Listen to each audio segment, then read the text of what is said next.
However, in spite of the efforts of the U.S. government and of Latin American dictators, progressive trends continued to develop in the Church and were given official approval.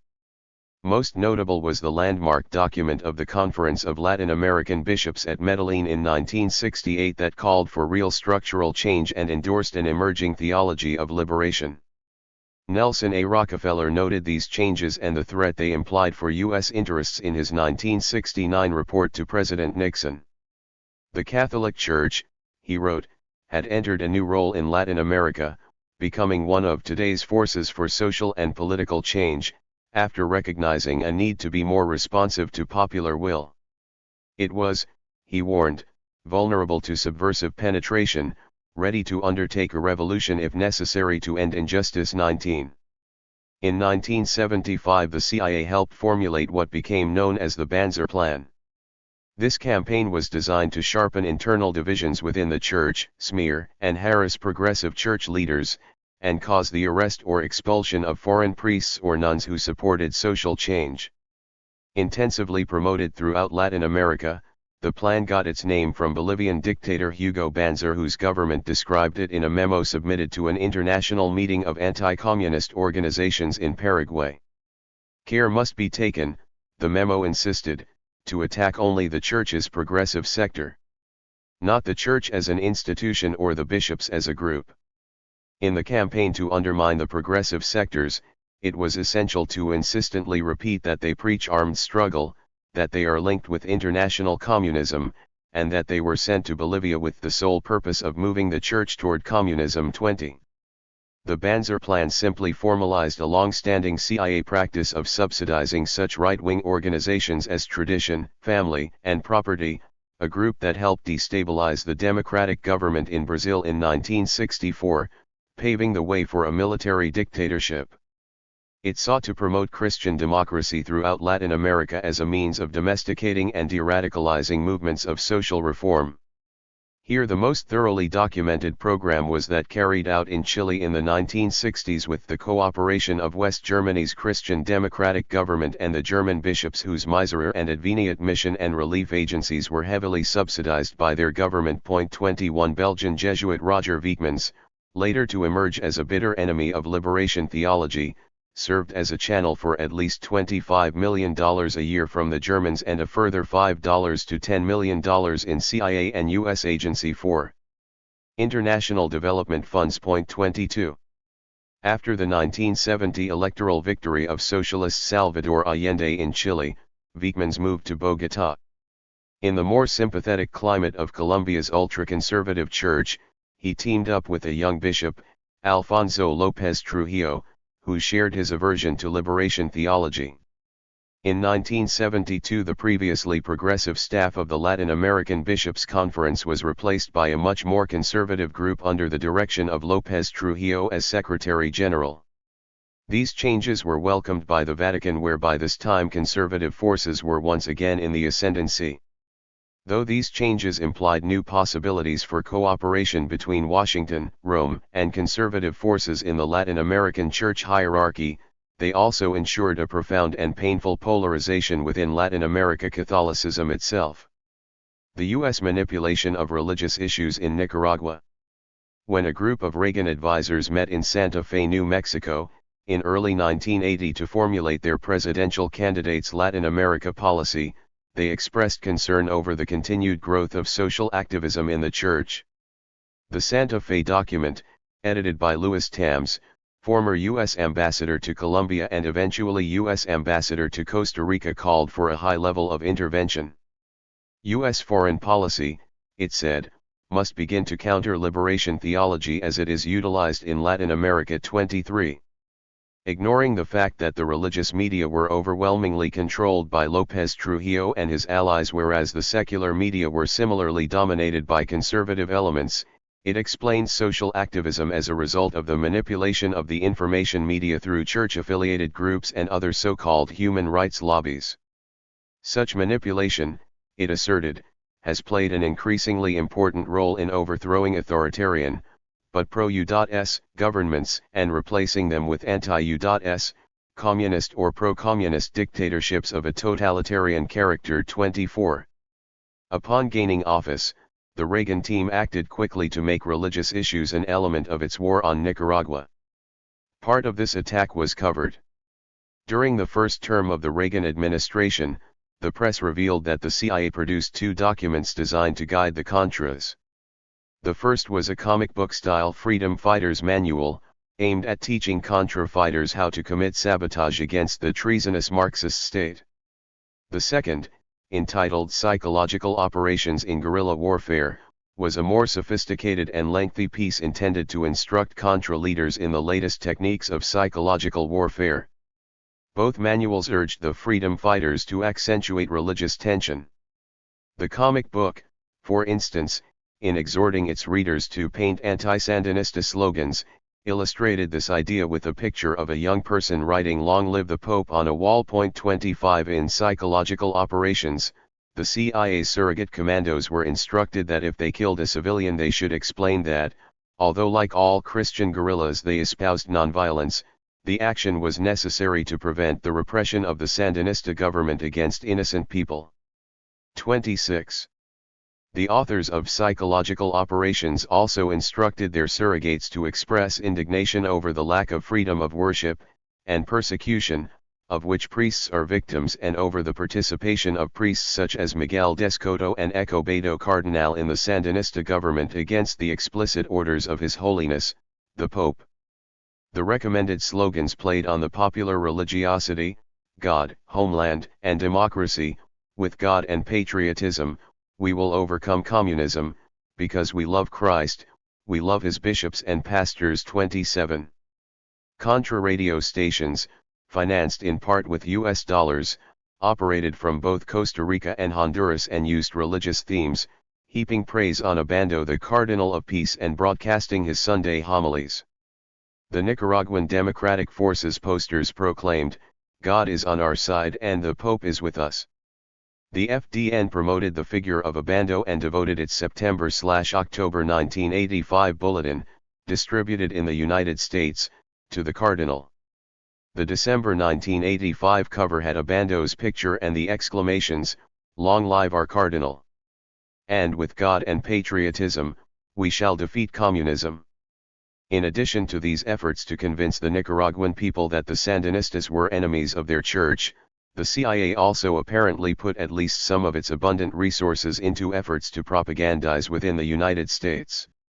According to Edgar Chamorro, an FDN Contra leader in the early 1980s, the CIA in 1982 set up the so-called Puebla Institute in Garden City, Michigan, under the formal direction of former La Prensa editor Humberto Belli. 28 Belli then produced a number of alarmist publications depicting the alleged Sandinista persecution of religion. At least one of these, Nicaragua, Christians Under Fire, was distributed free of charge to members of Congress. The New York Times even published a Puebla Institute op-ed piece and, in the box describing the author, referred to that organization as a Roman Catholic human rights group. 29. Covert means were not the only techniques employed in the Reagan administration's war against Nicaragua. There was also a very public war of words featuring numerous speeches by the president and other administration spokespersons, as well as printed material in the White House Digest and other U.S. government publications. In addition, in an effort to influence U.S. religious leaders, the White House, beginning in May 1983, held weekly briefings on Central America. To convince the U.S. public of the validity of its policy in Central America, the administration had to conduct a well-planned, deliberate distortion of the facts. 30 and August 22, 1982, op-ed. In the Washington Post, written by State Department official Elliot Abrams, is illustrative. In it, Abrams charged that Nicaraguan Bishop Salvador Schlafer had been detained by the Sandinistas, that La Prensa had been prohibited from publishing a papal letter for 2 weeks, that Managua's auxiliary Bishop Bosco Vivas had been beaten by a Sandinista mob, that Monsignor Bismarck Carballo had been marched naked through the streets of Managua to jail, and that his interview with La Prensa was censored. The White House and the religious right in the United States work systematically to discredit the Sandinistas and to play up the divisions within the churches and between the churches and the government.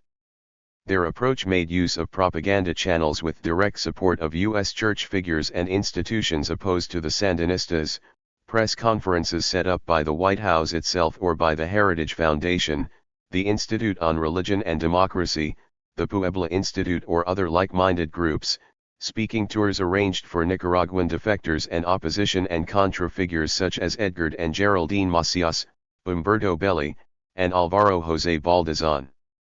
A concerted effort was also made to discredit any entity that had an opinion on the Nicaraguan situation that was not adamantly anti-Sandinista, thus the World Council of Churches, the National Council of Churches, the Methodist Church, Catholic and Ecumenical Centers in Nicaragua, Witness for Peace, Washington Office on Latin America, and others were publicly attacked. The Reagan administration also tried to obtain support for its policy by wooing the Catholic leadership, especially the country's 300 bishops who the recipients of several Your Excellency mailings 31. Although thoroughly discredited by investigative journalists and human rights organizations, the administration's charge that the Nicaraguan government was anti-Semitic was one of the most continually used allegations of religious persecution.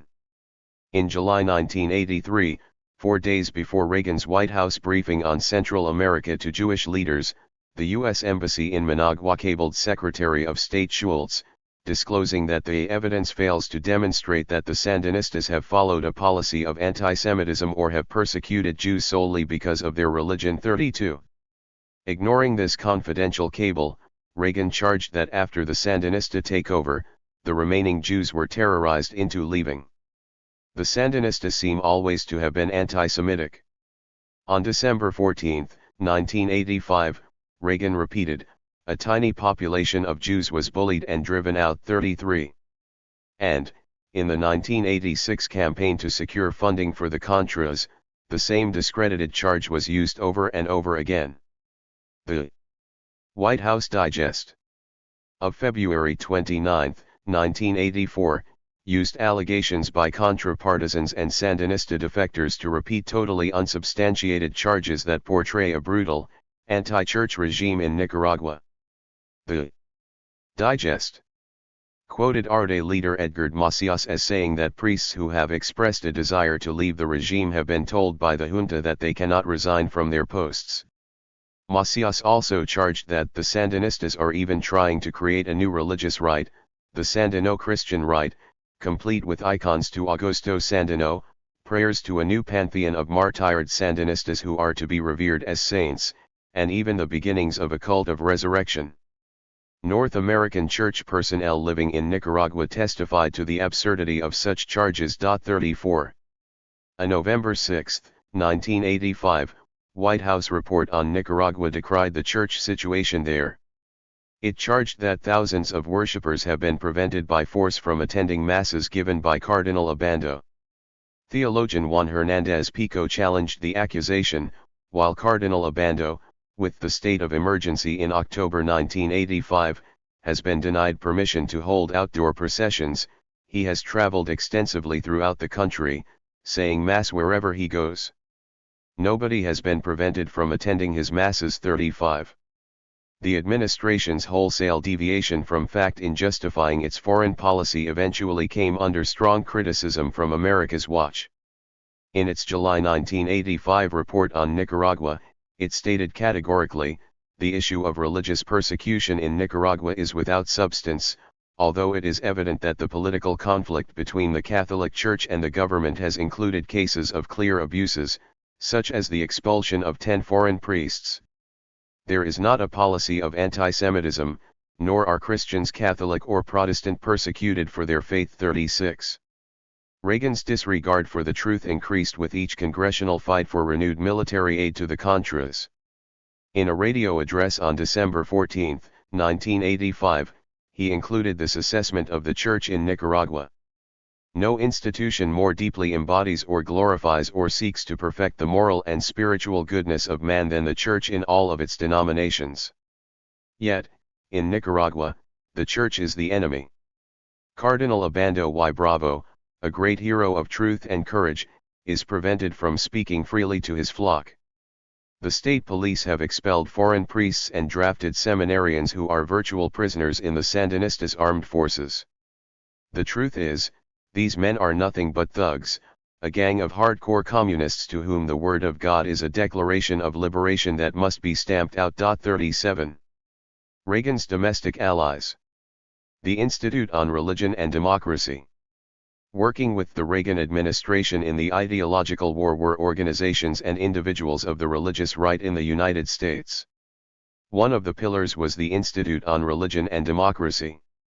In an IRD founding statement, Richard Neuhaus declared that because America is a large and influential part of his creation, because America is the home of most of the heirs of Israel of old, and because this is a land in which his church is vibrantly free to live and proclaim the gospel to the world, we believe that America has a peculiar place in God's promises and purposes. 38.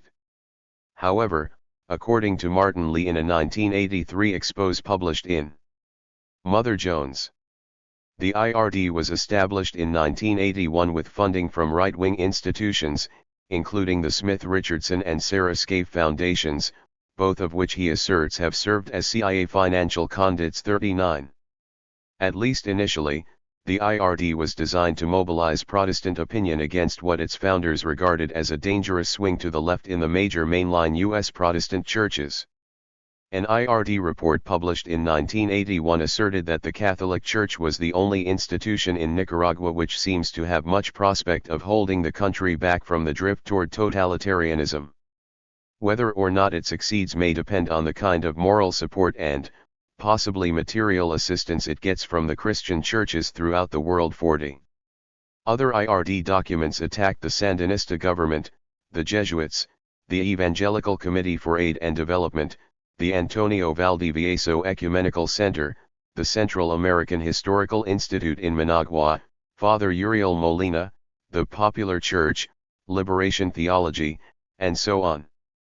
The documents frequently used the analysis and sources employed by the Reagan administration, ARDE members Geraldine and Edgar Macias, former La Prensa editor Humberto Belli, defectors Miguel Bolanos Hunter and Alvaro José Baldazan, journalist Shirley Christian, and Reader's Digest. Throughout the Reagan administration, IRDU's government cooperation was extensive. In May 1985, the IRD and the U.S. State Department co-sponsored a conference on the state of religious liberty around the world, held at the State Department. The U.S. Information Agency provided some $45,000 to fly in foreign religious leaders, and President Reagan addressed the conference. IRD founders Michael Novak and Penn Kemble were major proponents of the Contras in the mid-1980s and organized forums and arranged meetings on Capitol Hill for Contra leaders. According to James M. Wall, writing in the Christian Century, although evangelists such as Jerry Falwell were getting considerable media attention, the White House IRD alliance was the connection to watch.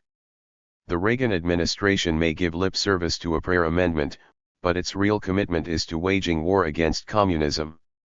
The IRD is Reagan's religious arm in the campaign to cut off funds from American churches to countries like Nicaragua. 41. Conservative Catholics. Some of Reagan's allies in the fight against Nicaragua came from a network of wealthy conservative Catholics who played a role in Washington-Vatican relations that dated at least from World War II. Many of them belonged to the prestigious Knights of Malta, who trace their origins to medieval times. Because wealth and power are prerequisites for being invited into the Knights of Malta and because of its ties to the Vatican, its influence is considerable in both political and religious circles. Among U.S. Knights, the best known and most prominent for many years has been J. Peter Grace, head of W.R. Grace, a company long active in shipping, agricultural, and industrial activities in Latin America. He was longtime president of the American Institute for Free Labor Development, an organization jointly sponsored and underwritten by the U.S. government and U.S. big business. Its stated purpose was to depoliticize trade union activity throughout Latin America. In practice, it created divisions within organized labor and facilitated right-wing counter-revolutionary projects, of which the best known was the overthrow of President Salvador Allende in Chile in 1973. Inducted into the Knights of Malta in January 1986, Louis Lehrman, a recent convert to Catholicism, was one of the most vocal supporters of Reagan's Central American policy. Lehrman served on the board of the Heritage Foundation and as chairman of Citizens for America brought together freedom fighters from around the world in June 1985.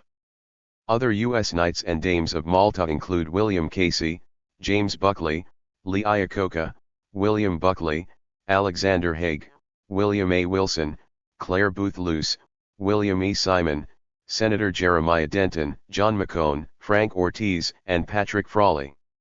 Michael Novak of the IRD was one of the most prolific writers and speakers of the religious right. His favorite targets included the U.S. bishops' pastorals on peace and on the economy, the Sandinistas, and liberation theology. As Cornell historian Walter Lafeber put it, Novak saved his sharpest knives for the radical priests and bishops who used dependency theory to explain the crisis, and who urged greater state involvement to break Latin American dependence on capitalist powers.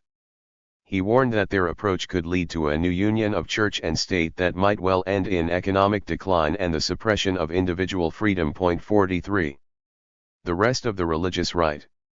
A November 22, 1985, IRD bulletin denounced alleged persecution of evangelical clergy in Nicaragua, including the Nicaraguan Campus Crusade for Christ representative. The Campus Crusade had a spiritualist doctrine and was expressly against liberation theology and progressive pastors.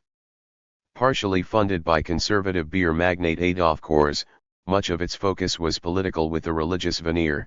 It viewed liberation movements or governments as atheistic, materialistic, and communistic. Headed by Bill Bright, the Crusade was one of the prime movers to link Christianity to support for Reagan's U.S. foreign policy, to the extent that a good Christian had to support the MX missile program and aid to the Contras. As early as 1976. Sojourner magazine had discredited Bright's brand of Christian politics and pointed out that Bright had long been criticized for crusades in countries with right-wing military dictatorships that he praised for their Christian governments. 44. The themes used by television evangelists are often highly political, and, according to sociologist Jeffrey Hatton of the University of Virginia, they have greater unrestricted access to media than any other interest group in America. 45. Evangelist Jerry Falwell used his popularity on television to found Moral Majority, which was subsumed in February 1986 under the New Liberty Federation, a more overtly political body. This group enabled Falwell to throw his full weight behind Reagan's agenda, including the Contra Aid vote. Television evangelist Pat Robertson and his 700 Club were also influential in Reagan's war, generating much of the income of the Christian Broadcasting Network, a major private funder of the Contras. Said Pat Robertson, "The U.S. has a moral obligation to support freedom fighters who battle satanic communism. I think that if we have the opportunity to assist these wars of liberation, as in Afghanistan or Nicaragua or Angola, we should do that. We have no obligation to assist the enemies of the United States or the enemies of the Lord or the enemies of freedom." 46. Lesser-known anti-communist fundamentalist or Pentecostal groups supporting the Contras include Missions in Motion, Christian Emergency Relief Teams, and SALT and Light. 47. The largest institution that united religious fervor and military might was the Christian Broadcasting Network, which raised money that it maintained was for Nicaraguan refugees on the Honduran side of the border. However, Tom Hawk, who worked in that area for years as the head of the evangelical group World Relief, described the border area relief efforts as irresponsible, inexperienced, detrimental to refugees and overtly political. 48. Although there were real Nicaraguan refugees in Honduras, often supplies and camps for the refugees were a cover for the Contras. CBN received assistance from the Air Force and Navy to ship its humanitarian supplies to Central America, and military bases in the United States stored CBN goods before shipping. 49. Another group that raised funds in the mid-1980s for Nicaraguan refugees was Friends of the Americas, headed by Diane Jenkins, wife of Louisiana State Representative Woody Jenkins, himself active in Contra fundraising. Diane Jenkins appeared on CBN to solicit funds for Friends of the Americas, and she was the first recipient of the Ronald Reagan American Ideals Award. Woody Jenkins admitted that his interest went beyond pure humanitarianism or Christian charity and that he wanted to see the Sandinistas removed from Nicaragua. Contra leader Stedman Fagoth said he received 2 tons of food from Friends of the Americas and others in July 1984.50. Although some private funding groups, such as Friends of the Americas and the World Anti-Communist League, are not religious institutions, their close cooperation and coordination linked them to Reagan's holy war against Nicaragua. There were direct links between private fundraising efforts for humanitarian relief and the Nicaraguan Democratic Force. CBN's Operation Blessing gave $3 million to the Houston-based Nicaraguan Patriotic Association, whose vice president was the Houston representative of the FDN.51. In addition, CBN gave $2 million to the Knights of Malta for its Central America operations and invited Contra leaders Adolfo Calero and Stedman Fagoth to appear on CBN's television show, The 700 Club. 52. The Nicaraguan Refugee Fund was founded through an agreement with the FDN's Nicaraguan Development Council. 53. Because of its ties to the White House, the Nicaraguan Refugee Fund received much publicity, particularly for a dinner in Washington, D.C., in April 1985. Lending a religious air to the event, CBN's Pat Robertson gave the invocation and led the Pledge of Allegiance. The Moral Majority, the 700 Club, and the Washington Times reserved whole tables. Prominent conservative Contra supporters including Jeane Kirkpatrick, Joseph Coors, Woody Jenkins, J. Peter Grace, and Penn Kemble were on the official dinner committee. Reagan spoke at the dinner and embraced a young girl whom he claimed was one of the suffering Nicaraguan refugees. Later reports showed that the child had been born and raised in the United States. 54. Another major religious force to promote the conservative cause, both in the United States and in Latin America, was the Unification Church, founded and headed by the Korean Reverend Sun Myung Moon. Through the church, Moon built an enormous business empire, a munitions factory in South Korea, television channels in South America, hotels in the United States and Uruguay, and media outlets. An arm of the Unification Church, CAUSAT, was very active in Latin America, running seminars in various countries to promote the cause of anti-communism. 55. In 1982 CAUSAT joined the CIA cause, proposed to the Contras that the different factions unite, and then offered to help them. CAUSAT provided supplies, cash, and emergency relief to the Contras in Honduras in 1984, including $11,000 in cash to a Contra group to help pay rent and telephone bills. Gun-toting guerrillas in Honduras clad in red CAUSAT t-shirts and a member of a student MUNE organization reportedly fought with the FDN in 1985.56. Informal links between CAUSAT and the Reagan administration were enhanced by the free flow of former public officials into this ostensibly private organization. CAUSAT's board of directors included the retired head of the Defense Intelligence Agency, Daniel Graham, and the commander of the USS Pueblo. When it was captured by North Korea, Lloyd Booker, former U.S. ambassador to Honduras, Philip Sanchez, became CAUSAT's head in 1986. The Nicaraguan Freedom Fund, one of the many front groups of the Unification Church, channeled $350,000 to the Americares Foundation in Connecticut. 57 Americares, in coordination with CBN, had sent more than $20 million in medical aid to El Salvador, Honduras, and Guatemala as of April 1985.58. Some $680,000 went to mosquitoes linked to the U.S.-backed Contras, according to a Knights of Malta official in Honduras. Said Americares president, "My feeling is that none of the aid goes to Contra forces, but I couldn't say that absolutely none of it does." 59. Dame of Malta Claire Booth Luce of the Washington Times Board of Directors was one of the original directors of the NFF, along with William E. Simon, Jeane Kirkpatrick, and Midge Decter. J. Peter Grace chaired the 6-member advisory board of Americares, which included fellow Knight of Malta William E. Simon and Vice President George Bush's brother Prescott Bush, Jr. The same names appeared repeatedly on lists of organizations and major organizational backers supporting private funding of the Contra War. They included a blending of fundamentalist Christians, wealthy conservative Catholics, Unification Church interests, paramilitary groups, and ex-US military personnel. Their interests, donations, boards of directors, and memberships overlapped. Some of the major movers of these efforts were J. Peter Grace, Joseph Coors, CAUSA International and the Washington Times. Jeane Kirkpatrick, William E. Simon, the Knights of Malta and the Americares Foundation, World Anti-Communist League and other sing-loud groups, and the Christian Broadcasting Network and related Christian groups. Reagan's international allies. The Reagan administration's two most important international allies in the religious crusade against the Sandinistas were the conservative hierarchy of the Nicaraguan Catholic Church, especially Monsignor Obando, and the Vatican. It would be wrong, however, to imply that either was a simple tool of U.S. policy, as Nicaraguans occasionally did when referring to Obando.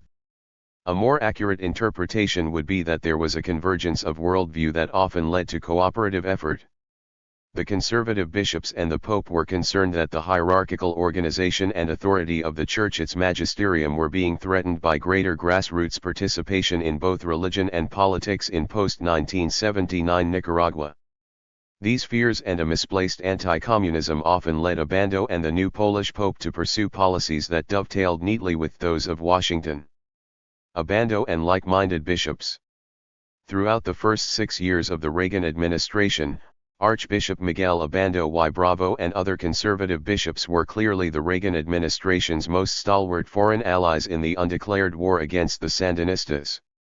Even before Reagan's first inauguration, tense relations existed between conservative Nicaraguan Catholics and the Sandinistas. However, the years 1981 and 1982 saw a quickening of the process of polarization. Obando was elevated to a position of considerable preeminence internationally as well as locally, not so much because of native ability or theological prowess but because he was a major irritant to and opponent of the Sandinistas. In January 1982, the Institute on Religion and Democracy honored him with its first Religious Freedom Award and escorted him around Washington. From then on, he not only was a frequent visitor to the United States but also traveled throughout the world carrying the message of religious persecution in Nicaragua. As Connor Cruz O'Brien later observed, Archbishop's complaints helped the president with the demonization of Nicaragua. The president, in claiming that the church was persecuted in Nicaragua, could cinch that claim by quoting the Archbishop 60. In February of 1982, the bishops, or at least Obando speaking in their name, issued a pastoral letter accusing the Sandinistas of serious human rights violations against Nicaragua's Mosquito population. This charge was issued without any prior discussion about the matter with officials of the government and after the bishops themselves had turned down a government invitation to send a fact-finding mission to visit the camps to which many mosquitoes had been relocated. 61 coming as it did at a time of extremely overblown and inaccurate rhetoric from the Reagan administration concerning Sandinista genocide against the mosquitoes, this pastoral was seen by many Nicaraguans as essentially aiding and abetting the enemy. From this point onward, Obando would repeatedly trumpet the alleged human rights violations of the Sandinistas. However, neither he nor the Nicaraguan Bishops' Conference would make any statements about well-documented and much more serious Contra atrocities. The blatant use of a double standard was often quite striking. For instance, while he and most of the bishops remained silent on a well-publicized and very shocking incident in which the Contras kidnapped, tortured, and killed two outstanding lay Catholic workers, Felipe and Mary Barreda, Obando saw fit to denounce in a Sunday homily a subsequent attempt on the life of Contra leader Eden Pastora. Obando himself would sidestep accusations of one-sidedness by arguing that it would be ideal if we could denounce human rights violations from whichever side they come. But here there is no freedom of information. The information we have comes from the side of the Sandinista Front 62. In fact, to obtain reliable data, Obando could simply have consulted many of the church's own pastoral workers who had witnessed numerous Contra attacks and taken detailed testimony from survivors. The same bishops were also markedly intolerant of any priests and sisters who strongly condemned Contra atrocities or U.S. policy, or even tried to encourage people to participate in the political process. Such individuals were labeled members of the popular church, considered the enemy, and, in over 30 instances, removed from their parishes. For instance, in July 1984, at the funeral of several youth who had been tortured and killed by Arde, Father Pedro Belzunegui said, "Christ said, 'Blessed are the poor, those who suffer and cry, but also cursed are those who make them suffer.' Because of this, from this church, we want to say, forever cursed be the criminal CIA that clothes itself in the blood of our brothers and sisters." Bishop Pablo Antonio Vega subsequently had the priest transferred to Guatemala, calling him a propagandist about things that are none of his business. 63. In numerous other ways, Obando and his clerical allies came to be identified with U.S. policy and the anti-Sandinista cause. In May 1984, for instance, the Archbishop went to the United States seeking private funding for his ongoing anti-Sandinista activities. A logical source of support was W.R. Grace and Company. In a memo subsequently leaked to the press, John J. Meehan, an aide to J. Peter Grace, told his boss of a meeting he had with Obando in which the latter outlined a plan to set up anti-Sandinista cadres under the guise of leadership training workshops. The memo assessed the plan. These leadership courses represent the best organized opposition in Nicaragua to the present government's efforts to change the country into a Marxist-Leninist society. The Archbishop has given all of his resources and skills to developing leaders who can oppose the Sandinistas, and his program has been growing for about 4 years. Meehan suggested to Obando that he use Father Peyton's Family Rosary Crusade. 64 Father Peyton had previously worked extensively in Latin America with financial support from the conservative Catholic Durance Foundation. Obando received substantial funds from the United States, both through Catholic Relief Services and the Agency for International Development, though the Archbishop repeatedly denied links to the CIA. The National Catholic Reporter observed in 1984 that 4 of the Archbishop's principal financial supporters have been repeatedly linked with CIA operations and anti-communist church organizations in Latin America in the past. These contributors are, the U.S. Agency for International Development, W.R. Grace, Mies Reer, and Adveniat 65. Within Nicaragua, the Commission for Social Promotion in the Archdiocese coordinated Obando's activities. The Konrad Adenauer Stiftung and Mies Reer and Adveniat were heavy contributors to COPROSA, but COPROSA refused to reveal dollar amounts given by the two organizations. Aid donated $250,000 in 1981.66. By 1985, Obando's support for the U.S. project in Nicaragua was obvious. For instance, the first Mass at which Obando officiated after being elevated to the rank of cardinal in May 1985 was held in Miami, Florida, before a congregation composed largely of Nicaraguan exiles. Contra leaders Eden Pastora, Adolfo Calero, and Cristobal Mendoza Rocha were seated prominently near the altar. Shortly after that highly symbolic act, Obando remarked that he did not object to being identified with the people who have taken up arms. 67. Bishop Pablo Antonio Vega echoed the new cardinal's support for the Contras in a statement in Bonn, West Germany. When asked about official and private aid that the Contras received from the United States, the bishop answered that people who do not feel that their civil and social rights are guaranteed also have the right to look for help where they can get it. 68. The Vatican. Vatican support for Reagan policy in Nicaragua was neither as unconditional nor as constant as that of the conservative Nicaraguan bishops. At first, John Paul II, a Pole, an anti-communist, and a pope deeply concerned with preserving the magisterium of the Catholic Church, seemed to be working in near-perfect harmony with Washington and Obando. Eventually, however, as the Contra War dragged on without any tangible military success, the Vatican, with its millennia-old experience in seeking accommodation with established regimes of various colorations, began to back away from its originally strong anti-Sandinista stance. From the start, the Reagan administration had worked to involve the Pope in its anti-Sandinista cause. In June 1982, President Reagan and then Secretary of State Alexander Haig visited the Vatican and discussed with John Paul their mutual concern that the spread of repression and communist tyranny in Latin America be stopped. 1 year later, Reagan took away the legal obstacles to closer cooperation with the Vatican by moving through Congress the repeal of an 1867 law forbidding the use of federal funds for a diplomatic representative to the Vatican. In December 1983, Reagan administration officials stressed the policy benefits of formal ties with the Holy See that would result from greater access to the Vatican's worldwide channels of information. "This Pope especially has been very brave in taking stands with which we agree," said one U.S. official. 69 Shortly thereafter, Reagan named the first U.S. ambassador to the Holy See, William A. Wilson, who received a papal blessing for Reagan's foreign policy. "On many issues the principles on which your republic was founded closely parallel with the principles of the Holy See.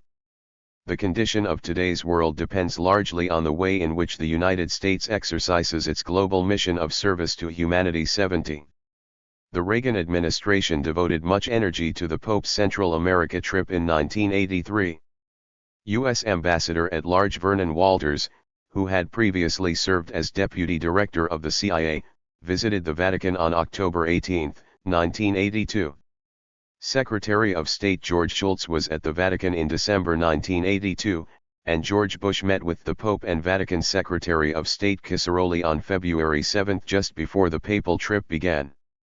The content of papal talks in each country closely followed official U.S. policy at the time. On occasion, however, the Reagan administration overstated support by the Vatican for its crusade against the Sandinistas. For instance, in April 1985 Reagan himself publicly announced that the Pope had agreed with his military solution for Central America. That assertion was emphatically denied by the papal nuncio to the United States, the Vatican, and Washington's Archbishop James Hickey. 71. Nicaragua's conservative bishops also guided the Vatican in an anti-Sandinista direction. On various occasions they sent messages or went personally to Rome to tell their version of what was going on in their country and to urge appropriate anti-Sandinista responses. The content of an unsigned confidential document reportedly written by some of the Nicaraguan church hierarchy and by advisors from the Latin American Bishops' Conference just prior to the Pope's visit in March 1983 is illustrative of the type of message being conveyed to Rome. Leaked and subsequently printed in Spain, the paper was designed to provide background for the visit and to suggest an overall strategy for dealing with the Sandinistas.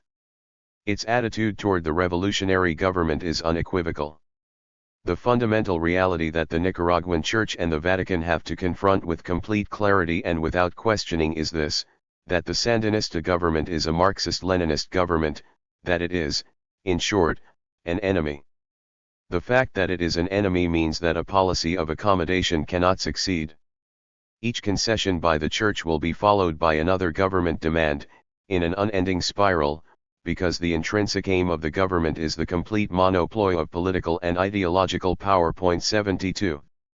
At the same time the paper observed that although Catholicism was more deeply rooted in Nicaragua than in the rest of the area, including perhaps in all Latin America, the Sandinista government was weaker than any other communist regime.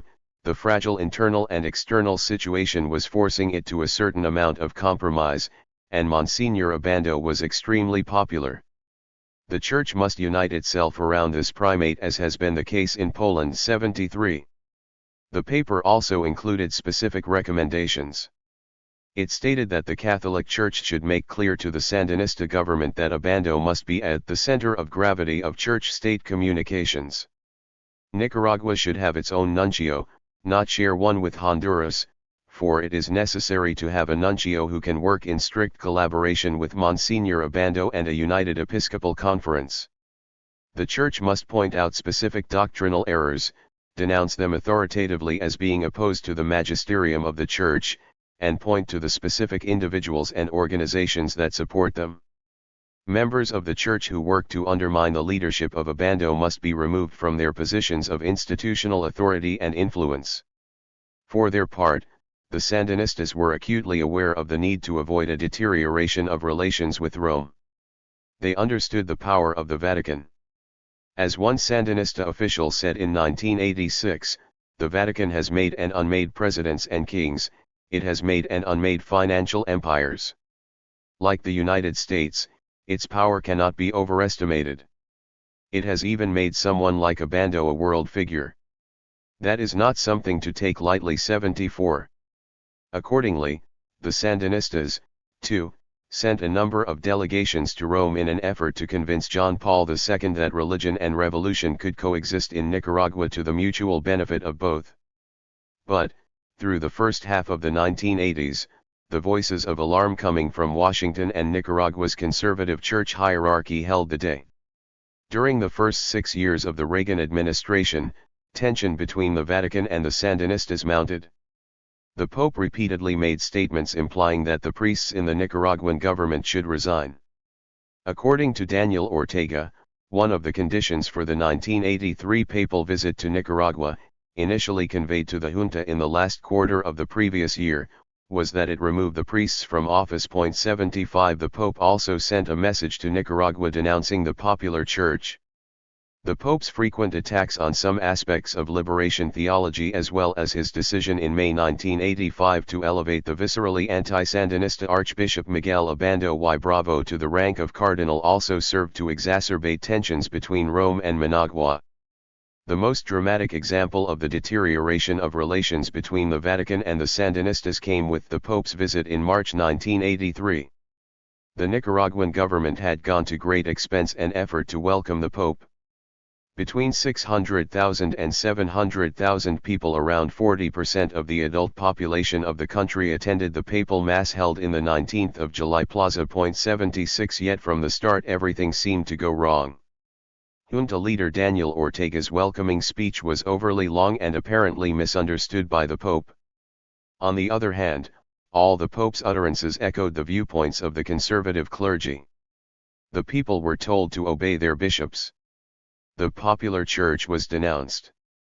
And, though human rights violations were lamented, all the references were to apparent government misdeeds.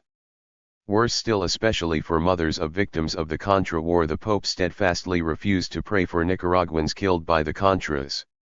There was tremendous confusion in the crowd as revolutionary Christians shouted, "We want peace," and a smaller group of Abando supporters chanted, "Long live the Pope, long live Abando." Television pictures of an angry Pope yelling "Silencio" were beamed around the world, and the Western press generally made it appear that the Sandinistas had deliberately humiliated the Holy Father. 77. Though Rome-Managua relations remained poor through 1985, a variety of signs in 1986 indicated that the Vatican was slowly beginning to reverse its position on Nicaragua by pursuing a less confrontational stance. In April, the Vatican issued a document titled Instructions on Christian Freedom and Liberation, which seemed to backpedal on much of Rome's previously very negative position on liberation theology. 78 Later, Nicaraguan Vice President Sergio Ramirez was received at the Vatican for conversations. That summer, the Sandinistas expelled Bishop Pablo Antonio Vega.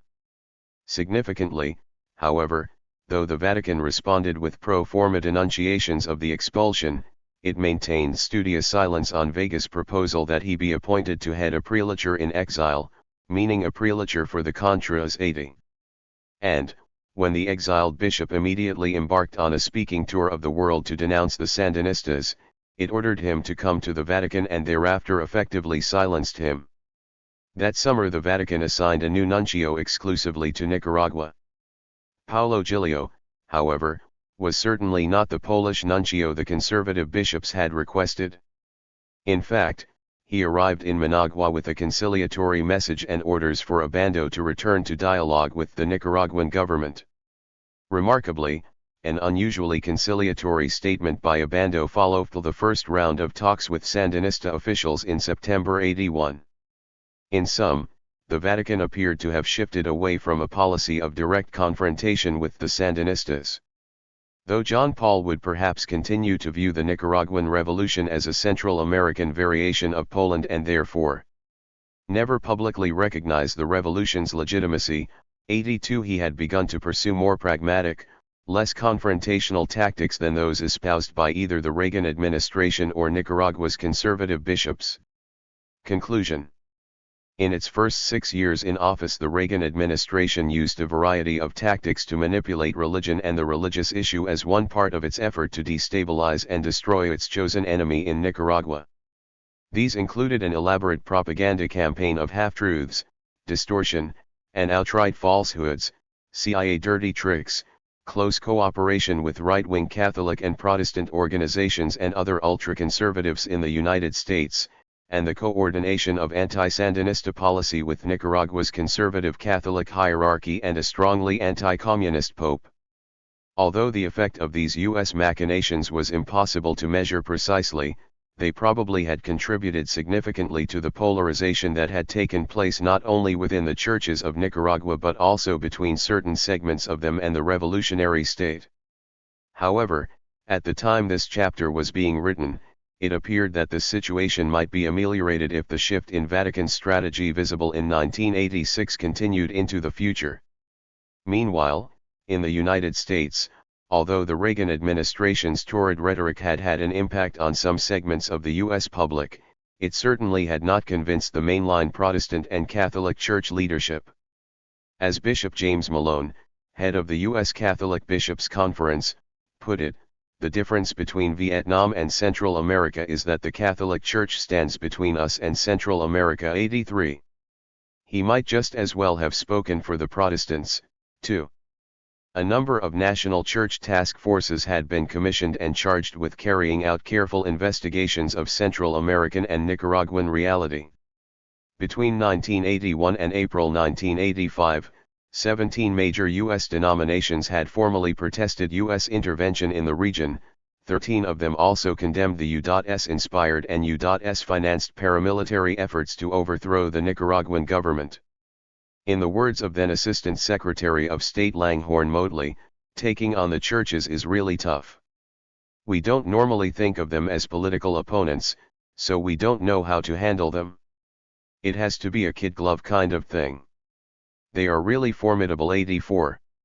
Thus, for all of Reagan's heavy-handedness and lack of concern for accuracy, for his ability to make accusations without any substantiation and, after the charges had been disproved, make them again as if they were new, he still could not convince the majority of Americans or the leaders of the U.S. Catholic and mainline Protestant denominations that Sandinista Nicaragua was so much a part of the evil empire that it was worth U.S. lives to eliminate or even that it should be eliminated. 7. Electronic penetration. Howard H. Frederick. From the time the Reagan administration came to office, various departments of the executive branch developed, expanded, and applied the doctrine of low-intensity warfare in the Central American context.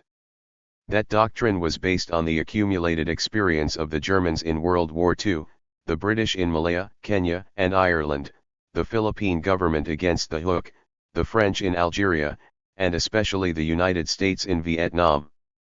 Trying to avoid the mistakes of the past, the Reagan administration transformed Central America into a testing ground for active counterinsurgency and regional counter-revolution. Andrew Messing of the National Defense Council called the region an accessible laboratory for the study of low-intensity conflict. 1.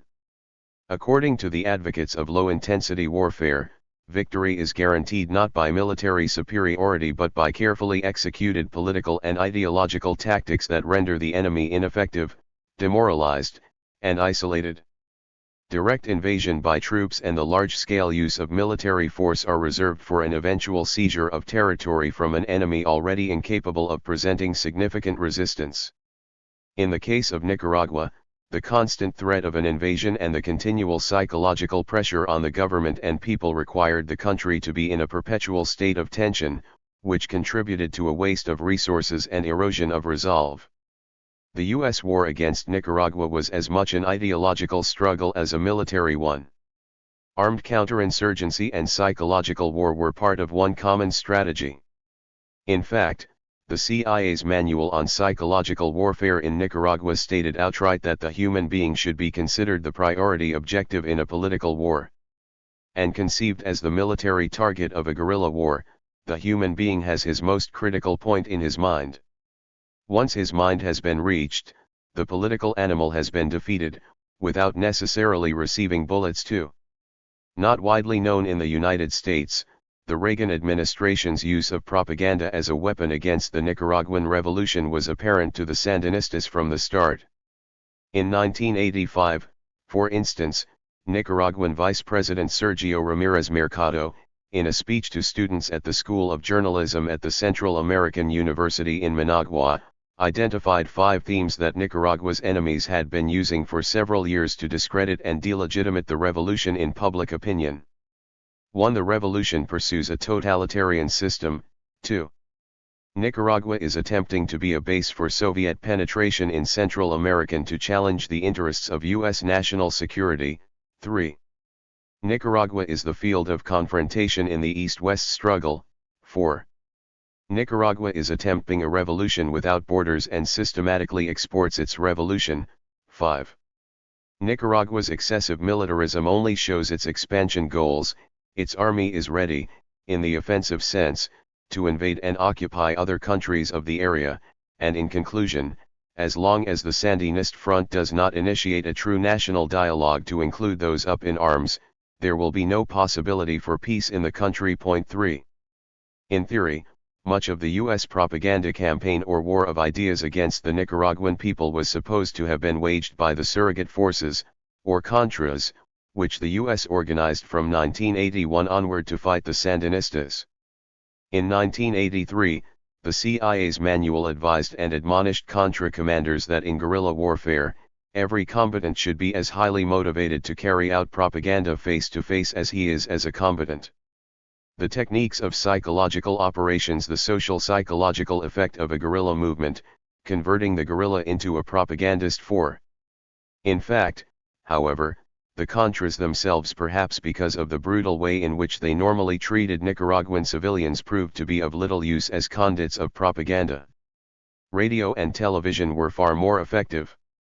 At first blush, one might assume that the Sandinista government would have had a distinct advantage over any external enemy in waging an electronic war of ideas within Nicaragua's own borders. Like any nation, Nicaragua had the ultimate power and right in times of war to control local television and radio broadcasts in the name of national security. In reality, however, the Nicaraguan government was at a distinct disadvantage. The telecommunications infrastructure at the command of the United States dwarfed that of the Sandinista government and flooded Nicaragua with a constant barrage of slanted, often false, anti-Sandinista programming. Exactly how this campaign was organized was still partly a matter of speculation in 1986. After all, this aspect of low-intensity warfare is largely covered. But a familiar modus operandi was there. Throughout the world, numerous electronic wars were being waged to destabilize public opinion. Some were the tools of modern statecraft. Through the Voice of America, Radio Liberty, and Radio Free Europe, the United States daily focuses more than 1 million watts on Eastern Europe. Others are operated by the intelligence services and clandestine organizations. The administration had announced a new 50,000-watt AM radio station called Radio Liberation to be operated by the Contras. 5 Charges of CIA manipulation through bribery of the printed media in the region had begun to surface. 6 The parts of the iceberg that were clearly visible, together with Reagan-inspired disinformation campaigns around the world, clearly point to the use of electronic means to penetrate the Nicaraguan citizenry. This is the focus of this chapter. Nicaraguan telecommunications. Located in the heart of the region, Nicaragua is the largest nation in Central America. However, it is really 2 countries, a Spanish-speaking Pacific coast and an English and Mosquito-speaking Atlantic coast.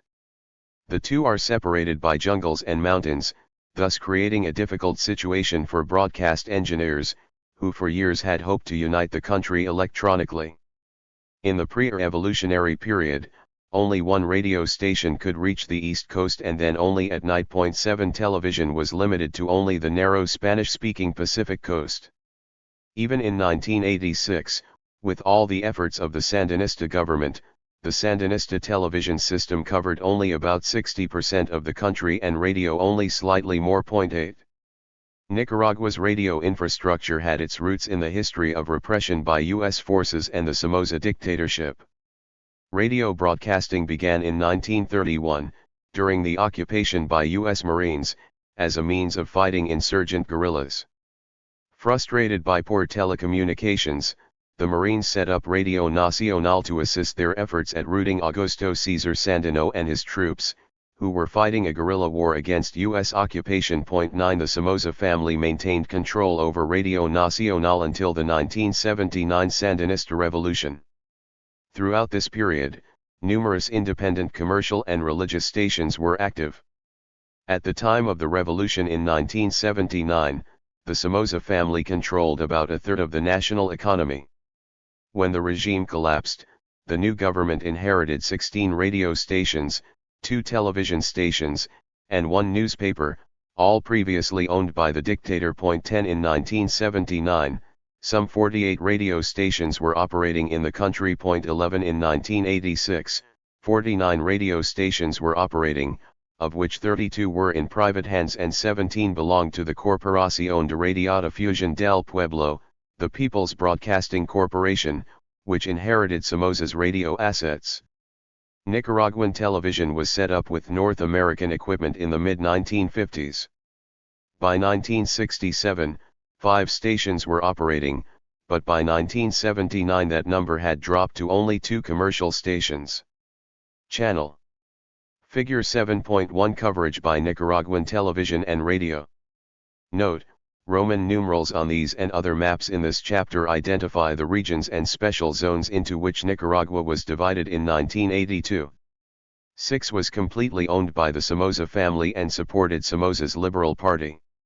80 to 90% of its 20-hour broadcast schedule originated in North American studios.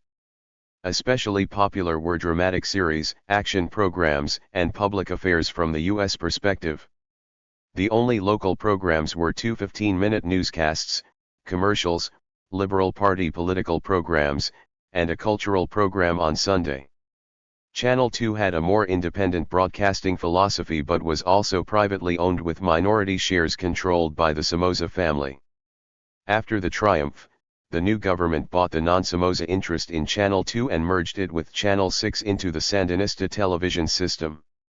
Although the new broadcasting managers kept 80% of the former staff, there was a desperate lack of trained broadcasting personnel such as directors and camera operators. The equipment was largely maintained by U.S. technicians. Within the first year of operations, SSTV integrated many young people into the stations and sent them to Mexico, Spain, and France for training. Cuban broadcasting engineers were also invited for technical expertise. Corredep, together with Radio Sandino, the Voice of Nicaragua, and SSTV thus served as the main voices in support of the Sandinista revolution. The burden of responding to foreign electronic penetration fell largely on their shoulders. Penetration of foreign television. As of the mid-1980s, television watching was still extremely popular in Nicaragua. SSTV estimated its 1986 daily audience at 1,300,000 to 1,500,000 million, or almost 50% of the population. 12 The number of television receivers is put at 200,000, of which 50,000 were color. People in Nicaragua often watched television in group settings. One conservative estimate put group viewing at 5 people per set, but many more people gathered around sets at state producer collectives. Indeed, the more humble the neighborhood, the greater was the frequency of group viewing. In 1986, 9 foreign television stations penetrated Nicaraguan territory. 7 of the signals came from Costa Rica, which enjoyed a favorable topographical position in relation to Nicaragua. Honduras and El Salvador, lying to the north beyond mountainous regions, each had 1 television station that could be received in Nicaragua. Because of the characteristics of the television signal and the geography of the region, reception was not uniform throughout Nicaragua. Honduran Channel 5 reached deeply into regions I, II, and 6 and could be received well in the cities of Chinandega, Somoto, Estili, and Ocotal and as far south as Jinotega. Even the higher elevations of Managua could see the signal, weather conditions permitting. Salvadoran Channel 2 also reached much of this region with a weaker signal. But Costa Rica was clearly the superpower among foreign television broadcasters, with 7 of its stations receivable on Nicaraguan territory. All of southern Nicaragua received Channel 7. The Chontales area of Region V could also pick up Channels 4 and 10. Bluefields on the Atlantic coast in Special Zone 2 had strong signals from Channels 7 and 13 and weaker signals from Channels 2, 4, and 6. Indeed, Channel 7 reached as far north as Puerto Cabezas in Special Zone I. The areas of Carrizo, Granada, and Rivas in Region 4 could easily receive Channels 7 and 13. In contrast, the SSTV did not reach many of the areas penetrated by foreign television signals. For example, the strategic areas of Region I, site of numerous attacks by Contras based in Honduras, was well served by Honduran and Salvadoran television but was not fully covered by Nicaraguan signals. The 2 repeaters at Esteli had spotty coverage in this region. Nor could SSTV match the strength of Costa Rican television in most of southern Nicaragua. The strategic Atlantic coast region near Bluefields, for example, had better coverage from its southern neighbor than from Nicaragua's own television. One should also note that Nicaraguan television signals rarely extended beyond the country's borders.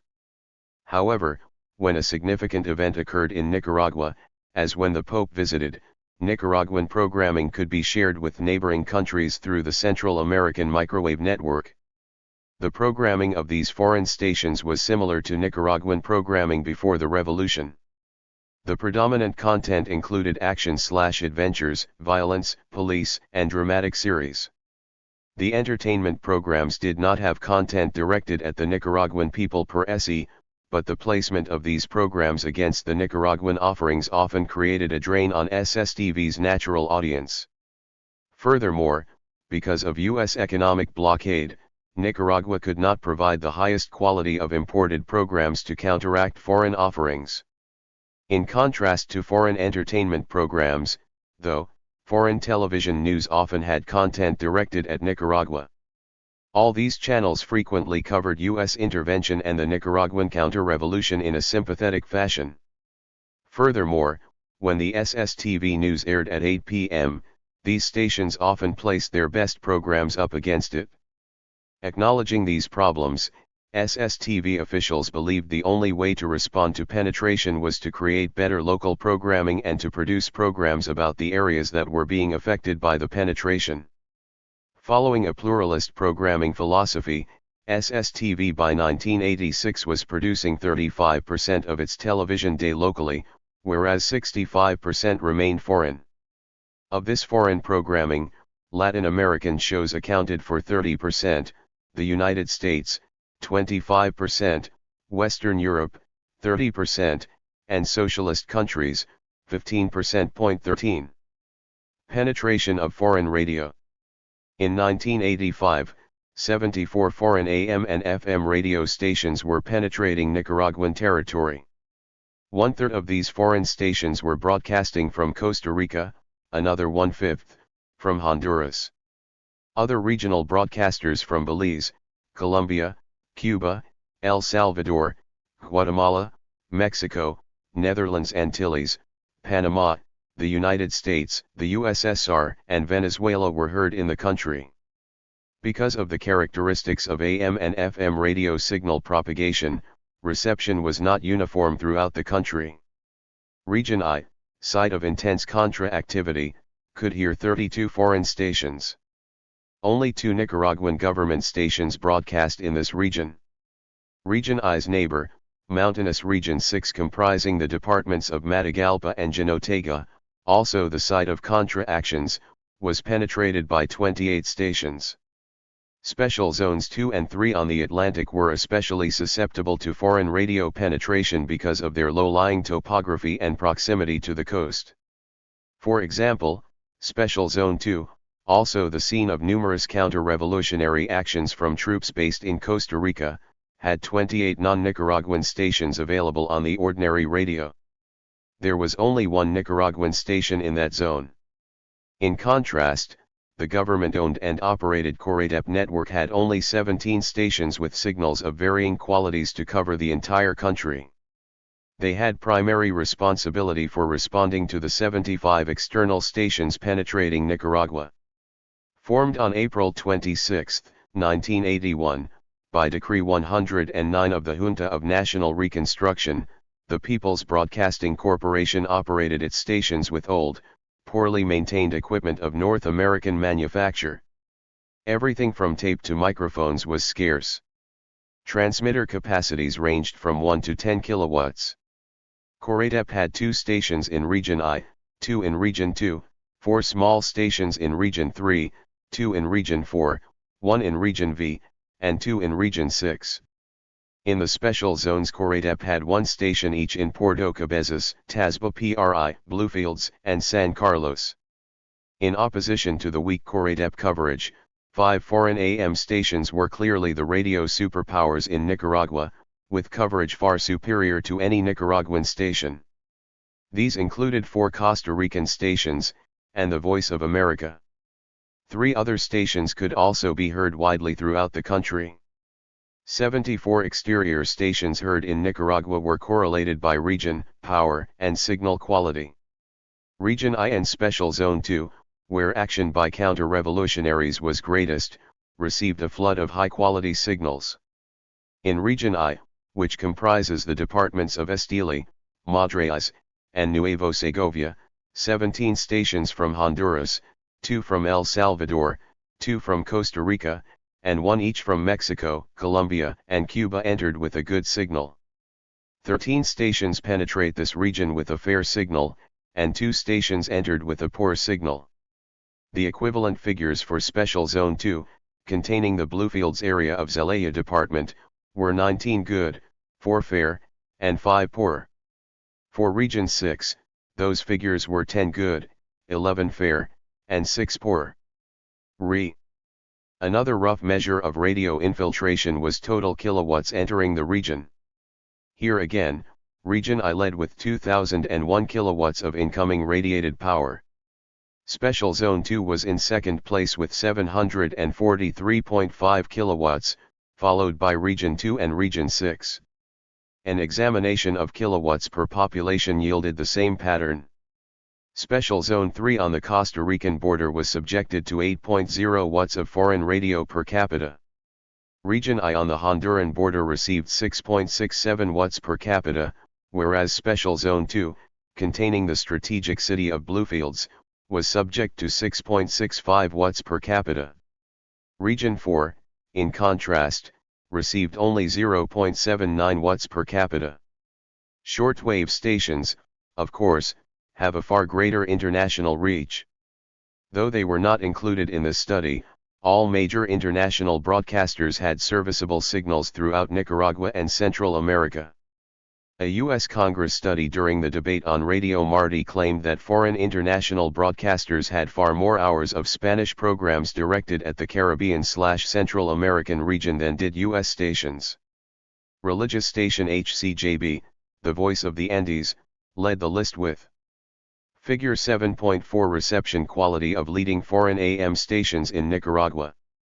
427 hours per week, followed by Cuba, 280, British Broadcasting Company, 186, Soviet Union, 133, the Federal Republic of Germany, 98, Voice of America, 84, China, 67, Albania, 56, South Korea, 56, and the German Democratic Republic, 54.14. Besides these strong international AM voices, numerous regional shortwave broadcasters directed their beams to include Nicaragua. In Region 2, the author was able to pick up signals from 9 regional shortwave stations.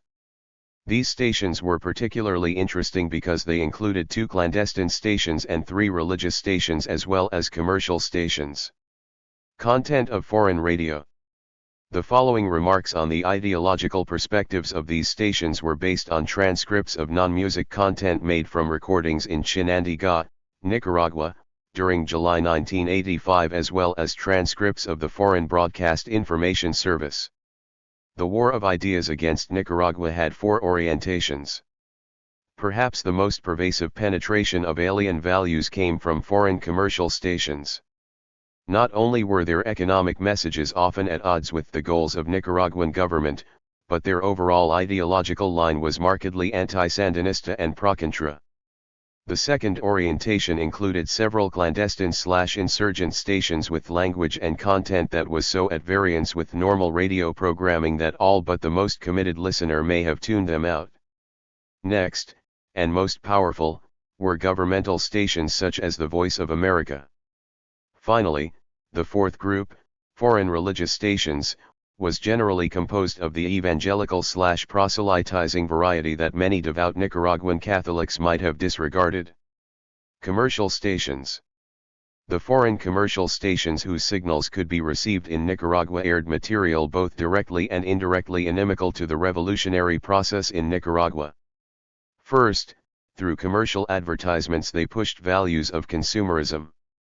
Of course, this was no conspiracy, they were simply trying to sell products to citizens in their own countries. But in Nicaragua these messages must have caused anxiety.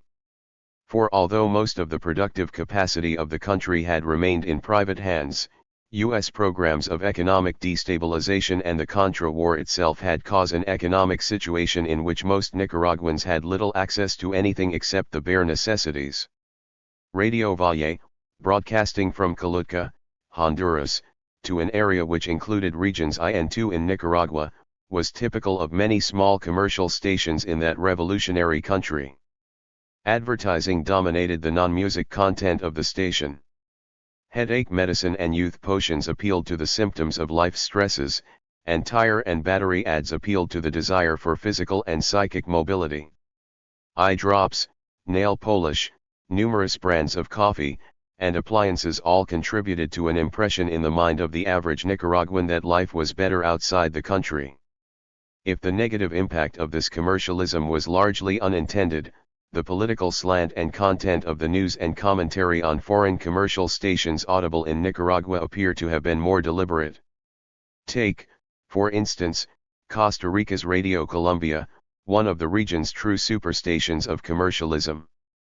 Although quick to point out apparent violations of Costa Rican territorial integrity by the Sandinista Popular Army, Radio Colombia never mentioned Costa Rican acquiescence to the counter-revolutionaries operating inside its territory. One civic affairs announcement on Radio Colombia, sponsored by the Costa Rica Institute for the Entrepreneurial Sector, summarized the Costa Rican self-perception of democracy that the station was fond of projecting: Costa Rica is a free, independent, and sovereign country. Costa Ricans know what this means because they live it daily. You don't fear persecution or unjust imprisonment. Because you, Costa Rican, are a citizen in a free country. Costa Rican democracy is a model for the world. Especially biased against the Nicaraguan Revolution was Radio Impacto, heard throughout Nicaragua. Broadcasting with 50,000 watts from San Pedro de Montes de Oca, Costa Rica, Impacto was viewed by the Sandinistas as a vehicle for contra-disinformation. Its station identification stated its perceived self-image, from San Jose, Costa Rica, capital of Latin American democracy. Radio Impacto could be counted on to carry the news and views of the counter-revolution as well as of the internal opposition forces in Managua. About 1/4 of the items on a typical Impacto newscast dealt with Nicaragua. In a sense, Radio Impacto was much like Radio Free Europe and Radio Liberty, stations that broadcast only to the socialist countries of Eastern Europe and bill themselves as alternative home services. During the Nicaraguan elections in November 1984, I heard Impacto warning its listeners on the Atlantic coast that contra-attacks were likely and that people should stay away from the polls for their own safety. Perhaps the most blatant incident of disinformation during my monitoring of foreign radio signals was that of HRN, the Voice of Honduras, broadcasting at 10 kilowatts from Tegucigalpa. As the self-proclaimed voice of the Honduran government and people, HRN crossed that gray boundary dividing commercial from governmental broadcasters. On July 4, 1985, the station broadcast the following report during a morning talk show. We interrupt this program with the latest news. Attention friends of HRN in the entire country. The Nicaraguan People's Army is currently bombarding the village of Alaca. This morning at 7 in the morning the bombardments began in this village on the Nicaraguan border. We are informed that a great number of the residents of this village have abandoned their houses. For that reason, Alaca, which has about 1,500 people, remains totally isolated. A great number of people have arrived at El Paraiso and others have left their homes to find refuge in other locales in the region. We want to point out that this is another violation of our country's integrity by the Nicaraguan People's Army. Thus began the broadcast report of a fictitious attack by the Nicaraguan Army on Honduran territory. Subsequent checking revealed no other mention of the attack in the Honduran or U.S. press. Radio Sandino from Managua denied the charge. HRN is an old Honduran radio station controlled by the U.S. Embassy and sets the pace of its reports against Nicaragua. 15. Even the Honduran President's Information Secretary stated that the climate being created by the communications media is a warmongering climate. 16. Clandestine stations. At least 3 anti-Sandinista clandestine stations had a direct bearing on events in Nicaragua: La Voz de Sandino, Radio 15 de Septiembre and Radio Miscut. A fourth, Radio Liberation, was under construction at the time this was being written.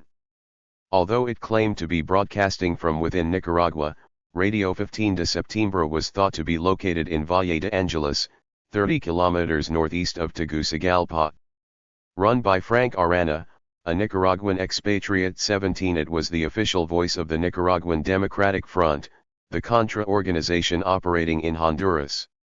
Its orientation was vehemently anti-Sandinista.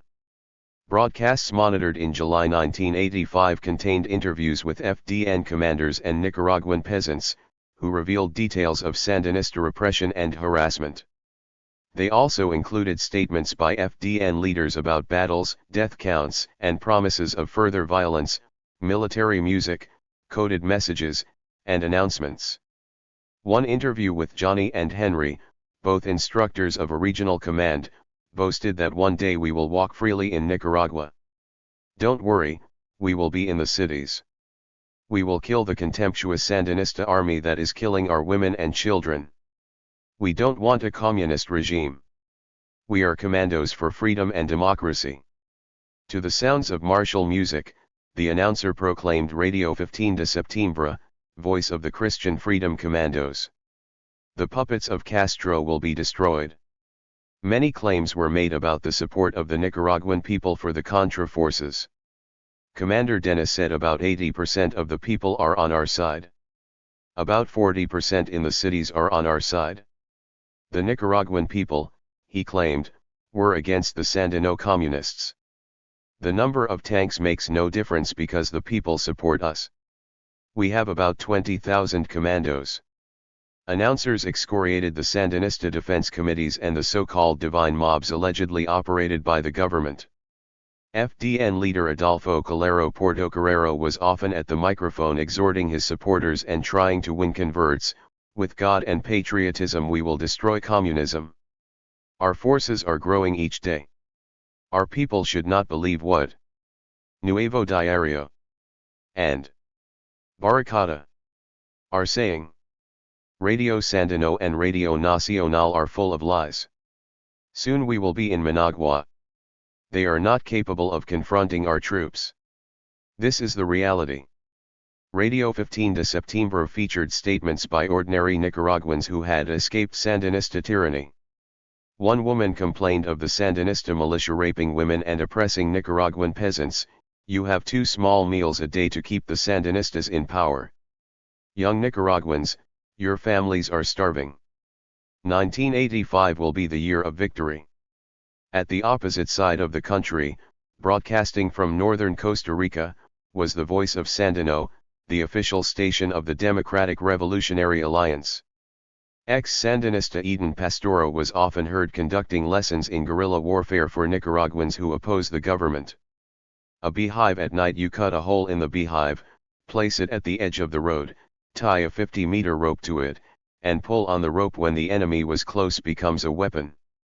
A nail sticking out of a piece of wood covered with mud becomes a powerful weapon, especially if you smear horse or human manure on the tip. This immediately becomes a mortal weapon. When the nail penetrates a shoe, it punctures the sole of the soldier's foot and causes gangrene or tetanus. Fight, fight, fight is our war slogan. Our slogan is no longer free homeland or death because we no longer want to die. Our slogan is now, free homeland or kill. 18. The Mizra organization, run by Mosquito Indian Contra Stedman Fagath, was operating Radio Miscut in the Honduran town of Rus Rus, close to Fagath's house. The station broadcasts in Mosquito to the indigenous populations along the Atlantic coast region of Nicaragua. No transcripts or recordings of this station were available for this study. In 1986, renewed U.S. congressional funding included yet another electronic weapon in the low-intensity war against Nicaragua.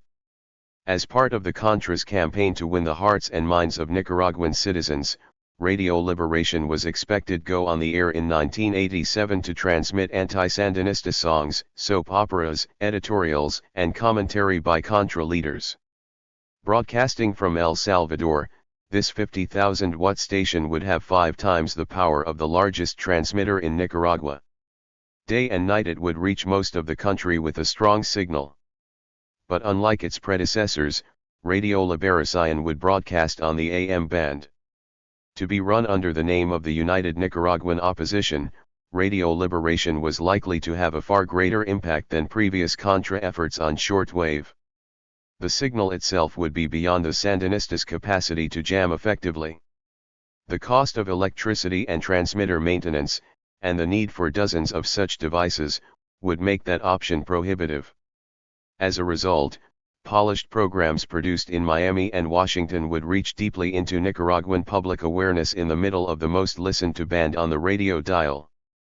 One planned program, Poncho Madrigal, reportedly would recount angry recriminations about life under the Sandinistas. 19.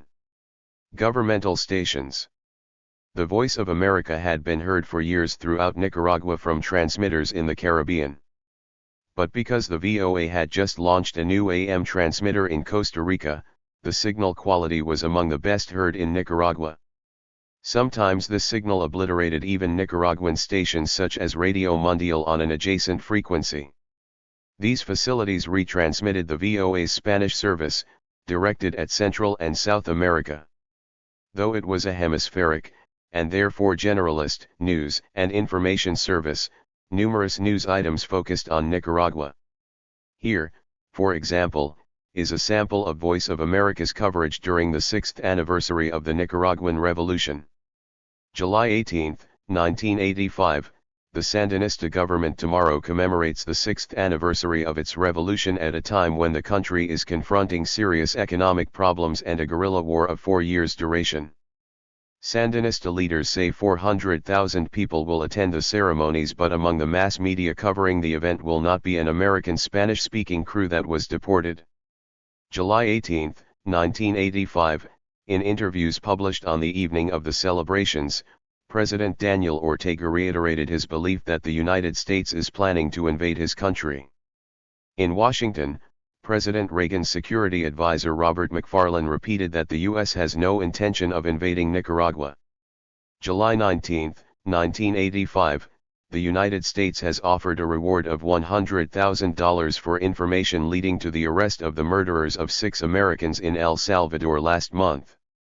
The reward was offered after an accusation by the U.S. government that Nicaragua could be directly involved in terrorist plans against Americans in Honduras.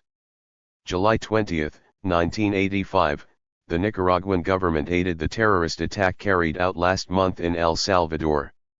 No mention was made of Nicaragua's progress in 6 years or its ongoing struggle against an external military threat.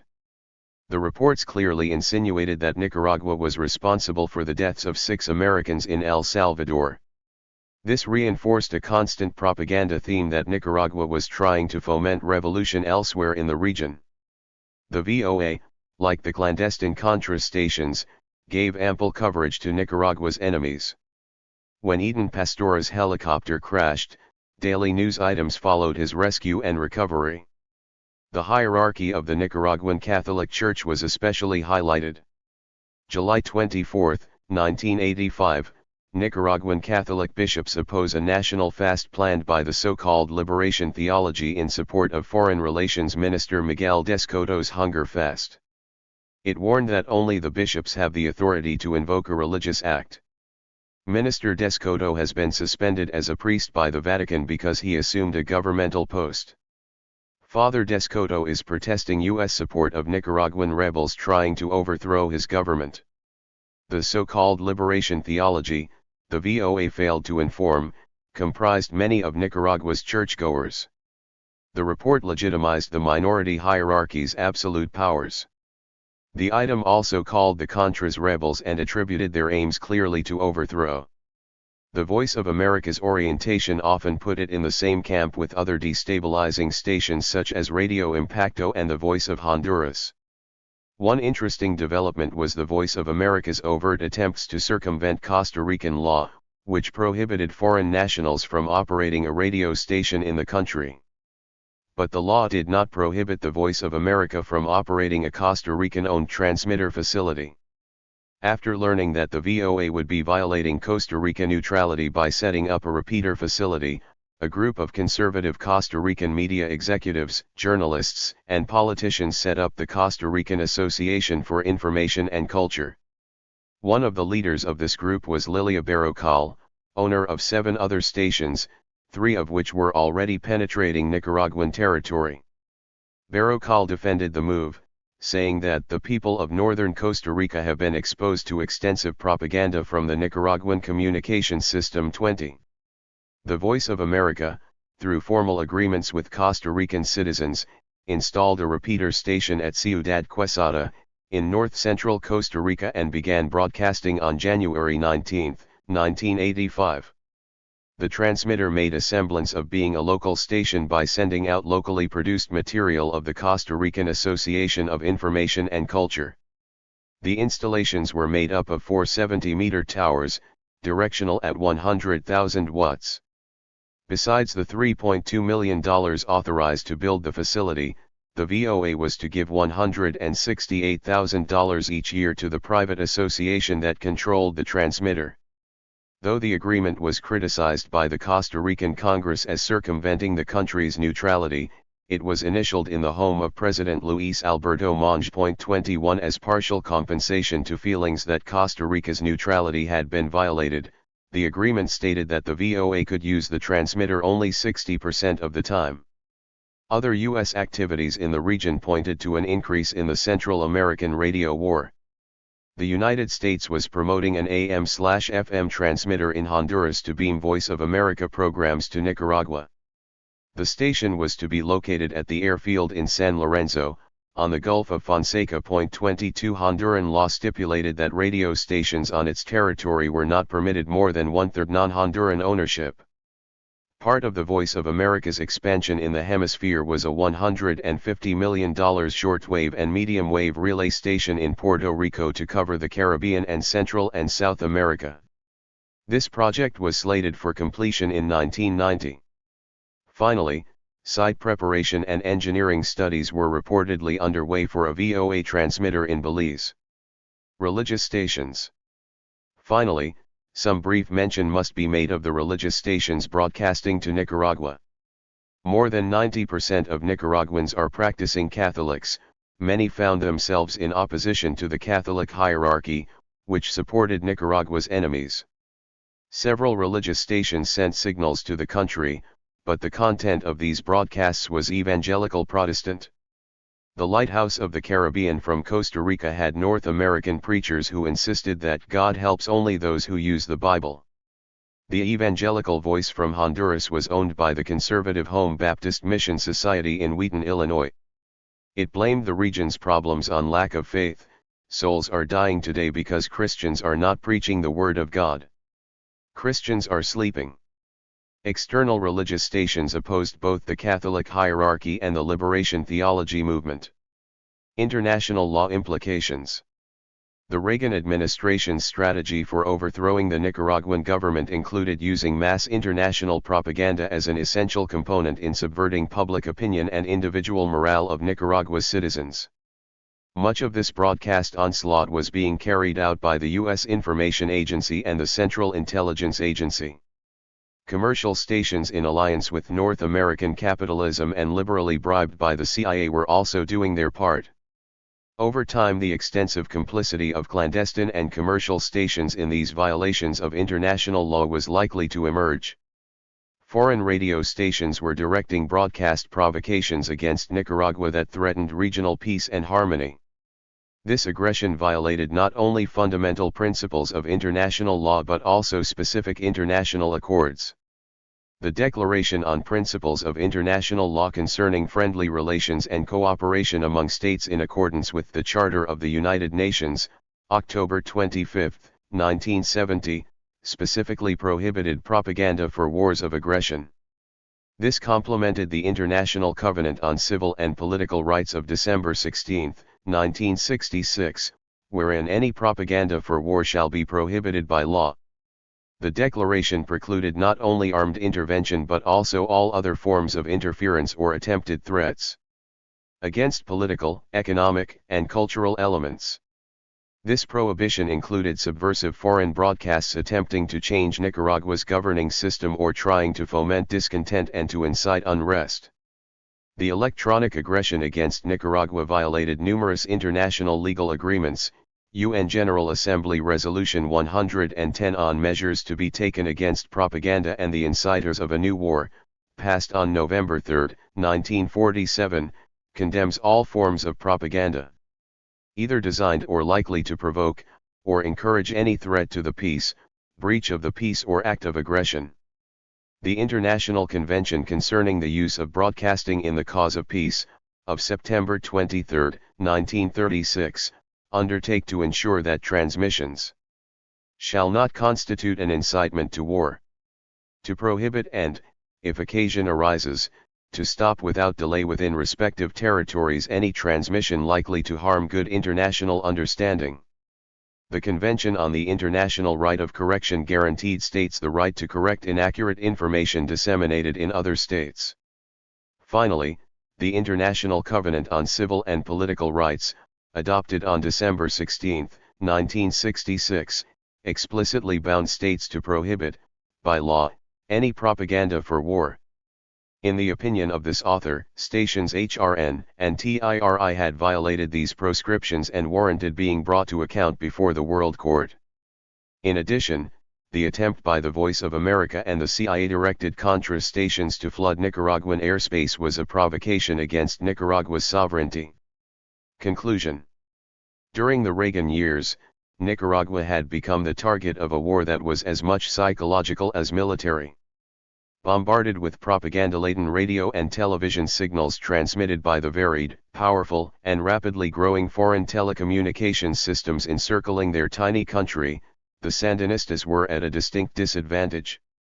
Remarkably, however, even after 5 years of this type of attack, the Sandinistas still retained the support of a large, probably majority segment of the Nicaraguan population, whereas the Contras were almost universally despised, even by citizens critical of the Sandinistas. Among other things, the Reagan administration had badly underestimated the Nicaraguan people's passion for national self-determination. 8. The Diplomatic Front. William Goodfellow. From 1981 onward, the Reagan administration and the Sandinistas engaged in on-again, off-again negotiations. During summer 1981 and again during spring 1986, agreement seemed possible. However, at the end of 6 years both sides were even farther apart, and a negotiated settlement seemed unlikely, at least until a new U.S. administration assumes office in 1989. The Nicaraguan government, fearing that the Reagan administration's hostility threatened to destroy the revolution, was eager to negotiate an agreement that would block what the Sandinistas perceived as the U.S. government's campaign to overthrow them. Many in the government in Managua, however, doubted that such an agreement was possible while Ronald Reagan was president. Those who held this view, perhaps a majority, believed that the negotiations were useful to buy time and keep the Americans off balance until a new, more reasonable administration came into office. Victor Hugo Tinoco, Nicaragua's deputy foreign minister and chief negotiator, took the long view in March 1986, someday, maybe not next month or next year, the Americans will sign an agreement with us. There never was a consensus within the Reagan administration for a negotiated settlement with Nicaragua that would leave the Sandinistas in power. Within the State Department there were career officers who have worked hard for an agreement and sincerely believed that a bilateral or regional treaty that contained the Sandinistas would best serve U.S. national interests. There is considerable doubt, however, whether those in the State Department favoring containment of the Sandinista revolution could have delivered even if a successful treaty had been negotiated. The CIA, the National Security Council, the White House staff, powerful figures in the Pentagon, and other influential voices on the Reagan right never wavered from their commitment to roll back communism by overthrowing the Sandinistas. For them negotiations, either bilateral or regional under the sponsorship of the Contadora countries, were an impediment to using stronger measures to oust the government in Managua. Although the negotiations were a convenient smokescreen to hide the administration's real agenda and deflect domestic and international criticism, Washington saw the bilateral talks and in particular the Contadora negotiations as counterproductive because they offered the Sandinistas a high-profile public forum where they could appear reasonable. Moreover, negotiations nurtured what the administration considered the false hope that the Nicaraguan problem could be dealt with without resort to military force. Off to a bad start. The new Reagan administration was hardly predisposed to good relations with the 1.5-year-old revolutionary government in Managua. The 1980 Republican Party platform had stated, "We deplore the Marxist-Sandinista takeover of Nicaragua." Further poisoning relations was Nicaragua's support for the final offensive by the guerrillas in El Salvador against the U.S.-backed government. The Sandinistas facilitated the transshipment of arms and supplies from Cuba to the guerrillas of the Furibundo Martí National Liberation Front in El Salvador and probably provided some logistical help as well. In addition to their ideological kinship with the FMLN, the Sandinistas felt their own security interests would be served by a victory of the left in El Salvador. No longer would Nicaragua be the only revolutionary government in Central America. By the end of February 1981 it became clear that the final offensive would not topple the Salvadoran government. Lawrence Petzulo, then U.S. ambassador to Nicaragua, stressed to the Sandinista leadership the U.S. government's strong objections to the arms flow. The Nicaraguans quickly opted for a more pragmatic course, and according to Ambassador Petzulo, by April the shipments had dropped to insignificant levels. 2. On March 1 Secretary of State Alexander Haig stated that U.S. economic aid to Nicaragua, suspended during the last days of the Carter administration, would be resumed when the arms flow to El Salvador stopped. Later in March a high-ranking Nicaraguan official stated, "The Sandinista Directorate will accommodate the United States. The Directorate will follow a hands-off policy toward El Salvador. In return, it expects a restoration of U.S. aid and a general improvement in relations." 3. Although the State Department acknowledged that the arms flow to El Salvador had abated, U.S. economic aid was not resumed, and U.S. rhetoric became increasingly harsh. The Enders Talks, August-October 1981. Thomas Enders, then Assistant Secretary of State for Latin America, gained a certain notoriety when in 1973 as charge d'affaires at the U.S. Embassy in Phnom Penh he personally helped direct the B-52 bombing campaign in Cambodia. 46 feet, 8 inches tall, described by his colleagues as pompous but brilliant, he must have seemed the personification of the U.S. government to the Sandinistas. On August 12 Secretary Enders arrived in Managua for a series of 6 meetings. In his first meeting with then-Junta Coordinator Daniel Ortega, Secretary Enders restated U.S. opposition to Nicaragua's support for the Salvadoran guerrillas and called for an end to Nicaragua's arms buildup. In return, Secretary Enders pledged that the United States would vigorously enforce U.S. neutrality laws regarding Nicaraguan exiles already undertaking paramilitary training in the United States. Moreover, the United States would publicly declare not to use force or the threat of force against Nicaragua. Finally, the United States would resume economic aid to Nicaragua and would establish cultural exchanges. It is unclear how seriously the Nicaraguans took the talks with Secretary Enders. Foreign Minister Miguel Descoto expressed optimism when he told reporters in Managua, "It is premature to judge the American intentions. We are committed to and continue to be committed to bettering the increasingly deteriorating relationship with the United States. We have made it a priority to make every effort to reach an understanding, a modus vivendi, with the United States." 5. In the most detailed account of the 1981 negotiations yet published, Roy Gutman, a reporter for Newsday in Washington, argued that the United States itself helped scuttle the talks. According to Gutman, the United States never presented the Nicaraguans with a complete set of demands. Former Nicaraguan ambassador to the United States Arturo Cruz was shown but never given a draft of the U.S. demands in the security section of the treaty. Cruz, quoted by Gutman, called the demands like the conditions of a victorious power. 6.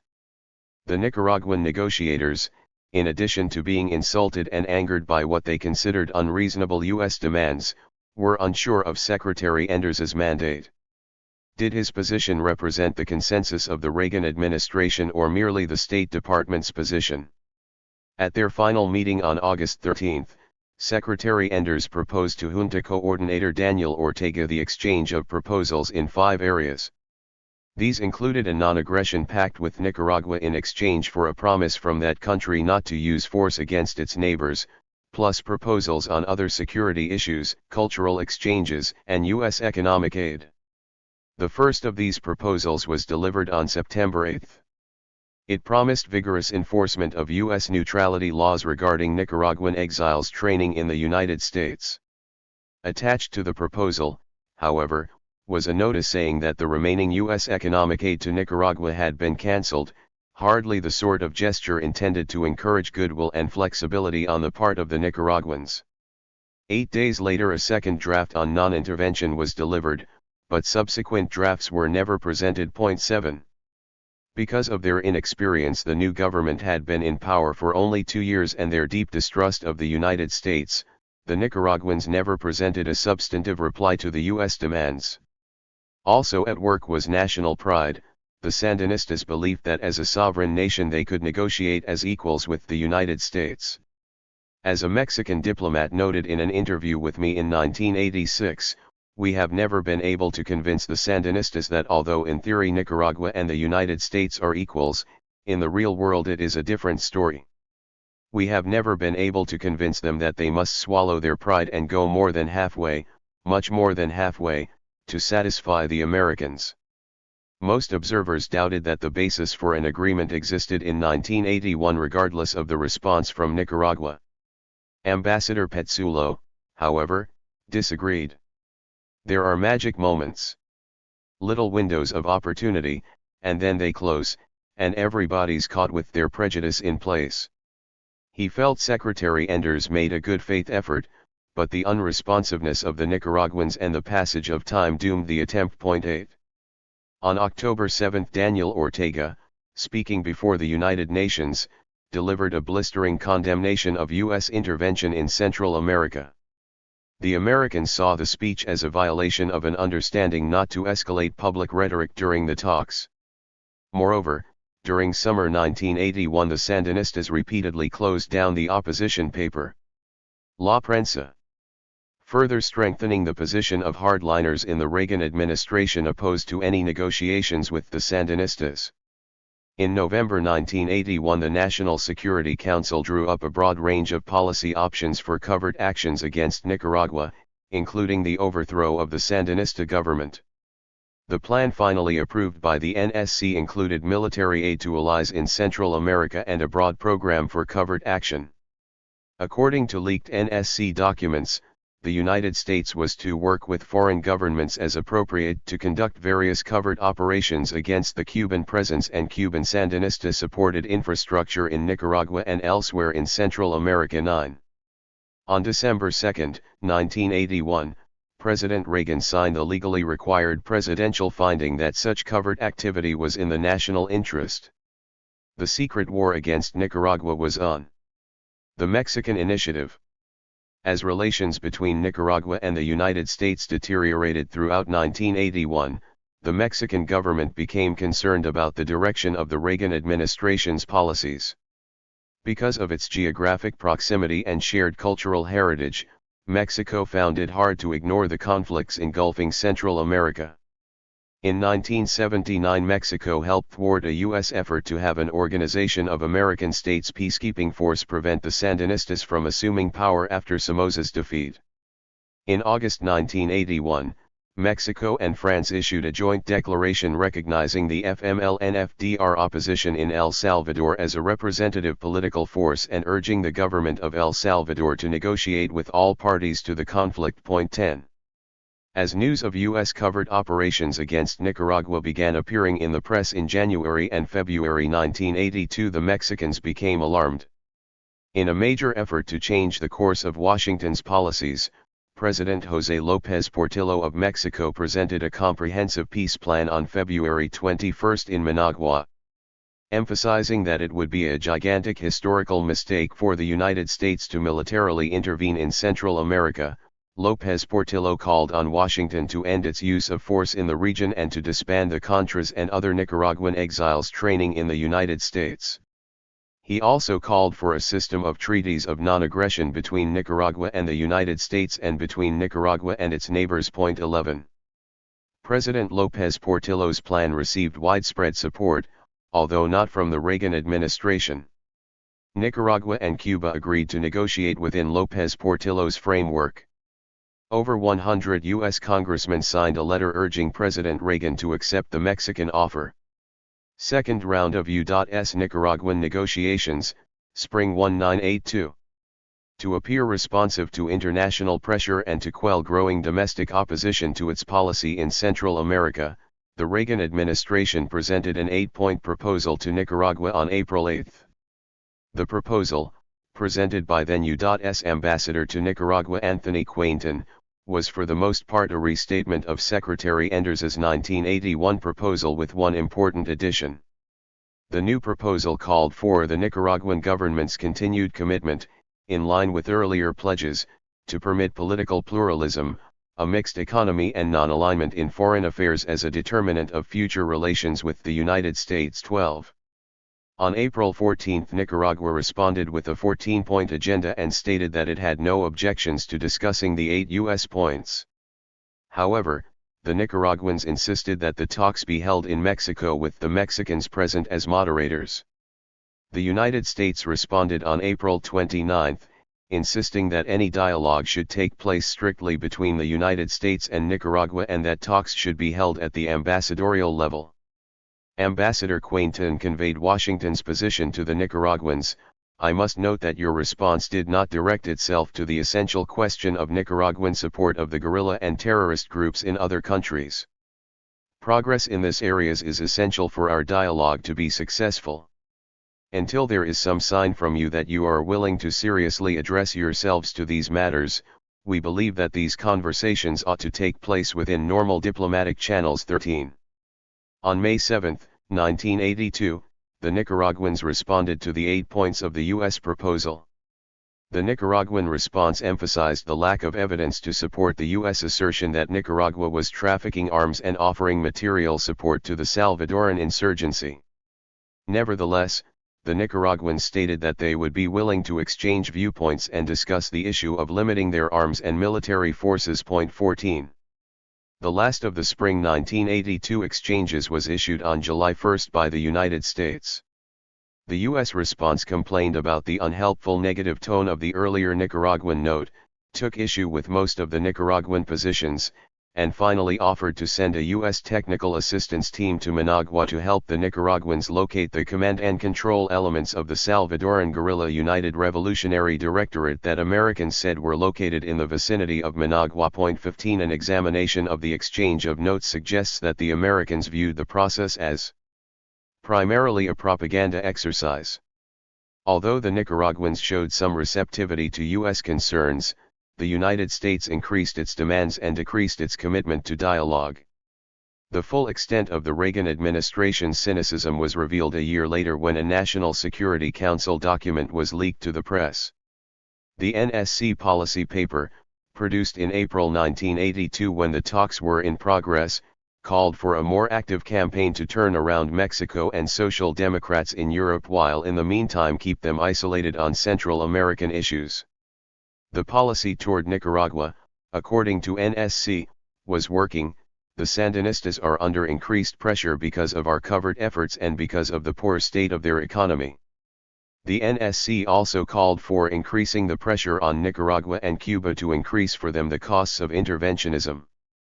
Finally, it revealed the administration's rather limited commitment to negotiations when it stated that the United States should co-opt negotiations issue to avoid congressionally mandated negotiations, which would work against our interests. 16.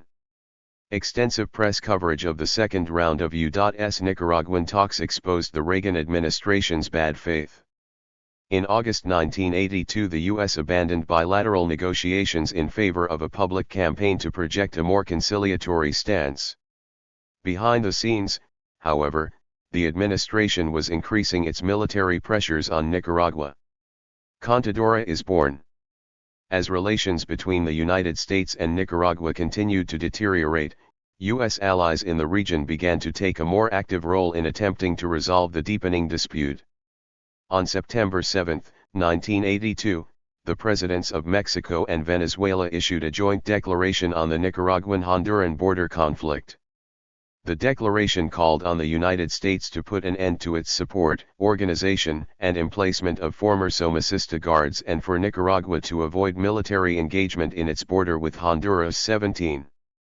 On January 8 and 9, 1983, the foreign ministers of Colombia, Mexico, Panama, and Venezuela met on the small Panamanian island of Contadora. In a bulletin issued following the meeting, they made an urgent appeal to all Central American countries to reduce tensions and resolve differences through dialogue and negotiation. They emphasized that the conflicts in Central America must be removed from the East-West confrontation, external factors which make them worse. 18. The foreign ministers of Colombia, Mexico, Panama, and Venezuela quickly dubbed the Contadora countries met periodically through spring and summer 1983 and on September 9 issued the Contadora Document of Objectives, which provided the framework for all subsequent Contadora draft agreements. The Document of Objectives was signed by the Contadora foreign ministers and by all 5 Central American countries.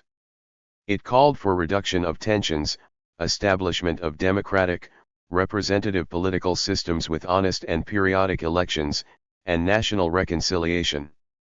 Arms levels were to be reduced, foreign military bases forbidden, and military advisors eliminated.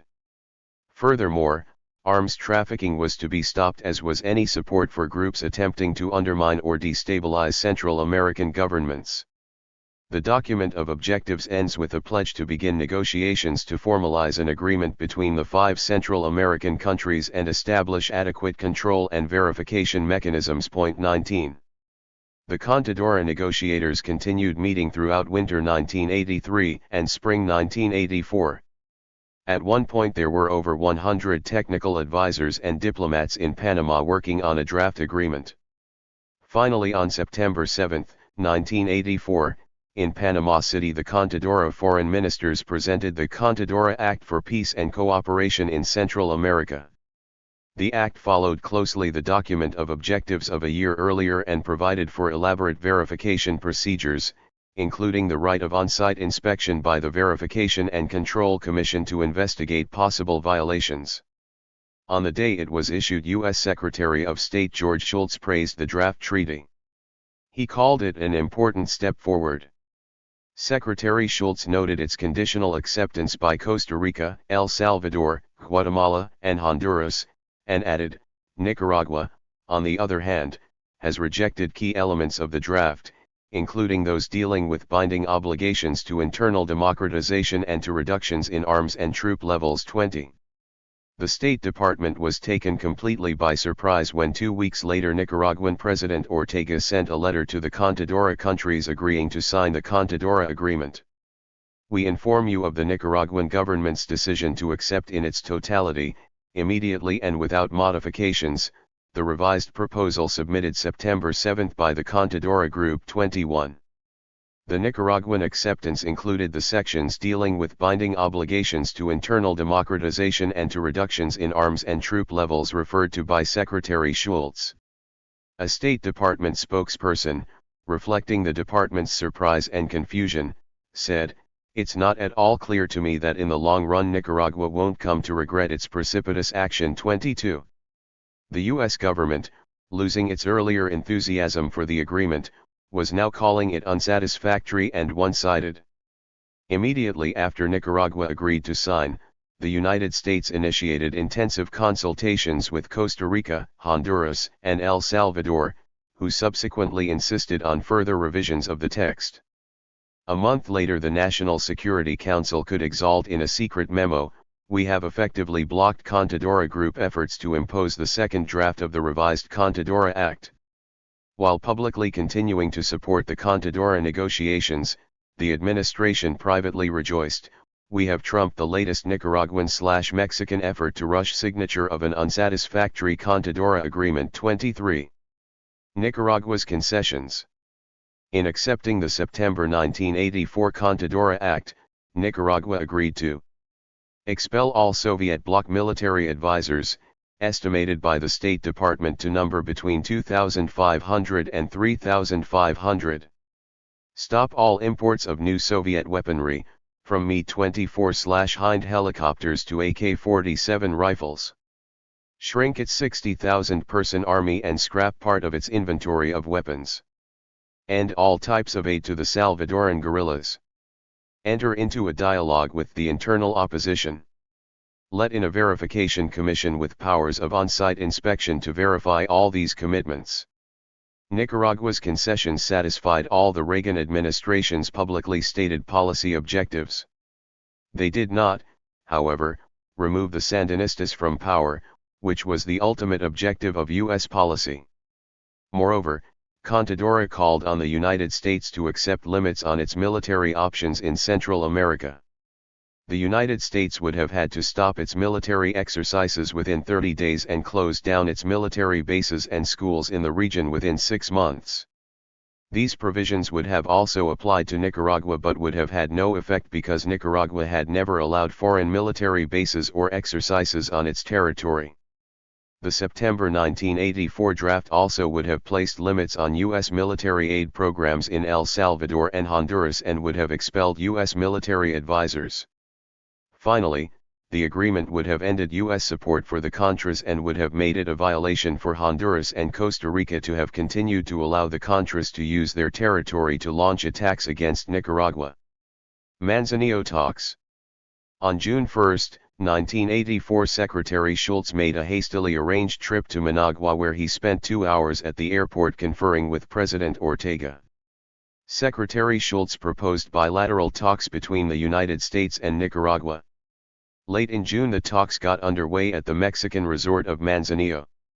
The administration's special envoy to Central America, Harry Schlotterman, represented the United States, and Deputy Foreign Minister Tinoco represented Nicaragua. At the Manzanillo talks, Nicaragua made the Contadora Treaty the basis of its negotiating position, casting doubt once again on the State Department's claim that Nicaragua's announcement that it would sign the Contadora Agreement was only a propaganda ploy. Once again the State Department rejected Nicaragua's offer, saying the United States needed to continue its military exercises in Honduras, which the Contadora draft outlawed. The State Department explained, given the Sandinista position, agreement would have been possible only if the United States approved the September 7 draft without change, despite the imperfections acknowledged by Contadora participants. 24. New Contadora drafts.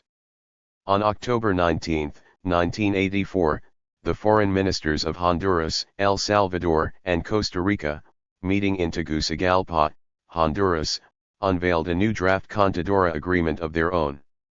Guatemala took a neutral position on the new draft, which was never endorsed by the Contadora countries. The U.S.-inspired counter-draft no longer prohibited U.S. military exercises in the region, it deleted the requirement for removal of U.S. bases, it altered the restrictions on military advisors, and it dropped the final protocol that would have bound the United States to uphold the agreement. The so-called Tegucigalpa draft dampened the prospects for agreement because it was so clearly tilted against Nicaragua.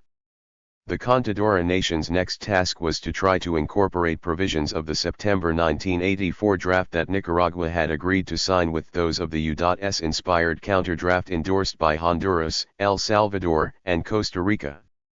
On September 12, 1985, the Contadora foreign ministers issued their revised agreement. It incorporated many of the objections the United States had raised through its proxies Costa Rica, El Salvador, and Honduras. The new draft temporarily permitted joint U.S. military exercises in the region, although it limited them in size and duration. As Nicaragua's deputy foreign minister Tinoco saw it, Contadora felt it was necessary to make concessions to the United States in order to keep the negotiating process alive. 25. The Nicaraguans were displeased, and on November 11 Nicaraguan President Ortega sent a letter to the presidents of the Contadora countries outlining Nicaragua's objections and making it clear that Nicaragua would not sign this time. President Ortega indicated Nicaragua's acceptance of 100 of the agreement's 117 provisions but objected to provisions that would allow U.S. military exercises to continue and would impose sharp cuts on Nicaragua's troop levels and armaments. Furthermore, President Ortega insisted that the United States sign a non-aggression pact with Nicaragua before his country would sign a new Contadora agreement.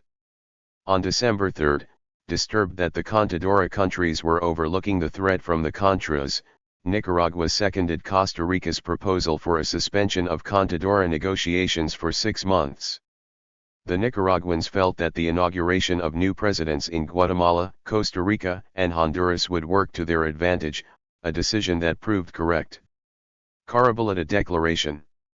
Meeting at Carabalita, Venezuela, in January 1986, the 4 South American countries of the Contadora support group Argentina, Brazil, Peru, and Uruguay revived the negotiations. With the Contadora countries they issued the Carabalita Message on Central America's peace, security, and democracy. The Carabalita Message was essentially a summary of the provisions of the September 1984 Contadora Agreement that Nicaragua had accepted. It called for simultaneous work on stopping aid to the Contras and resolving the few outstanding issues preventing final agreement on a Contadora treaty.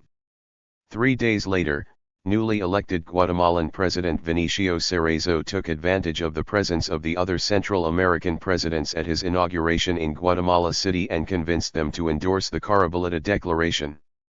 Nicaragua, which had called for a 6-month suspension of negotiations, returned to the negotiating table. Panama City meeting. For Nicaragua, the Carabalita Declaration was a diplomatic victory. Virtually all the countries of Latin America were united in calling on Washington to stop supporting the Contras. On April 5 to 6 in Panama City, the Contadora and Central American negotiators again met. Mexico opened the meeting by proposing, in the name of all the Contadora countries, that the conference issue an appeal to the United States to suspend consideration of aid to the Contras in order to allow time for negotiating and signing a new Contadora agreement. Costa Rica, Honduras, and El Salvador refused and insisted that aid to the Contras was an internal U.S. matter outside the scope of Contadora negotiations. They insisted that treaty negotiations go forward without any condemnation of aid to the Contras. Nicaragua, however, insisted on the appeal as proposed by Contadora, and the conference was deadlocked for 3 days. In one final communiqué, 12 of the 13 countries present agreed to a proposal to sign a Contadora agreement on June 6. Only Nicaragua refused to agree.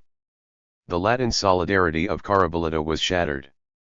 Nicaragua refused to agree to disarm in the face of the Reagan administration's military escalation, dismaying even liberal members of the U.S. House of Representatives who had traveled to Panama City to observe the negotiations.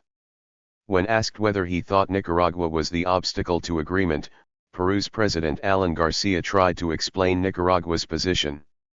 "How can you say so hastily that Nicaragua has been the problem? Nicaragua cannot trust good intentions and goodwill when there is a public, international, an open request of the U.S. administration to send $100 million in weapons to areas where the insurgents who oppose the Nicaraguan government operate. Therefore, I wouldn't go around hastily saying that Nicaragua is to be blamed. I would say that perhaps Nicaragua can do a bit more for this process, but I feel that the responsibility lies with the bipolar conflict of the world which hurts us so much and which the Contadora group wants to keep from reaching our countries. Point 26. Habib letter. The negotiations seemed to regain lost momentum when a letter from U.S. Special Envoy Philip Habib to Representative Jim Slattery was made public. In his letter, dated April 11, 1986, Ambassador Habib said the United States interpreted the Contadora provisions as requiring a cessation of support to irregular forces and/or insurrectional movements from the date of signature. Ambassador Habib's letter seemed to bridge the gap between the Nicaraguan position, which was not to sign until the United States cut off the Contras, and the U.S. position, which was not to cut off the Contras until Nicaragua signed Contadora. The letter was greeted with enthusiasm by many in Congress who believed that it represented a shift in U.S. policy and a breakthrough in the negotiations, the first clear commitment to stop funding the Contras if Contadora were signed by all parties. Right-wingers in Congress and the Pentagon, however, reacted to Ambassador Habib's letter with near panic. Representative Jack Kemp demanded Habib's firing. The Pentagon released a study warning that signing of Contadora, which Nicaragua could then violate, would in 3 years require deployment of 100,000 U.S. troops to the region at an annual cost of $9.1 billion. Although Ambassador Habib's letter had been duly cleared at the White House, the right-wingers easily prevailed in the struggle for the president's mind, and on May 23 the administration in effect reneged on the Habib promise, saying Ambassador Habib should have promised a cut-off of aid to the Contras on implementation, not just signature of the treaty. The difference was enormous, particularly since the Reagan administration would be the sole judge of whether or not various provisions of the treaty were being fully implemented. Movement in Managua. The apparent disarray in Washington puzzled the Nicaraguans. Deputy Foreign Minister Tinoco asked a visiting American in late May, "Who is speaking for your government? The Pentagon, the State Department, the Congress? Who are we to believe?" 27. The outcry by the right wing over the Habib letter, however, made an impression in Managua. If the right in the United States was so convinced that signing Contadora would cut off the Contras, maybe Nicaragua should sign after all. On May 27 President Ortega struck a new conciliatory note. "We are willing to sign the Contadora peace document on June 6, he said, with no reference to Nicaragua's earlier conditions. Point 28. June 6 Contadora draft. The Contadora negotiators submitted their third, and they said final, draft agreement on June 6. The new draft adopted Nicaragua's concept of a reasonable balance of forces but also adopted the Guatemalan-Costa Rican system of assigning points to determine acceptable force levels. To sidestep the exercises and arms limitation problems, the new draft postponed them until after ratification. However, support of the Contras would still have to end on signing. Withdrawal of foreign bases and military advisors was likewise key to signing. On June 20 Nicaragua indicated it would accept the new agreement but stopped short of saying it would sign. Nicaragua has always been willing to sign a peace agreement in the spirit of the Carabalita Declaration, the government announcement stated. It considered the Contadora Agreement the only instrument that can and should facilitate a rapid and efficient conclusion of the negotiating process to achieve peace in Central America. 29. U.S. rejects the Contadora Agreement. As Nicaragua became more and more positive about signing, the Reagan administration moved toward outright rejection of Contadora. The administration was opposed to any lousy, fake, sham Contadora treaty, an official said on May 23. On June 24 President Reagan expressed the same thought somewhat more elegantly: United States will support any negotiated settlement or Contadora treaty that will bring real democracy to Nicaragua. What we will not support is a paper agreement that sells out the Nicaraguan people's right to be free. Real democracy, as defined in Washington, emerged as a new and prohibitive condition. the administration quickly dismissed Nicaragua's support for the new draft. It was propagandistic and an obvious effort to defeat the president's contra-aid request, the State Department said on June 22. Following the administration's lead, Honduras and El Salvador rejected the new draft. Costa Rica criticized the new draft but said it still wanted to sign tomorrow. Only Guatemala pledged its full support to Contadora. Nicaragua's statements in support of Contadora were drowned out by Honduras and El Salvador's rejections and by votes in the U.S. Congress to approve President Reagan's request for another $100 million in aid for the Contras. The chance for agreement was over. Contadora negotiators, speaking at the United Nations on June 26, the day after the U.S. House of Representatives approved the president's contra-aid request, bravely stated that Contadora had reached the end of a chapter, not the end of its work. Agreement unlikely before 1989. Even if Nicaragua had joined the other 4 Central American countries in agreeing to sign the draft on the table in April, it was likely that the Reagan administration would have found a way to scuttle the agreement. The United States had enormous leverage over its allies in Central America, particularly in Honduras and El Salvador, where the militaries were heavily dependent on hundreds of millions of dollars in U.S. military aid each year. The dominant role of the militaries in both countries would have made it very difficult for either Honduran President José Ascona Hoyo or Salvadoran President José Napoleon Duarte to sign a Contadora draft in defiance of U.S. wishes, even if they had been predisposed to do so. By the end of 1986, Contadora's short-term prospects seemed bleak. In both Washington and Managua, attention had shifted to the battlefield. Gone was talk of imminent signing, although the Contadora foreign ministries continued to emphasize that the Contadora process was still very much alive. Too much had been invested by all parties to allow the process to die. Attempts to negotiate a Contadora agreement seemed likely to continue, particularly if the war kept going poorly for the Contras. However, the participants in the negotiating process were well aware that Contadora's success depended on Washington's acquiescence. The Contadora negotiators' best hope was to be able to continue averting a regional war until a more reasonable U.S. administration took office in 1989. As long as those committed to rolling back communism were in charge of U.S. foreign policy, the undeclared war against Nicaragua would continue. This chapter draws extensively upon reports written by Jesse Biddle, Jim Morrell, and William Goodfellow, published by the Center for International Policy from 1983 to 1986. Part 2. The Home Front. Introduction.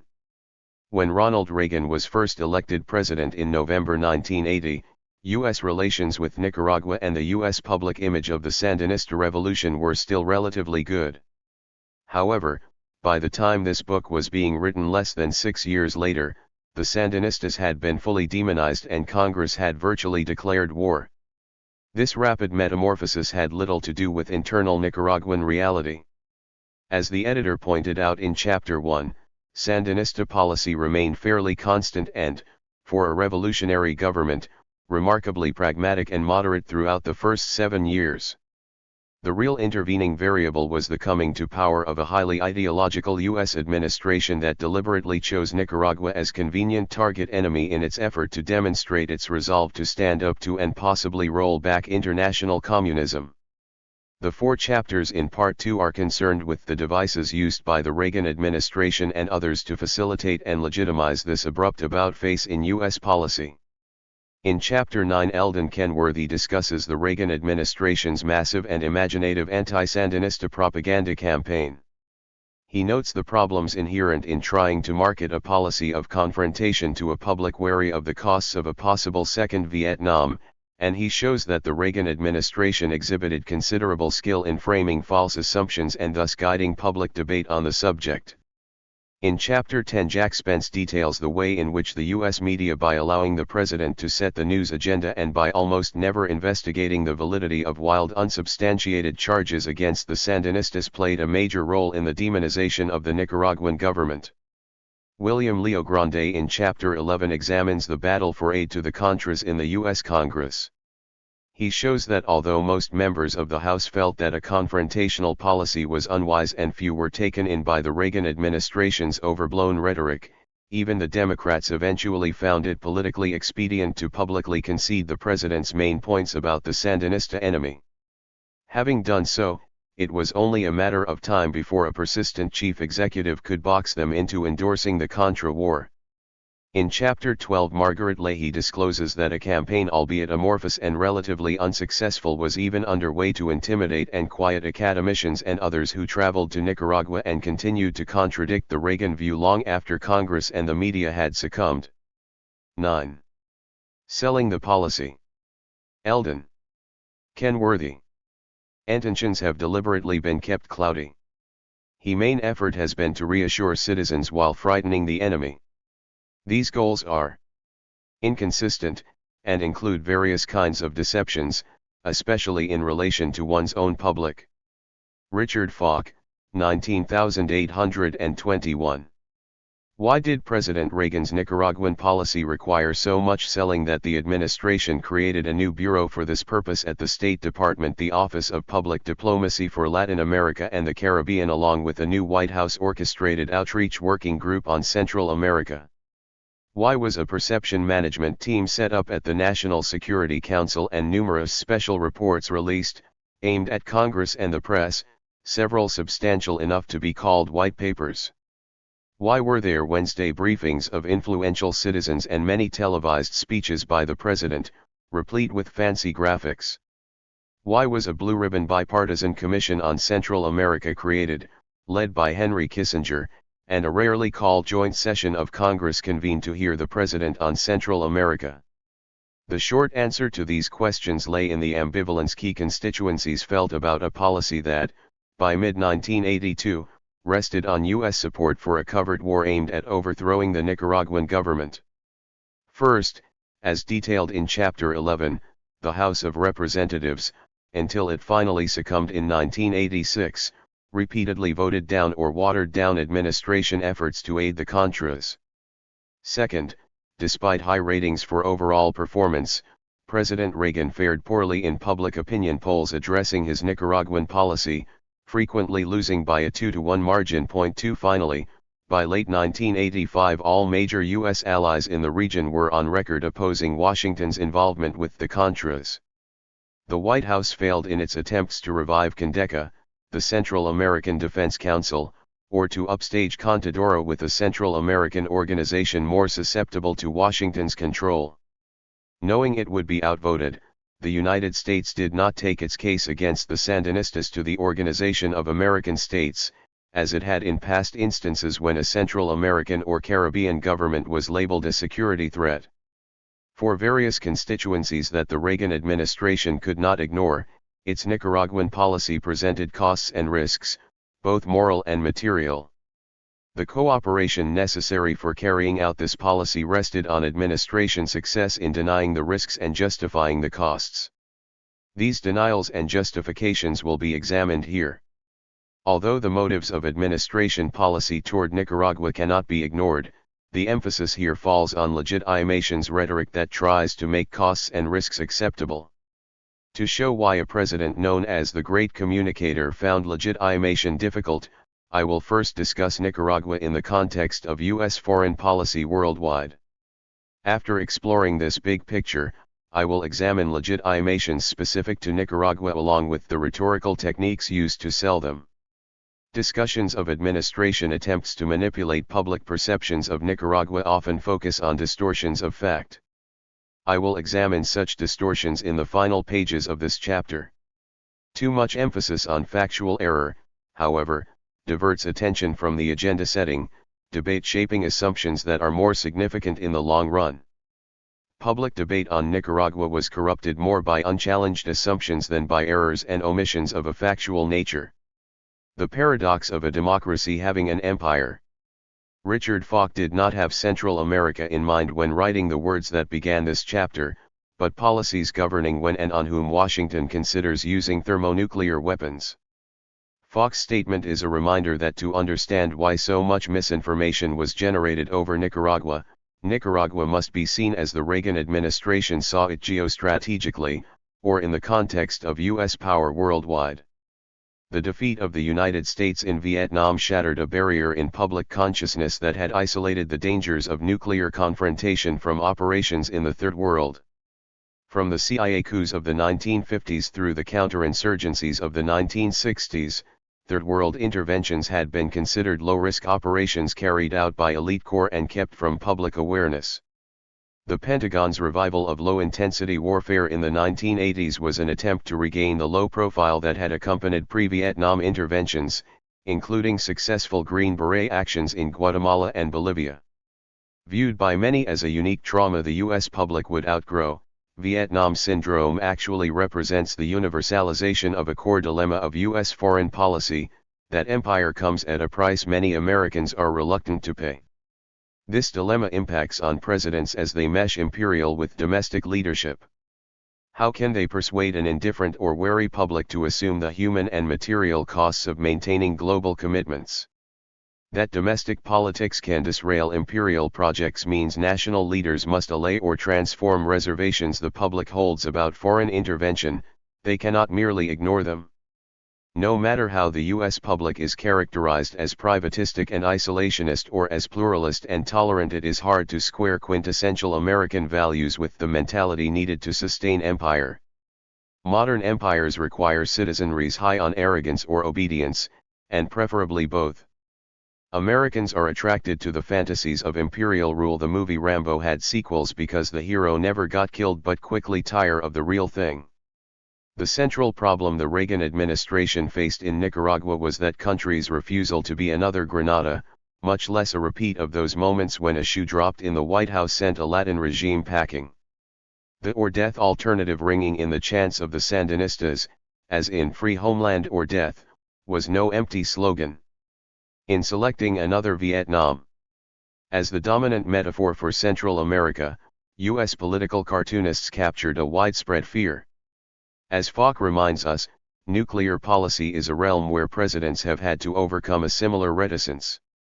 Most citizens accept the dangers attendant on their governments being poised to plunge the Earth into nuclear winter as the unavoidable cost of deterring the Soviets from destroying the United States or overrunning Western Europe. From the massive retaliation of the Eisenhower years, however, down to Presidential Directive 59 issued in the wake of the Iranian Revolution, presidents have reserved the right to use nuclear weapons in a much broader range of situations. By his own admission, while president, Richard Nixon considered using nuclear weapons 4 times, none corresponding to the in extremis situation the public has in mind when it reluctantly endorses nuclear defense. Point 3. To the public, then, high risks in foreign affairs are tolerable when presented as the only alternative to the capitulation or destruction of the United States. The red or dead framing of the superpower conflict, launched as Washington took the quantum leap from atomic to thermonuclear weapons, elicited a begrudging "we'll risk dead." The public might not have accepted that risk had it been told that this policy was intended to give U.S. presidents a range of options for dealing with challenges to U.S. interests around the globe, including situations in which Soviet influence was minimal. Point 4. In short, the public understands one thing by such words as security threat and vital interests, defense and survival. Administrations invoke these concepts, however, to legitimate a much broader objective, maintenance of the Pax Americana issuing from World War II. Nationalism in the Third World and the emergence of other powers in the First and Second have made it difficult for either superpower to sustain the global influence it enjoyed a quarter-century ago. Tending the empire has meant being alert to erosion at the edges, which poses a problem for presidents who must sell $100 billion military budgets to the public as defense. The problem captured by Vietnam Syndrome is not merely the selling of risks, then, but the selling of costs and risks in places either remote geographically or hard to equate with a direct Soviet threat. Although 56% of the Americans polled in April 1986 found Nicaragua troublesome, only 32% considered it a major threat to their security. Point 5. Therein lay President Reagan's problem. In Vietnam, flawed policies led an initially supportive public to reverse itself. The Reagan administration entered the White House convinced that its ability to manage the empire rested on proving Vietnam an aberration. President Reagan sought to show the world that the United States was back and standing tall. To demonstrate this, the White House had to show its resolve to use force in third world settings, the Pentagon and CIA their skill in carrying out such missions, and the American public the willingness to see such projects through to the end. Central America and the Caribbean presented an ideal venue, minimal interference from other world powers coupled with a proximity to the United States that should make an appeal to the public on the basis of defense convincing. By the time Grenada was ripe for a surgical attack, the administration had committed its prestige to demonstrating resolve in Central America. In the early months of Reagan's presidency, El Salvador was the primary target. "Mr. President, this is one you can win," Secretary of State Alexander Haig told Reagan privately. 6 After the situation in El Salvador stabilized, attention turned to Nicaragua and to the opportunity conservatives long had awaited to roll back a Marxist regime. In an important sense, Reagan policy toward Nicaragua was only marginally about Nicaragua. The White House admitted as much on those occasions when it presented Central America as a test of U.S. credibility worldwide. Addressing Congress in 1983, the president asked, "If Central America were to fall, what would the consequences be for our position in Asia and Europe and for alliances such as NATO? Our credibility would collapse, our alliances would crumble." 7. The Kissinger report expressed the same logic when it argued, the triumph of hostile forces in what the Soviets call the strategic rear of the United States would be read as a sign of U.S. impotence. 8. What to Henry Kissinger was a strategic rear, President Reagan called our own backyard. The worst blow to U.S. credibility was assumed to lie in its not prevailing in its sphere of influence, inasmuch as prevailing there must be a simple matter of will.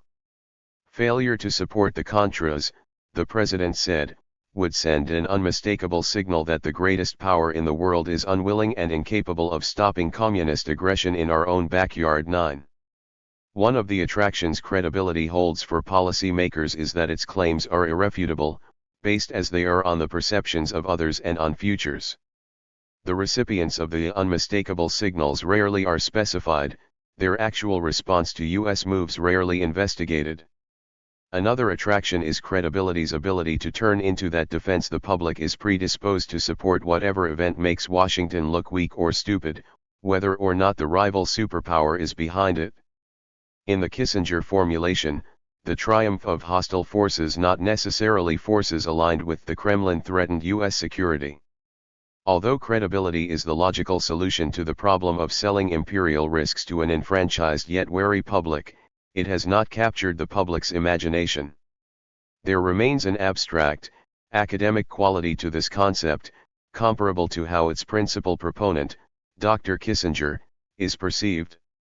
In selling his Nicaraguan policy, President Reagan found it expedient, or perhaps just natural, to incarnate the fear of Soviet gains at U.S. expense rather than deal with disembodied perceptions and signals.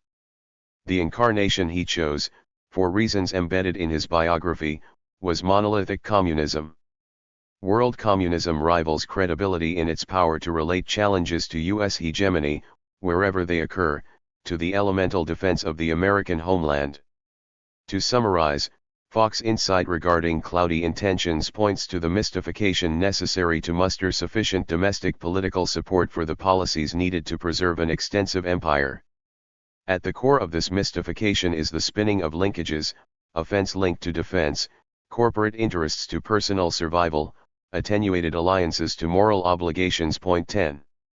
Reagan addresses the nation. On Sunday evening, March 16, 1986, as Congress prepared to vote on an administration proposal to renew military aid to the Contras, President Reagan delivered a major, televised address. 11 This speech also was broadcast, unedited, on Nicaraguan state television. The Sandinistas counted on most Nicaraguans finding Reagan's characterization of their reality so distorted that broadcasting the speech would discredit not only Reagan but his allies among their opponents. A speech thought persuasive in the United States also was considered persuasive in Nicaragua, the common characteristic being the rhetoric's distance from reality. Picture the performance of a president trained as an actor, speaking from the Oval Office with its trappings of authority, aided by a map of Latin America that progressively turned red as the president detailed the spread of that cancer, that malignancy, whose vectors lay in Managua.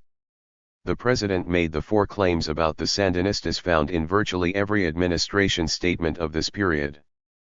Pivotal was the assertion that the Sandinistas are a communist organization, the communist government of Nicaragua.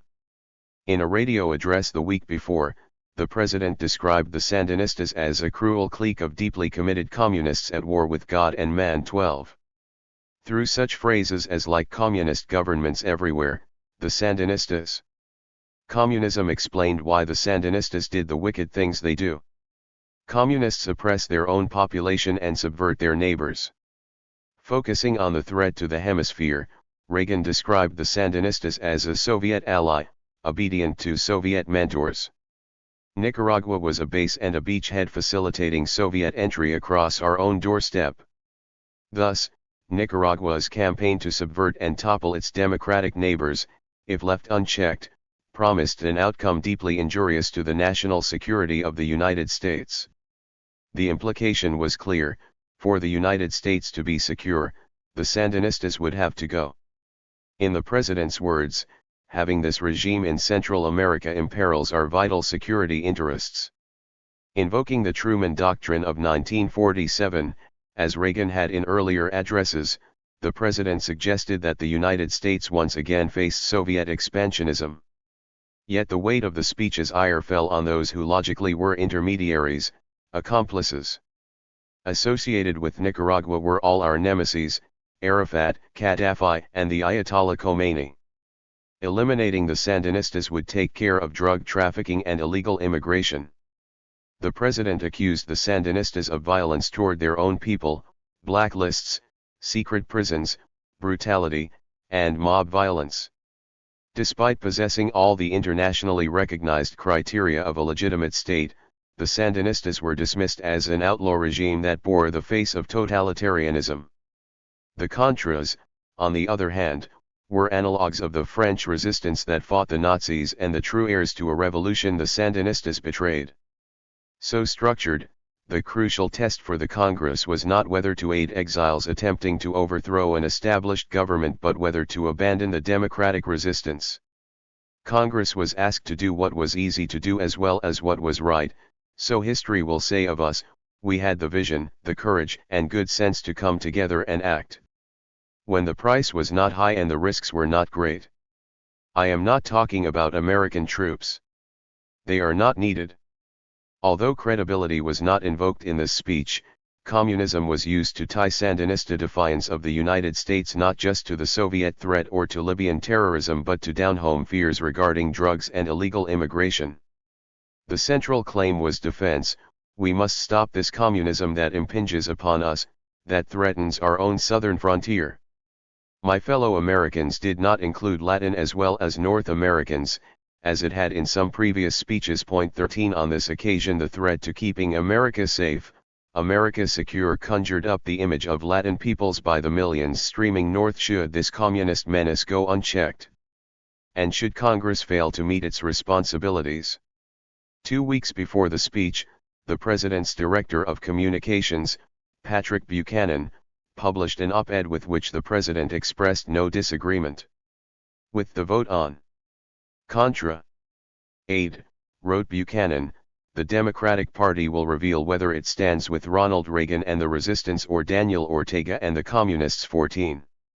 As the vote neared, a television commercial supporting the president said, if Congress will act while there's still time, thousands of Americans will never be sent to fight and die in Nicaragua. Another commercial showed missiles erupting from their silos as the voiceover asked, what can you do if the communists use Central America as a base for nuclear missiles? 15. Addressing the Senate Foreign Relations Committee, Secretary of State George Shultz said of Nicaragua, I know which side I'm on, I know who the bad and the good guys are here. 16. A televised address from the Oval Office is one thing, less presidential settings another. As the vote approached, the administration worked to reduce the options under discussion to the Central American equivalent of the red or dead that had stifled policy debates in the 1950s.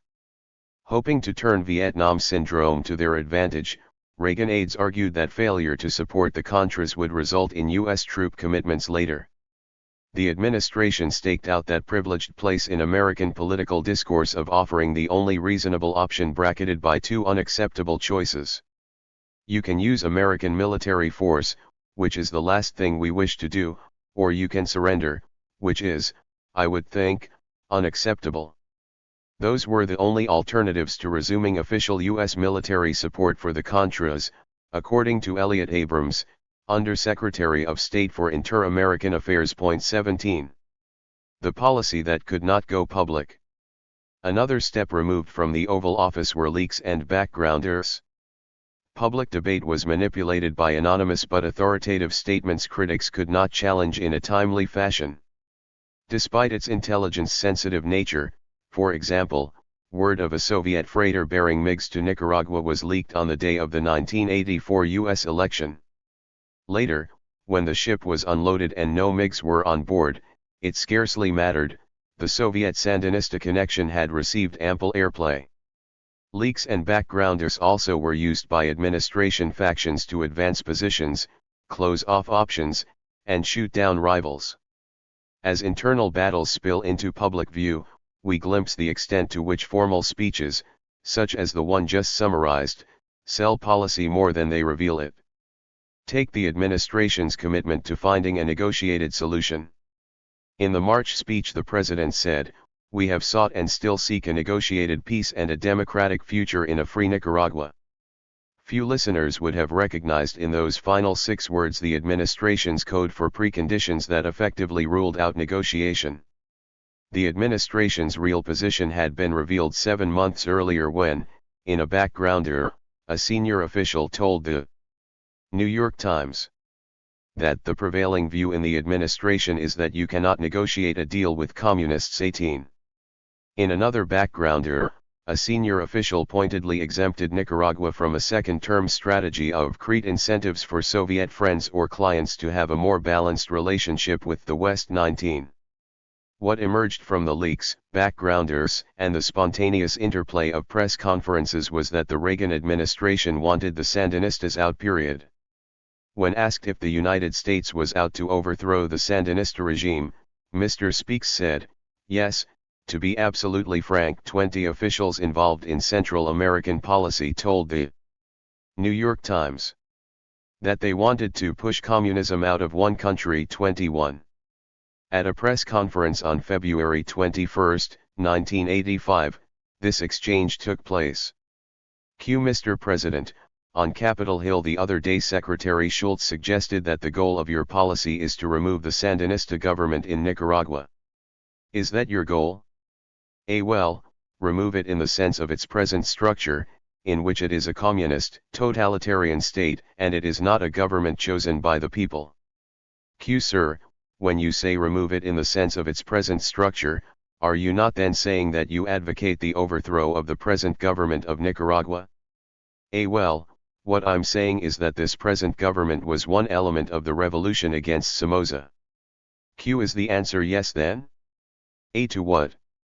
To the question, aren't you advocating the overthrow of the present government, if not to substitute another form of what you say was the revolution? Not if the present government would turn around and say all right if they'd say uncle, or all right, and come back into the revolutionary government and let's straighten this out and institute the goals. 22. Revolutionary government now being contra-defined, if not contra-led, what the president was offering the Sandinistas was their participation in a government shaped by their enemies.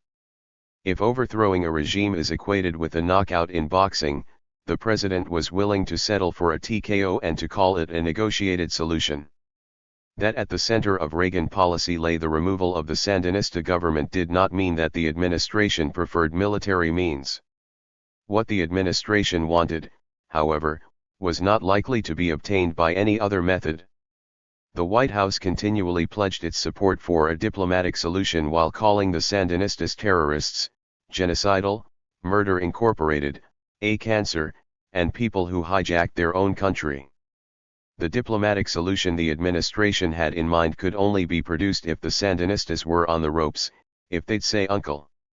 If Nicaragua still won't see the light, the president elaborated in 1986, then the only alternative is for the freedom fighters to have their way and take over 23.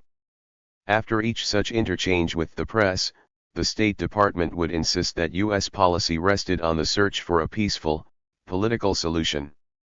Because the real policy carried risks the administration did not want examined, the real policy was kept off the agenda of congressional debate until disclosures of the administration's secret arms deal involving Iran, Israel, and the Contras broke the spell. Hearings were held in Congress all along, but rarely did they address the large questions of what the policy really was and what risks it entailed. Congress focused instead on discrete events and appropriations. Through 1986, the only place where the real policy may have been examined with the care that the Founding Fathers intended when they wrote Article 1 of the Constitution was in the select oversight committees that monitor the CIA, and those discussions were secret. The rhetoric that masked the policy. One way to frame the public relations task the administration confronted, given its real objectives, is to compare the evidence needed to sell the policy with the evidence revealed. It was not difficult to show that leading Sandinistas were Marxists, leaving aside what this means in Nicaraguan context. The problem was how to make of this a danger warranting the kind of military action that 70 to 80% of the U.S. people, according to opinion polls, feared, one that would draw U.S. soldiers into combat. Public fears could be mobilized around another Cuba, interpreting Cuba to be a Soviet satellite that has given the Kremlin military bases and has a record of militarily aiding insurgencies abroad. 24 On this, however, the evidence was not compelling. Nicaragua was not another Cuba in this sense. There was a second problem. The charge that Nicaragua was a platform for Soviet expansionism, of all the charges leveled at the Sandinistas, was the most negotiable. And that which is negotiable does not require a military solution. Although the Sandinistas showed little receptivity to negotiating away their rule inside Nicaragua, they gave every indication of being willing to barter their right to become another Cuba. In September 1984, Nicaragua was the first Central American government to commit itself to sign the Contadora Treaty, an act that caught Washington off guard. The entire Contadora process, as shepherded by Mexico, sought to assure the Reagan administration that there would be no more Cubas while guaranteeing the Sandinistas their right to rule, as Marxists even, provided that they had sufficient domestic support.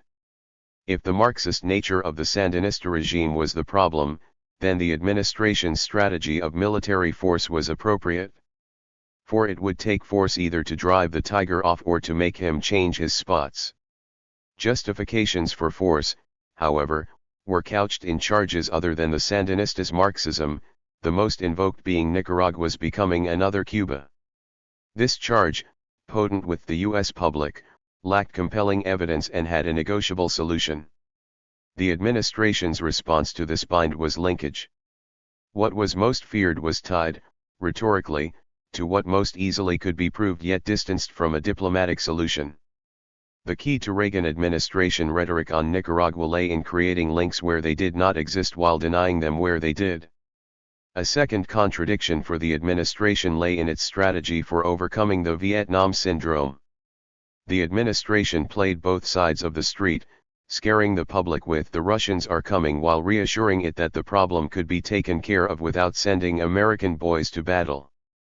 Only one assumption can square those messages, that a Central American army and by Reagan's second term only the Contras were available could counter this relentless thrust of world communism. The United States both entered and left the Indochina War thinking local armies could carry the day. Remembering that they could not, this solution was not convincing, which is not to say that many in Congress did not embrace it. Believing he was speaking off the record, Henry Kissinger said that either the administration's analysis of the situation is wrong or the solution is wrong, adding, "It cannot be that it is such a vital interest and it can be solved with $100 million." 25. A third contradiction emerged from the administration's need for bipartisan backing for a policy that could not fully reveal itself. Given the Democrats' control of the House and the conviction of influential Democrats that a negotiated solution was possible on the Another Cuba issue, plans for overthrowing the Sandinistas had to be presented as something other than they were, leading to the ultimate paradox of the Contra War being sold as an aid to diplomacy. The decision to support the Contras had been made by the president in March 1981. By March 1982, the Contras were blowing up bridges inside Nicaragua and the president's approval of the secret war had been leaked to the press. The Intelligence Committee of the Democratic-controlled House, insisting on clear GUID lines for the CIA operation, was told its purpose was to interdict arms passing from Nicaragua into El Salvador. In December 1982, the entire House unanimously approved the Boland Amendment. No money could be spent on actions aimed at overthrowing the Nicaraguan regime. Testimonies of those recruited by the CIA to run this war leave no doubt that overthrowing the Sandinistas was and remained the purpose of the operation. 26 Yet as late as June 1985, 4 months after the Say Uncle press conference, President Reagan sent the House a letter assuring it that support for the Contras was not part of a plan to overthrow the Sandinistas, a letter that saved the policy from one of its many cliffhangers in Congress. 27. Involvement with the Contras led Washington to cancel a long-standing treaty obligation to the World Court, in anticipation of the June 1986 ruling against the United States.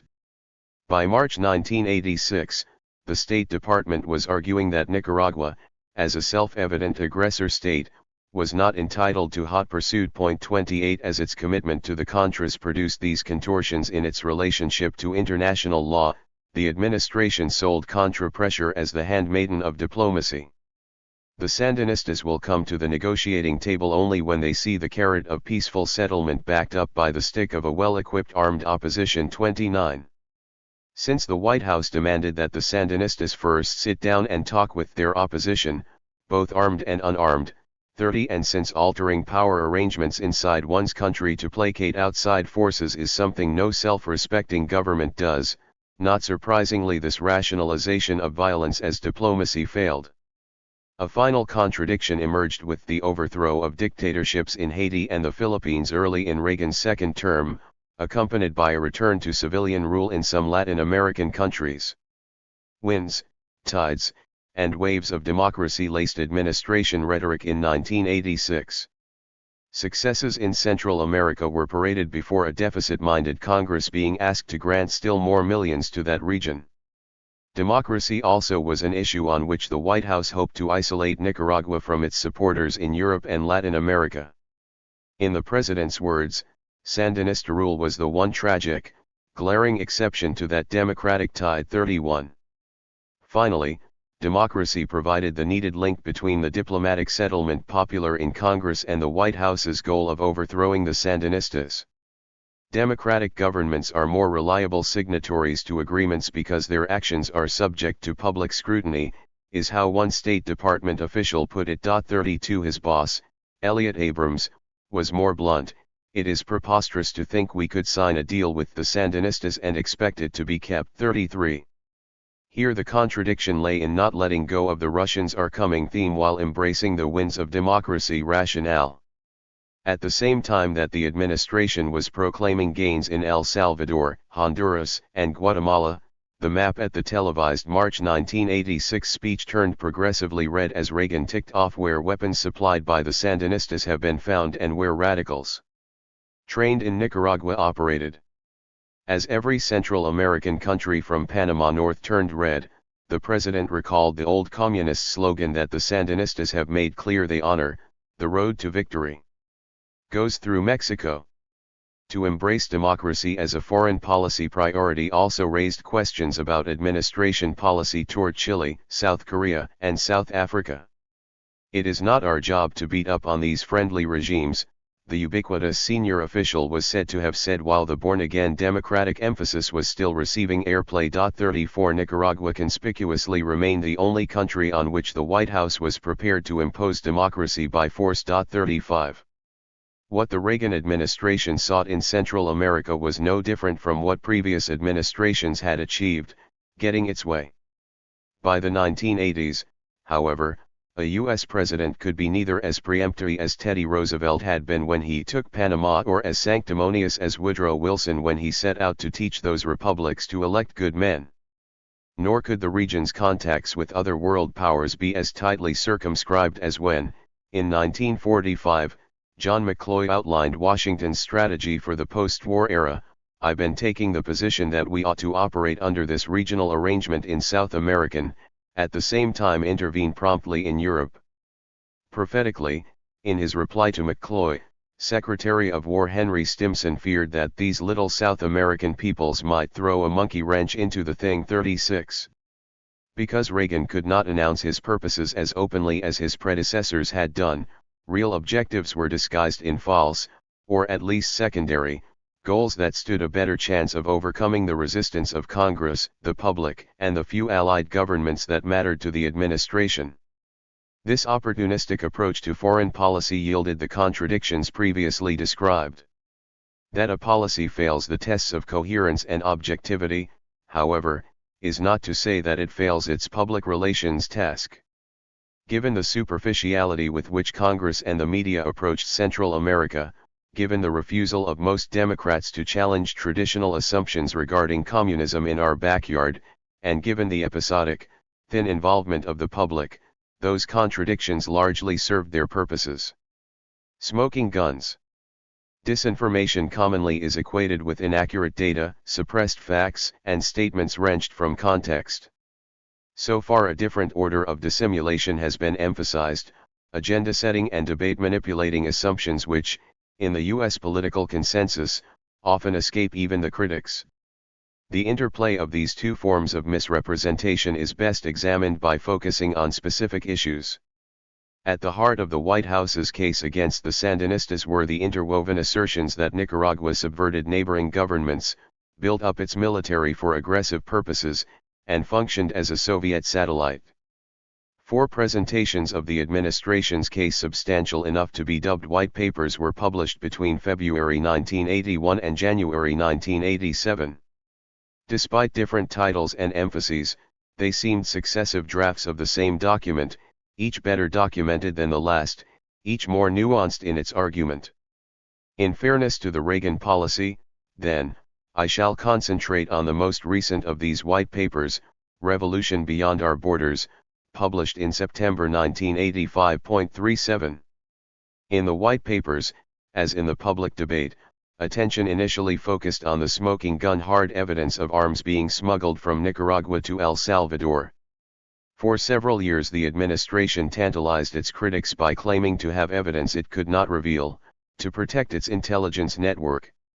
Opponents pored over what information was released, looking for forgeries and false inferences. 38 In the midst of this misplaced concreteness, 3 assumptions that framed the white papers largely went unchallenged.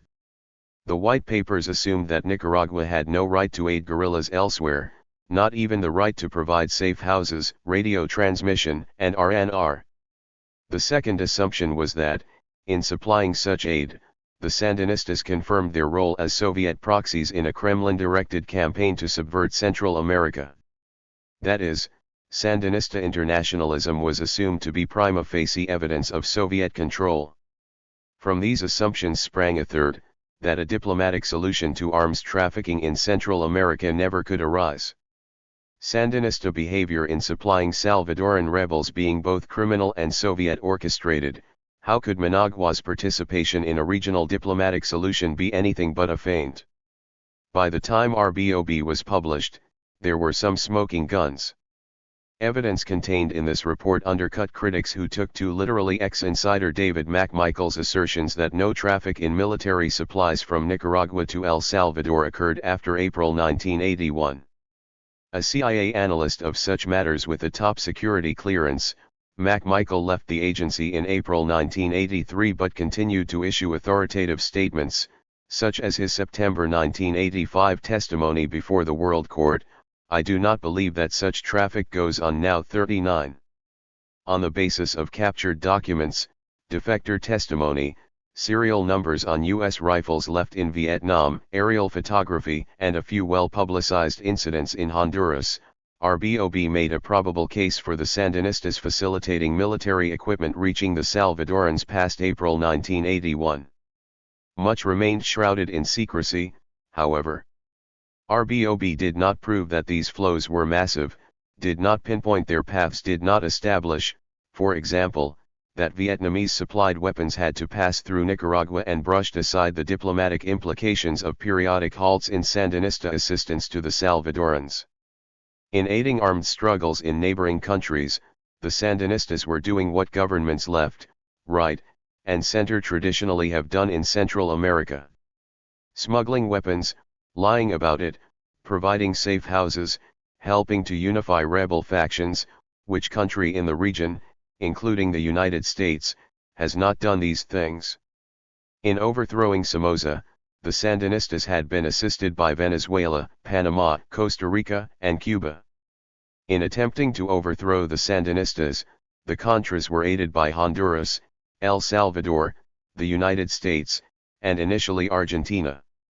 Washington armed the Contras, permitted them to recruit and train on U.S. soil, played an active role in unifying their factions, and at various times denied doing so. In each of the previous 3 decades, Washington provided similar assistance to dissidents attempting to overthrow some Latin American or Caribbean government.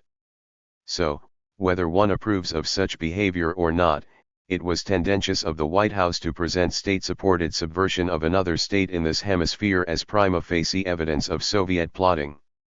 What the administration meant to say, but could not say openly, was that it reserved the right to be the only internationalist in the hemisphere. A debate too focused on smoking guns ignored these framing assumptions. Smoking rhetoric. Documented smoking guns were insufficient to prove the administration's contention that Nicaragua formed part of a world communist plot to subvert all of Central America. As already suggested, such a public relations problem could be finessed by linking the administration's charge to more persuasive evidence, such as the buildup in the Sandinista armed forces. No one doubted that by 1984 the Nicaraguan army was 3 times larger than it ever had been and growing, along with becoming better equipped. To link this to the subversion of Central America, the administration only had to show that the military buildup was offensive in intent. Thus it cummed Sandinista rhetoric for anything that might support this interpretation. Much was made of a statement by Tomás Borga, one of the 9 Sandinista commandantes: "This revolution goes beyond our borders," the very phrase that gave RBOB its title, and a phrase repeatedly invoked by the President, Secretary of State, and Undersecretary of State for the Hemisphere. Just as Hitler spelled out his goals in Mein Kampf. Schulz told the Senate Foreign Relations Committee, in calling for a revolution without frontiers the Sandinistas had revealed their true intentions. 40 President Reagan asked, "Can we responsibly ignore the long-term danger to American interests posed by a communist Nicaragua, backed by Soviet Union and dedicated in the words of its own leaders to a revolution without borders?" 41. That both men slightly misquoted Borga is indicative of their distance from the text. When Representative Edward Markey asked Schulz in 1983 for the source of the statement, 3 weeks passed before Markey was told it could not be found. Never having read Borga's speech did not prevent the President or the Secretary of State from claiming that it explained Nicaragua's military buildup. Why such a formidable buildup? Asked Schulz rhetorically in 1986. Tomás Borga gave the answer in 1981. "This revolution," he said, "goes beyond our borders." 42.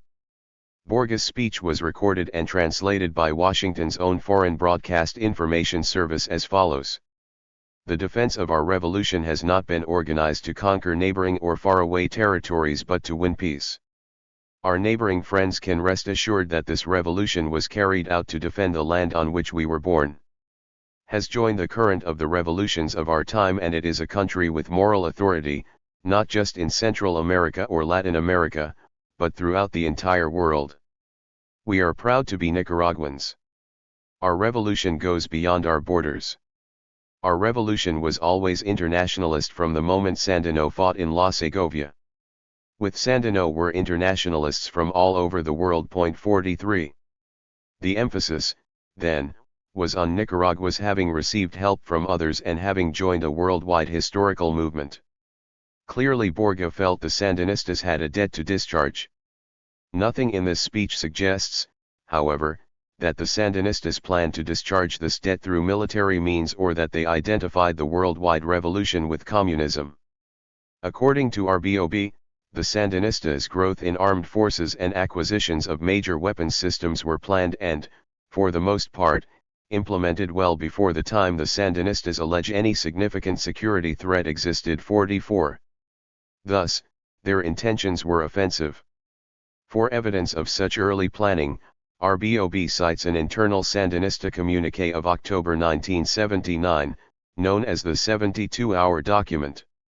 Although noting that at present there are no clear indications of an armed counter-revolution by Somocizia forces from abroad, the 72-hour document called on Qatars to build, strengthen, and educate the Sandinista People's Army. 45. RBOB gives prominence to the principle of revolutionary internationalism, which also appears in the 72-hour document. Read in its entirety. This document reveals a Sandinista leadership more concerned with the loyalty of the new national army than with its size and firepower. Its contribution to the Central American Revolution would reside, the document said, in the consolidation of the Nicaraguan Revolution. We are strategically preparing to repel any aggression, states a document that anticipates such aggression as the response to Sandinista attempts to sever the bonds of economic domination. 46. The document does not identify the world revolution as Marxist or communist. Inasmuch as U.S. defense policy still bears the stamp of Pearl Harbor far more than the Soviets, Washington plans for a world war beginning with a surprise attack. It is strange that the white papers assume the Sandinistas had amnesia. Given the history of U.S. military interventions in Nicaragua, why wouldn't a leftist regime there anticipate a need for arms? The 72-hour document reveals a strong historical memory. We should remember that in 1933 he pointed out that while Yankee intervention appeared to have ended, political and economic intervention remained intact. 47. In point of fact, as data in the white papers themselves indicate, significant growth in Nicaragua's military capability followed threatening U.S. acts. By December 1981, the U.S. press carried stories of Contras being trained on U.S. soil. By January 1982, a major Contra plot to blow up an oil refinery near Managua was uncovered. By March, not only had the Contras penetrated deep inside Nicaragua, the presidential decision linking those attacks to U.S. policy had been leaked. To link the Sandinista military buildup to subversion of Central America, the administration also changed the quantity of soldiers, and the sophistication of weapons exceeded Nicaragua's defensive needs. In RBOB, the Sandinistas' military was described as dwarfing in size, sophistication, and firepower those of their neighbors. Secretary of Defense Caspar Weinberger criticized the tremendously increased flow of offensive weaponry to Nicaragua. 48. Figure 9.1 Soviet bloc military deliveries to Nicaragua. Sources. This graph appears in two white papers released by the U.S. Departments of State and Defense: The Soviet-Cuban Connection in Central America and the Caribbean, p. 25, and The Sandinista Military Build-Up, p. 33. These reports were issued or revised in 1985. Air power seems a fair test of sophistication, especially in offensive capability. Well after RBOB was published and Weinberger spoke, Nicaragua apparently still had fewer than 30 combat aircraft, none of them supersonic, including fewer than 15 Soviet Hind helicopter gunships. El Salvador, by contrast, apparently had 40 U.S. Huey gunships along with some 4 supersonic fighters or fighter bombers. Honduras also was far better equipped than Nicaragua. 49 Speaking off the record at the time Weinberger made his remark, other officials said that most of Nicaragua's recent imports are either clearly defensive, such as anti-aircraft guns and missiles, or weapons useful for anti-guerrilla operations. 50. As 1986 began, Sandinista forces stood at approximately 62,000, some 40,000 regular troops, the rest civilian militia on active duty. El Salvador's and Guatemala's regular troops were as large if not larger, and their auxiliary forces were either larger or better equipped. Add to this Honduras' 20,000-person army, and President Reagan's claim, in his March 1986 speech, that the Nicaraguan military machine is more powerful than all its neighbors combined was simply not true. 51. By mid-1983, President Reagan offered symmetry as a justification for supporting the Contras. By doing to the Sandinistas what they putatively were doing to the Salvadoran government, the administration said, Nicaraguan leaders would think twice about continuing their subversion. This justification, of course, jarred with the simultaneous assertion that the Sandinistas were proxies in a Soviet-directed campaign. To make sense, symmetry had to assume that the Sandinistas had the power to halt the flow of weapons to El Salvador. As even RBOB concedes in its historical narrative, though not in its analysis, at least twice the Sandinistas curbed their material aid to the Salvadoran revolutionaries. In this sense, symmetry worked but went unrewarded. After the failure of the final offensive in El Salvador in early 1981, U.S. intelligence found that the arms traffic slowed or ceased by March 52. In response, on April 1 Reagan cut off what U.S. aid to Nicaragua remained in the pipeline. Following the U.S. invasion of Grenada in 1983, the same pattern appeared, only now the argument that the Salvadorans could not absorb more Nicaraguan aid, which was how RBOB dismisses the earlier Sandinista cut-off, was implausible, as the complaints of Salvadoran rebels to the Sandinistas made clear. Through private channels, Washington again was informed by Managua that the flow of arms to El Salvador had been shut down. Within weeks, the CIA was mining Nicaraguan harbors. Although the genuineness of diplomatic initiatives is hard to assess at a distance, RBOB provides no hard evidence of a reluctance on Nicaragua's or Cuba's or the Soviet Union's part to reach a diplomatic solution in Central America that would have severely limited the subversive capacities of all three. Managua made bilateral approaches to its neighbors, seeking their cooperation in sealing borders. Although Costa Rica eventually reciprocated, Honduras declined under U.S. pressure not to inhibit the Contras' entry into Nicaragua. In mid-1983, Castro responded to the request made of Cuba and the United States by the Contadora governments, that each show support for the treaty even though neither would be a signatory. Cuba said it would withdraw military advisors from Central America and halt military supplies if Washington did likewise. Moscow also voiced support for Contadora. The Soviet role. An honest treatment of Nicaraguan, Cuban, and Soviet intentions in Central America would have weighed, alongside phrases lifted from speeches, the priorities, resources, and opportunity costs of these governments. The president repeatedly claimed that a faraway totalitarian power has committed enormous resources to change the strategic balance of the world by turning Central America into a string of anti-American, Soviet-style dictatorships. 53. In a 1986 interview, he claimed Nicaragua is literally already a satellite of the communist bloc. 54. Given this emphasis, one would have expected the white papers to analyze Soviet resources and intentions.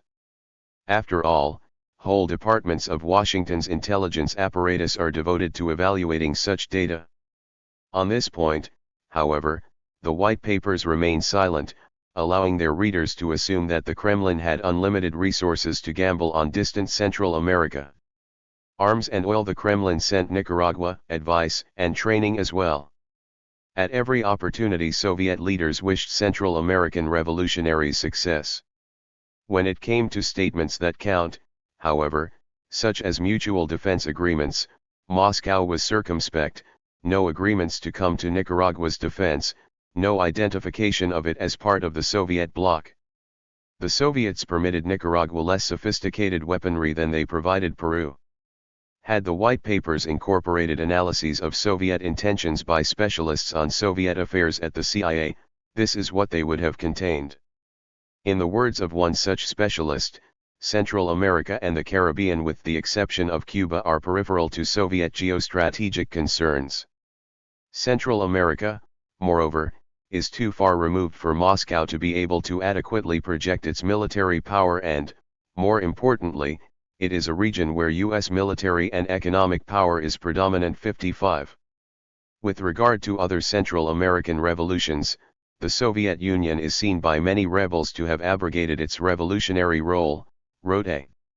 New York Times. Reporter after interviewing guerrillas from these nations. 56.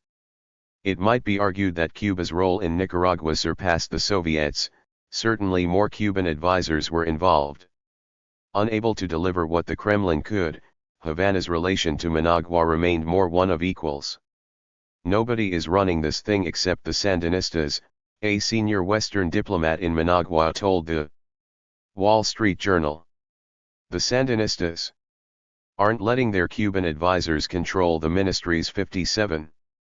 In arguing that the Soviets were using Nicaragua as a platform for subverting Central America, the White Papers drew on documents that fell into U.S. hands in Grenada. In the March 1986 speech, the president said, "The American forces who liberated Grenada captured thousands of documents that demonstrated Soviet intent to bring communist revolution home to the Western Hemisphere."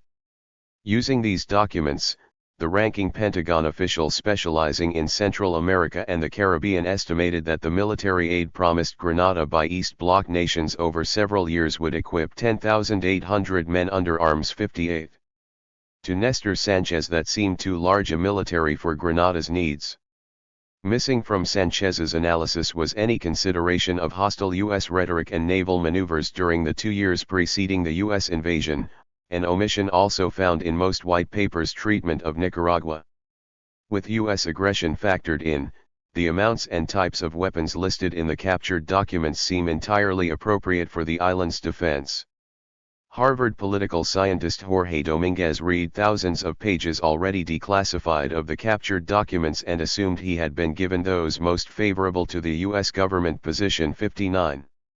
Dominguez reported no evidence of Soviet or Cuban plans to use Grenada as a transshipment point for Central American insurgents. Conclusion. In the U.S. debate over Nicaraguan policy, assumptions supporting the administration position often went unchallenged while the White House worked to keep the debate focused on discrete facts and statements that served its purposes.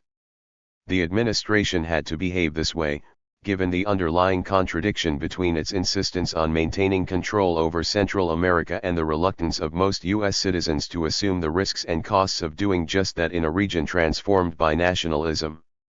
In the course of this analysis, several methods by which the Reagan presidency manipulated the public debate over Nicaragua have been mentioned. Discussion of the alternatives open to the United States was curtailed by presenting the administration's choice bracketed by one or two unacceptable alternatives. Dubious linkages tying alternative strategies to administration preferences blurred what clear choices did exist. Secrecy was used to preempt debate and disguise accountability. Accountability for decisions was masked by other means, including leaks, backgrounders, and non-binding presidential letters to Congress. With the CIA operation at the center of the policy, debates that should have occurred in the open in the foreign policy committees of the Congress were confined to the closed oversight committees. The Republican chair of the Senate's Select Committee on Intelligence linked Nicaragua to a series of small conflicts that will shape our national security policy. The American public is going to be involved in that without knowing how it's being involved. 60. The administration's tease regarding its intentions to overthrow the Sandinistas militarily served to divert attention from the economic warfare that remained a constant of Reagan policy. Pros and cons of economic sanctions against South Africa were widely debated, with the administration arguing that innocent people should not suffer. A comparable public debate regarding the U.S. economic boycott of Nicaragua never occurred. Classic scare techniques, along with red baiting, were trotted out whenever the administration feared losing a crucial vote. The positions of other governments, both allied and opposed, were misrepresented to further the administration's case. 61. In its 1986 report, the U.S. Advisory Commission on Public Diplomacy lamented the systematic misuse of such concepts as peace, democracy, terrorism, and national liberation by governments in the developing world, where political language is manipulated. 62. Perhaps. Writing a quarter century earlier, the Mexican Octavio Paz noted a similar problem with us. American realism is of a very special kind, and American ingenuousness does not exclude dissimulation and even hypocrisy. The North American does not tell lies, but he substitutes social truth for the real truth, which is always disagreeable. 63. Acknowledgements. Help in collecting information for this chapter was rendered by Mark Arnold, Andrea Bilson, Laura Edelstein, William Fielding, Victor Hong, and Becky Pennick. The State Department's country officer for Nicaragua, Norma Harms, responded to my requests for government documents. Although I am sure she disagrees with my analysis, I appreciate her assistance. Thanks also are owed Walter Lafeber and Thomas Walker for comments on the draft. 10. The U.S. media, covering Nicaragua. Jack Spence. News coverage of Central America increased exponentially after 1978 with the onset of the crisis in Central America. From 1969 to 1977 the network spent a total of 1 hour on Nicaragua, all on the 1972 earthquake. In the 18 months following January 1978 there were 6 hours of coverage. 1 Increased media attention, however, stemmed not from a crisis in Central America but from a crisis in U.S. foreign policy. The crisis in Central America began years before the arrival of network camera crews. In the 1970s peasant access to land was reduced dramatically. The media ignored this fundamental crisis as well as Salvador's crucial 1972 election and the increasing political and economic deterioration of non-Somocista Nicaraguan groups at the hands of Somoza's corruption. The 2 case studies of news stories on Nicaragua presented here suggest that, despite vastly increased coverage, the media slights crucial political Central American dynamics unless they happen to pertain to issues framed in Washington, particularly in the White House. The increased coverage of Central America was really coverage of Washington once El Salvador and Nicaragua had become hot spots. 1 case study reviews 181. New York Times. Articles from January through June 1986, a period in which Nicaragua stories were mostly framed by the 1986 Contra-Aid debate. The 2nd case study contrasts print and television coverage of Nicaragua's 1984 election with that of El Salvador's 1982 election. Because Washington defines the news issues, news consumers cannot realistically see the situation in Nicaragua. For example, access to land and land ownership patterns continues to be one of the most important political issues facing Nicaragua's agrarian society. The 181 Early 1986. Times. Nicaragua stories contain 1 sentence alluding to this crucial issue. 2. Most of the 1986. New York Times. Nicaragua stories emanated from Washington. Innumerable presidential claims against the Sandinistas in 1986 were widely reported. Despite the obvious relevance of contrary views and a self-proclaimed media norm of balance, the president's charges went almost wholly unexamined. Many stories in both case studies from Central America became news because they provided data to a news frame established in Washington. Whether the main anti-government opposition would take part in the Nicaraguan election was the major news frame, but actually it was not an issue at all in coverage of Salvador's election because of Washington's consensus in favor of what it saw as Nicaragua's main opposition and against exiled Salvadoran political groups. 3 The Contras were more controversial in Washington than the Sandinistas, so the president's freedom fighter line did not entirely prevail when accounts provided evidence of Contra corruption. But Nicaraguan issues such as the effects of the war on Nicaragua, Sandinista programs, popularity and support were not part of the news agenda as the case studies reveal. Broken record journalism. According to administration officials, the National Security Council determined on January 10, 1986, that $70 million in lethal aid and $30 million in non-lethal aid should go to the Contras, an increase over the $27 million non-lethal aid of the previous year. Part of the campaign to convince Congress consisted of an all-out rhetorical assault on the Sandinistas.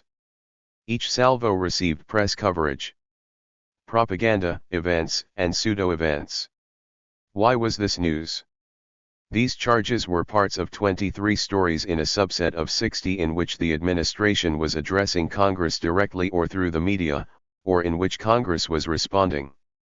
Some of the charges and repeated charges were not the centerpiece of the cited story, but many of the stories were based on pseudo-events, vehicles to transport the president's anti-Sandinista rhetoric. Or the charges were extra baggage in stories on minor areas of disagreement within the administration or between it and Congress. It was announced that the president was going to announce his aid plan, followed by another announcement of an announcement, the announcement itself, and several headlines in which the news was that the president was pressing his case. But Reagan had made similar charges for years. A small article next to the transcript of Reagan's television address explained that if the networks certified a presidential address as news, they would give up advertising revenues in prime time. The speech did not have one charge against the Sandinistas that was new, or news.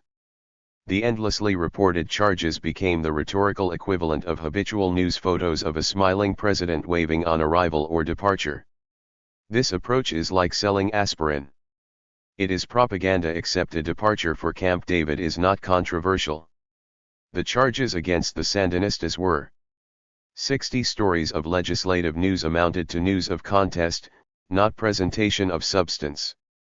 Would the Congress take the first-time step of voting for overt lethal military aid to the Contras? Though it took a month of reporting, the media finally concluded what had been evident for a month, that opponents of any overt lethal aid had no chance of winning and, therefore, would not get any press.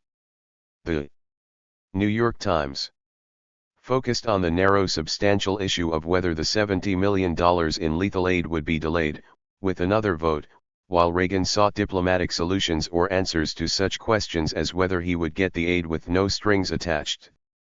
The Times reported the president's position that diplomatic progress would be impossible if the Sandinistas refused to negotiate with the Contras.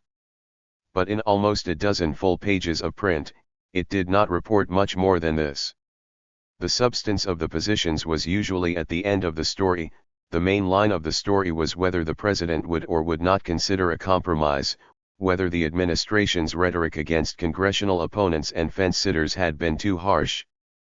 Pat Buchanan had charged that these groups were on the side of the communists. It was news that the president softened this charge to say it had not been meant to imply opponents were intentionally on the communist side, even though that is where they ought to know they were.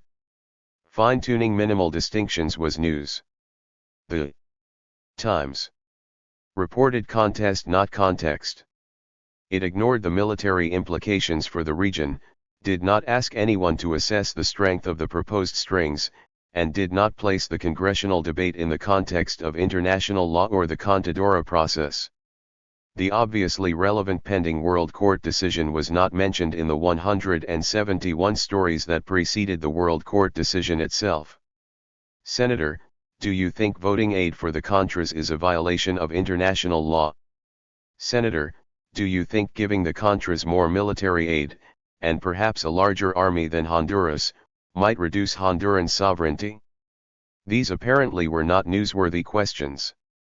The congressional coverage, on the other hand, did have space to record the echoes of members from both sides of the aisle of the president's anti-Sandinista charges. Lugar wanted free and fair elections in Nicaragua, Mickey Edwards said a Soviet beachhead was being established, Dornan found a hardcore communist regime, and Sasser, rebutting the president's speech, began by sharing his condemnation of the Sandinistas. Rebutting the president, evidence and balance. Washington reporting the Sandinistas demonized.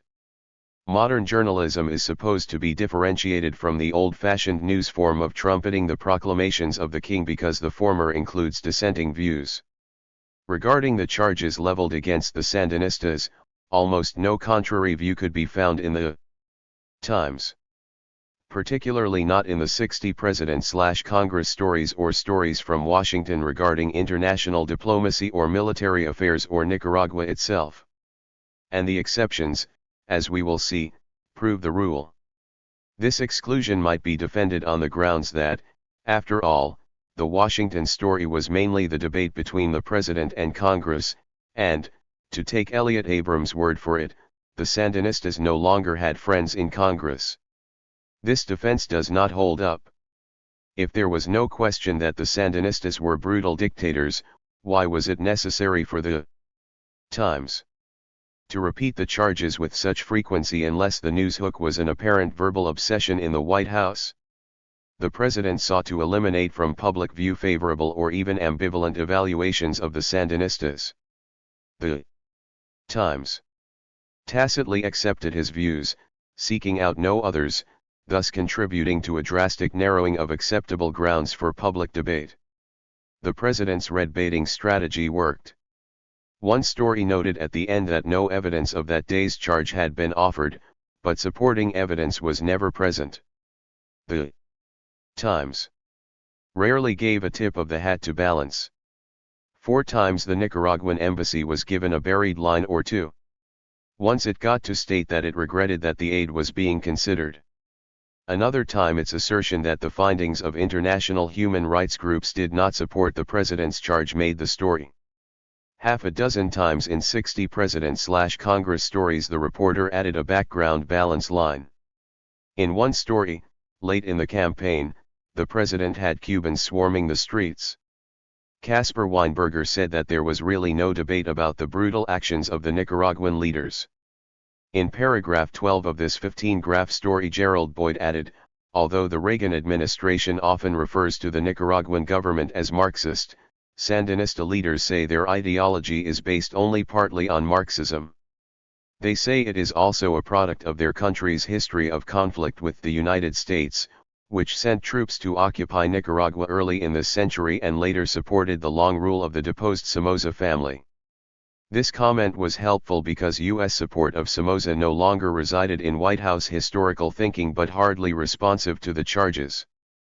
And precisely the same balancing graph, again well into a multi-charge story, was used by Boyd in a March 7 story and before that by David Shipler on February 26. It was as if the Times had a software program that, at rare and odd intervals, automatically kicked in a boilerplate balancing graph beyond that story's halfway point. 4. 3 stories openly took issue with 3 of the president's many charges. On March 19, 3 days after the president's televised address, Alan Riding reported that the Brazilian government's skepticism and annoyance about the president's claim accompanied by a map with spreading red ink emanating from Nicaragua that Nicaragua was subverting Brazil.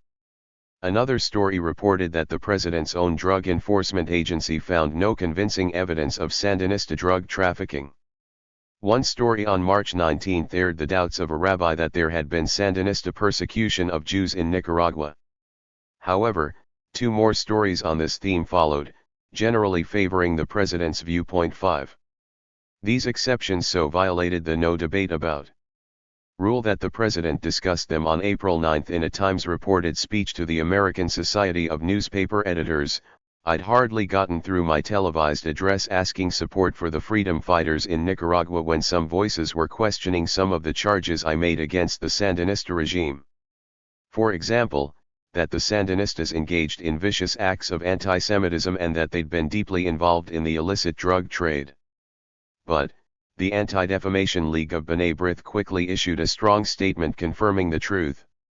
And the president thanked the editors for printing those supporting views.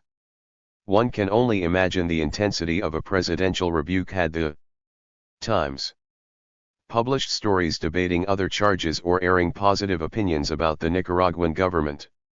In short, there was no balance and no supportive evidence to be found in the barrage of charges against the Sandinistas.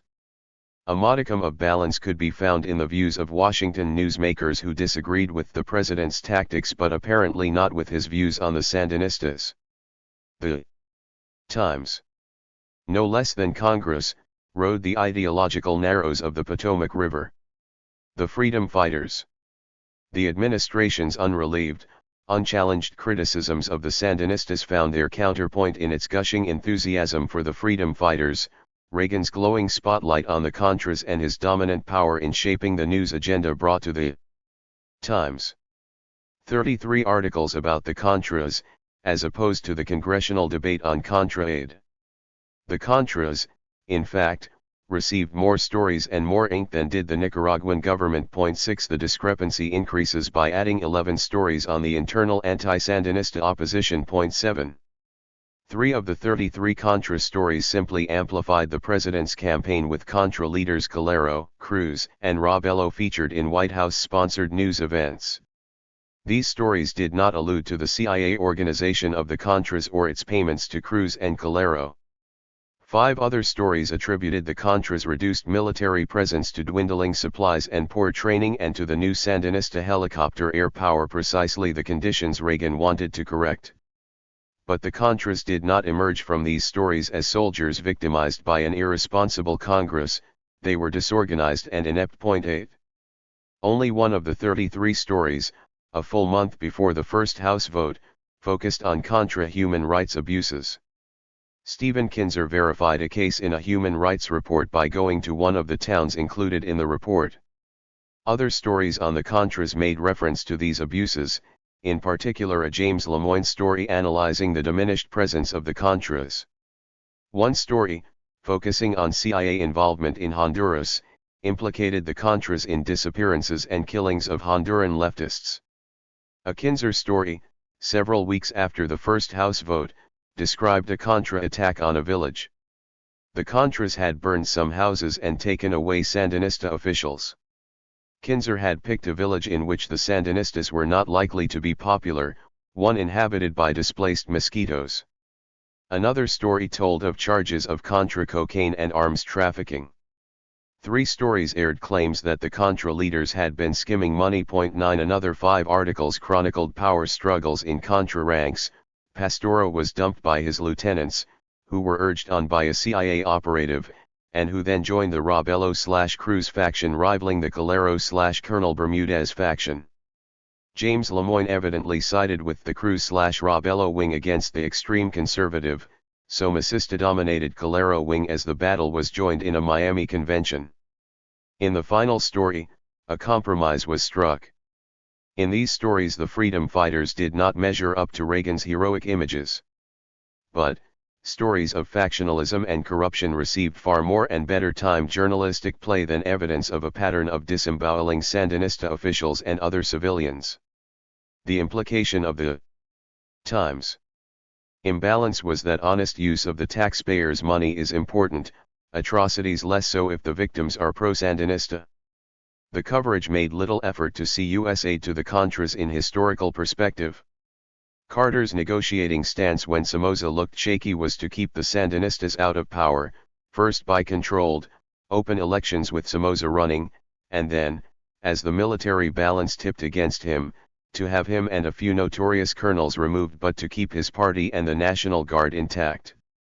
This approach was pluralism. Its main aim was to keep the Sandinistas out. In Miami in 1986, U.S. brokers were after a similar coalition with many of the same players: Somocistas, the National Guard, and the most conservative conservatives, joined by a mollified group of anti-Sandinista liberals. Nor did Times reporters explore Contra motives or compare them to the origins of the insurgency of El Salvador. In one tantalizing sentence in a story on why the Contras were not more effective, a Western analyst suggested that the rebels in El Salvador fought better because they had real grievances. 10 They did not go to the hills because another force, opposed by the United States, was controlling most of the levers of power, but because they were forced into armed rebellion when reform efforts were met with death squads. The opposition faced no such conditions in Nicaragua, but to have raised this as a dominant theme in the Nicaragua stories would have led to debating the beyond debate questions. The Contras' corruption could be aired, and human rights abuses given passing references, but the reason for their existence could not be questioned. The internal opposition and freedom of the press. The opposition to the Sandinistas inside Nicaragua can be divided into 2 categories: those who participated in the 1984 election and those who advocated abstention. Only the latter groups, those most ardently opposed to the Sandinistas, received early 1986 coverage in the Times. And they got a less critical press than the Contras. The news frame reflected the president's agenda. The groups were portrayed as victims of Sandinista civil rights abuses. In U.S. Indian says Sandinistas bomb villages, Russell Means claimed to have been a wounded witness on a clandestine tour with Mosquito leader Brooklyn Rivera. The story did not mention that Rivera had earlier toured villages openly while negotiating with the government and could have done so again, nor that Means had earlier threatened to bring warriors to fight the Sandinistas. 4 of 14 graphs at the end contained a government denial and a reference to the government-sponsored autonomy process. But this extremely important process involving complex peace negotiations between the government, local Mosquito commanders, and other Atlantic Coast ethnic groups did not merit more of the Times' attention. Nicaragua businessmen express fear of attacks by the Sandinistas featured Enrique Bolaños of COSEP, an anti-Sandinista businessmen's association. He was worried that a recent Ortega speech singled out COSEP for criticism. Bolaños stated that a former head of COSEP had been killed by the security police and that his own land had been confiscated in 1985. No other versions appeared. The former COSEP chief was killed, all admit, while gun running. There is a dispute as to whether there was a firelight. The Sandinistas say the government offered Bolaños more good quality land in a region with fewer landless peasants. Bolaños would not listen to the offer, nor would he have taken land expropriated from someone else. Even Somoza.11 The story had no criticism of COSEP or Bolaños, though a reporter would not have had to travel far in Nicaragua to find a critical comment. In Nicaragua is cracking down as vendors defy price curbs. The vendors said their black market prices reflected higher costs, but the unmoved inspectors fined them anyway. At the end of the story, there was at least a short bit of text concerning the problems of underdevelopment and the government's claim that price controls are needed to help the poor. But explanation of the crucial third world problem of food production and price policy was not possible in the Sandinistas' Harris entrepreneurs' frame of the story. Scattered quotes geared to balance the vendor's viewpoint did little to clarify the complex and unfamiliar setting. And the balance, a quote saying without official prices the poor would suffer was so buried that it had little impact on the Sandinista repressing vendors theme. Many of the 181 articles critically mentioned Sandinista press censorship. One story focused on a proposal by editor Jamie Chamorro's pro-Sandinista brother Xavier to buy La Prensa, a plot by the government according to Jamie. The story does not mention that the family had previously bought out Xavier, who had majority support among employees but only a minority on the board of directors. Following the sale, views sympathetic to the Sandinistas were excised from the paper. In the second-to-last graph, Kinzer did note that even though the harshest anti-government articles are cut, critical articles appear regularly. To one seeking an assessment of the censorship, this one balancing sentence hardly sufficed, but it was unusual, perhaps unique. In one other striking example, Kinzer found lively political debate in Nicaragua. He then noted that Reagan's anti-Sandinista speech was also broadcast on Sandinista television, followed by a panel discussion with opposition participants. Kinzer noted other opposition speeches and 6 freewheeling independent radio news shows. The article covered its bases, with quotes from opposition leaders complaining about restrictions or expression. Kinzer estimated that the limits on freedom of speech and press were nowhere near as thoroughgoing as in Cuba or other communist bloc countries, a comparison accepting Reagan's Soviet beachhead framework but finding it not so true. But he did not draw a comparison with El Salvador, where right-wing death squads had killed tens of thousands whose political views they did not like, which had nevertheless received the U.S. Good Democratic Housekeeping seal of approval. These two notes, one at the end of an article, the other a heavily qualified exception to Reagan dogma, were small breaks in a 4-year-long storm of allegations of no press freedom. In 104 articles in 1984 dealing with the Nicaraguan elections from the Boston Globe, New York Times, and Washington Post, 65 mentioned press censorship. Although one might expect that the press would naturally focus on freedom of the press, coverage of this issue parallels the foreign policy agenda set by the White House. The daily press and television remained silent about the issue of freedom of the press in El Salvador, the Central American country rivaling Nicaragua in press attention since 1980. Had there been freedom of the press in El Salvador? The September 1985 America's Watch report on El Salvador took up the topic this way. Any discussion of press freedom in El Salvador must begin by pointing out the elimination of the country's two main opposition newspapers. La Crónica del Pueblo was closed in 1980 when members of the security forces raided a San Salvador coffee shop where the paper's editor and one of its photographers were meeting. Editor Jamie Suarez, a 31-year-old prize-winning poet, and Cesar Najero, were disemboweled by machete and then shot. In 1981, El Independiente was closed when army tanks surrounded its offices. This was the culmination of a long series of attacks, which included the machine gunning of a 14-year-old newsboy, bombing and assassination attempts against editor Jorge Pinto. The Archdiocese's radio station, WMAX, spent several years out of commission after its offices were repeatedly bombed. Since 1981, the Salvadoran press has either supported the government or criticized it from a right-wing perspective. Daily newspapers do not publish criticism from a leftist perspective, nor do they print stories critical of government forces from a human rights standpoint. 12. Although the Times repeatedly drew attention to press conditions in Nicaragua since the inception of censorship in 1982, this glaring abuse of press freedom in pro-United States El Salvador went conspicuously unmentioned. Even Kinzer's admission, at the end of the April 18 article, that critical articles regularly appeared in La Prensa, understated the point. In 3 visits to Nicaragua in 1984 and 1985, I found articles every day with more hard-hitting criticism of the Sandinistas than were found in U.S. dailies against any administration.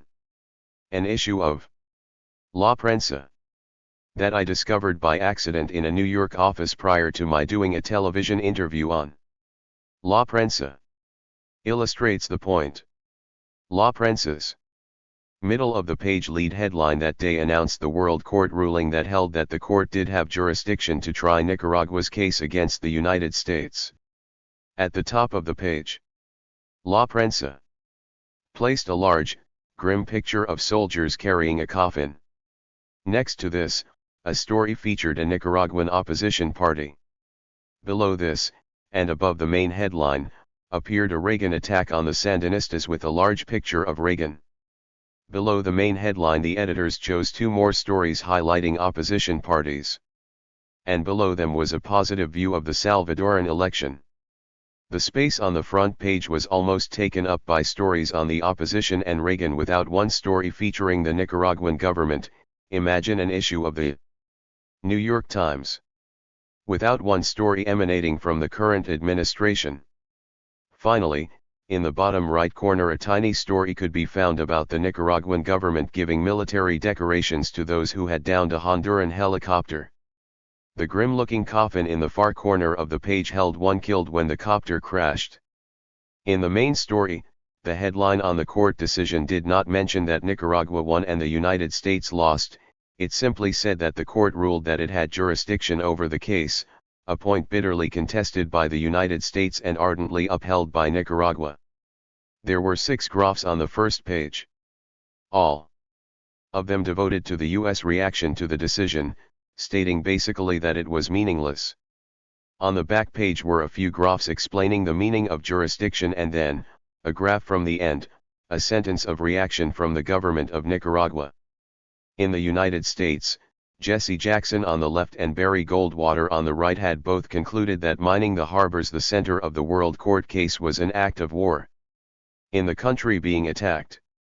La Prensa had an account that heavily favored the attacking country and completely subordinated any opportunity for its own country's government to comment.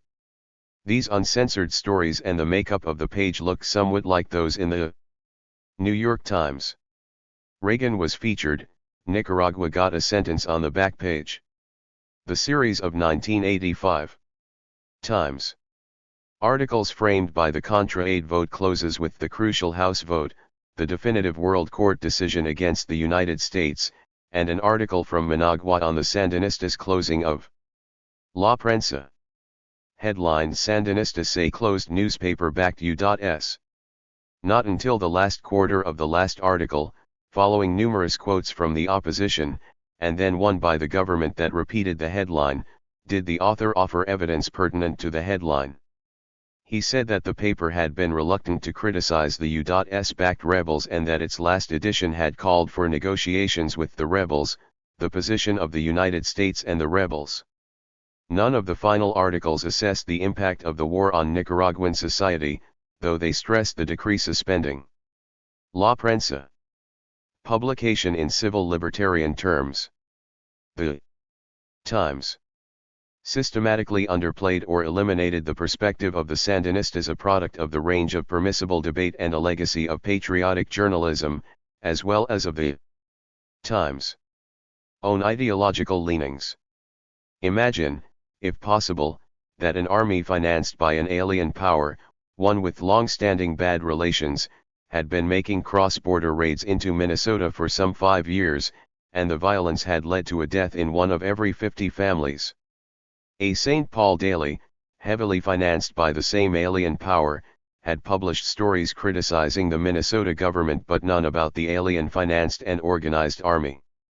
Of course, there would be heavy political pressure against the paper. The Times' elimination of the societal damage of the war, financed by the United States, and failure to consider the liberties that the U.S. financed La Prensa did have in a time of war made it more difficult for a U.S. audience to understand censorship and easier for a Congress to vote for escalation. Can brutal dictators be elected or popular? The issue avoided. In the last article from this New York Times 1986 collection, Kinzer sized up a Sandinista rally. His fifth sentence said, "The large turnout reflected the strong base of support the government maintains, especially among young people, despite the continuing war, food shortages, galloping inflation, and other problems."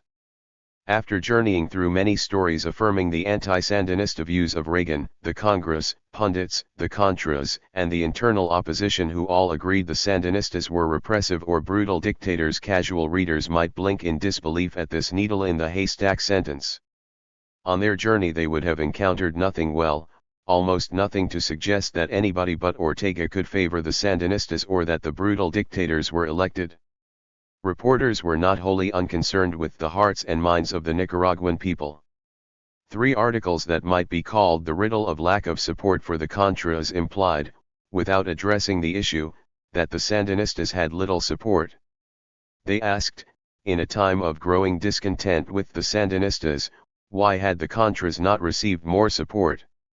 The growing discontent theme made its first of frequent Times' appearances in early 1980, a half-year after Somoza's defeat. 13 If the reporters could so easily sense the pulse of discontent, should one assume that popular support had no pulse? The first of the 3 stories, by Lemoyne, estimated the Contras had support from conservative Catholic peasants, certainly a suggestion of a popular base in a Catholic peasant society. The author omitted evidence that Contras dragoon peasant soldiers. Ex-Contra leader Edgar Chamorro, in World Court testimony, said that after Contras publicly machine-gunned local Sandinista leaders it was easy to get volunteers. But the Contras had little support from urban areas or from the middle class, Lemoyne explained. These groups saw the Contras as former Somocistas, military types.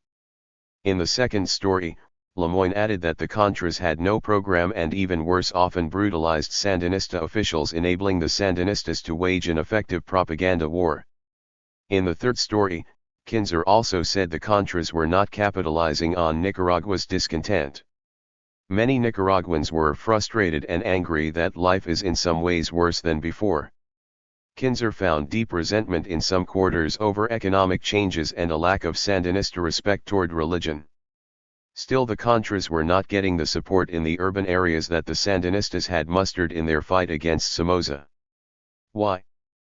People were afraid and weary of war, and they associated the Contras with Somoza. In the midst of this article appeared a brief acknowledgement that the government provided subsidized food and goods to the needy, though it was not pointed out how large a group that was, and that the revolution's most enthusiastic supporters include young people and tens of thousands that have benefited from land distribution. Could the Contras' popularity problems be in part due to the broad or deep popularity of the other side? It was not a question the Times cared to address. Forgotten in Times coverage dedicated to charges against the brutal dictatorship was the fact that brutal dictator Ortega had been elected in November 1984 with a higher plurality than Reagan himself had gained in his 1984 landslide election. It was not relevant to mention that the Contras led by Somocista officers were attempting to overthrow a government elected by secret ballot in competition with 6 other parties. This lack of attention stemmed from the media coverage of the election itself. A comparison with network and print coverage afforded the 1982 election in El Salvador shows that Nicaragua's election was skeptically downplayed, El Salvador's was hyped. The coverage differed dramatically on every point of comparison. Point 14. For the 1982 Salvadoran election, network stories on election day and the day after averaged an extraordinary 8 minutes, for a total of 48 minutes.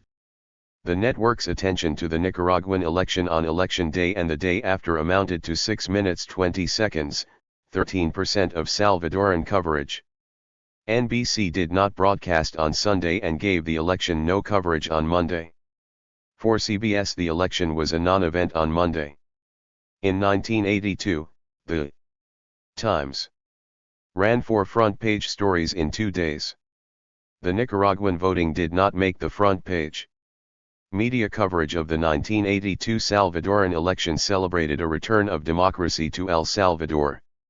The election was in media eyes the first free and fair election in the past 50 years. A fledgling democracy had been established. Media reports had pre-election doubts. NBC portrayed campaigning by Christian Democrat Duarte and right-wing Roberto Dogwison as stump politics U.S. style. But it noted that many armed people were evident at campaign rallies and that Dogwison had been tied to death squads. Richard Threlkeld on ABC worried about fraud and that the entire Salvadoran left might not vote. And the guerrillas, said the media, had called for a boycott and might attack the elections. As Threlkeld put it, the election was an examination in democracy to see if El Salvador deserved U.S. aid. The doubts dramatically set the stage for the portrayal of a country passing its examination or being prevented from doing so by the violence of left-wing guerrillas. Before the election, the media briefly mentioned the possibility of the government threatening people to vote. But that issue faded by election day, whereas the issue of guerrilla pressure not to vote provided the spectacular ballots over bullets news frame. Salvadorans defy bullets to vote headlined the Boston Globe. And the media assumed guerrilla attacks near polling places were to terrorize the electorate. Bang bang battle coverage, always at a premium, got maximum attention. None of the media reported that the guerrillas had broadcast a cancellation of their earlier call to boycott. None thought it strange that these attacks did not kill one voter. Even if we use an expansive definition of a polling place firefight from media reports, then fully 98% of the polling places were apparently violence-free. The media gave El Salvador the highest marks. Election day reports saw an enormous turnout, far exceeding expectations. But the media used expectations from the U.S. Embassy, which wanted to exceed expectations.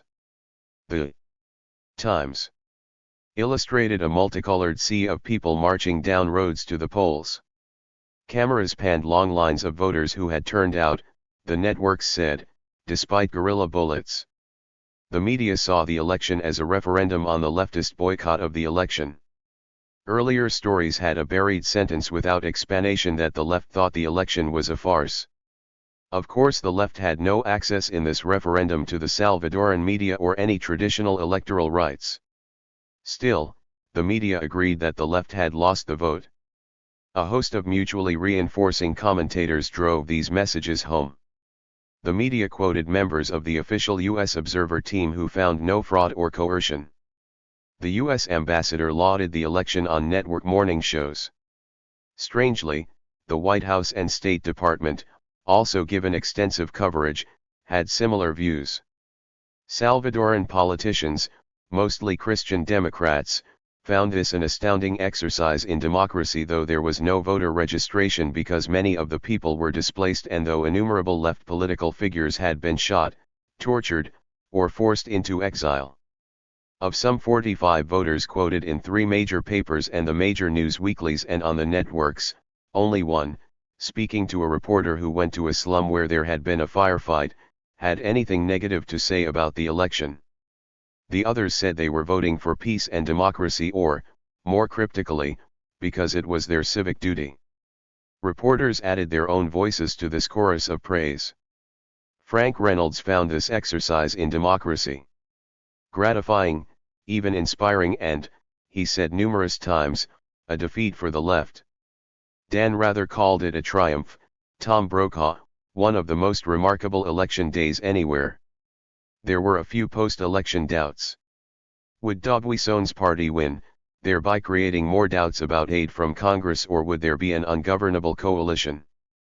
After all, examgrader Threlkeld noted, the Italians had been trying coalition government for 40 years and still hadn't gotten the hang of it, but optimism overrode these doubts. Reporters saw hard bargaining and the give and take of democracy, and Death Squad leader Dogwison had become a born-again politician.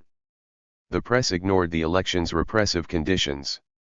Since 1979, security forces and right-wing death squads had been implicated in assassinations of over 25,000 civilians, in a campaign to wipe out anyone with a remote connection to left-of-center political groups. The defense minister said not voting was tantamount to treason. Non-voters faced the daunting prospect of passing through military checkpoints with ID cards unstamped on voting day. Many voting booths were not fully curtained, and ballot boxes were transparent, to be filled with sequentially numbered, nearly translucent paper ballots. Finally, it was likely that the civilian government would have limited governing power over the military. If the media had given Nicaragua the same set of democracy examination questions it gave El Salvador, it would have been obliged, at the very least, to give Nicaragua the same marks it had doled out in El Salvador. In Nicaragua, despite a history of fraudulent elections, there were no claims of fraud by participants or non-participants. Observers from the United States and Western European parliaments were favorably impressed. 15 Unlike in El Salvador, parties of the left and right and civilian political forces opposed to the election were able to operate within Nicaragua and make their views known. La Prensa, opposed to the election, could refuse to accept campaign ads or notices from participating parties. The Democratic Conservative Party charged the censored La Prensa with censorship. Despite the boycott and a contra call to vote null, the turnout was as high, and very likely higher, in Nicaragua than it had been in El Salvador. The percentage of null and defaced ballots was half that of El Salvador. The election had not been preceded by a 2-year bloodbath aimed at killing off opposition politicians, trade union members, and school teachers deviating from the forces governing the country. Voting was non-obligatory and completely secret. Voter cards obtained during an obligatory registration were turned in so non-voters would not carry evidence that they had not voted. The contra-violence directed at the election was considerably more severe. Before the election, 7 election officials had been killed, and 1 candidate on the Sandinista ticket had been shot while campaigning and held in captivity for weeks. The predominant news fare for the Nicaraguan elections did not concern these matters. Rather, it focused on the boycotters and their objections to the election. The headline to the initial New York Times story, 10 months before the election, set the tone. Election plan in Nicaragua is criticized by opposition. In El Salvador, the boycotters received attention only to the extent that their military activities were held to threaten voters and disrupt the elections. The Salvadoran left's reasons for non-participation received no attention. Once in a great while, a buried sentence noted one reason: their claim that left candidates would not be safe.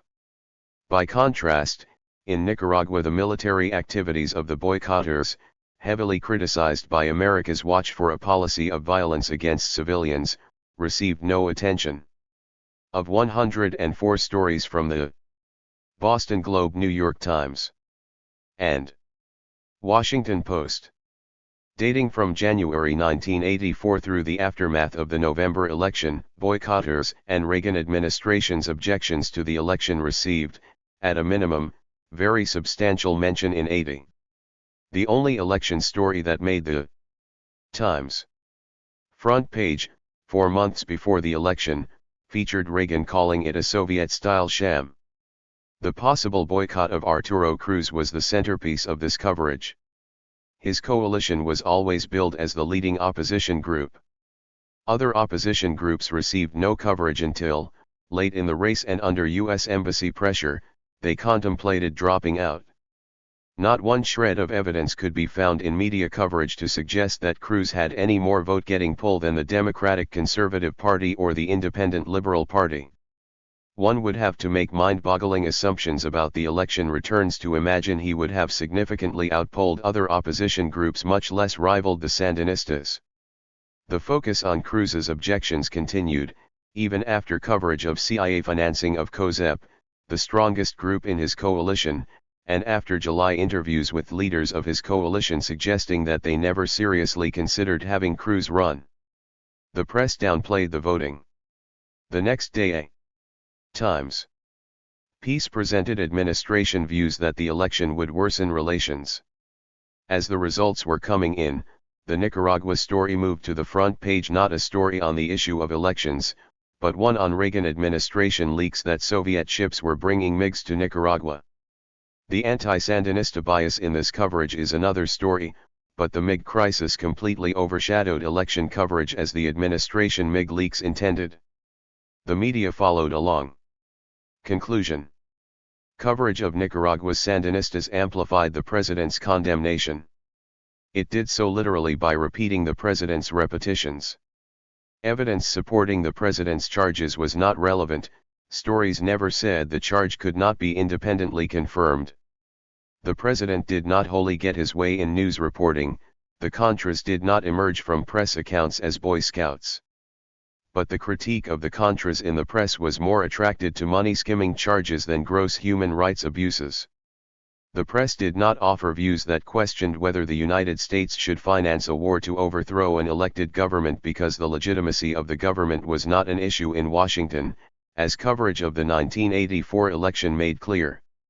The only issue was whether diplomatic means might be possible or whether the Contras deserved U.S. support. The 1984 election coverage focused on a U.S.-backed opposition coalition. Even that group did not go so far as Reagan's totalitarian dungeon language, but his assessment of an unfair election framed the news, precisely the strategy being played by the State Department.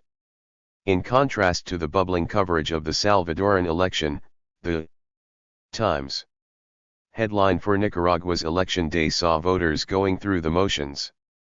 The press made no effort to see the Contras or the internal opposition through Nicaraguan nationalistic eyes as yet another 20th-century Nicaraguan political group playing the U.S. card to full, and in many cases personal, advantage. The two case studies demonstrate that the press substantially replicated Washington biases, covering over or distorting Nicaraguan political dynamics in the process. Views outside acceptable Washington limits were eliminated. In so doing, the press violated, or at best paid lip service to, its self-professed professional norm of balance. It only provided brief glimpses and buried pieces of evidence that might cause the very painstaking reader to question the Washington-dominated view. In the two case studies, the only sustained examples of the questioning of presidential assertions came in wondering whether in 1984 the MiGs actually were arriving or whether in 1986 Nicaraguan troops had actually gone into Honduras. In the former case, the White House was proved wrong but won anyway by establishing a consensus during the suspense that MiGs would be unacceptable. In the later case, in the midst of the Contra debate, the frame was Washington-centered. Was the White House credible, or was it exaggerating the troop movement's significance and extent? Had the Sandinistas once again misplayed their hand with Congress? 16 These were Washington news issues to which the Nicaraguans, given the dominance of Washington and its media in the region, had to pay heed. But they do not present readers with a lens through which they can get a clear view of Nicaragua. Downplaying that government's views, or the views and conditions of its society, gives any Washington administration the upper hand to have its biases dominate the news, and particularly weakens a semblance of a press-president adversarial relation when an aggressive administration repeatedly insists that certain questions are beyond debate. Acknowledgements. I would like to thank Donna K. for an expert review of the manuscript. 11. The Contras and Congress. William M. Leogranda. Central America was the first foreign policy issue taken up by the incoming administration of President Ronald Reagan, and he used it to set an example of his tough new foreign policy. Within 3 months of its inception, the administration tripled military assistance to El Salvador, cut off economic assistance to the Sandinista government in Nicaragua, and threatened direct military action against Nicaragua and Cuba to punish them for supporting the Salvadoran guerrillas. Reagan's aggressive hardline in Central America immediately provoked opposition in Congress, but the Democrats were in disarray in the wake of Reagan's electoral landslide and the unexpected Republican majority in the Senate. Although Reagan's critics were vocal and persistent, they were confined largely to the liberal wing of the Democratic Party. Rarely were they able to muster more than a third of the votes in either chamber. Their only significant victory in 1981 was legislation to make U.S. military aid to El Salvador conditional on progress toward human rights, agrarian reform, a political solution to the war, and justice for the murderers of U.S. citizens. But even this action was toothless. It required only that the president certify to Congress every 6 months that progress was being made toward these goals. The administration did this without apparent qualm or concern for contrary evidence. The origins of the covert war. In fall 1981, the deteriorating fortunes of the Salvadoran armed forces prompted a full-scale review of U.S. policy in Central America. 1. During the policy review, the CIA proposed a variety of covert operations against Nicaragua. The least controversial was to continue financial assistance for internal opponents of the Sandinistas begun by the Carter administration and expanded by Reagan in March 1981. 2. Among the paramilitary operations proposed, the most ambitious called for the CIA to assemble, train, arm, and direct a commando force of 500 Latin Americans, mostly Cuban exiles, to conduct paramilitary operations against Nicaragua from base camps in Honduras. The primary mission of this force would be to attack Nicaragua's economic infrastructure in the hope that the resulting economic hardship would produce political destabilization. Such a force would also enable the United States to attack special Cuban targets in Central America. The initial budget for this option was reportedly $19.95 million. 3. A second option, proposed as a complement rather than alternative to the first, called for the United States to provide financial and logistical support for the efforts of Argentina's rightist military regime to train 1,000 Nicaraguan exiles for the purpose of overthrowing the Nicaraguan government. A third more limited option involved funneling military aid, particularly small arms, through the Honduran armed forces to Nicaraguan exiles already operating along the Nicaraguan-Honduran border. 4. The CIA's plans touched off a heated debate within the administration over the objectives of U.S. policy toward Nicaragua. Some officials argued for a major covert effort to overthrow the Sandinistas. Others argued that such an effort would inevitably entangle the United States with the remnants of Somoza's hated National Guard, a feudal alliance that would allow the Sandinistas to rally popular support. They also warned that efforts to depose the Sandinistas could spark a wider regional war, drawing the United States into direct military involvement. These officials argued that any covert operations against Nicaragua should have the limited objective of seeking to cut off any arms flow from Nicaragua to the Salvadoran guerrillas. 5.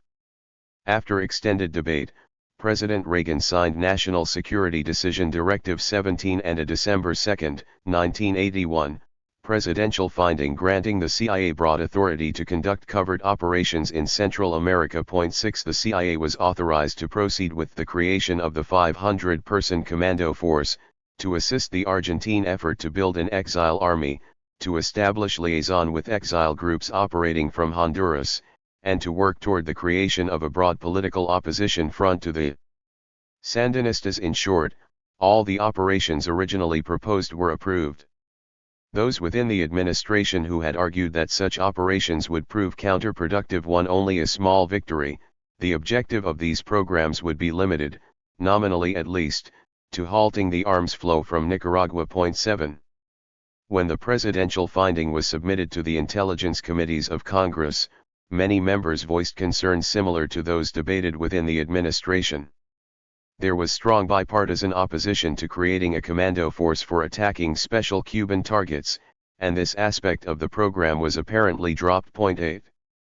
By mid-1982 the military aid provided by the United States had transformed the exiles from a ragtag collection of small groups totaling no more than 1,000 persons into a well-equipped and professionally trained army of some 4,500, which called itself the Nicaraguan Democratic Forces. 9 Most of the FDN's forays into Nicaragua from Honduras came in the eastern and central regions far from the alleged arms smuggling routes along the western coast. Moreover, the Contras never intercepted any arms and publicly disclaimed that they were trying to. This made it increasingly difficult for the administration to credibly maintain that the purpose of the operation was arms interdiction. By fall 1982, the administration was presenting a new rationale to Congress. The covert war was not designed to directly interdict arms but rather to punish Nicaragua in order to pressure the Sandinistas to cease their support for the Salvadoran guerrillas. 10. Operationally, punishment meant contra-attacks on border towns and targeting of economic assets, farms, warehouses, and so on. With this new strategy, the line between punishing the Sandinistas and trying to overthrow them became difficult to discern, since the operations being mounted were exactly the sort originally proposed by the CIA as a way of deposing the government. By fall 1982, the Contra army in Honduras was already 3 times the size of the invasion force at the Bay of Pigs in 1961. By fall 1984, it was 10 times as large. As the covert war widened and the U.S. role in it became more central, both the House and the Senate Intelligence Committees began to worry that the operation was spiraling far beyond the boundaries they had originally approved. In April 1982, Liberal Democrats in the House committee failed in a bid to cut off funding for the covert war. 11 But, in an effort to hold the CIA to its original objective of arms interdiction and to send the administration a message that it was concerned about the direction of policy, the committee added language to the classified annex to the fiscal year 1983 intelligence authorization prohibiting U.S. aid to paramilitary groups for the purpose of overthrowing the government of Nicaragua or provoking a military exchange between Nicaragua and Honduras. 12. This language was not designed to bring the covert operation to a halt. On the contrary, it was intentionally crafted to register the committee's growing uneasiness without interfering with the operation. The Reagan administration was able to interpret the law as allowing support for the Contras so long as the purpose of the United States was not one of those proscribed. The intentions of the Contras were irrelevant, legally at least. This mild restriction remained a secret until December 1982, when Representative Tom Harkin offered an amendment to the FI 1983 Defense Appropriations Bill to prohibit U.S. assistance to any group involved in paramilitary operations in Nicaragua. Representative Edward Boland, the chairman of the Intelligence Committee, argued that the Harkin amendment was unnecessary, assuring the House that the Intelligence Committee was carefully monitoring the situation. He offered as a substitute for Harkin's amendment the same language that had been included earlier in the intelligence authorization. The Republican leadership, seeking to avoid a vote on the Harkin language, supported Boland's substitute, which passed 411-0 and was subsequently incorporated into the continuing resolution. 13 Although its passage merely reaffirmed existing law, the Boland amendment was another warning to the administration that it had not assuaged congressional concerns. Cutting off aid to the Contras. By 1983, the administration's credibility and support in Congress had begun to erode. The visible failure of Reagan's Central America policy to achieve its stated objectives, its growing price tag, and the president's apparent determination to escalate U.S. involvement began to frighten moderates from both parties who had supported Reagan in the 97th Congress. Moreover, the Democrats' gains in the 1982 midterm elections tarnished the mantle of invincibility Reagan had acquired in the budget battles of 1981. The Democrats also gained enough House seats to alter the composition of key committees, including Foreign Affairs and its Inter-American Affairs Subcommittee. During the 97th Congress, Republicans and conservative Democrats had been able to block committee actions critical of Reagan's policy in Central America. During the 98th Congress, they could not. The administration continued to expand the covered war in 1983 despite growing congressional opposition. In March, 1,500 Contras invaded Nicaragua, and the intensified fighting led to a new series of press reports documenting the U.S. role in all phases of the war. 14 The new revelations convinced a number of members that the administration's real intent was to overthrow the Nicaraguan government, in violation of the Boland Amendment. Senator Daniel Patrick Moynihan, vice chairman of the Senate Intelligence Committee, reported that a number of his colleagues had come to that conclusion. Senator Patrick Leahy traveled to Central America on behalf of the committee to investigate U.S. operations and upon his return said that it appeared to him the administration was ignoring the intent of Congress. Representative Wishfowler conducted a similar investigation for the House committee and returned with the same conclusion. Finally, Boland himself declared that the evidence was very strong that the administration was violating the amendment bearing his name. 15. By being less than candid with the committees and ignoring warnings in September and December 1981, the administration lost the confidence of people like Moynihan and Boland, whose attitudes about the role of Congress in foreign policy were more traditional than activist. Boland and the Democratic leadership in the House became convinced that Congress could not control or limit the covered war because the administration would not deal with the intelligence committees in good faith. The only alternative, then, was to stop it. In spring 1983, the House Intelligence and Foreign Affairs Committees proposed the Boland-Zablotsky bill to prohibit the funding, directly or indirectly, of military or paramilitary operations against Nicaragua. 16. During the same few weeks that Boland-Zablotsky was being considered in committee, the Reagan administration's request for $110 million in emergency military aid for El Salvador was being slashed by the House Foreign Affairs Committee and the Appropriations Subcommittee on Foreign Operations.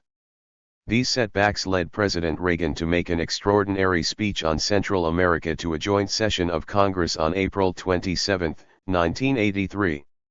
Reagan tried to regain the offensive by casting the issue starkly in Cold War terms, railing against the Cuban-Soviet menace and threatening to blame Congress for losing Central America if it failed to acquiesce to his demands.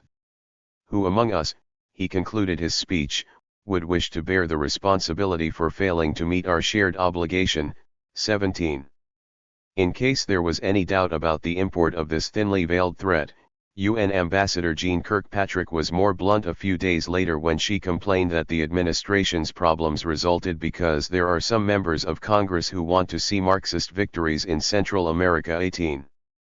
The Boland-Zablotsky bill came to the House floor on July 27 and was bitterly debated for 2 days. In addition to cutting off funds for the covered war, the bill also included a provision authorizing $80 million in overt military aid for friendly Central American governments to be used for interdicting arms allegedly being smuggled from Nicaragua. 19 The overt aid provision was included to meet the administration's claim that the purpose of the covered war was to interdict arms flowing from Nicaragua to guerrilla movements in El Salvador and Guatemala. It was also required to win the support of Majority Leader Jim Wright and enough other conservative Democrats to pass the bill. The inclusion of overt aid, along with a series of policy statements in the bill that denounced Nicaragua for exporting revolution, angered several dozen of the most liberal members in the House. But ultimately, they were swayed by the argument that a repudiation of the covered war by the House would be an important political blow to Reagan's policy. For the liberals, the Reagan administration's vehement opposition to Boland-Zablotsky was the most compelling argument in its favor.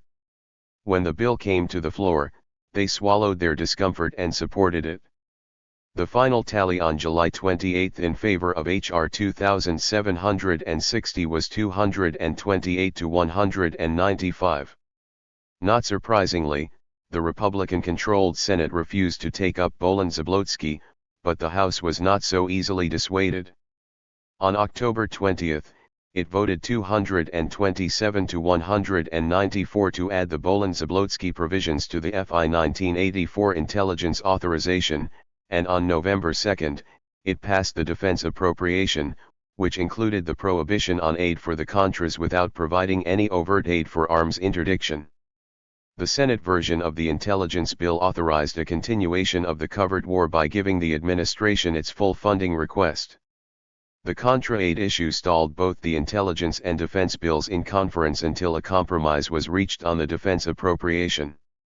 It provided $24 million for the covered war, substantially less than the administration had requested, and prohibited the president from supplementing that amount by using contingency funds or reprogramming. 20 This compromise was then included in the intelligence authorization as well. 21 The administration was free, of course, to come back to Congress with a supplemental request, which it did in March 1984. But rather than following the normal procedure of submitting a request and having it referred to the relevant committees, the administration tried to short-circuit the legislative process. In a surprise move, Republicans in the Senate Appropriations Committee, acting at the administration's behest, added $21 million for the Contras to an unrelated bill, a supplemental appropriation for emergency African famine relief, child nutrition programs, and summer jobs. This bill had already passed the House, so the administration did not have to worry about hostile House committees killing the request. The administration hoped that once again a compromise between the House and Senate versions of the bill would produce at least part of the aid package it wanted. 22 But the House conferees were unwilling to give in. On May 25, the bill came back to the House in disagreement, and it voted 241 to 177 to add a provision banning the use of any funds appropriated in the bill for military or paramilitary operations against Nicaragua. The same Boland language originally included the previous fall in the House version of the FI 1984 intelligence authorization. 23 Between the Senate vote on the supplemental in March and the House vote in May, the press revealed that the CIA had mined Nicaragua's harbors, damaging ships from nearly a dozen nations, most of them allies of the United States. The administration then compounded the self-inflicted political damage by refusing to recognize the jurisdiction of the World Court to hear a complaint against the mining brought by Nicaragua. The mining and the withdrawal from the court were roundly condemned in the Congress. Even the Senate, which had never denied the administration its requests for funding the covered war, approved by a vote of 84 to 12 a non-binding resolution calling for a halt to the mining. 24 In this atmosphere, the Senate took up the conference report on the supplemental appropriation for child nutrition and summer jobs, to which aid for the Contras had been attached. Faced with the prospect of losing the summer jobs bill because of the Nicaraguan aid provision, the Senate leadership gave up the fight. In June, the Senate receded to the House position, stripping Contra aid from the bill and accepting the Boland prohibition. Since by that time the $24 million appropriated the preceding November had been exhausted, the legal expenditure of U.S. funds to aid the Contras came to an end. 25 But the battle over Nicaragua was not finished. Having lost its bid for more aid during FI 1984, the Reagan administration simply shifted the fight to the pending legislation for FI 1985. The House Intelligence Authorization for FI 1985 was reported from committee with the same ban on Contra aid as in the FI 1984 bill, and it passed the House on August 2, 1984, by a vote of 294 to 118. The Republican leadership decided not to force a direct vote on the issue of covered aid, knowing that the effort would be futile. 26 Moreover, the administration knew it could rely upon the Senate to approve its request to keep the covered war going. The Senate approved the administration's request for $24 million in Contra aid for FI 1985, and the issue was joined in the conference on the FI 1985 continuing resolution. A year earlier, in a similar deadlock, House conferees had agreed to continue funding the covered war at something less than half the level requested by the administration. They adamantly refused to accept a similar compromise for FI 1985. "We are not about to agree," Boland insisted. "The House has voted 4 times to stop this war in Nicaragua." 27.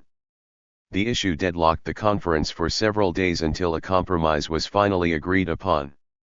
Although $14 million was appropriated for aid to the Contras, none of the funds could be expended until after February 28, 1985. Moreover, they could only be released then if Congress approved by Joint Resolution Point 28. This compromise settled the issue for the 98th Congress. Rather than fighting a major battle over an unpopular policy in the middle of Reagan's re-election campaign, the administration postponed the fight, hoping that the 1984 election results would give it a stronger hand in 1985. Not only did the Republicans expect Reagan to win re-election easily, thereby restoring his mandate and his influence on Capitol Hill, they also hoped his coattails would carry enough seats in the House to restore an ideological majority of Republicans and conservative Democrats who would support renewed aid to the Contras. The House reverses itself. Demoralized by the electoral debacle of November 1984, congressional Democrats were noticeably more reluctant to confront Reagan on Central America in 1985. This was especially true in the case of El Salvador, where the 1984 election of José Napoleón Duarte as president and the subsequent Christian Democratic victory in the 1985 legislative elections convinced many members of Congress that perhaps Reagan's policy was working after all. But congressional opposition to Reagan's policy toward Nicaragua appeared to be less tractable.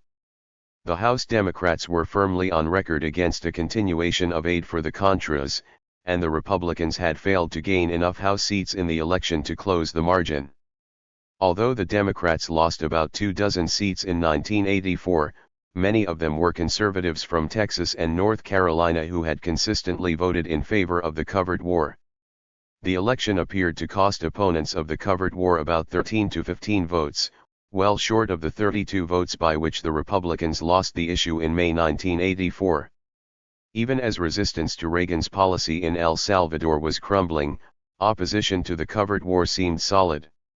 On April 3, Reagan, acting under the terms of the compromise agreed to the previous fall, requested release of the $14 million. As Minority Leader Robert Michel admitted, there was virtually no chance the House would agree. 29 In an effort to overcome the House's resistance, Reagan proposed a peace plan calling for negotiations and a ceasefire between the Sandinistas and the Contras.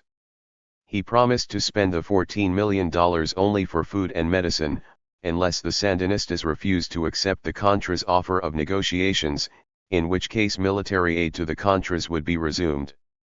When even this proposal seemed doomed to fail, the president retreated even further, promising to use the $14 million only for non-military aid. 30 That was enough to bolster his flagging support in the Senate, which voted 53 to 46 to release the $14 million. 31 Nevertheless, it was the closest Senate vote up to that time, and the outcome was in doubt until the very end.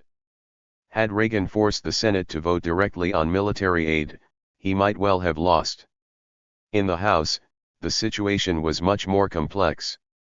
Fearing that Reagan's peace plan might erode the majority against funding the Contras, the Democratic leadership sought to devise a positive alternative to direct aid for the rebels. The result was H.J.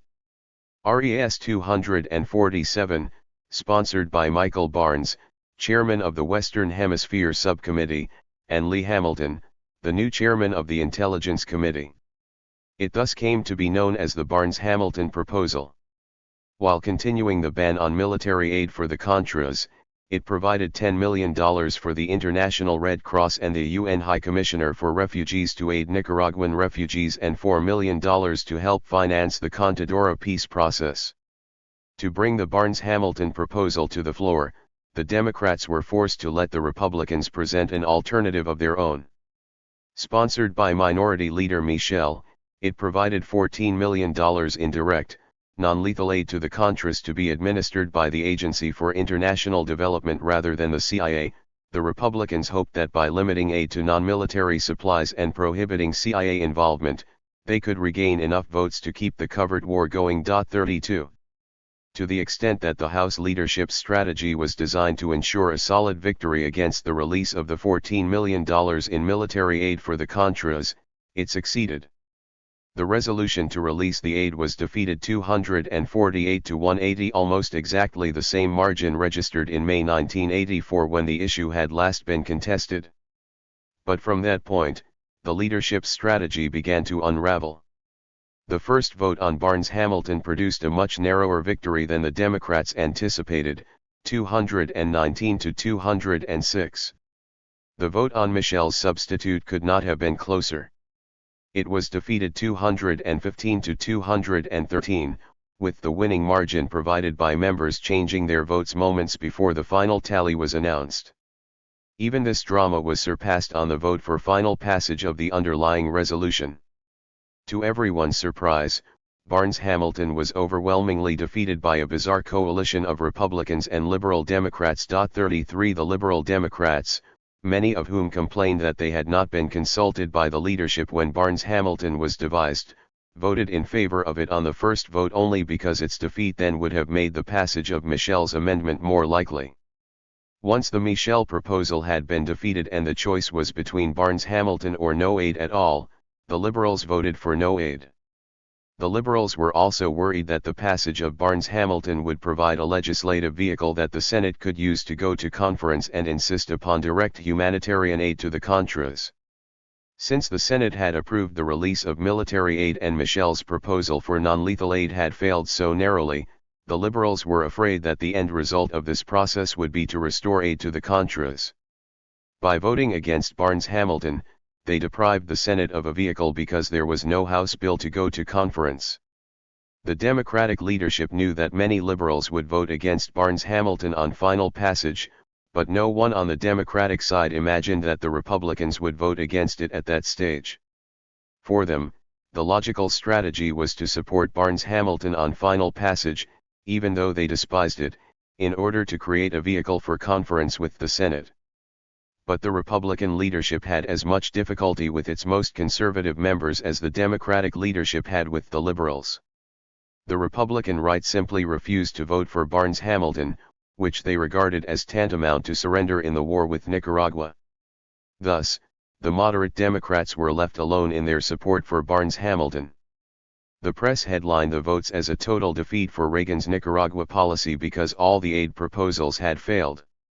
In fact, the votes indicated that the administration's position was stronger than anyone had anticipated and therefore encouraged the administration to return to Congress as rapidly as possible with a new aid request. The surprise defeat of Barnes-Hamilton left moderate and conservative Democrats embittered.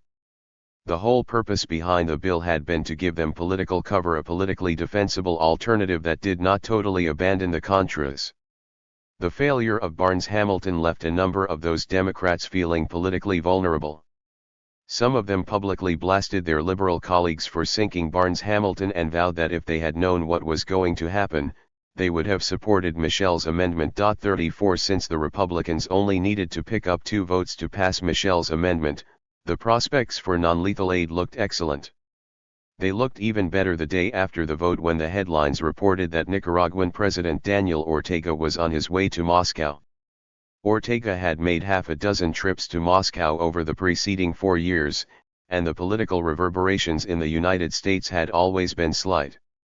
Thus the Sandinistas were wholly unprepared for the political firestorm caused by the April trip. Earlier trips had not received much attention in Washington because they had never coincided with any of the periodic upsurges of public attention to the issue of Nicaragua. But the April trip came just at the climax of an intense and acrimonious congressional debate and so became a front-page story. The trip was a political disaster for opponents of Contra aid. Reagan had charged that the Sandinistas were communists and Soviet puppets. Ortega's trip seemed to prove him right. Some members of Congress literally believed that the trip was intentionally timed to insult and embarrass them. Others felt betrayed.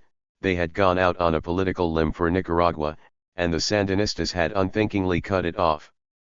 But even among members whose response was less personal, the trip left a strong conviction that the Sandinistas could not be relied upon to act with any political acumen. At any moment they were liable to do something that would make it politically untenable to be seen as their defender. The fact that Ortega went to the Soviet Union in search of desperately needed oil was neither widely understood nor relevant to the political effect the trip had in Washington. The administration launched its new drive for Contra aid in the Senate, hoping that a successful vote there might produce some political momentum carrying over into the House. The administration and its Republican allies stayed in the background, allowing conservative Democrats to take the lead in proposing non-lethal aid. On June 6, the Senate adopted an amendment to the State Department authorization by Sam Nunn providing $38 million in non-lethal aid during FY 1985 and 1986.35. On June 12, the issue was joined once again in the House on a series of amendments to a supplemental appropriation. It was a debacle for the House leadership, as the Democrats lost 4 successive votes by wide margins. 36 The first vote was on a proposal by Boland to extend the existing ban on military aid to the Contras without regard to fiscal year.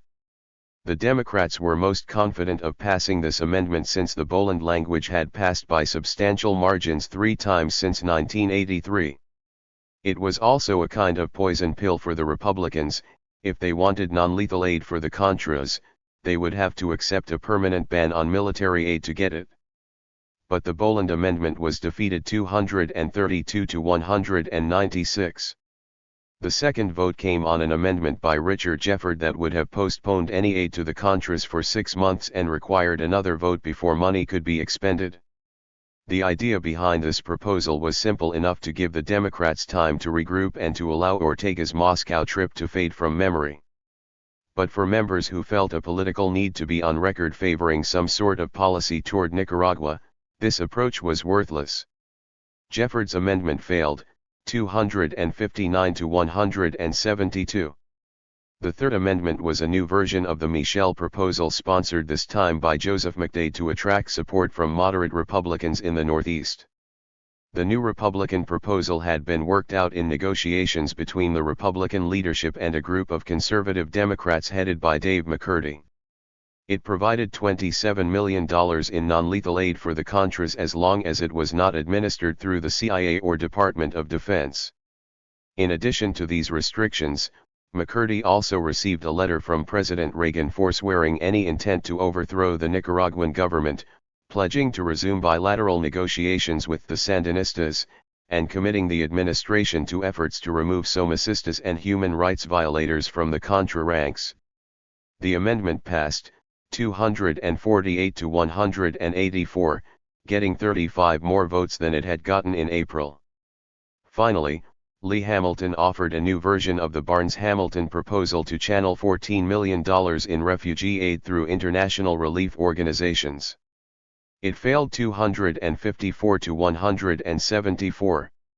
In the wake of the Democrats' defeat in the House, the Senate Appropriations Subcommittee on Foreign Operations added Nunn's non-lethal aid proposal to the supplemental in markup, and it went unchallenged on the floor. The Senate Intelligence Committee then added the package to the secret portion of the intelligence authorization. Similarly, the House added the Michel proposal to the Foreign Assistance Authorization on July 10 without opposition. 37 When the minor differences between the House and Senate versions of the supplemental and the Foreign Assistance Authorization had been worked out in conference, the Congress had approved $27 million in non-lethal assistance for the Contras for the remainder of FY 1985 and the first half of FY 1986.38. In the press and in the corridors of the Capitol, a variety of explanations were advanced to account for the stunning reversal of the House's position on aid to the Contras. Most of the votes that changed from April to June were those of Democrats from the Deep South or the border states. One explanation for their shift blamed the Sandinistas' growing authoritarianism and military ties to the Soviet Union and Cuba. According to this account, Ortega's trip to Moscow was the last straw, crystallizing animosity toward the Sandinistas that had been building among Democrats for several years. Conservatives were simply the first to become angry enough to break ranks and vote for Contra aid. A second explanation held that the president's harsh anti-Sandinista rhetoric and the Republicans' threats to blame the Democrats for being soft on communism had kindled political fear among Democrats from conservative districts. This fear was exacerbated by the failure of Barnes-Hamilton and by Ortega's trip to Moscow. A third explanation looked to the internal processes of the House to explain the debacle, arguing that those who switched their votes in June were embittered by the Liberals' wholesale desertion of Barnes-Hamilton in April. In deference to the leadership, many Conservatives had grudgingly voted for Barnes-Hamilton and against Michel, even though they were uncomfortable with those votes both ideologically and electorally. When the leadership was unable to keep the Liberals from sending Barnes-Hamilton down to defeat on final passage, the Conservatives felt betrayed. In June, they expressed their anger by handing the Liberals and the leadership a crushing defeat. Dave McCurdy was certainly among those who felt betrayed.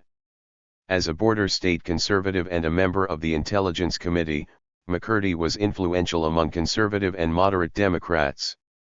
In 1983, he played an important role in lining up their support for the Bolin-Zablotsky bill, and until 1985, he voted consistently against aid to the Contras. Immediately following the defeat of Barnes-Hamilton in April, however, McCurdy drafted his own plan for giving non-lethal aid to the Contras and quickly recruited over a dozen Democrats as co-sponsors, most of them other conservatives who had previously opposed Contra aid. With the House so closely divided on the issue, McCurdy's small group constituted the margin of victory, and he emerged as a central figure in subsequent maneuvering. Getting back in the war.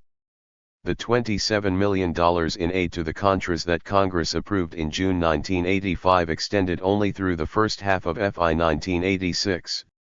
To obtain additional funding, Reagan was required to return to Congress for approval. 39 As early as January 1986, the administration indicated that it would seek a sizable increase in Contra aid when the $27 million ran out in March.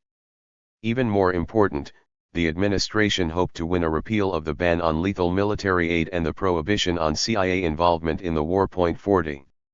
On February 25, the administration submitted a request for $100 million in additional aid for the Contras for the second half of FY 1986 and all of FY 1987.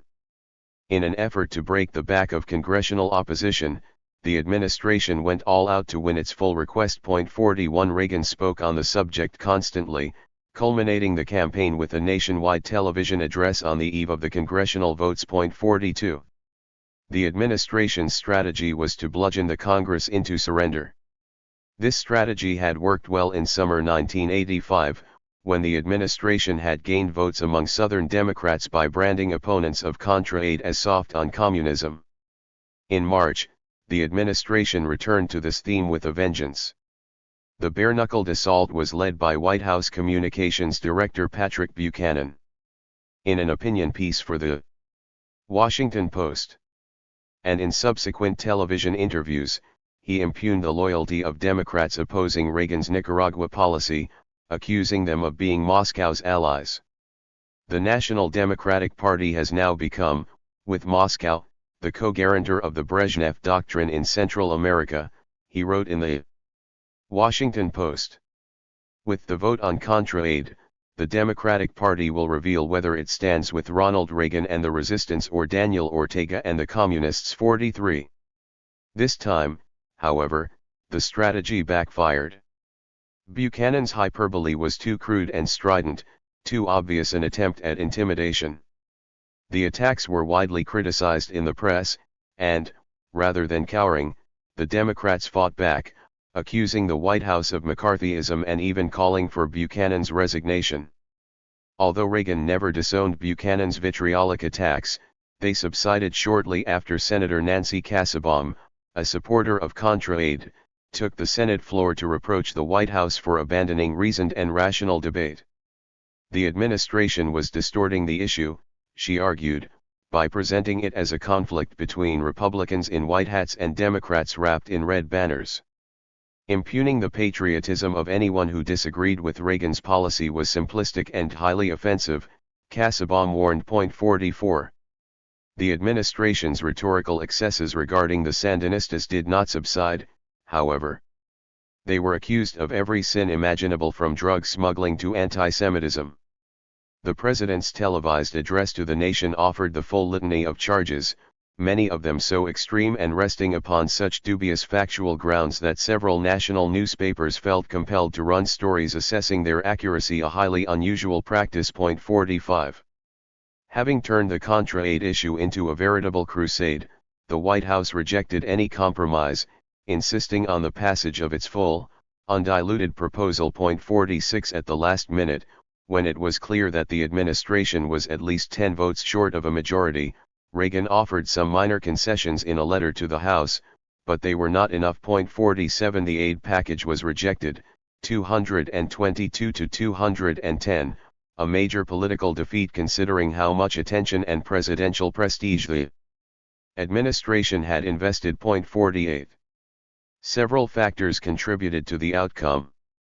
One was the vicious tone with which the administration had launched its appeal. Another was the fact that, despite the enormous effort mounted by the White House, public opinion remained adamantly opposed to U.S. involvement in Nicaragua. When pollsters first began asking about aid to the Contras in early 1983, they found that about 60% of the public opposed aid to the Contras and only about 25% favored it. These proportions remained unchanged over the succeeding 3 years. Polls taken in March and April 1986 showed 62% were opposed to aiding the Contras and less than 30% in favor. 49. Another source of difficulty for the administration was the growing sense that its claims of wanting a negotiated settlement with Nicaragua were hollow and that it was unwilling to settle for anything less than the overthrow of the Sandinistas. The growing opposition of Latin America to U.S. policy also became a factor in the debate. Until January 1986, the Contadora nations were always very circumspect in their criticism of U.S. aid for the Contras. This caution allowed the administration to claim that in private they were much more supportive of U.S. policy than domestic political exigencies would allow them to acknowledge publicly. In January, however, the foreign ministers of the 4 Contadora nations and the 4 nations of the Contadora support group came to Washington to openly urge the administration to halt aid for the Contras and resume bilateral talks with Nicaragua. They were rebuffed, but from that point onward, the administration's claims that most countries in Latin America secretly supported its policy had little credibility. Gradually, Congress was coming to realize that the administration's policy, despite its rhetoric, was incompatible with the Contadora process, with a peaceful negotiated settlement of the conflict, and with the policies of all our important Latin American allies. 50. In tactical political terms, the key reason that Reagan was defeated in March was that the McCurdy group voted against him. McCurdy deserted the White House for several reasons. First, Reagan had not made good on the promises he gave McCurdy the previous June. The administration had pledged to purge human rights violators from the ranks of the Contras and to reopen bilateral negotiations with Nicaragua. Nothing had been done on either front. McCurdy was angered by what he saw as the administration's duplicity and a bit embarrassed at having gotten nothing but a worthless letter in exchange for helping the administration win a major victory in June 1985.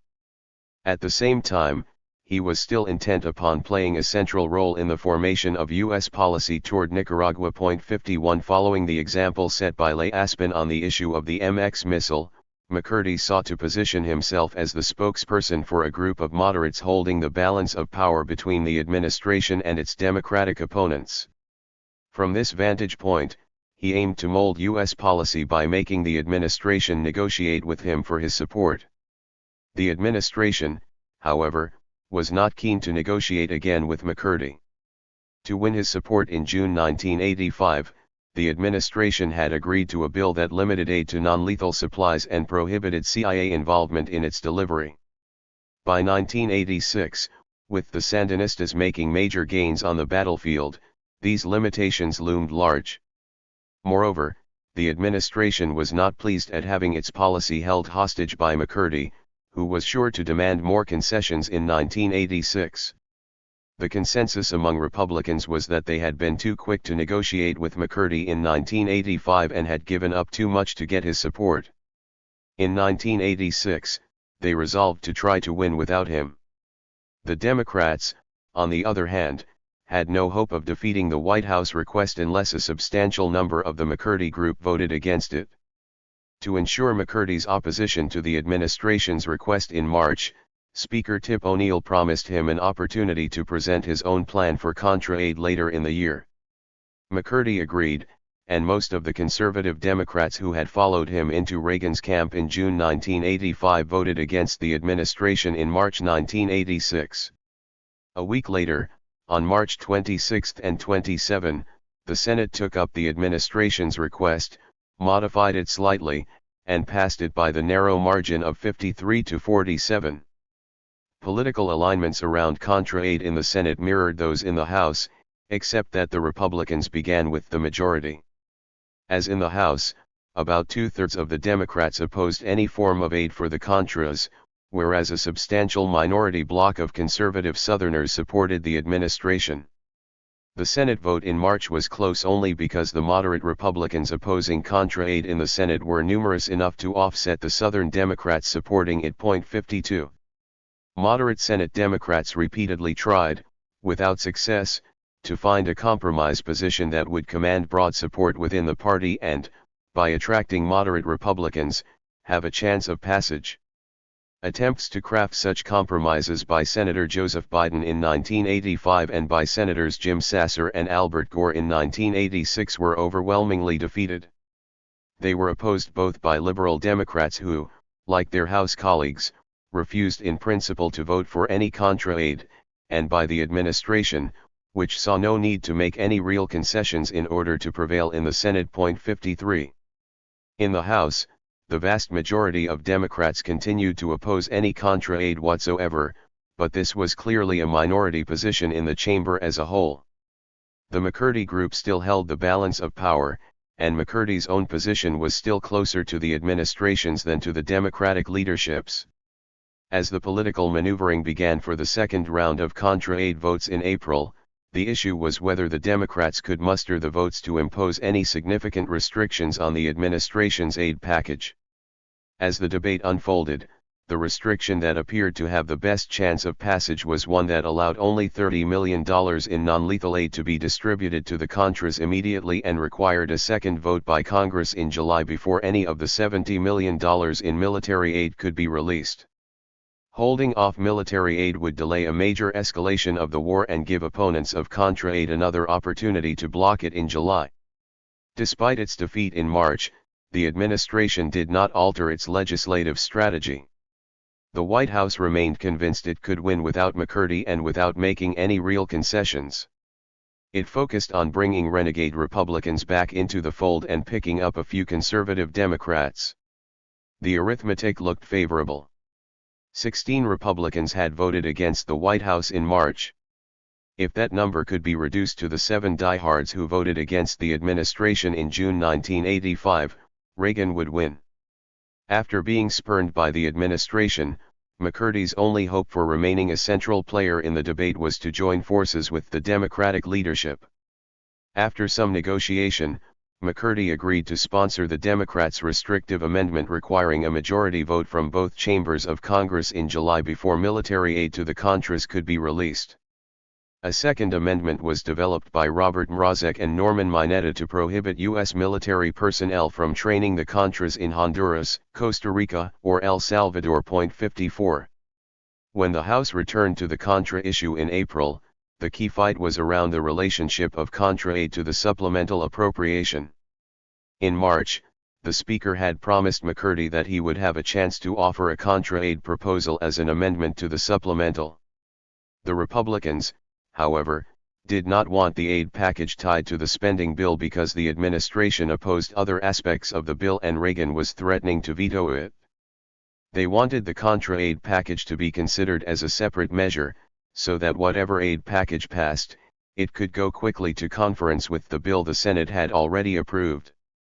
Not surprisingly, the Democratic majority on the Rules Committee refused to go along, instead reporting a rule that kept the Contra aid issue tied to the supplemental.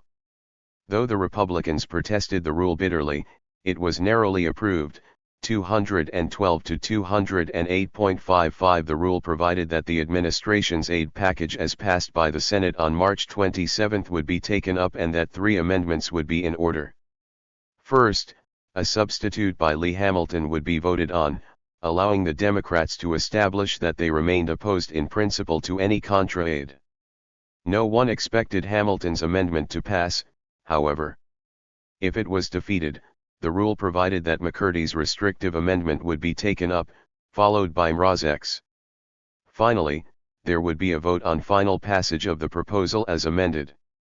As debate began on April 16, whip counts by both sides indicated that although the vote on the McCurdy amendment would be very close, the Democrats appeared on the verge of victory. Faced with that prospect, the Republicans pulled a surprise parliamentary maneuver to avoid voting and losing on the McCurdy amendment. They voted for the Hamilton amendment, thereby guaranteeing its passage. Under the rule, no further amendments were in order, so the House had no opportunity to vote on the McCurdy or Mrazek amendments. 56 At that point the Democratic leadership pulled the bill from the floor rather than proceed to a vote on final passage of the Hamilton proposal. Otherwise, the Republicans might have used another parliamentary maneuver to strip Hamilton's amendment from the bill and get a vote on the unamended White House proposal. 57. The Republicans avoided an embarrassing defeat on the McCurdy amendment, but they ended up with no Contra aid at all. The reason behind the Republicans' decision, made in consultation with the White House, was the expectation that Reagan would veto the supplemental appropriation. It made little sense to expend great effort and to risk defeat on the McCurdy amendment in order to add Contra aid to a bill that would probably never become law. Instead, the Republican leadership proposed its own rule which would bring the Contra aid package to the House floor as a separate bill. Knowing that the Democratic majority on the Rules Committee would never approve such a rule, the Republicans filed a discharge petition to force their proposal out of the committee. Few observers expected that the Republicans could muster the 218 signatures needed, but the ploy did manage to keep the Contra aid issue alive. To prevent McCurdy and the conservative Democrats from signing the Republicans' discharge petition, Speaker O'Neill promised to allow yet another round of voting on Contra aid in June when the House took up the military construction appropriation bill. The Democrats were elated by the outcome of the votes in April. The moderate Republicans had withstood intense pressure from the White House, and McCurdy, good to his word, had lobbied hard against the administration among conservative Democrats. Over the next 2 months, events in Central America seemed to move against the administration. The Contra leadership came to the brink of disintegrating as Arturo Cruz threatened to resign from the movement rather than remain a mere figurehead. But, after a marathon negotiating session among the Contra leaders, he finally agreed to stay on, mollified by the promise of greater influence. 58. The Contadora negotiating process seemed to be moving toward an agreement. All but a handful of issues were resolved, and Nicaragua, which had refused to sign a final agreement unless Washington agreed to stop aiding the Contras, seemed to soften its position, hinting that it might sign an accord even without such a guarantee. Faced with the threat of imminent peace, the Reagan administration blew up in open and bitter feuding between the so-called pragmatists who saw Contadora as a potentially workable alternative to the ineffectual Contras and the hardliners who saw any agreement as an obstacle to their efforts to oust the Nicaraguan government. 59 The disarray seemed to confirm the Democrats' argument that Reagan had no clear policy other than the blind use of force. As the next round of voting grew near, Congress discovered that the Contras had been less than scrupulous about how they spent the $27 million in non-lethal aid given to them in 1985. Although the 1985 law appropriating the funds specifically required the administration to establish procedures to guarantee that the funds were spent only for authorized purposes, an investigation by the General Accounting Office disclosed that over half the $27 million could not be accounted for at all. The press supplemented the stories of Contra corruption with reports of their involvement in drug smuggling and gun running. 60. Everyone agreed that the June votes in the House would be extremely close, as they had been in March and would have been in April if the Republicans had not aborted the process for fear of losing. But it was difficult to imagine that in the intervening months anyone would have shifted to the administration's side on the merits of the issue. The administration, however, was in search of just 7 votes. Enormous pressure was brought to bear on the 16 Republicans who had voted against the president in March. The White House cast the issue as one of party loyalty, hinting that this was a benchmark vote that the president would remember when he was deciding for which Republican candidates to campaign and raise money in the fall. Still, the whip count in April had shown the administration that it could not win enough of the Republicans to build a majority. It would have to seek out some of the Democrats in the McCurdy group as well. Instead of negotiating with McCurdy, the White House sought to splinter his group, picking off just enough members to win. The need to woo moderate Democrats dictated a change in the administration's tone. The harsh partisan rhetoric that characterized the debate earlier in the year was replaced by a conciliatory call for bipartisanship, and Reagan's vitriolic public denunciations of the Sandinistas were replaced by quiet presidential lobbying one-on-one with wavering members. 61. The military construction appropriation bill came to the House floor on June 25. The rule incorporated into the bill a proposal by McCurdy that included his April proposal on Contra aid and added $350 million in economic aid to strengthen Central America's democracies. The rule allowed 4 amendments. As a substitute for McCurdy, the administration's proposal sponsored by Representative Mickey Edwards and Ike Skelton, providing $100 million for the Contras in various increments through FY 1986 to 1987, and $300 million in economic aid for the rest of the region. Hamilton's substitute proposal, essentially unchanged from April, opposing all Contra aid, an amendment by Mrazek prohibiting U.S. personnel from training the Contras in Honduras or Costa Rica within 20 miles of the Nicaraguan border, and an anti-corruption amendment by Representatives Leon Panetta and Barnes preventing the release of new funds for the Contras until the $27 million approved in 1985 had been fully accounted for. The first vote was the critical one, the choice between the administration's proposal and McCurdy's. The administration won, 221 to 209. Hamilton's substitute was defeated as anticipated, 183 to 245, but the Mrazek amendment passed, 215 to 212, indicating that even some administration supporters still harbored fears that a border incident involving Americans might touch off a wider war. The Panetta-Barnes amendment failed by a fairly wide margin as the Republicans voted overwhelmingly against fiscal probity. They argued that the Democrats' demand for an accounting of the $27 million before releasing additional funds was really an effort to gut the aid program, which of course it was. But the vote revealed that the Republicans were prepared to look the other way while the Contras embezzled part of the aid money if that was the price of keeping the war going. The military construction bill itself then passed easily, 249 to 174.62. On the key vote substituting the administration's aid package for the McCurdy proposal, 11 members who had opposed Reagan in March sided with him in June and gave him his margin of victory. 5 were Republicans who simply gave in to partisan pressure from the White House. 6 were Democrats. Of these, at least 2 were alleged to have received White House promises of material benefits for their districts in exchange for their votes.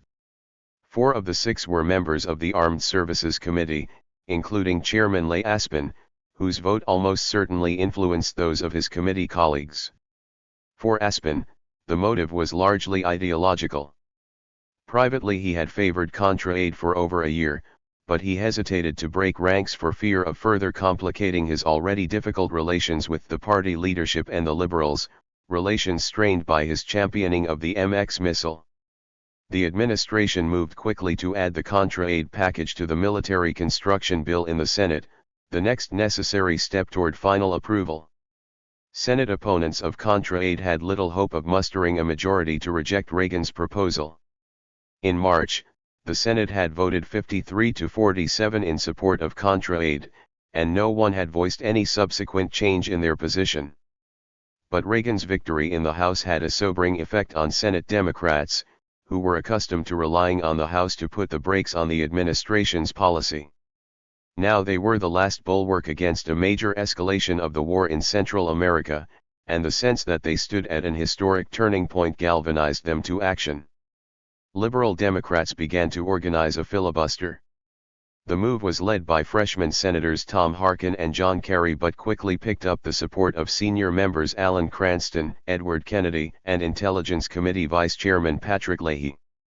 The filibuster movement expanded rapidly at first but eventually foundered on two obstacles: division within the ranks of Contra-Aid opponents and Majority Leader Robert Dole's ability to control the flow of legislation to the Senate floor.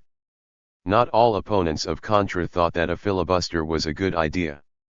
In December 1982, Senator Christopher Dodd had sponsored the first effort in the Senate to cut off Contra-Aid, so his credentials as an aid opponent were unimpeachable.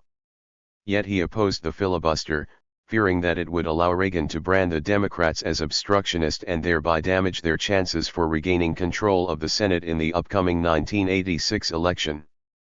Better to give Reagan a vote on Contra-Aid, Dodd argued, use the escalation of the war against the Republicans in the November election, regain control of the Senate, and then launch a concerted effort to stop the war. Other more moderate Democrats were not so strongly opposed to Contra-Aid that they were willing to engage in the gritty battle required to sustain a filibuster. Minority Leader Robert Byrd was a key figure in this group, and his opposition to the filibuster made it especially difficult for the liberals to hold their moderate colleagues. Finally, the moderate Republicans who opposed Contra-Aid were loath to engender the wrath of their leaders and colleagues by blocking a final vote on Contra-Aid when its proponents clearly had majority support. In the end, only 5 Republicans opposed cloture. The Republicans' strategy for breaking the filibuster was to tie a resolution of the Contra-Aid issue to the resolution of South Africa's sanctions. Kennedy was intent upon introducing a tough sanctions bill before the Senate's August recess. Dole, acting on behalf of the administration, aimed to block it. Whenever Kennedy tried to attach the sanctions bill to a pending piece of legislation, Dole threatened to attach Contra-Aid as well, thus forcing the Democrats to accept Contra-Aid as the price for getting sanctions against South Africa. But Dole was also willing to trade one issue off against the other, offering to forego a Republican filibuster against sanctions if the Democrats would abandon the Contra-Aid filibuster. The Democrats refused. The Senate remained deadlocked around the two issues for a week and a half, until finally an elaborate agreement was reached governing debate on both South Africa sanctions and Contra-Aid. 63 By the agreement, supporters of each bill still had to win a cloture vote to end debate. But post-cloture debate was slashed from the usual 30 hours to 4, and the two issues were tied together so that failure to achieve cloture on either one meant that debate on both would continue. By the time the agreement was reached, support for the Contra-Aid filibuster had ebbed so badly that few of the organizers thought they could win a cloture vote. Surprisingly, they did win the first vote, 59-40, but lost the second a few hours later, 62-37.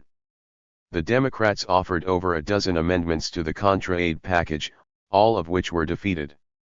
The Republicans were determined to allow no deviation from the bill passed by the House, for fear that further roadblocks to passage would arise in the conference committee. On August 12, the Senate rejected 54-46 a motion by Sasser and Dodd to strike the Contra-Aid program from the military construction bill, and the following day it formally approved the Contra-Aid portion of the bill, 53-47. The military construction bill then passed easily, making it only a matter of time before the Reagan administration had its $100 million in hand. 64. How Reagan won. With the House vote in June and the Senate vote in August, the Congress had come full circle from the 2-year-long battle to control the covered war, culminating in the May 1984 cutoff of funds, through the administration's successful 2-year struggle to restore the program. Reagan's victory was impressive. At the height of opposition to the Contra War in 1984 and early 1985, opponents held more than a 60-vote margin over the White House. Reagan gradually eroded the opposition coalition around its ideological edge by persistence, by refusing to take no for an answer. He simply returned to Congress, time after time, eventually wearing down the margin and wearing out his opponents. In the early years, when the House first rejected funding for the Contras, Reagan held out for half or a third of the money, enough to keep the war going. When Congress finally cut off funding in 1984, the administration turned to U.S. allies like El Salvador, Honduras, Israel, and South Korea, and to private corporations and individuals to keep the Contras alive until the congressional verdict could be reversed. The administration played heavily on the tried and true themes of anti-communism. The Sandinistas were Marxist-Leninists, puppets of Havana and Moscow. Unless stopped by Washington, they would continue exporting revolution to their neighbors, toppling dominoes south to the Panama Canal and north to the Texas border. The litany of Sandinista crimes recited by administration spokespersons was boundless. They had done away with all human rights, committed genocide against the Mosquito Indians, driven the Jewish community into exile with anti-Semitic pogroms, smuggled drugs to poison the youth of America, and allowed Nicaragua to become a base for international terrorism. The demonization of Nicaragua became so extreme that it caricatured itself. Few people who followed the issue closely took the charges literally, especially since the administration could rarely adduce much concrete evidence to back them up. But even though the exaggerated rhetoric was discounted, it had effect. It skewed the terms of debate, shifting the ground from the question of the effectiveness and propriety of the Contra War to the issue of the Sandinista government's character. This shift proved fatal for the administration's opponents. The Sandinistas, under the mounting pressures of war, acted in ways that gave ammunition to the administration's campaign of vilification. They moved into closer political and military alliance with Cuba and the Soviet Union and tightened internal controls against the unarmed opposition. The Democrats, of course, insisted that these developments were consequences of Reagan's war, but this argument was of little comfort. Whenever the Sandinistas did something that was politically indefensible in Washington, opponents of the covert war felt the ground slip out from under them a little bit more. The Democrats tried to deflect the administration's assault on the Sandinistas' character by shifting the debate back to the merits of Reagan's policy, where they generally had the better of the argument. In hopes of doing this, they began conceding the evils of the Sandinista government. But they ended up conceding the argument without being able to shift its terms. Once the Democrats had conceded Reagan's premises, their posture was unavoidably defensive. If the Sandinistas were as bad as Reagan said or even half as bad, then certainly the United States needed to do something about them. Reagan promised to do something, he would pressure them to behave, and those communists would understand force. As an alternative, the Democrats offered support for the Contadora negotiations. But the argument for Contadora was crippled by the lack of real progress in the negotiations and the ambiguity about who was holding them up. Moreover, the Reagan administration held veto power over Contadora's success. By stalling, it could undercut the viability of the only alternative the Democrats were advocating. The Democrats also tried to counter Reagan's attack on the Sandinistas by examining the moral character of the Contras. The issue of Contra human rights abuses was powerful in 1985, but by 1986 it had lost much of its punch. The administration neutralized it by denying the accuracy of reports about Contra atrocities and then countering with stories of Sandinista atrocities. Rather than trying to sort fact from fiction, many moderates accepted the conventional wisdom that both sides had reprehensible human rights records. Thus did human rights cease to be an effective argument against Contra aid. Human rights was replaced in 1986 by the issue of Contra corruption, which the Democrats also hoped would reveal the Contras' moral turpitude. Surprisingly, it had little effect. Many members seemed willing to accept a certain amount of corruption among U.S. clients as a necessary price of Washington's global influence. And again, the administration simply denied the charges, and the Democrats had no smoking gun. Both the human rights and corruption issues suffered from the serious weakness of being tangential. Most Democrats did not oppose the Contra War because of human rights abuses or corruption, and they would have continued opposing it even if the Contras had been as honest and decent as choir boys. The core of opposition to the war was based on the belief that it was ineffective and wrong.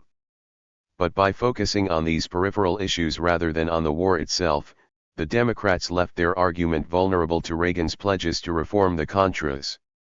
Ultimately, the debates and votes in Congress over how much money to give the Contras and under what conditions to give it to them served as a barometer measuring the resistance that the Reagan administration could expect, from the Congress and from the public, to its policy of escalating war. The administration's intense lobbying efforts were aimed less at the immediate goal of securing a few $1 million for the Contras than at the longer-term goal of breaking the back of the domestic political opposition to Reagan's aggressive use of military force to overthrow the government of Nicaragua. In the flush of victory, the administration bragged of a new bipartisanship behind its policy, but its majority remained razor-thin, its opponents still willing and able to do battle. No one believed that $100 million would end the war in Nicaragua, so it was inevitable that the administration would soon return to Congress for yet another increase in aid, yet another step up the ladder of escalation. And the battle would be joined once again. 12. The harassment of Nicaraguanists and fellow travelers. Margaret E. Leahy. When you are losing your case on the merits, try to scare the other side into submission, and when that fails, impugn their integrity. David Nahan, March 9, 19861. Since its inauguration in 1981, the Reagan administration followed a policy that sought to overthrow the government of Nicaragua. To facilitate this objective, it concurrently sought to frame the picture of Nicaragua given to the North American public in a manner that supported its policy goal. Accordingly, Nicaragua was described as a Marxist-Leninist totalitarian state where a small communist clique had betrayed the democratic goals of the 1979 revolution, engaged in a reign of terror against its own population, and sought to export such terror throughout Central America. A democratic alternative existed, however, in the form of the Contras who, according to the president, were the moral equivalent of the founding fathers of the American Revolution. The Sandinistas were evil, the Contras good. And, in keeping with its democratic heritage, the government of the United States had to support good over AI by helping the patriotic resistance remove the traitors of the Nicaraguan Revolution. This characterization of Nicaragua did not go unchallenged, however. Tens of thousands of U.S. citizens traveled to Nicaragua following the 1979 triumph. Some went on construction brigades and helped to build health clinics and schools. Others went to work in these clinics as health personnel, whereas still others assisted in the literacy campaign or worked on various agricultural projects that sought to increase food production. Academics and researchers investigated various aspects of Nicaraguan life. And some people just went to look and see what was happening. The picture of Nicaragua these citizens offered upon their return to the United States differed dramatically from that of the administration and acted to undermine the perception needed to generate domestic support for an administration policy aimed at overthrowing the government of Nicaragua. In an attempt to retain effective control of the flow and interpretation of information concerning Nicaragua, the Reagan administration and groups supportive of its policy agenda soon embarked on a variety of actions seemingly aimed not only at discouraging independent investigation and analysis of conditions in Nicaragua through harassment and intimidation but also at impugning the integrity and patriotism of those who painted a picture of Nicaragua different from that needed by the administration. And, just as the administration's rhetoric on Nicaragua became more strident over time, so too did official and unofficial efforts to stifle debate intensify. What remained unclear, however, was the degree to which such actions were directed or orchestrated by the administration. The trouble with travel. In 1981, then Secretary of State Alexander Haig placed a traveler's advisory on Nicaragua. The purpose of a traveler's advisory is twofold. The first relates to the safety of U.S. citizens. If circumstances in an area could result in the endangerment of personal safety if citizens were to travel there, the Secretary of State has the responsibility to warn the U.S. public of such risks by placing a traveler's advisory on the area. A traveler's advisory can also be issued for political purposes to demonstrate U.S. displeasure with actions undertaken by a foreign government. By branding the nation as a high risk, the Secretary of State seeks to isolate that nation politically and economically by discouraging U.S. citizens from traveling or investing there. Sometimes these two purposes conflict, and foreign policy considerations outweigh safety concerns. According to one State Department official, during the 1978 to 1981 period, when violence against civilians was rampant in Guatemala, the Secretary of State consulted the U.S. ambassador to Guatemala about the need to place a traveler's advisory on the country. The U.S. ambassador effectively vetoed the idea, stating that such an advisory would be the kiss of death for Guatemala, which needed the foreign exchange generated by tourism and foreign investment. Although there might have been a danger to U.S. citizens in Guatemala, the dictates of U.S. foreign policy made it politically undesirable to brand Guatemala a high risk. This same official suggested that politics similarly conditioned the decision to place a traveler's advisory on Nicaragua. 2. By 1981 the Contra forces attempting to overthrow the government of Nicaragua had begun operations in the northern provinces, and the government of Nicaragua had increased patrols and begun car searches along the Pan-American Highway to guard against Contra infiltration and attack. Using these searches as a pretext and claiming that such actions constituted harassment and a threat to U.S. citizens, the Secretary of State issued a traveler's advisory. However, there was no evidence to suggest that U.S. citizens were in danger at any time, and as of early 1987, no United States citizen had been killed or seriously injured while traveling in Nicaragua. According to the same official at the State Department, having been warned of the potential danger to their lives, and not taking appropriate precautions, individuals traveling to Nicaragua or their survivors might have problems recovering any claims against their U.S.-based insurance companies if anything were to occur. Although they would always have the redress of the U.S. courts to press their claims and they might possibly win in such circumstances, the officer suggested that this was just one mechanism that was used to dissuade people from traveling to Nicaragua. The degree to which this advisory was successful was impossible to gauge. However, the advisory did have a negative impact on some who continued to make such trips. For example, the editor of this book, Thomas Walker, a professor of political science and the past chair of the Latin American Studies Association Task Force on Scholarly Relations with Nicaragua, found that he was ineligible for mortgage insurance because his travels to Nicaragua put him in a high-risk category. By placing Nicaragua in a high-risk classification, the government automatically placed persons traveling there on a regular basis in the same category, and insurance companies responded accordingly, not out of particular political motivation but rather according to regular business practice. On June 7, 1983, the United States took more direct action, closing down all 6 Nicaraguan consulates in the United States. According to the administration, this action was undertaken in retaliation for the earlier Nicaraguan expulsion of 3 U.S. diplomats accused by the Nicaraguan government of engaging in subversive activities. In addition, the United States claimed that because the consulates were used for intelligence purposes, their presence could not be tolerated. Although the Nicaraguan embassy in Washington, D.C., was allowed to remain open and to issue travel visas, this action supported the administration policy of making it increasingly difficult for U.S. citizens to travel to Nicaragua. In a New York Times article that reported the closing of the consulates, the State Department was noted as officially discouraging travel to Nicaragua. 3. The Nicaraguan government countered this action by waiving the visa requirement for all U.S. citizens, thus making travel even easier.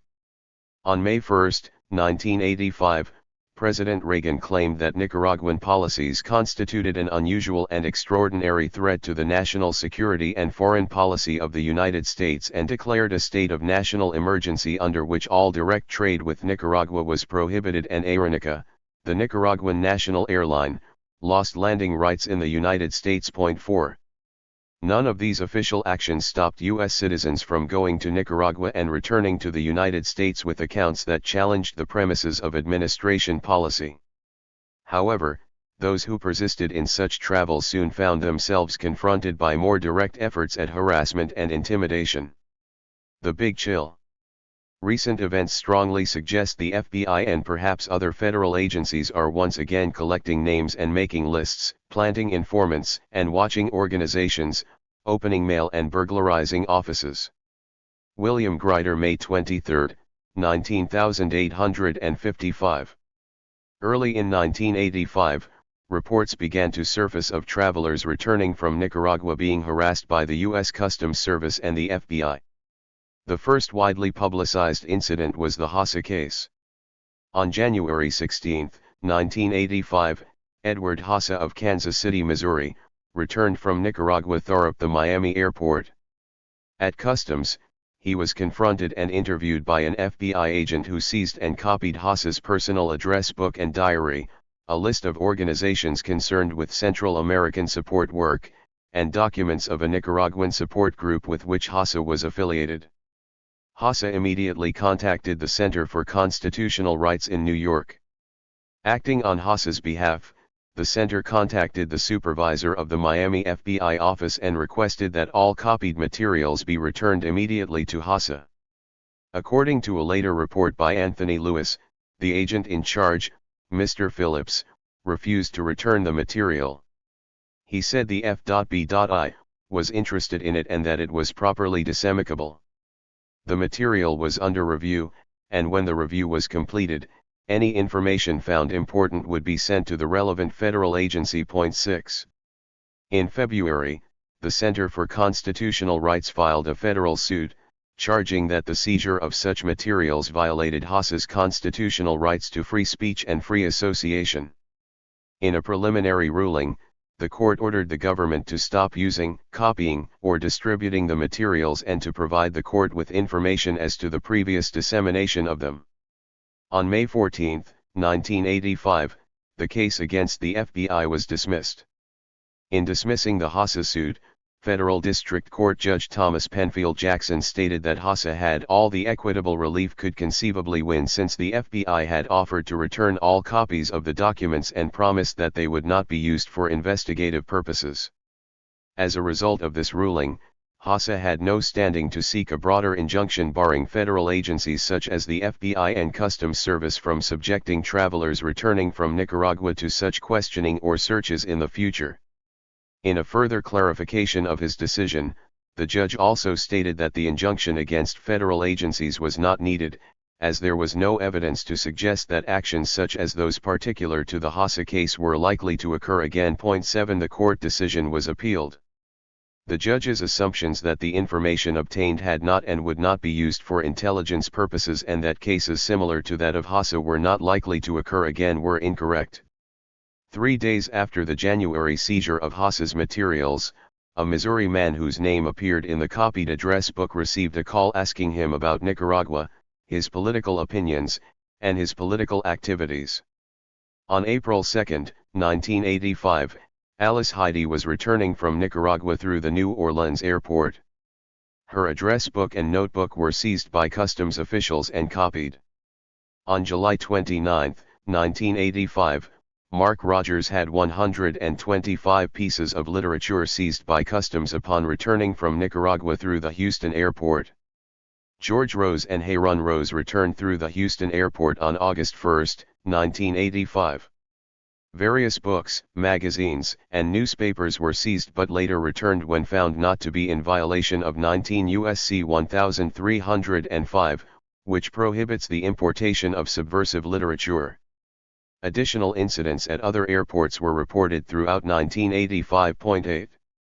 In March 1986, upon arrival at the San Antonio airport, Michael Conroy, an economics professor at the University of Texas and chair of the Latin American Studies Association Task Force on Scholarly Relations with Nicaragua, found himself flagged by the customs computer and, for the second time in less than 1 year, subjected to harassment by the U.S. Customs Service. Anthony Lewis described what happened. When an immigration officer typed his name into the computer, the official looked up in alarm and directed him to customs. There his papers, notes, letters, books and newspapers were examined. 9. In April 1986, the Center for Constitutional Rights filed a class action suit in federal court on behalf of 10 named plaintiffs and other individuals and organizations interested in Nicaragua, charging that the FBI, the U.S. Customs Service, and their agents had violated the constitutional rights of the plaintiffs through a demonstrated pattern of customs harassment. 10 Even though the customs agents involved in the incidents charged in the suit usually cited 19 U.S.C. 1305 and its provisions, precluding the importation of treasonable or subversive literature as the cause of their search or seizure of materials from the plaintiffs, in no instance was any of the plaintiffs charged under the statute. The suit claimed that in no instance were the materials examined, seized, or copied covered under the provisions of this statute. Rather, the suit argued, such actions were undertaken for political reasons. The plaintiffs named in the suit were either individuals who had traveled or were planning to travel to Nicaragua or organizations that sponsor travel and research programs in Nicaragua.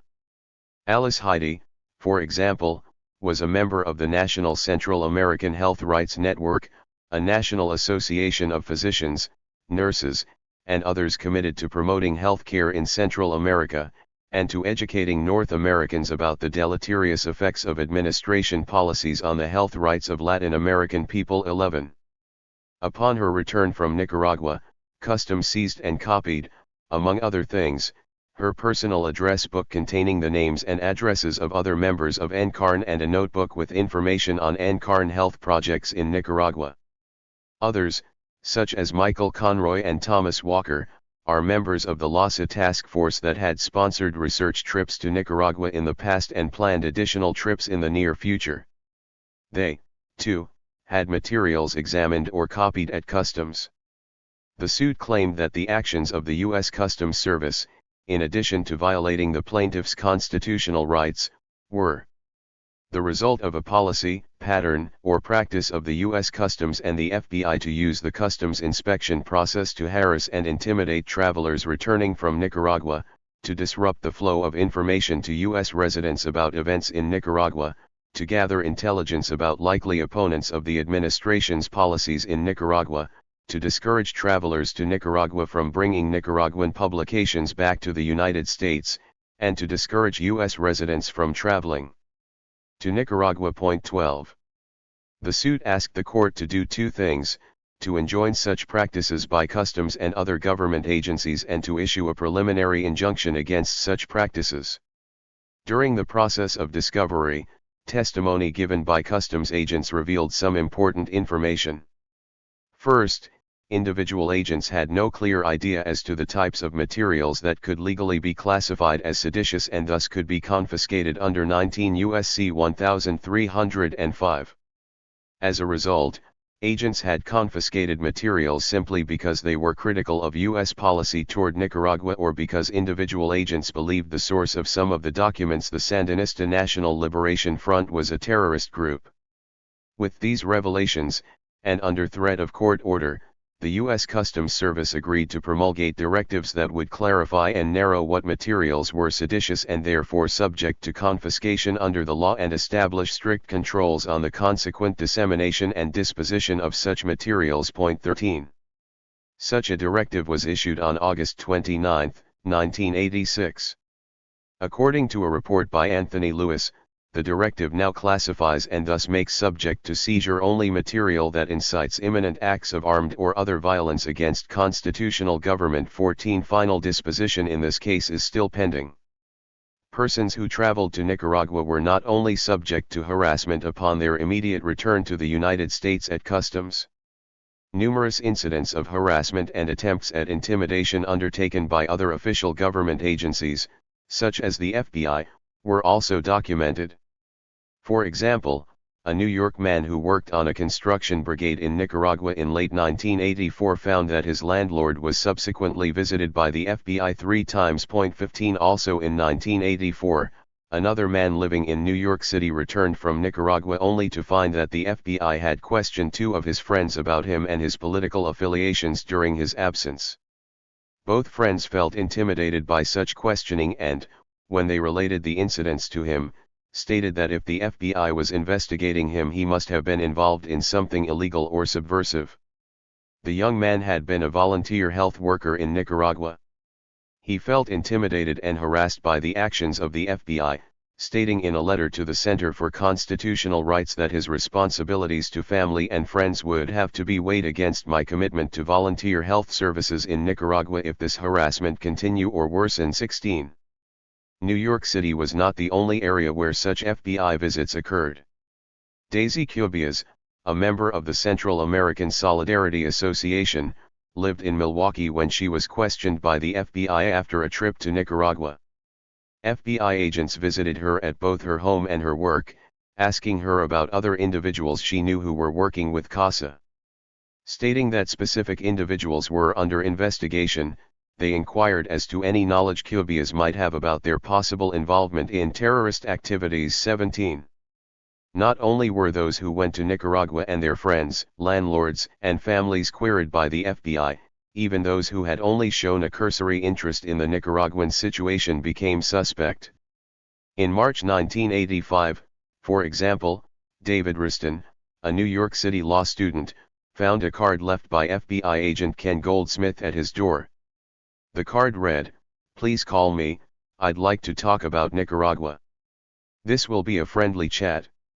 The student had never been to Nicaragua but had recently attended a meeting on Nicaragua at City University of New York. The following month a friend of the student was visited by the FBI and questioned about him. 18. At about the same time, break-ins at the offices of groups opposing the administration's Central American policies began to be reported from one end of the country to the other. From Boston to Seattle, from Detroit to Phoenix, and from various points in between, the pattern was the same. Normally, nothing of monetary value was stolen, but file and desk drawers were opened, with the files and organizational lists apparently examined and sometimes stolen. At the Old Cambridge Baptist Church in Massachusetts, which housed numerous organizations active on Central America, 6 office break-ins occurred between November 1984 and March 1986. In none of the cases were police investigators able to come up with suspects. By April 1986, approximately 20 such break-ins had been reported around the nation.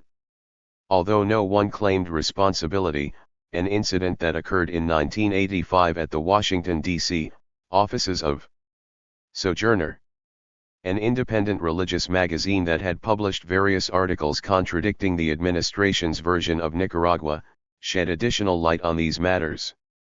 During the pre-dawn hours, when a worker returned to the Sojourner offices to pick up some materials, he discovered 4 men in business suits standing around the rear entrance peering into the windows. After stating to the curious worker that they had simply come by to visit, the 4 hurriedly departed in a car with the license number G306. The police would not disclose the government agency to which the car was registered as no laws had been broken. 19. Later, however, with the help of a well-placed source, the magazine was able to trace the car's 1985 Virginia tag to a block of numbers assigned to the National Security Agency. The source also informed the magazine that it under investigation by several government agencies. 20. Increasingly, spokespersons for civil liberties groups and organizations whose offices were targeted suggested that, rather than simple burglary attempts, these break-ins might well have been surreptitious entries conducted by or with the knowledge of agencies of the federal government and suspiciously reminiscent of a pattern of activities undertaken by federal agencies between 1956 and 1971, termed COINTELPRO. According to the final report of the Senate Select Committee on Intelligence Activities, COINTELPRO was the FBI acronym for a series of covert action programs directed against domestic groups. In these programs, the Bureau went beyond the collection of intelligence to secret actions designed to disrupt and neutralize target groups and individuals, through break-ins, government infiltration, rumor and disinformation campaigns, and red baiting. According to the report, the Bureau conducted a sophisticated vigilante operation, aimed squarely at preventing the exercise of First Amendment rights of free speech and association, on the theory that preventing the growth of dangerous groups and the propagation of dangerous ideas would protect the national security and deter violence. 21. Other investigations revealed that additional executive branch agencies had bowed to executive pressures during the Nixon administration, going beyond their legitimate investigative functions and engaging in actions similar to those of COINTELPRO. Although legislative actions during the 1970s prohibited such actions, questions began to arise in the mid-1980s as to whether the FBI and other government agencies had become similarly politicized and had acted outside the legitimate venue given to them by law in order to harass and intimidate the opponents of the administration's Central American policies. Congressional hearings. In 1984 and 1985, the House Judiciary Subcommittee on Civil and Constitutional Rights held hearings that raised some disturbing questions about the magnitude, purpose, and ultimate responsibility for actions undertaken by the FBI and other government agencies. Under U.S. statutes, the FBI investigates a wide range of crimes against the United States. To this end, the FBI is charged with the collection of criminal intelligence on, and the investigation of, individuals or groups that the Bureau reasonably could suspect of committing crimes against the United States or of breaking federal law. In addition, the Bureau conducts security clearances for prospective employees in certain components of government. In this capacity, the Bureau investigates individual applicants. The Bureau also has a specific foreign counterintelligence function. Here, in order to protect the national security of the United States, the FBI is charged with investigating attempts at espionage or other related hostile intelligence activities undertaken by foreign governments or their agents, including U.S. citizens or groups that the Bureau might reasonably suspect of engaging in clandestine intelligence activities on the behalf of a foreign government that violate U.S. laws. In the course of the 1984 hearings on the so-called Prohibition Against the Training or Support of Terrorist Organizations Act of 1984, testimony was offered alleging that, under the pretext of investigating terrorism, the FBI had engaged in a pattern of activities designed to harass persons and organizations that dissented from official administration policies. Point 22. Referring to this testimony in a January 1985 letter addressed to FBI Director William Webster, Subcommittee Chair Representative Don Edwards asked for the investigative basis of 18 particular interviews. Point 23. In his response, Director Webster wrote, of the 18 incidents, 8 were not identifiable with any specific FBI investigations. Of the remaining 10 incidents, all but 2 classified or pending investigation, and the Director would not comment on them in writing but offered to give Representative Edwards a classified briefing if he so desired. With respect to the other 2 incidents, the Director responded that the FBI in Anchorage, Alaska, had indeed questioned a parish priest, a Catholic nun, and a community worker concerning a speech given by a Quaker pacifist during a church service commemorating the anniversary of the assassination of El Salvadorian Archbishop Oscar Romero. According to Webster, all these interviews were necessary as part of a threat analysis undertaken to ensure the safety of Pope John Paul II and President Reagan, both of whom planned visits to the area. The other incident involved 5 FBI contacts with a Los Angeles-based Central American refugee project that had been conducted between mid-1982 and early 1983. According to Webster, the FBI had investigated this group to ascertain the validity of allegations that the group had violated the Neutrality Act by recruiting or training persons to fight against the government of El Salvador. When the agents in charge ascertained that the allegations were unfounded, the investigation was closed. Point 24. In a hearing held during April 1985 to review the FBI's budget request for FY 1986, members of the subcommittee were concerned in particular with the magnitude of FBI interviews of persons opposed to administration policy in Central America, whether the reasons for specific interviews were within the purview of FBI jurisdiction, and the repercussions that such FBI interest might have on the constitutional rights of citizens. In testimony given before the subcommittee, FBI Director William Webster admitted that his agents had visited at least 100 persons who had made trips to Nicaragua. When asked by Representative F. James Sensenbrenner, Jr., to inform the committee as to the specific guidelines that might trigger the selection of an individual returning from Nicaragua for interview, the director claimed that there had been a specific foreign counterintelligence purpose in every one of the interviews conducted but declined in open session to outline specific guidelines, stating that they were classified. The director also revealed that the interviews might have occurred as the result of specific tasks given to the FBI by other agencies of the executive branch. Under Executive Order 12333, the FBI, in addition to its foreign counterintelligence functions within the United States, was given the power to gather positive intelligence when tasked to do so by the National Security Council or the Director of Central Intelligence. 25 In other words, other agencies under the jurisdiction of the executive branch could order the FBI to gather intelligence on individuals or groups for purposes other than those outlined above. Throughout the hearings, members of the subcommittee questioned the director concerning both the foreign counterintelligence rationale offered for particular FBI interviews and the possibility of executive branch manipulation of the FBI for political purposes. The comments of Representative Kastenmeier were particularly telling in this second regard. Responding to Director Webster's testimony that taskings given to the FBI by the National Security Council and the Director of Central Intelligence under Executive Order 12333 were not a matter of public record, Representative Kastenmeier commented. It may be that those who are inclined to take you to task for some things may be missing the source of the direction. That is to say, the President of the United States has a position with respect to Central America, and particularly Nicaragua. And we have seen presidents use instrumentalities of the executive branch to forward their own points of view with respect to foreign policy in the past.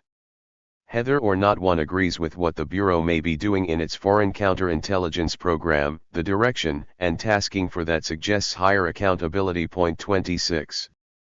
Following the hearings, Representative Edwards addressed another letter to the director in which he asked for clarification on 5 additional cases that were drawn from public testimony given to the subcommittee. They involved Amy Good of Detroit, who was visited at home by 2 FBI agents who subsequently stated to Good's attorney that the FBI was trying to interview all people returning from Nicaragua and was doing so for positive intelligence gathering. Jill Clark, a member of the New Orleans chapter of the Committee in Solidarity with the People of El Salvador, received 3 visits from the FBI. David Riston, the New York City law student previously mentioned, whom FBI agent Ken Goldsmith contacted to have a friendly chat about Nicaragua. Daisy Cubias, the Milwaukee member of CASA, whose case was also mentioned earlier. Sally Brown, a member of Representative Patricia Schroeder's Denver office staff, who was questioned by the FBI about an interfaith prayer service at the Central Presbyterian Church to commemorate the assassination of Salvadoran Archbishop Oscar Romero. Both Brown and the Colorado Council of Churches were contacted by the FBI and asked to identify persons who had been at the service. 27.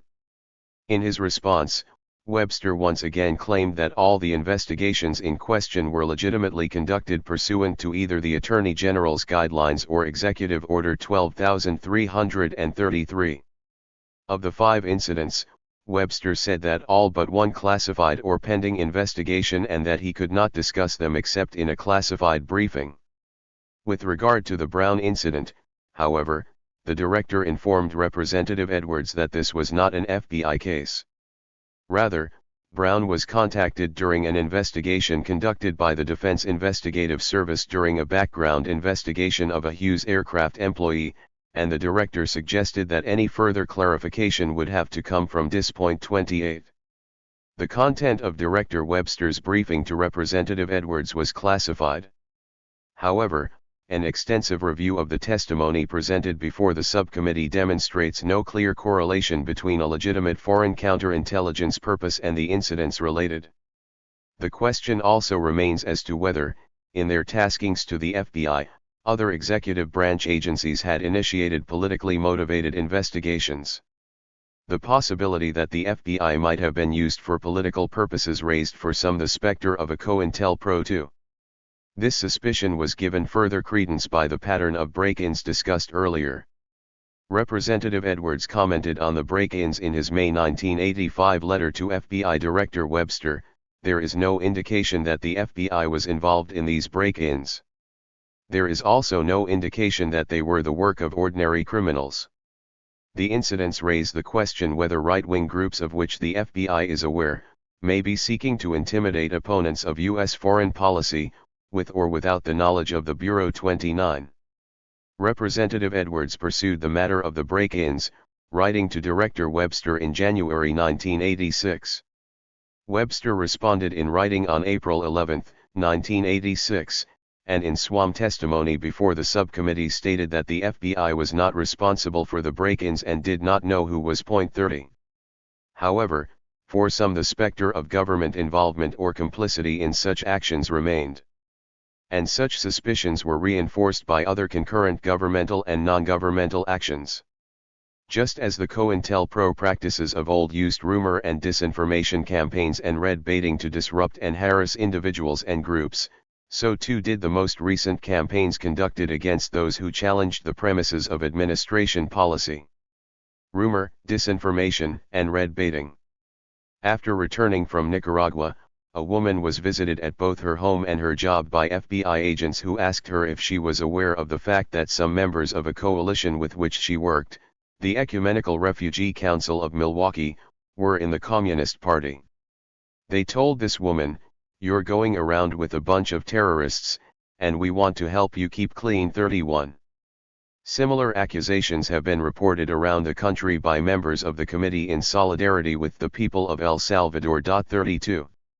Groups supportive of the administration have also been accused of red baiting and intimidation.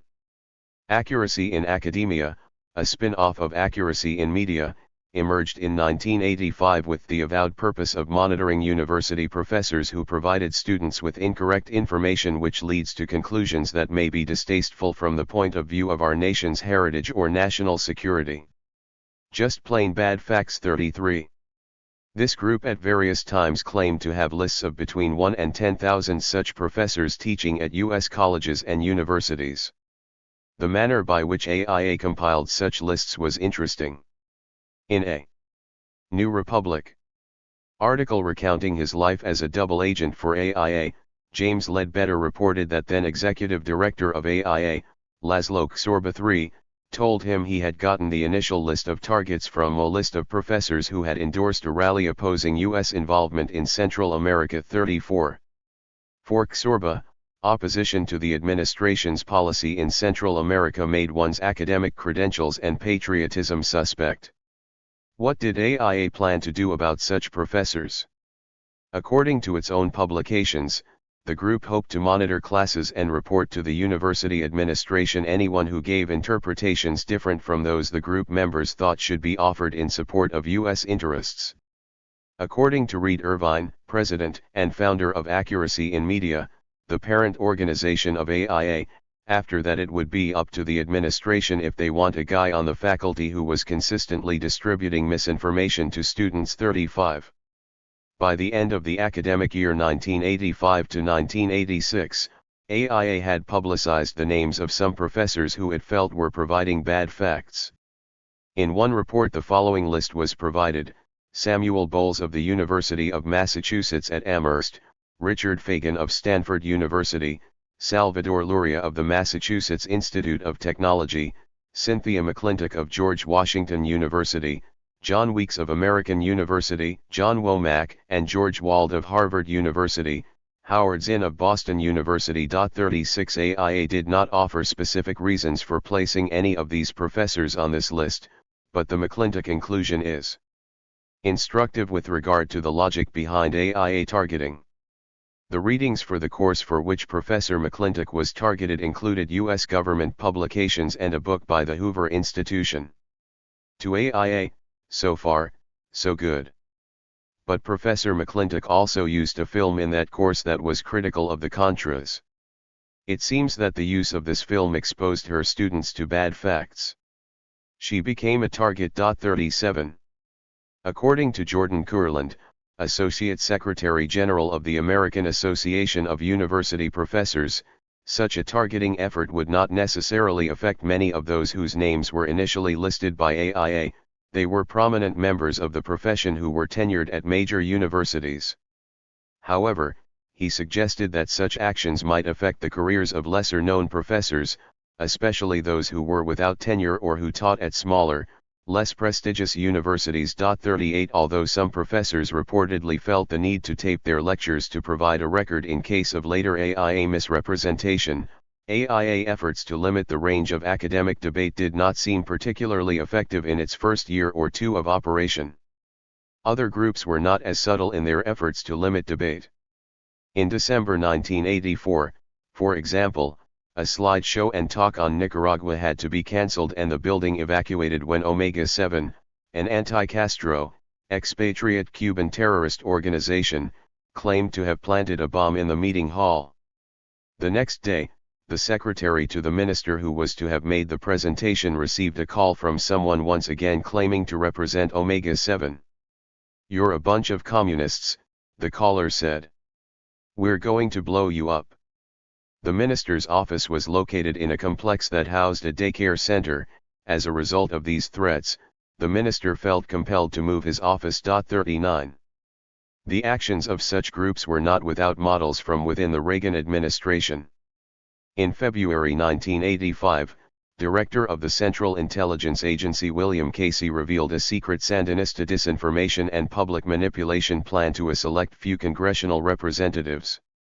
In characterizing the plan, he said, "What you have here is a communist government, allied with the Soviet Union, undertaking a very well-organized effort with the help of certain Americans to change a vote in Congress 40. Referring to the same document, Elliott Abrams, Assistant Secretary of State for Inter-American Affairs, said, "Some Americans would be shocked to find their names appearing in such a document as people the Sandinistas plan to use." 41. Although the secret plan was later revealed to consist mainly of information contained in the report of a New York City public relations firm that had been hired by the government of Nicaragua to develop routine lobbying strategies, the purpose and intent of the Casey-Abrams revelations were clear. Anyone who opposed the administration's Nicaraguan policy was suspect, being characterized as either a communist agent or a communist dupe. This theme was reiterated almost immediately by Patrick Buchanan, the White House communications director, who, in a Washington Post article, characterized the Democratic Party and any others who opposed aid to the Contras as standing with Moscow and the Communists. 42. Even President Reagan got into the act when, during a press luncheon on March 11, he labeled the noted Latin Americanist, E. Bradford Burns, as a propagandist for the government of Nicaragua, and asked that God help the professor's students at the University of California at Los Angeles if this was the kind of thing he taught them. 43 The president accused Burns of dispersing disinformation based on an article he published in the journal Nicaraguan Perspectives that challenged the underpinnings of administration policy by outlining not only how the Nicaraguan people had benefited since 1979 but also how the Contras, who were led by former National Guard officers and who engaged in atrocities against the Nicaraguan people, had no chance of winning support within Nicaragua. 44. Referring to Buchanan and others. New York Times columnist Anthony Lewis said, "You can almost hear the voice of Senator McCarthy at Wheeling, West Virginia, 36 years ago this month. But there is something more insidious about the Reagan smear campaign. Joe McCarthy was an outsider. The people running this operation hold positions in the United States government." 45. Lewis was right. Like McCarthy, the Reagan administration was attempting to quell dissent by branding dissenters as communists. And, like its predecessor under J. Edgar Hoover, the FBI had begun to engage in questionable practices that led many to suggest that it too had succumbed to intimidation of dissenters in the name of the national interest.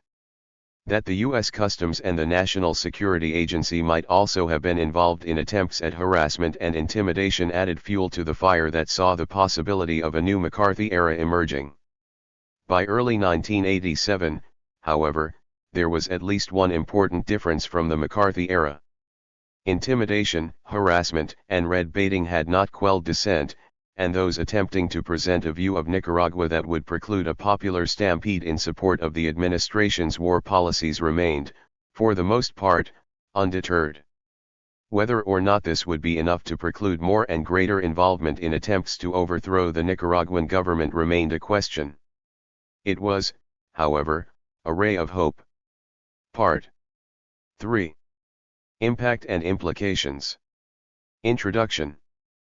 Part 3 focuses on the impact and implications of the Reagan administration's undeclared war.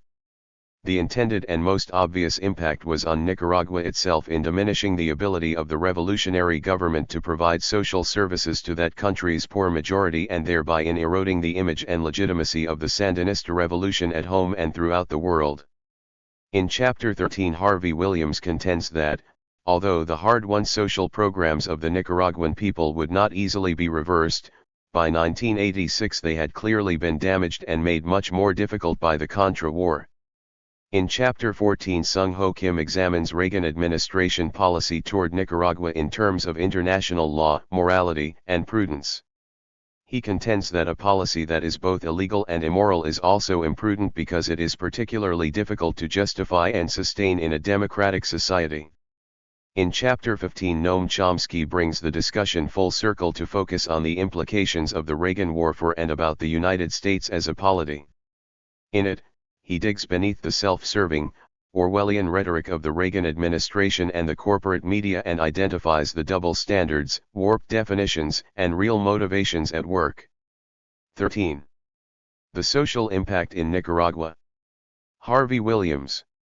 From the outset, the Sandinista revolution was a popular revolution, popular in the sense that it depended upon the participation of a broad political base to achieve the overthrow of the Somoza regime, and that the benefits of the revolution were to be widely distributed. Sandinista policy was developed with clear appreciation of the uniqueness of the Nicaraguan reality. Given the country's extremely limited level of industrial development, the revolution could not depend solely upon the urban proletariat. To be successful, the Sandinistas would need to acknowledge the importance of the vast number of marginally employed urban and rural poor and to incorporate them into the revolutionary process. In this instance, there was a significant parallel between the Sandinista policy and a key element of liberation theology, a preferential option for the poor. The first public document of the revolutionary government made explicit the commitment to social as well as political and economic change. It specifically pledged the government to develop policies to promote the improvement of the quality of life for all Nicaraguans and outlined objectives in health, education, welfare, housing, and other areas. 1 Later policy statements reaffirmed these goals and defined the role of the government as not a handout agency for the people but rather one of coordinating and giving technical assistance to the independent efforts of the people too. During the first 7 years following the triumph, tremendous progress was made in meeting the needs of the masses through the development and implementation of programs in the social sector. Both within Nicaragua and internationally, the accomplishments of 4 key ministries: health, education, welfare, and housing had been acknowledged as significant, even by critics of the revolution. These achievements were the result of a combination of conscious, flexible, and pragmatic planning on the part of the government and of mobilization, involvement, and commitment on the part of the people. Analysis of the Sandinista social policies and programs during these first 7 years is facilitated by defining 3 time periods. The first, from the triumph in July 1979 through the end of 1980, was generally a time of planning and reorganization and of response to the immediate problems and damage created by the war. The second, the years 1981 and 1982, was a period of policy modification and adjustment and of rapid and relatively unimpeded program expansion. The third period, from 1983 into 1986, saw the full development of the Reagan administration's policy of low-intensity conflict, effectively bringing all social programs under siege and causing a policy shift toward program reinforcement and defense. Reorganization and recovery, 1979 to 1980.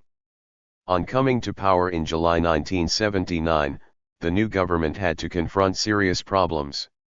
The economy was in shambles. Both the social and the economic needs of the people had to be addressed.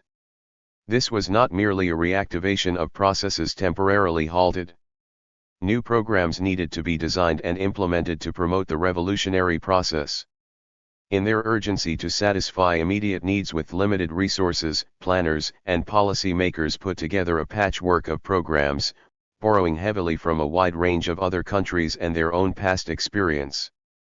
Although a Ministry of Planning was created, its function was more global than specific, and the individual ministries were left largely on their own to develop policies and programs within the announced general guidelines. During this period, interministerial coordination was limited, which led to some inconsistencies and even contradictions. The Sandinista revolution had attracted considerable international attention. Following the triumph, assistance came from both the East and the West. The Cuban government was particularly supportive, especially in offering technical assistance. 3 In the United States, the Carter administration was already re-evaluating its acquiescence in Somoza's overthrow. Although some material and technical aid was approved, it was considerably less than the assistance granted following the earthquake of 1972. Problems in the social sector were particularly serious. The policies of the new government promised programs that were either new or considerably larger than those that existed under Somoza. Because these programs were non-productive, extreme care had to be exercised to avoid the misallocation of resources experienced in other developing countries. 4 From the very beginning, the role of the mass organizations in generating popular support and participation was a key factor in the success of social sector programs. 5. Health. The health delivery system under Somoza was disorganized, inefficient, and greatly biased toward providing curative care for a small minority of urban elites. 6 The major commitments of the Ministry of Health during the first period were toward the national unification of the health system and the restoration of pre-war health facilities. Much of the latter was financed by money that was in the pipeline from Somoza-era international support. Although it did little to correct the imbalance of services that favored the urban areas, it did increase the available facilities in those areas. The creation of a national unified health system brought together several previously separate health groups: the Social Security System, the Ministry of Health, the Military Hospital, and the various national and local social assistance boards. The National Unified Health System did not include private facilities, although it did develop a cooperative working agreement with some of the private, non-profit providers. MINSA also took over the training of health personnel, increasing significantly the number of people trained at all levels, and provided training, materials, and health personnel for the efforts of several other government programs. The most significant policy innovation for health was to make government health care open to all. Where facilities already existed, this enlarged scope greatly increased utilization by the masses and led to greatly increased expectations in underserved areas. In this early period, emphasis was on curative care, both because of the traditional system and because of the influence of the more highly trained professionals. Education. As with health, the pre-revolutionary situation in education was poor. The illiteracy rate and the yearly dropout rate were among the highest in Latin America, and schools were concentrated in the urban areas. The better schools were private, and their tuition charges excluded all but the children of the most wealthy. The process of reorganization for the Ministry of Education was not as difficult, given the relatively centralized organization that existed under Somoza. Most of the effort was directed toward better integration of planning and curriculum development and expansion of programs in preschool, technical, special, and adult education. Although only 47 of the 128 war-damaged schools were repaired in this period, there was considerable construction of new schools, particularly those built by popular initiative with only technical assistance and supplies from MED. Community projects accounted for 85% of the 739 schools built in the first 2 years, most in rural areas. 7. By far the most ambitious and well-known effort of MED, if not of the whole revolutionary process, was the Literacy Crusade. 8 Within 1 year after the triumph, over 80,000 volunteers were mobilized. They carried out a 5-month adult literacy program throughout the nation, from poor urban neighborhoods to the most remote locations in the interior. The results exceeded those anticipated, and the rate of adult literacy was raised from 50 to 88%. The Literacy Crusade received international attention, including the UNESCO Award for Distinguished and Effective Contribution on behalf of literacy. but the impact of the literacy crusade went far beyond the mere teaching of literacy. For all the participants, the brigade volunteers as well as their students, the experience promoted a sense of active participation and sharing in the revolutionary process, breaking down traditional barriers that had long existed between the rural and the urban, the old and the young, and the privileged few and the marginal masses. It also provided a model for the mobilization and participation of the masses in other social programs. Social security and welfare. These two programmatic areas were separate under Somoza and remained separate during the first period. The Pre-Revolutionary Institute of Social Security covered only about 10% of the people, nearly all of whom resided in Managua. Although the system covered disability and retirement, its primary function was to provide medical care for its subscribers. With the reorganization of the government health system, the Social Security medical facilities were incorporated into the National Unified Health System. The Institute of Social Security devoted its efforts toward incorporating the majority of the people into the Social Security program. The use of Social Security funds to finance a health system for the whole population was a significant deviation from the traditional Latin American practice and demonstrated once again the Sandinista commitment to the society as a whole. 9. The problems of organization for the Ministry of Social Welfare immediately following the triumph were great, primarily because such a ministry did not exist under Somoza. As in many other Latin American countries, most of the functions of social welfare were expected to be carried out by religious and private charitable agencies. The new MB set for itself the goal of organizing under its supervision the diverse programs directed toward the resolution of social problems. These programs included homes for the elderly and for orphans, training and rehabilitation for drug and alcohol abusers, for juvenile delinquents, and for the disabled, and emergency relief for refugees and families in need. During this first period, the MBs not only developed a national coordination of the existing services, but it also created new programs.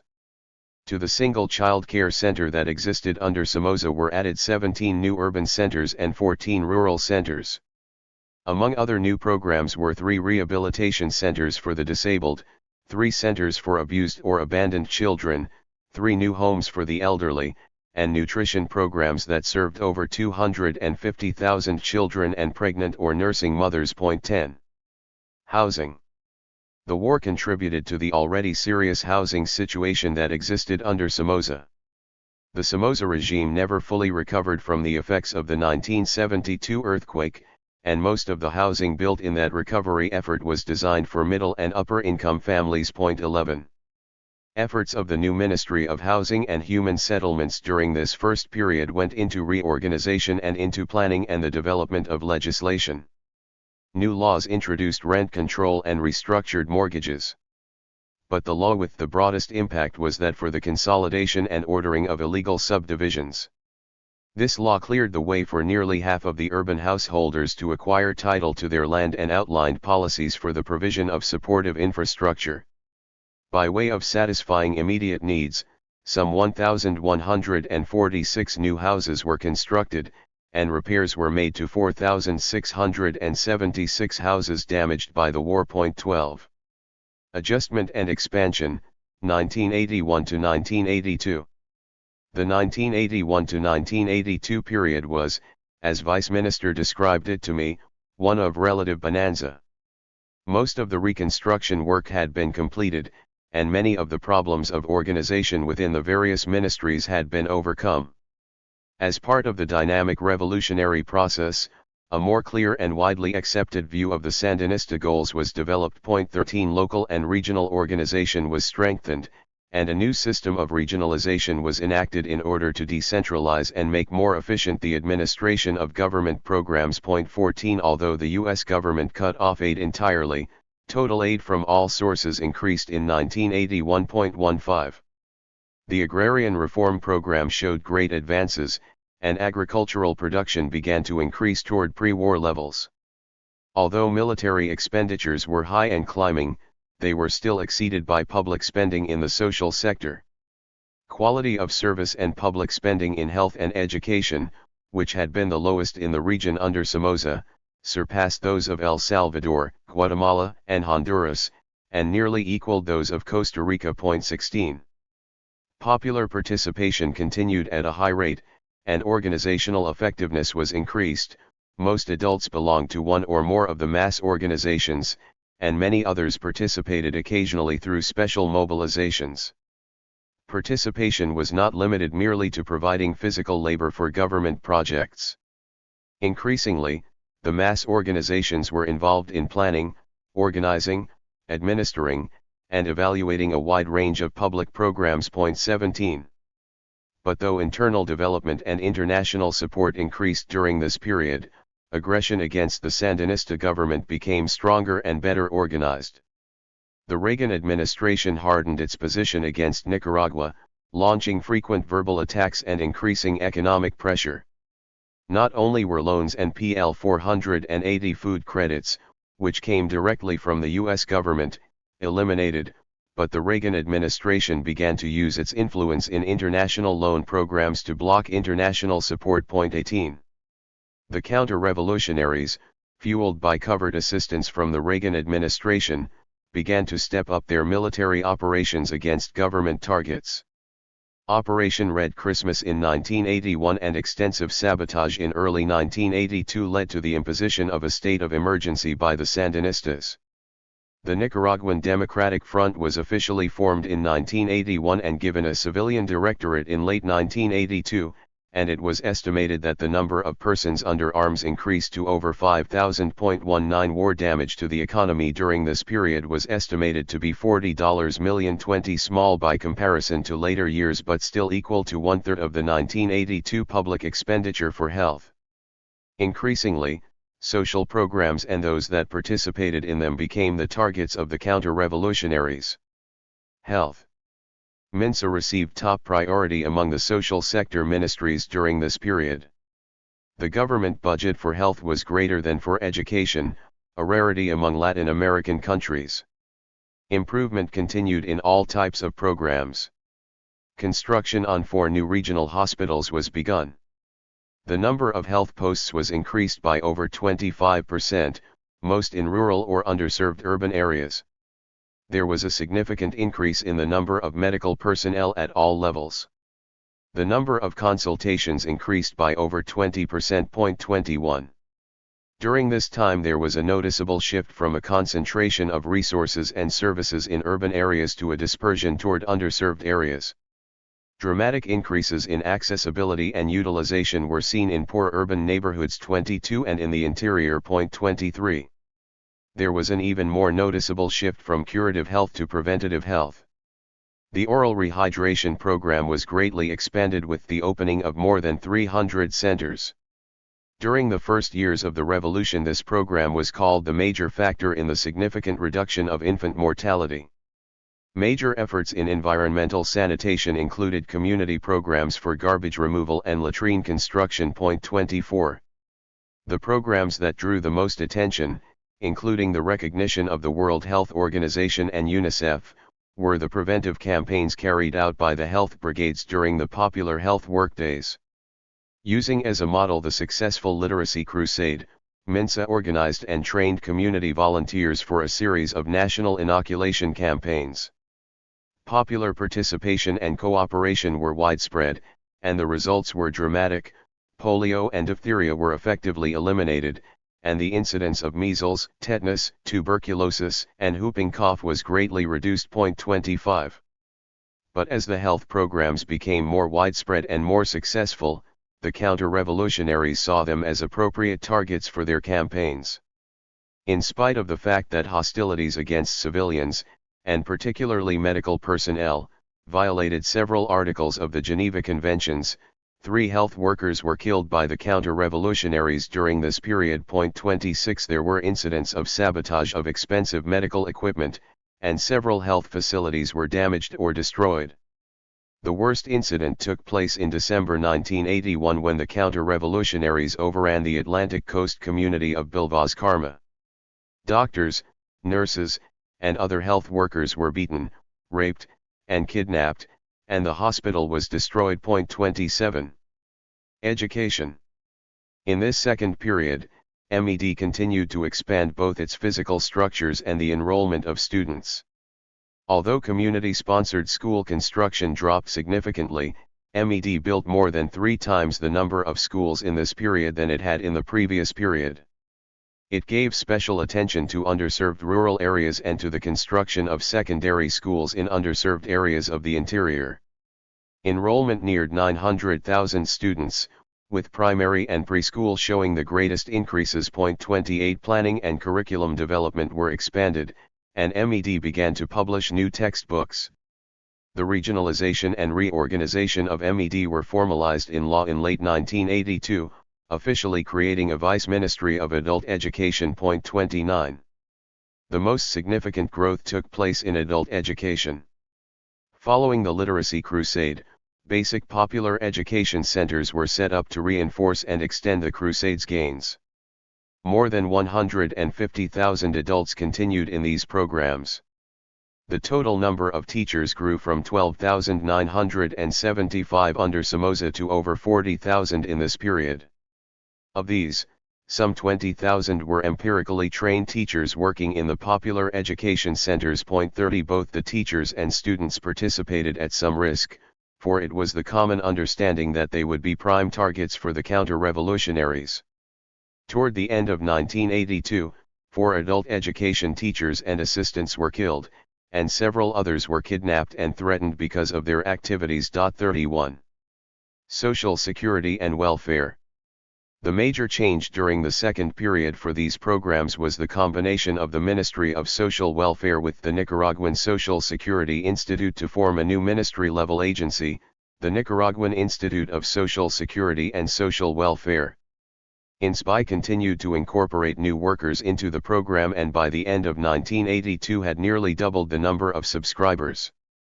Pension and disability benefits were granted to a number of special groups, including combatants, miners, brigade volunteers, retired government workers, militia members, circus workers, and those giving special patriotic service. There was a significant change in benefits paid in 1982.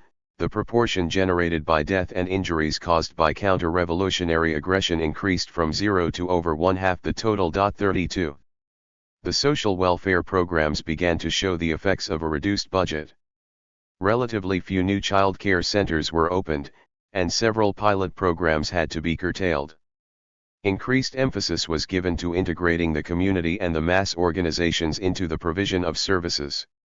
Caseworkers facilitated the development of community support to help their clients deal with physical and mental disabilities, drug and alcohol problems, and physical abuse and abandonment. 33. Housing.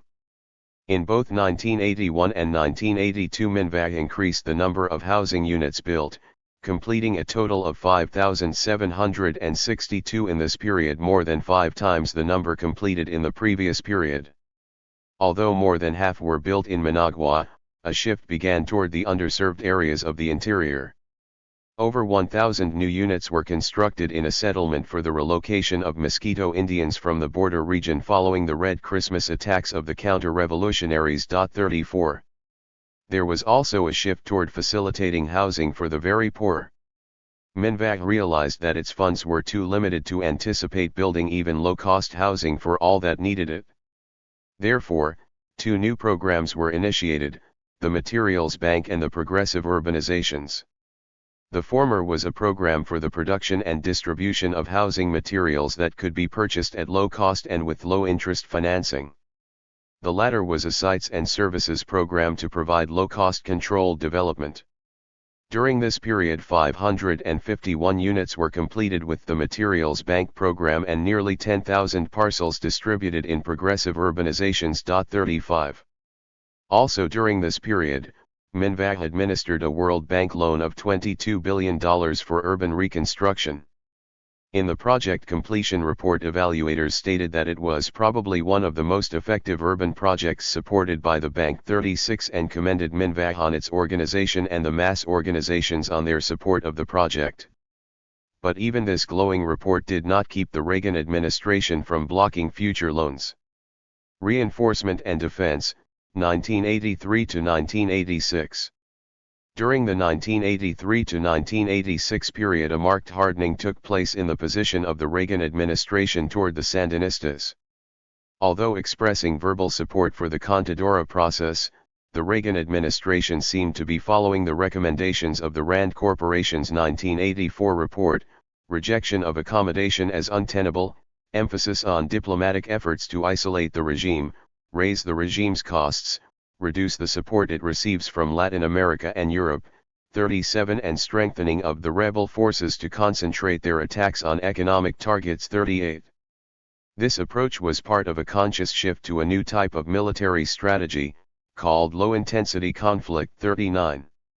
During this period, the Reagan administration continued its diplomatic and economic campaign against the Sandinista government, eliminating Nicaragua's sugar quota, closing its consulates and restricting the issuance of visas to Sandinista supporters, continuing to block international loans and grants, and eventually, in May 1985, declaring a complete embargo. Military intimidation increased. Following the U.S. invasion of Grenada, the Reagan administration expanded its military presence in Central America through an almost continual series of military maneuvers. Rather than actual preparations for direct military intervention, these maneuvers were part of the low-intensity conflict strategy. One goal was to squeeze the economy by forcing a massive diversion of resources into defense. The strategy aimed to exacerbate social problems and tensions, eroding popular support for the revolution by making it ineffective in people's lives, 40, and to produce a heavy psychological impact on the civilian population, 41. As the U.S. Congress moved from prohibiting covert aid to approving overt aid, the counter-revolutionary forces stepped up their attacks, 42, through various forms, including intimidation and kidnapping. The estimated number of counter-revolutionaries under arms rose from some 5,000 to over 15,000. Although the mining of harbors and the attacks on international shipping and port facilities were halted after receiving wide international censure, the counter-revolutionaries increased their campaigns against civilian as well as military targets. Reports circulated almost daily of counter-revolutionary terrorist incidents. 43. The official policy became the targeting of all supporters and beneficiaries of the Sandinista revolutionary process, including the members of the mass organizations. 44. A policy outlined in the CIA manual. Psychological operations in guerrilla warfare. The results can be seen in the countryside, where some Contra forces have been implementing this approach with varying success. Overall, there is a conscious effort to reduce the presence of the civilian government, to remove successful social programs and the ideological influence which comes with them. The strategy aims to create the impression of government weakness and Contra strength. In practice, this means the targeted torture and assassination of teachers, health workers, agricultural technicians, and their collaborators in the community. This is not, as many critics charge, indiscriminate violence against civilians. Nor are the killings random acts of terror by incorrigibly brutal ex-National Guardsmen. Rather, the violence is part of a logical and systematic policy, and reflects the changing pattern of the war. 45. The effects of the aggression of the Reagan administration and the counter-revolutionaries during this period were serious but not fatal. The total cost of the war was great, and estimates varied widely. The Nicaraguan government, in its case before the World Court in 1985, calculated the damages to total $372 million in direct losses and $1.3 billion in indirect losses, a conservative estimate. The sum of these two figures is approximately equal to total export earnings over the last 4 years. 46.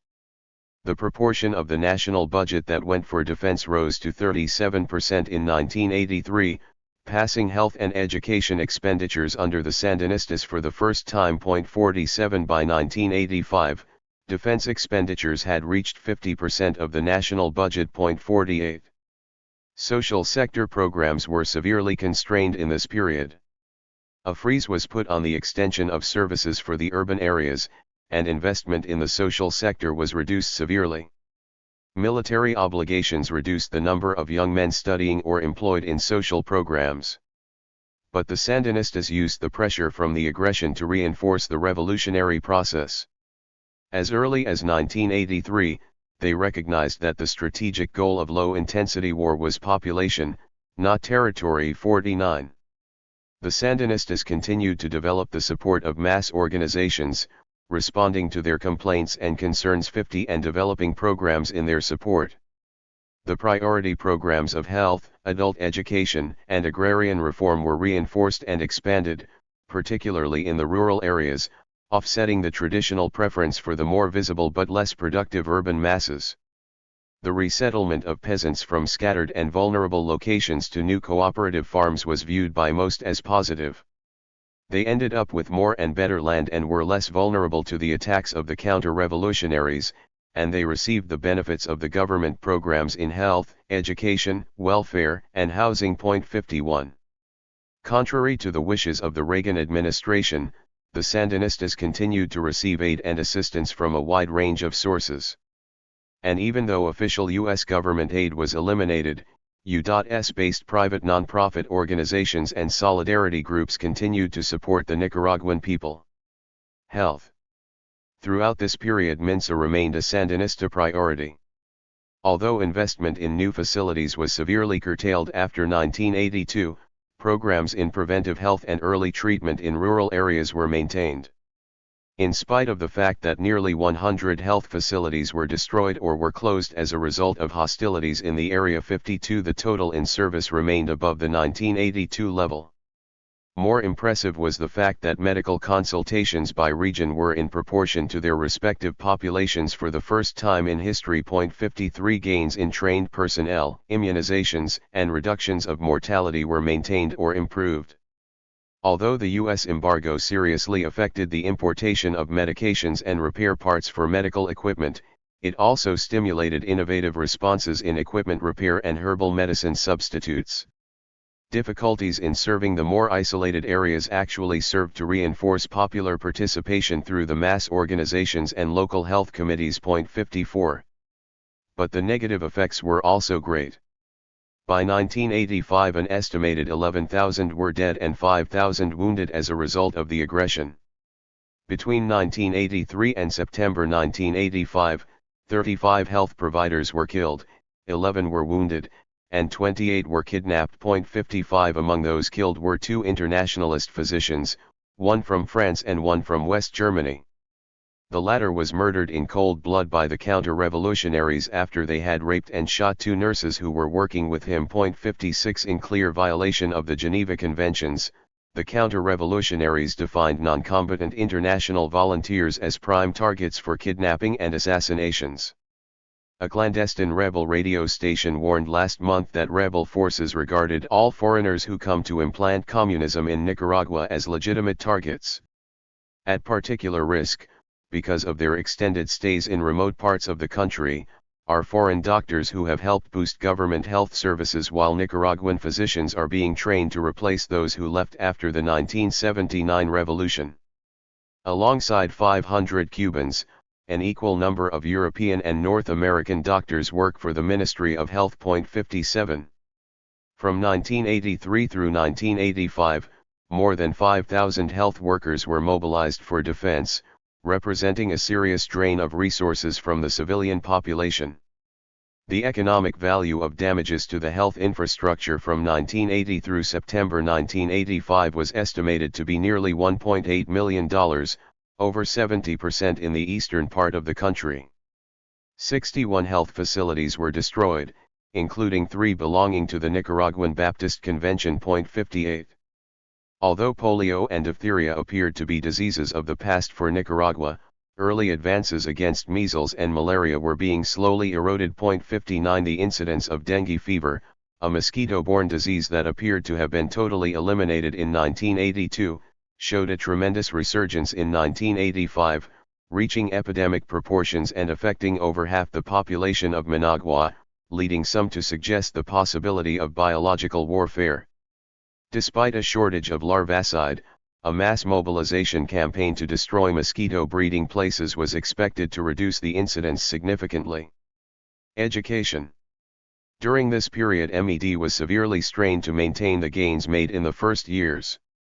Innovative programs, such as bilingual education for the Atlantic Coast area and rural work-study schools, were reduced or put on hold. 60 enrollment, having reached a high of 939,793 in 1983, declined nearly 10% over next 2 years, then began to recover in 1986. 61 Investment in new facilities had nearly come to a halt by 1986, and expansion was limited to resettlement projects, as part of the policy to give priority to the productive sector. Given the economic limitations imposed by policies of the Reagan administration, major efforts were directed toward curriculum revision, improving academic quality and performance, stimulating creative alternatives to resolve material shortages, and reinforcing the popular support of education at all levels. There were also budget increases for new teachers and for scholarships for poor students in critical fields. 62. Having been extended into the most remote areas of the country, in both regular and special adult education programs, MED personnel and facilities were particularly susceptible to attack by the counter-revolutionaries. Through 1985, MED suffered the following losses: 188 teachers and students killed and 106 kidnapped, 27 schools destroyed, 19 damaged, and 502 abandoned, 32,680 primary students and 11,359 adult education students left unattended, and 181 teachers left temporarily inactive. It was estimated that the number of students in 1986 would have been about 1,260,000 except for the aggression of the counter-revolutionaries and the Reagan administration. 63. Even though Nicaragua continued to receive international support, the Reagan administration's campaign to discredit the Sandinistas resulted in reduced support for educational programs by some international organizations. 64. For example, the Latin American Scholarship Program of American universities, which had provided 10 professors during the 1983 academic year, 65 was discontinued. And threats of U.S. military intervention were said to have led to the withdrawal of some 1,000 Cuban teachers. 66. Social Security and Welfare. INSPI made its greatest gains in Social Security coverage during this period. By September 1985, the number of subscribers increased to 321,402, and the number of persons with Social Security coverage increased to 1,142,681. The latter figure was equal to 35.5% of the total population, nearly 5 times the proportion covered under the Somoza regime. 67 Most of this increase occurred after 1982 and was accomplished by extending coverage to persons in the interior of the country, particularly agricultural workers. The number of child protection centers was greatly expanded during this period, particularly in the rural areas and in conjunction with the development of agricultural cooperatives and new settlements. Of the 181 child protection centers of all types functioning in 1985, there were 44 rural child care centers and 73 rural child nutrition centers. 68 The School of Social Work, which had been closed for reorganization since 1980, was reopened in 1984 and began training much-needed professionals. At the same time, INSPI experienced an accelerating demand toward its services because of the aggression of the counter-revolutionaries. By 1985, the number of persons displaced by the war had surpassed 250,000. The value of INSPI programs to provide material assistance to less than half of these refugees exceeded $15 million. 69 The number of orphans resulting from the hostilities passed 7,000 by 1985. Although family and community support networks took the responsibility for many, by 1985 INSPI was providing 1,136 pensions for orphaned minors. 70 pensions for other war-caused deaths and disabilities constituted an increasing proportion of all Social Security payments. Although international aid continued to support INSPI programs, cash donations, which reached a record high in 1983, had decreased by some 50% by 1985.71. Another dark cloud on the horizon was deficit spending. The government was not making its required payments to the social security system or transferring INSPI's share of the proceeds of the national lottery. By 1984, social security payments had nearly equaled contributions, and the reserves were threatened. 72. Housing. The activities of MINVAG during this period continued at an accelerated pace. The number of housing units completed was higher than in previous periods. However, the most noticeable policy change was the shift of activity from Managua and other urban centers to the rural areas of the interior. For example, MINVAG completed a record high of 4,513 units in 1983, but only 26% were completed in Managua, as compared to over 60% before that year. 73. Although the resettlement efforts had been underway for some time, a major increase in activity took place in 1985. The campesinos were to be moved to new communities known as asentamientos. In areas of superior farming conditions and more defensible locations, where agricultural production disrupted by the war could be maintained or increased. Likewise, the relocation would increase the provision of social and technical services to the rural population, while reducing the risk of ambushes against technicians, teachers, and health workers.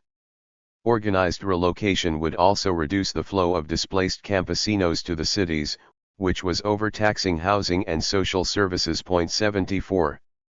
Original plans called for about 9,000 families to be relocated to some 200 settlements. But because of the reduced activity of the counter-revolutionaries in 1986, only about 4,000 families had to be relocated by that time.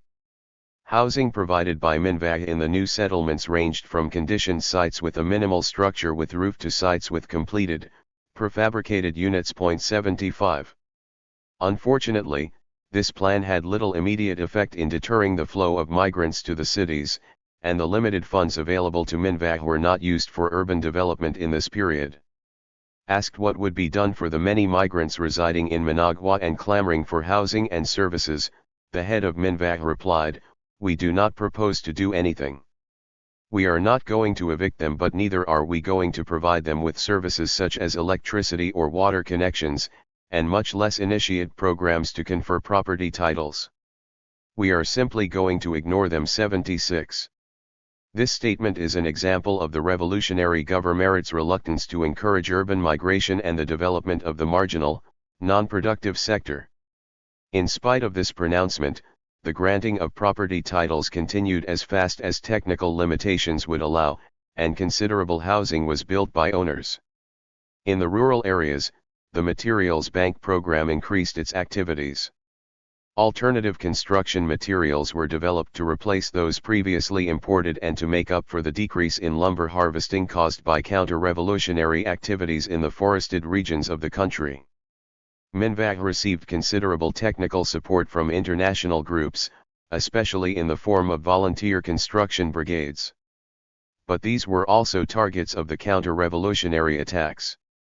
Among others, 2 West German women were kidnapped and raped in 1983, a Swiss pacifist was killed in an ambush that also claimed the lives of 5 Nicaraguan women, and in 1986 8 West Germans were kidnapped and held by the counter-revolutionaries for 3 weeks before being released. 77.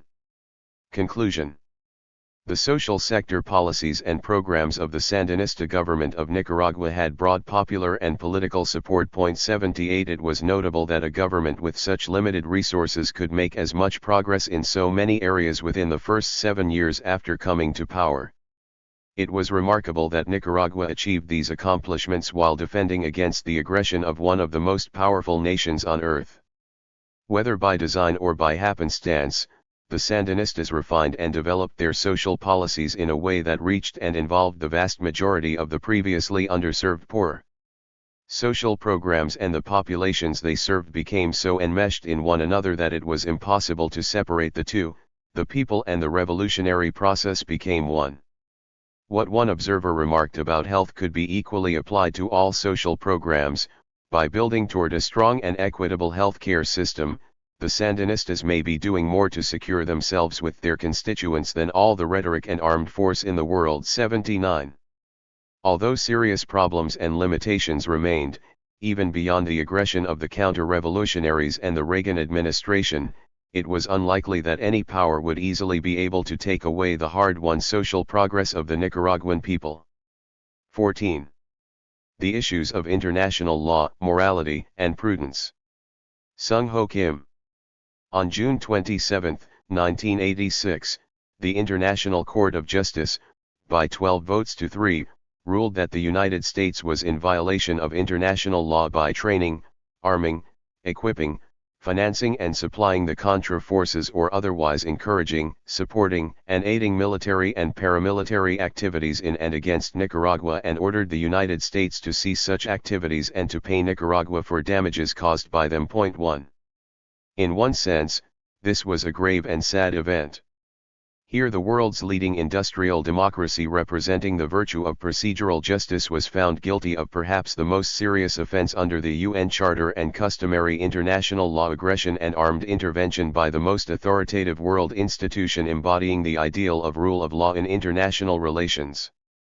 And yet the administration that led this country to a guilty path was showing little remorse, turning its back not only on the International Court of Justice but on 40 years of leadership in the cause of world peace through law too. In another sense, however, the ruling was only an embarrassing procedural mishap for the United States. The World Court, which does not sit above the sovereign states, essentially lacks compulsory jurisdiction unless such is voluntarily accepted by states filing declaration to that effect under the so-called optional clause of the Statute of the World Court. Had the United States not filed such a declaration by simply refusing to be a defendant, it would have prevented the World Court from ruling on the Nicaraguan complaint, which in fact was not the kind of case that typically came up before the World Court.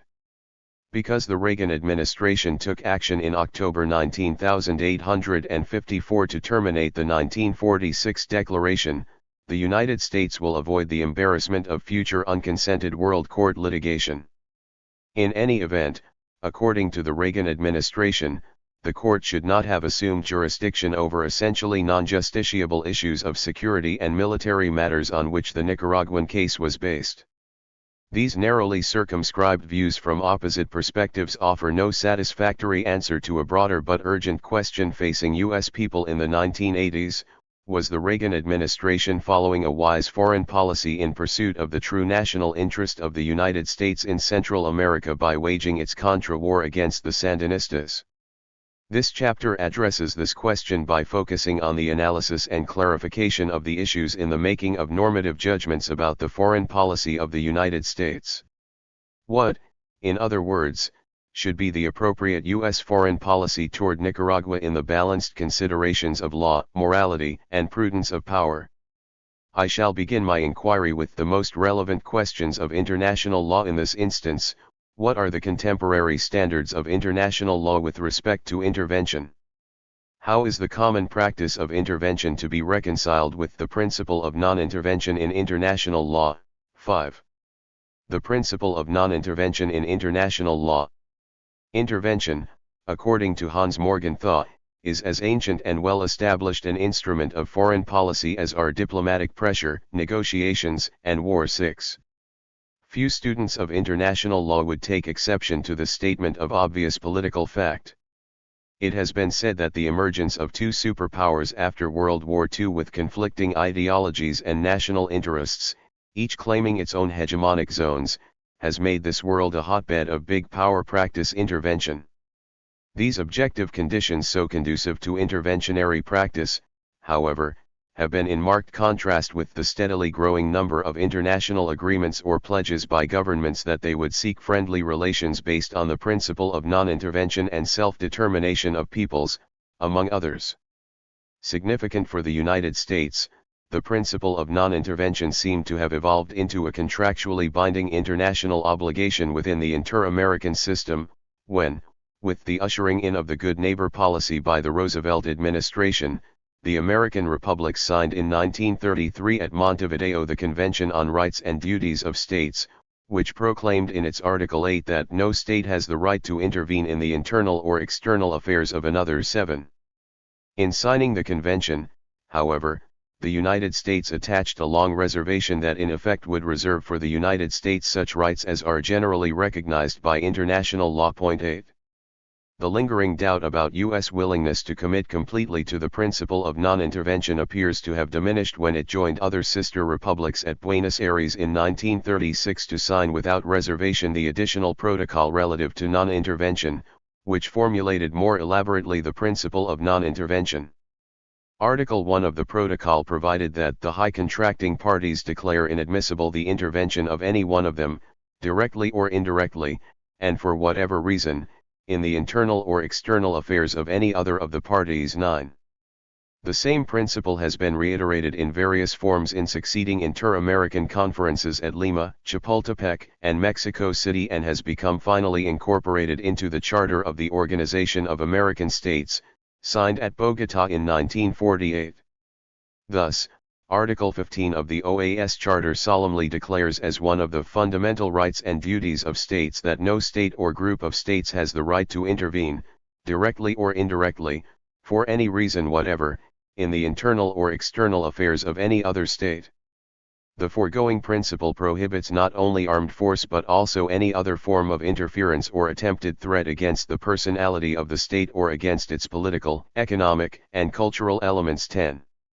The principle of non-intervention has since been widely accepted and proclaimed as pointed out in the preamble of the General Assembly Resolution 2131 of December 1965 by other regional organizations and groups, such as the Pact of the League of Arab States, the Charter of the Organization of African Unity, the Bandung Conference of Asian African Nations, the First and Second Conferences of Heads of State or Government of Non-Aligned Countries at Belgrade and Cairo, and the Declaration on Subversion adopted at Accra by the heads of state and government of African states.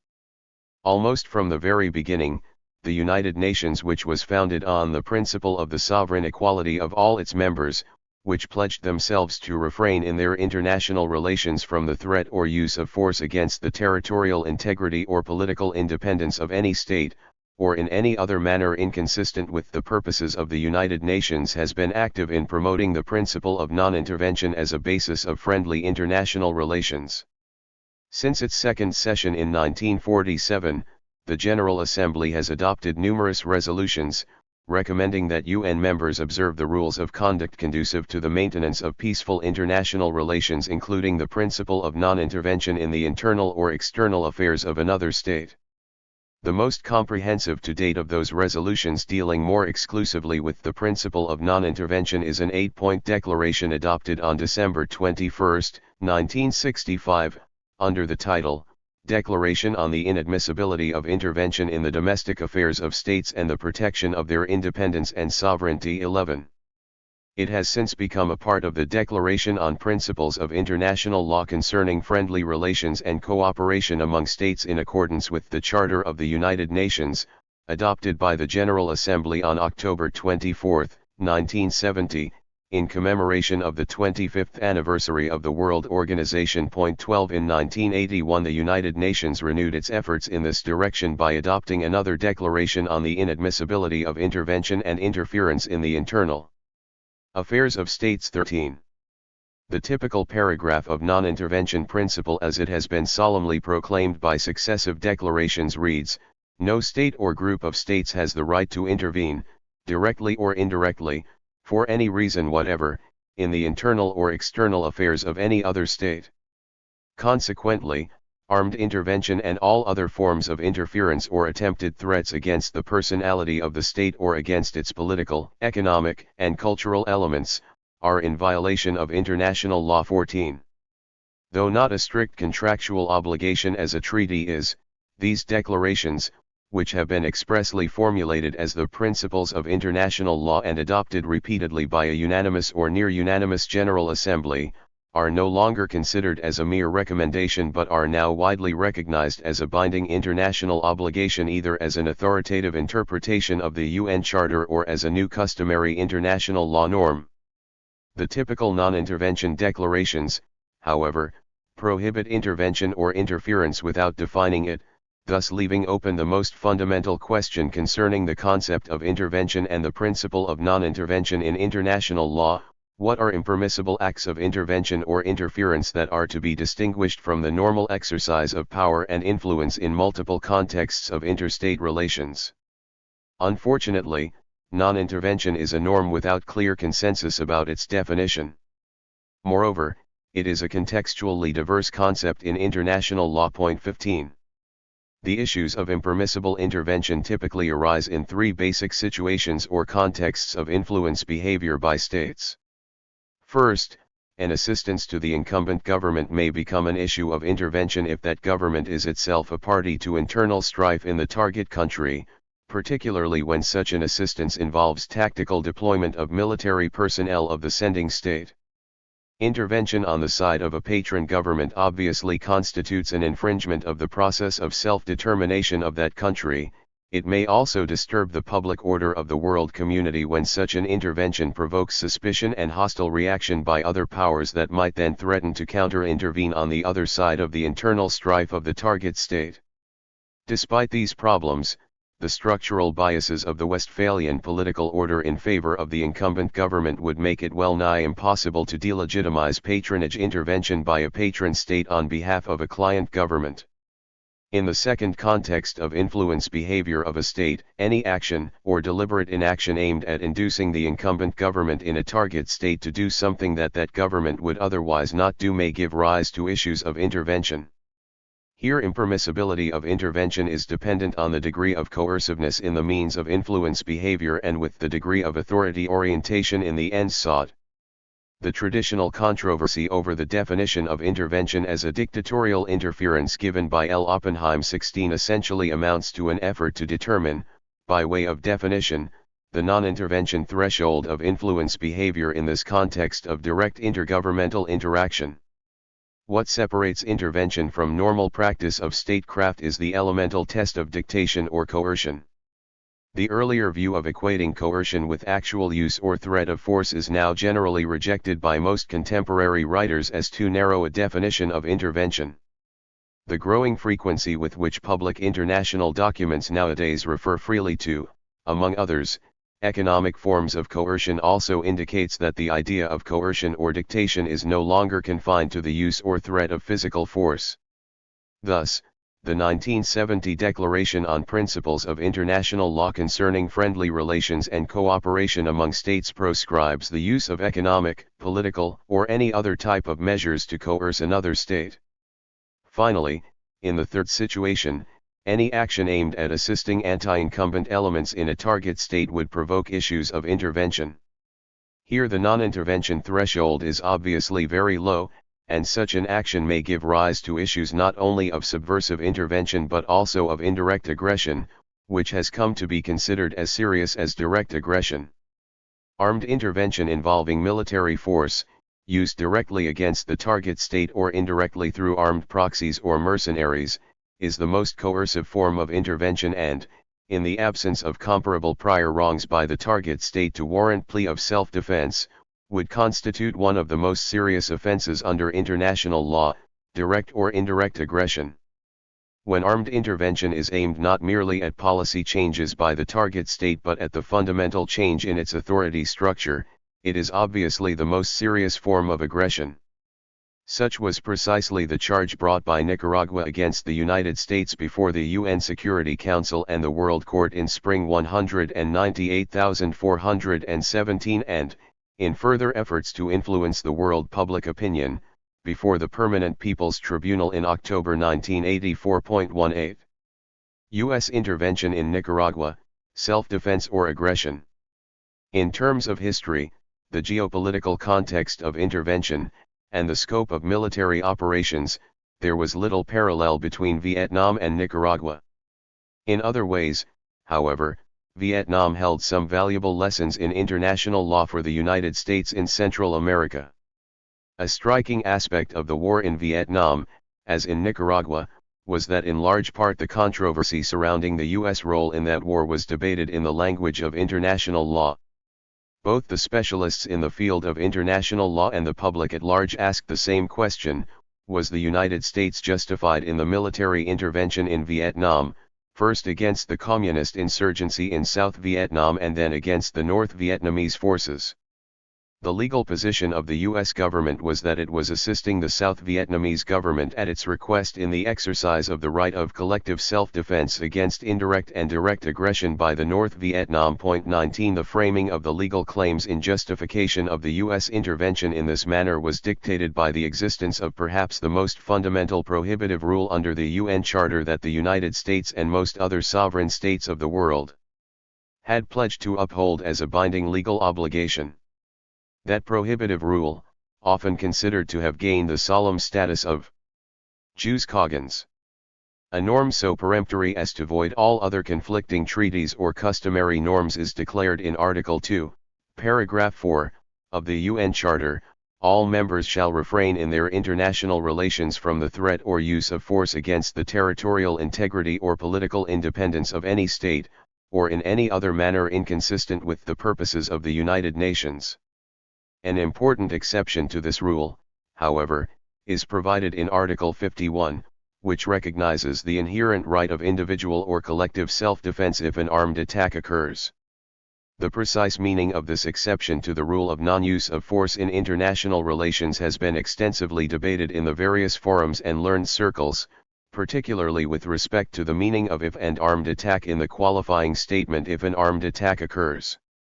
One view, most closely identified with Ian Brownlee 20, would have the Charter restrict the inherent right of self-defense only to the situation of a prior armed attack, thus interpreting if as a conditional, in the sense of only if. The opposite view, as articulated by Sir Humphrey Waldock 21, claims that the inherent right of self-defense is indeed inherent and broader, and if in this case is hypothetical, in the sense of if, for example. Obviously, however, a broader interpretation opens up the possibility of an abusive one, for instance, of anticipatory self-defense with implications that could negate the whole purpose of Article 2, Paragraph 4 of the Charter. 22.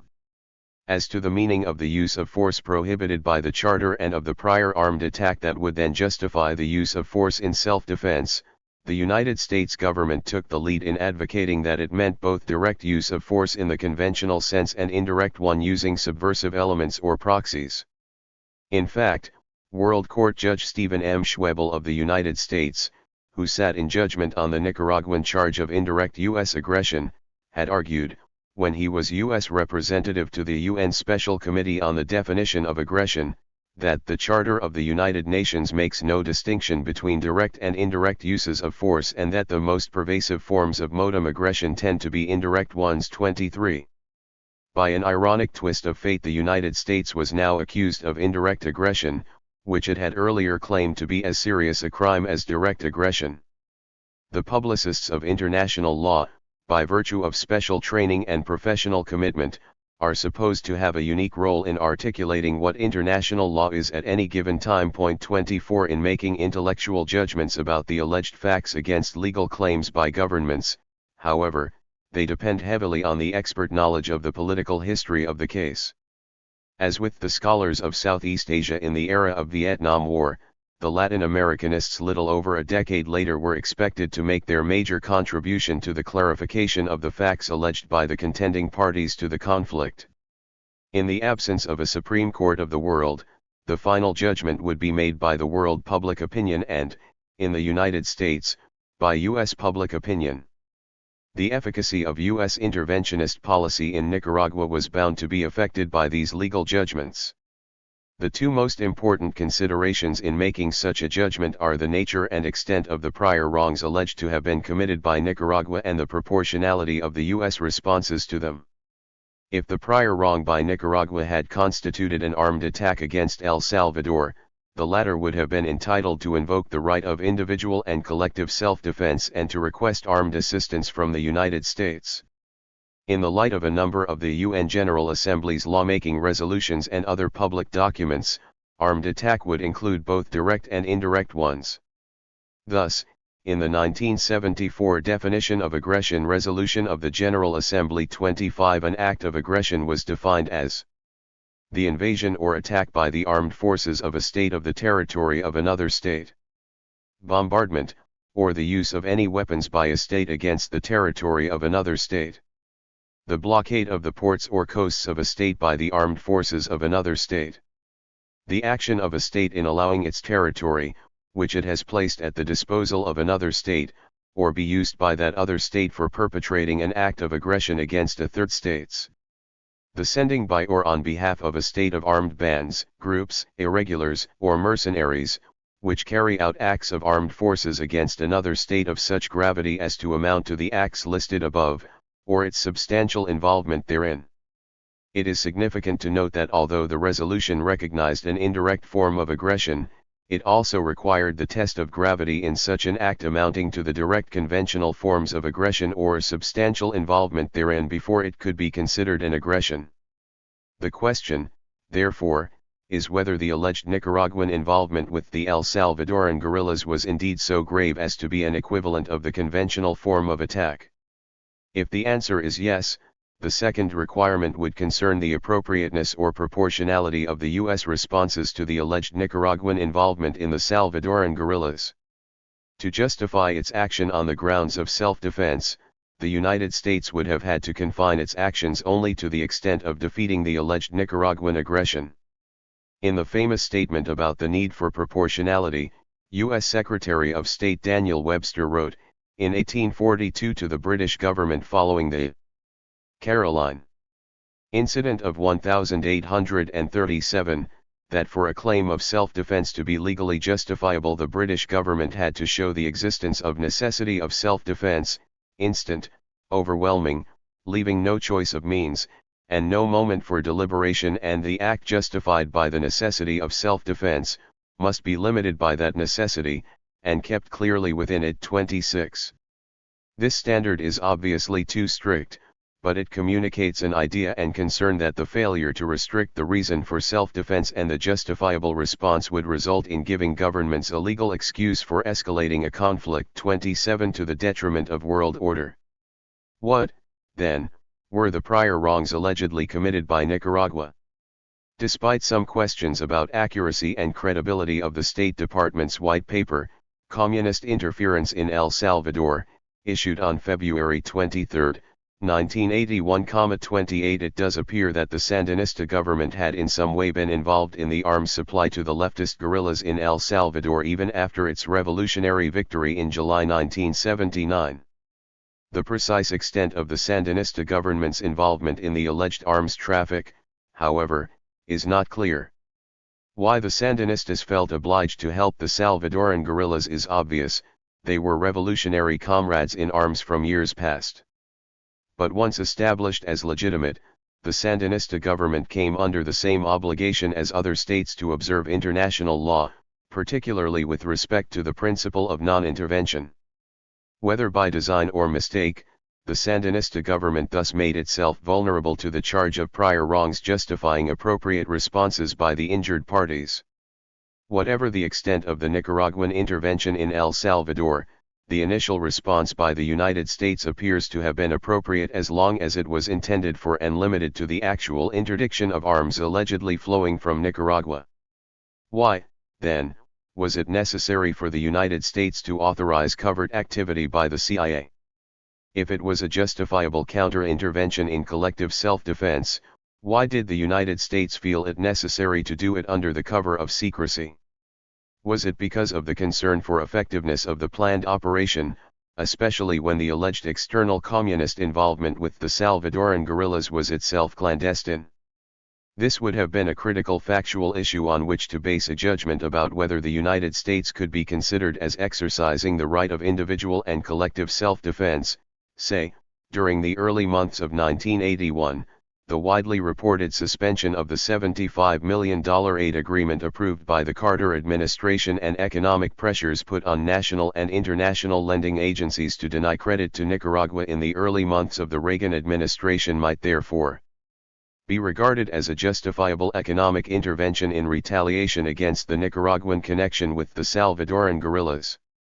The subsequent developments, however, dwarf in significance the initial question of defensible action by the United States.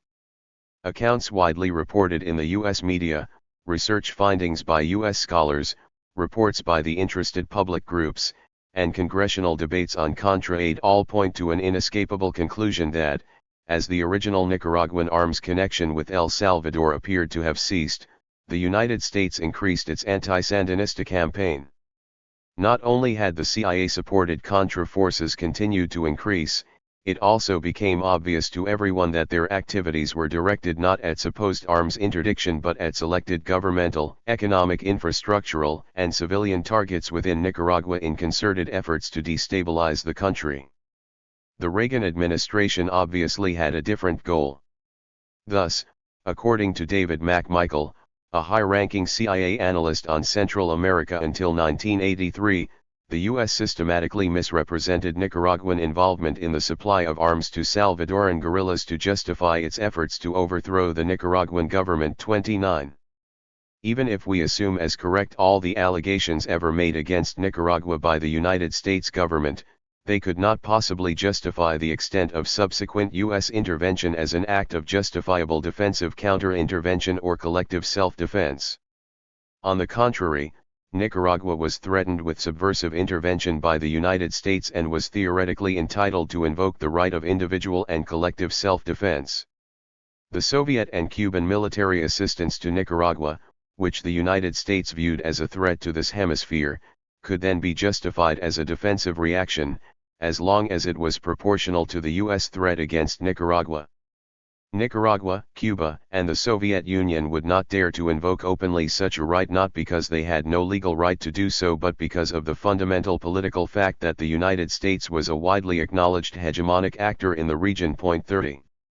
What the preceding analyses suggest is that the plea of self-defense by the United States would have been so far-fetched that any attempt to rely on it to justify the U.S. action in the Central America would have invited only a sense of disbelief, if not an open ridicule, by world opinion.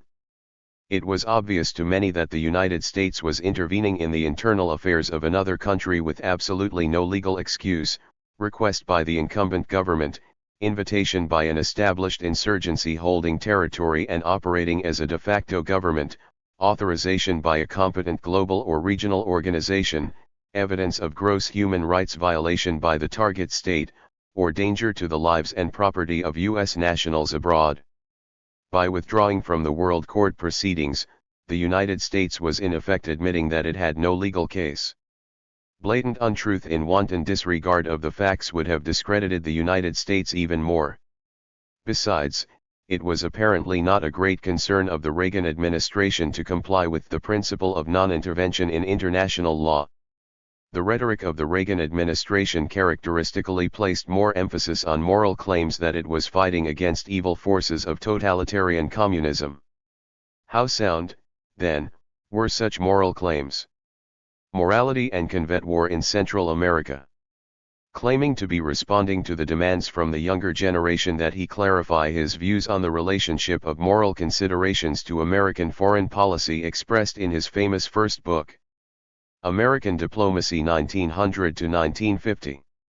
31. George F. Kennan wrote again on the problem of morality and foreign policy in 1985 to 1986.32. He argued that government, being an agent, not a principle, owed its primary obligation to the interests of the national society it represents, not to the moral impulses that individual elements of that society may experience.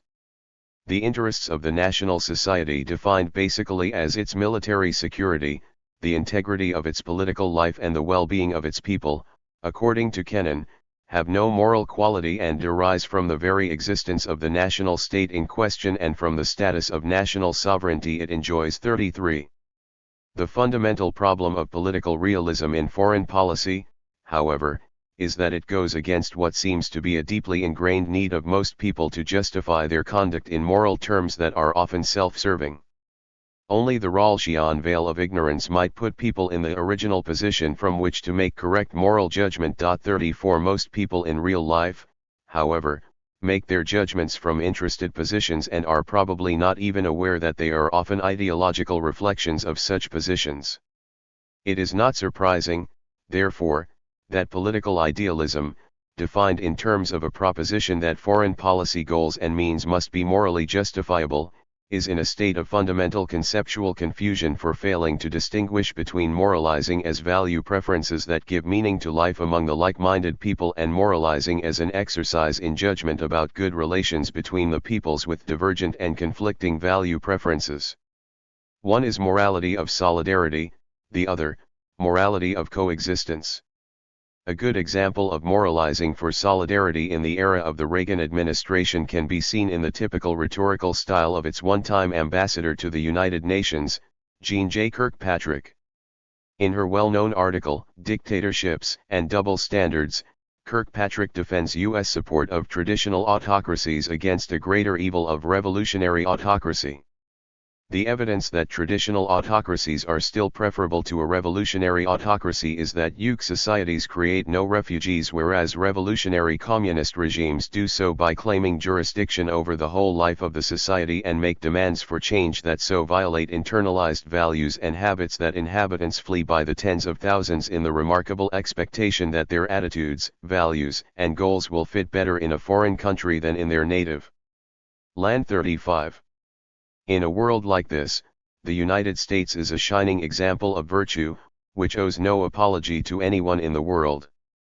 Thus, in the concluding words of Kirkpatrick, a posture of continuous self-abasement and apology vis-a-vis the Third World is neither morally necessary nor politically appropriate. No more is it necessary or appropriate to support vocal enemies of the United States because they invoke the rhetoric of popular liberation. It is not even necessary or appropriate for our leaders to forswear unilaterally the use of military force to counter military force. Liberal idealism need not be identical with masochism, and need not be incompatible with the defense of freedom and the national interest. 36. This is a masterful demonstration of skill in moralizing for solidarity, the function of which is not necessarily to enlighten the public on complex issues of foreign policy but to rally patriotic emotion in an exclusionist frame of reference. This is what a country needs when it is at war with an enemy so vile and fierce that coexistence would be impossible, unthinkable, or patently immoral. For crusading anti-communists, revolutionary communist totalitarianism is a vile force, analogous to the Nazi menace faced by the Western democracies during World War II. What divided U.S. opinion since the end of World War II was this kind of moral judgment about the nature of Marxist-Leninist states as well as the prudential judgment about what to do with them. The sharp differences of opinion with respect to these questions separate not only the idealist but also the realist camp. To the left in the idealist camp are the advocates of human rights and distributive justice who find affinity with what Charles Crothammer calls a minimalist form of realism. 37 represented today by George F. Kennan. The left-wing political realists and idealists prescribe for the United States the policies of détente, non-intervention, and multilateral diplomacy. To the right in the idealist camp are the crusaders of liberty and anti-communism with whom the Reagan administration has been closely identified, who find themselves in company with the militant realists. 38 in relying on U.S. military strength and a policy of unilateral intervention. If the issues of priority between morality and power separate idealists from realists, the judgments about the nature of the threat to the United States and what to do about it separate the right from the left.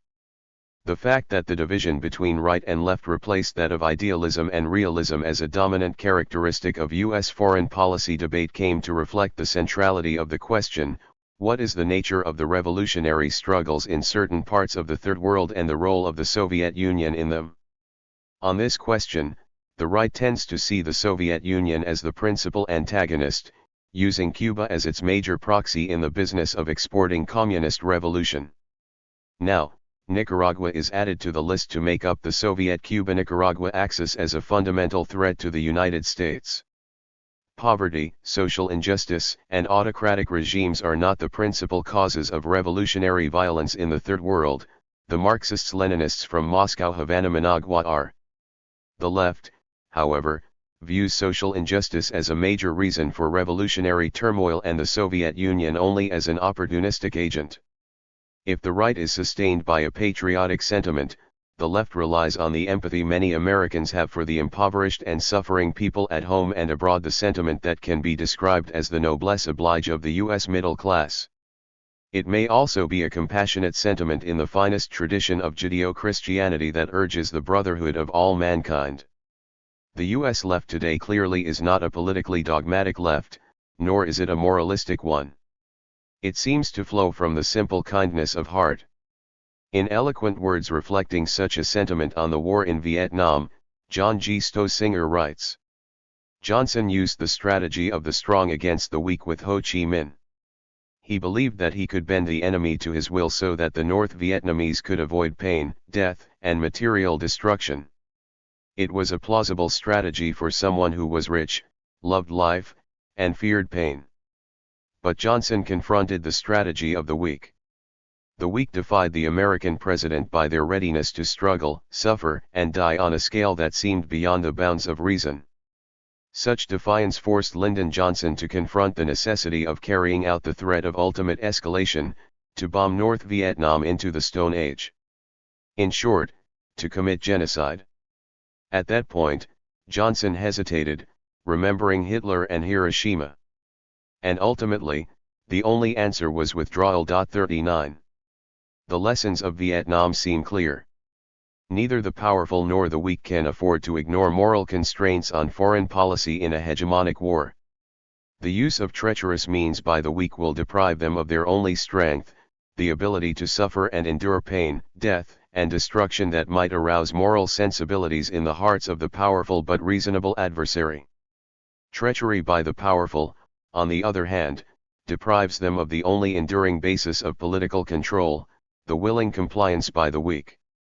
The effective limits to U.S. foreign policy in Vietnam were thus set by both the moral character of American people, who finally said no to what their government was capable of doing with its enormous firepower, and the moral fervor of the Viet Cong and the North Vietnamese in what they believed to be the courageous act of national self-assertion in a defensive war.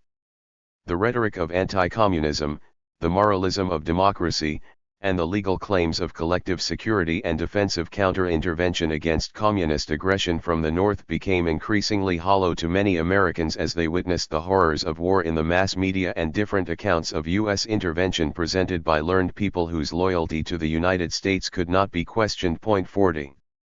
The only choice that remained for the U.S. government was massive disinformation, censorship of news, wholesale arrest of anti-war demonstrators, or even a government-sponsored accuracy in media and academia campaign. In short, the suspension of democratic rules.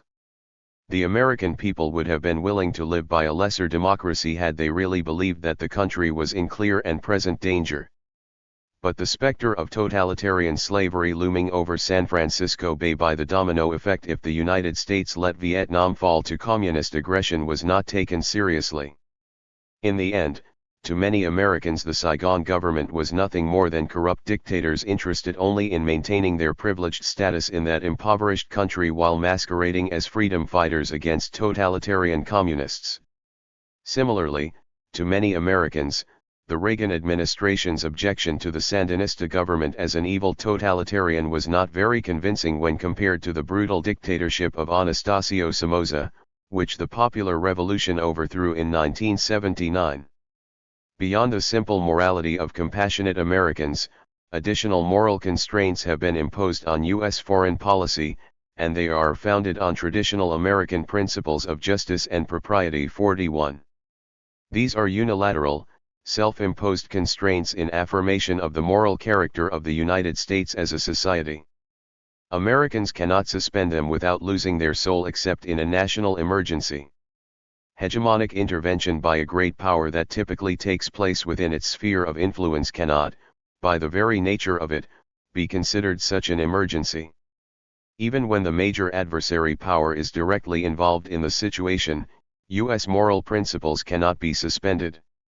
To the contrary, U.S. moral principles should be able to rally Americans behind the foreign policy needed to deal with such an emergency. The plea that such principles must be suspended to deal with an emergency is either a betrayal of the American soul or an admission that it really is not an emergency. What are these moral principles? Kennan wrote that secret operations, a branch of governmental activity closely connected with, but not to be confused with, secret intelligence, are out of character with U.S. morals. Approving U.S. covert action to apprehend the kidnappers of the Achille Lauro. As one of the rare moments when a secret operation appears indispensable, however, he warned against such an action becoming regular and routine feature of the governmental process, cast in the concrete of unquestioned habit and institutionalized bureaucracy. 42. Because the free press and open media are so fundamentally American, the sort of institutionalized disinformation so characteristic of a more closed society such as the Soviet Union proves to be dysfunctional in the United States.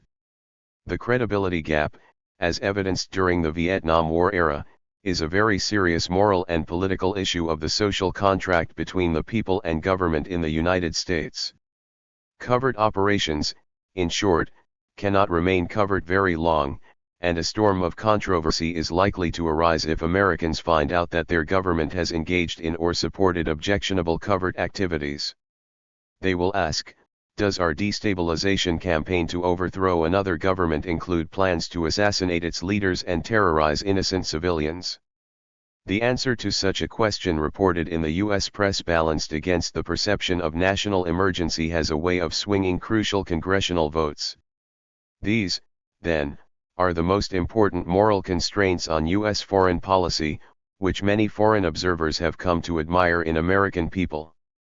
The policy outcome in the case of Nicaragua would therefore be a function of executive initiatives taken by the Reagan administration and the judgment made by the American people through its congressional and functional representatives with respect to the appropriate means of achieving foreign policy goals based on the kinds of perceived threat the Sandinista government posed to the United States. What about moral constraints that come from an entirely different frame of reference, one based on moral judgments about what the people of one country may owe to those of another by virtue of the fact that they are all human beings? If we define international morality thus in other regarding terms 43, it seems clear that the principal moral claim made by the Reagan administration for its intervention in Nicaragua was the avowed goal of establishing a pluralistic democracy in that country. Assuming that the United States was morally obligated to ensure pluralistic democracy in Nicaragua and that it was the best political system for a highly stratified third world country where the privileged few were in control of the political and economic resources of the country, the hollowness of the U.S. claim became apparent when the records of the Sandinista government were juxtaposed with those of the U.S. supported Somoza government it replaced or other Central American countries supported by the United States. In fact, it was rather remarkable that, even under the state of siege produced by the subversive intervention of its neighboring superpower, Nicaragua could remain as free and democratic certainly by the Third World standards as it was reported to be by various objective and prestigious international observer groups. 44. What the Reagan administration was objecting to in Nicaragua, then, was not its alleged dictatorial nature. Its objection was to a Marxist-Leninist government, especially when it came into existence within the traditional sphere of influence of the United States. The Sandinista government's promise of mixed economy, political and civil liberties for the Nicaraguans, and non-interventionist and non-aligned foreign policy 45 was not sufficient for the Reagan administration, which took an essentialist view that the threat to the United States came from the Marxist-Leninist nature of the Nicaraguan government. This essentialist view as it was applied to Nicaragua raised some troublesome questions for the American people. If the Reagan administration was indeed correct in saying that the Sandinista government was a threat to the region and U.S. security, it could not be saying that with all the military, political, and economic resources of a superpower it was vulnerable to attack from Nicaragua. What it was saying was that the region was vulnerable to a revolutionary change inspired by the Sandinista victory in Nicaragua. The Nicaraguan government did not even have to be involved in the would-be revolutions in Central America.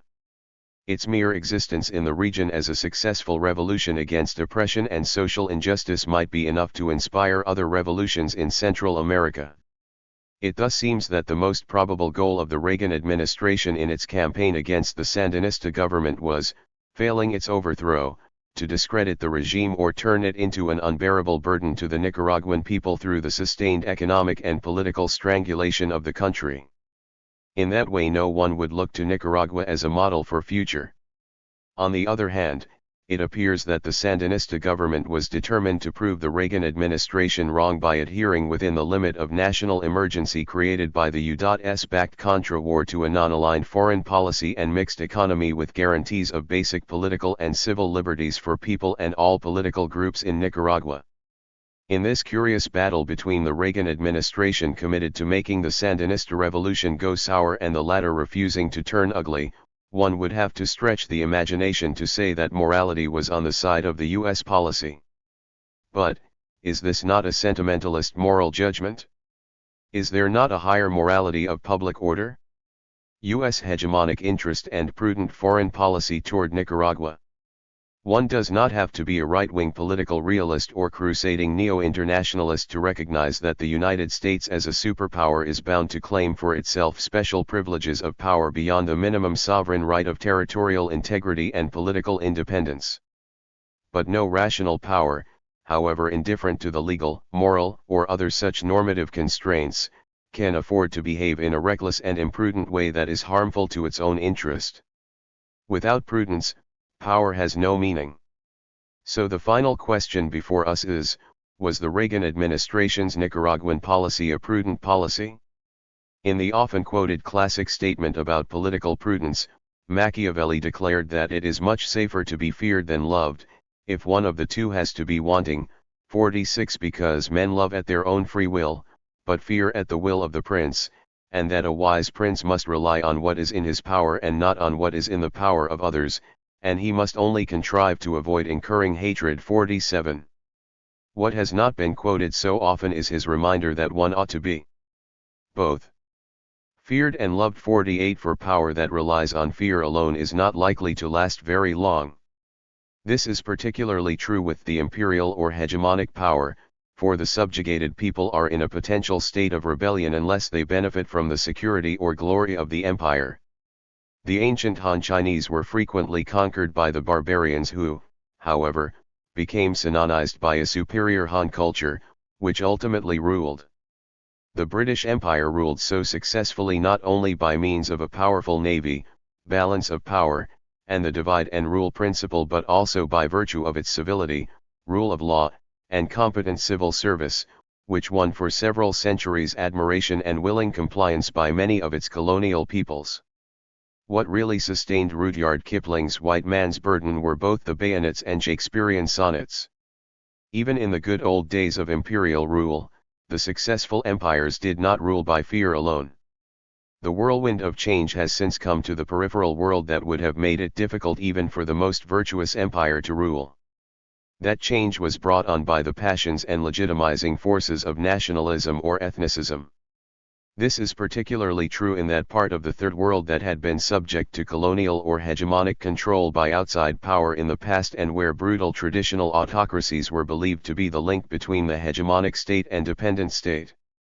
The major blind spot in U.S. foreign policy, especially during the Reagan administration, appeared to be the failure to recognize this basic fact. Marxist-Leninist revolutionaries are not always the prime cause of the Third World disturbance. Nationalism or communalism is.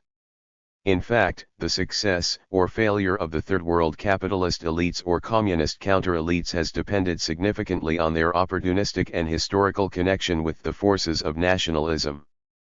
In Vietnam, the strength of communism, especially under the leadership of Ho Chi Minh, was in its identity with Vietnamese nationalism. In South Korea, the weakness of communist appeal was the result in no small degree of the liberating role of the capitalist United States in its independence from Imperial Japan. The Soviet difficulty in Afghanistan reveals the strength of Afghan religion, tribalism, and incipient nationalism. Both traditional elites and Marxist counter-elites are now held hostage to the forces of nationalism or other bonds of group identity such as ethnicism, tribalism, or sectarianism, whichever happens to be in command of the passions and aspirations of people in the country.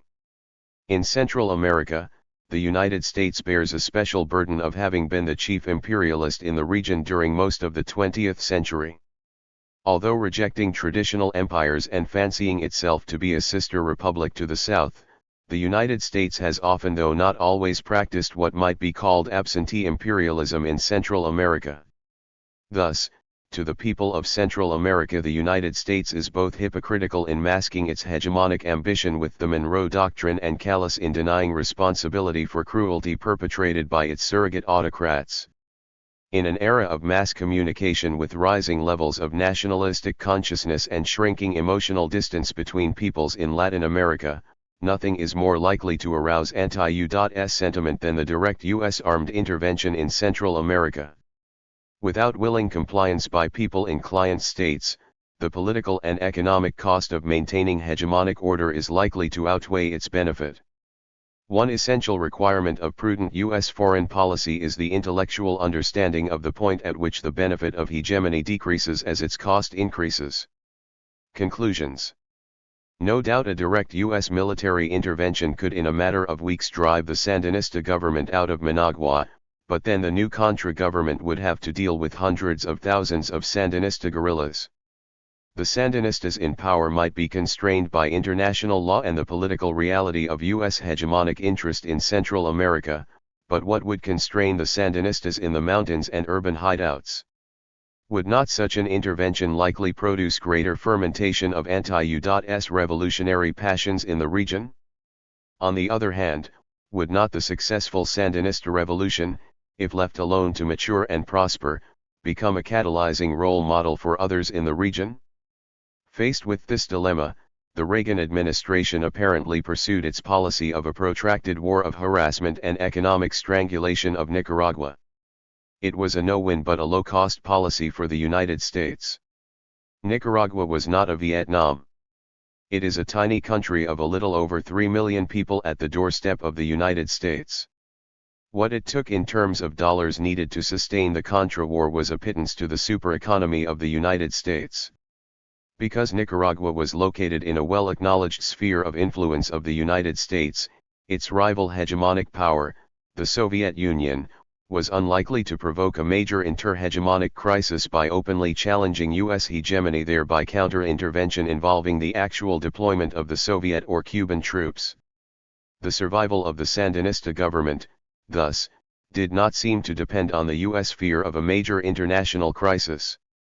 It depended primarily on the Sandinista governments and Nicaraguan people's determination to resist U.S. intervention and their ability to suffer and endure pain while avoiding postures that might alienate liberal opinions in the United States.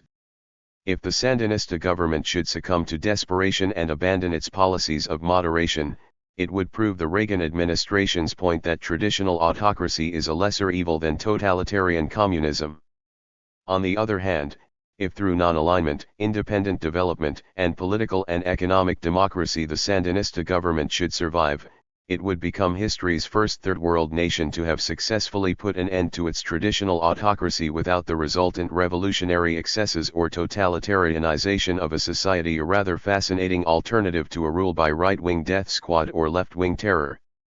The presence of a revolutionary but non-aligned government in Central America could in fact be a blessing in disguise to the region and to the long-range hegemonic interest of the United States if it should serve as a warning to its neighboring governments, forcing them to reform and thus preempting runaway revolutions. In conclusion, an appropriate U.S. foreign policy would have to reject the doctrinal inflexibility with self-serving moralism typical of the Reagan administration. It would have to combine healthy skepticism of conservative United States and prudent political realism with liberal visions of ideological polyphony of the Third World. Such a policy in Central America would have required non-intervention in the internal affairs of Nicaragua in expectation that Managua would continue to recognize the external political reality that the United States as a hegemonic power in the region reserved the political right of hegemonic intervention only to prevent opportunistic enhancement of the rival hegemonic powers. For such a policy, there was no need for covert activities. A creative and flexible U.S. foreign policy that can ensure a better life for a majority of people living under U.S. hegemony is the only true and winning competition against totalitarian communism in the Third World. 15. U.S. Polity and Society, The Lessons of Nicaragua. Noam Chomsky. In a front-page story of March 9, 1986, the Miami Herald outlined Reagan's request to Congress for aid to the Contra armies, quoting its crucial paragraph authorizing the CIA and any other department or agency in the executive branch to take over the war effort. Officials said that if Congress rejects the package, then Reagan may feel free to use other measures to contain Nicaragua. An accompanying story reported that 60% of the U.S. population opposed aid to the Contras, whereas 49% agreed that the situation in Nicaragua poses a significant threat to national security. When the request was approved by the House, a government official commented, "This is for real. This is a real war," confirming the judgment of Nicaraguan President Daniel Ortega that the House action amounted to a declaration of war. 1. The Herald story was unremarkable. One could cite dozens of similar examples. It happened to be particularly jarring to me personally because the Herald was the first newspaper I saw on returning to the United States from a week in Managua, where I had been lecturing at the Jesuit University and had observed firsthand the tiny and impoverished country that the United States must contain, struggling to survive under the military, economic, and propaganda war organized by the hemispheric superpower. The contents of the Herald story, though unremarkable, are informative with regard to U.S. society and culture. They may serve to open the question of what we may learn about ourselves from this latest episode in a history forecast by Simon Bolivar in 1829, when he remarked that the United States seems destined to plague and torment the continent in the name of freedom. Several phrases merit comment: the references to administration plans, the role of public opinion, and the need to contain Nicaragua. Administration plans and the rule of law. It is, in the first place, quite accurate for officials to warn that a lawless administration will simply find other ways to pursue its goals if Congress were to bar direct takeover of the war. 2. One did not have to await the World Court decision to hear that U.S. operations against Nicaragua are in violation of international law and the Neutrality Act of 1794. 3. Nevertheless, the easy acceptance of lawless behavior is instructive.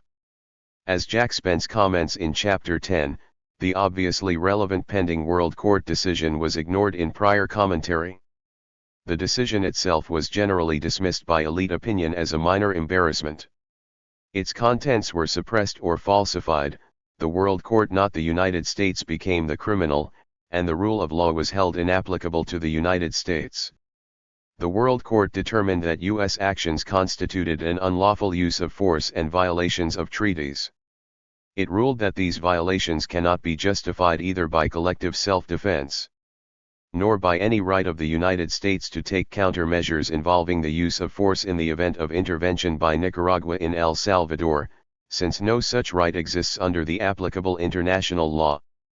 The court found no credible evidence of Nicaraguan support for guerrillas in El Salvador since early 1981, noting further that Nicaragua could not be charged with a higher responsibility to halt arms flow than El Salvador, Honduras, and the United States, all of which claimed to be unable to do so despite the extensive resources deployed by the United States. The court also observed that El Salvador had not charged armed attack until August 1984, 4 months after Nicaragua had brought its claim to the court. 4. In its editorial response to the World Court's decision, the New York Times downgraded its significance. The laws the court seeks to articulate are more accurately values, rooted in traditions that America should honor even in a hostile forum, the editors stated, while denouncing the court's tendentiousness. But, they added, even the majority acknowledged that prior attacks against El Salvador from Nicaragua made collective defense a possible justification for America's retaliation. 5.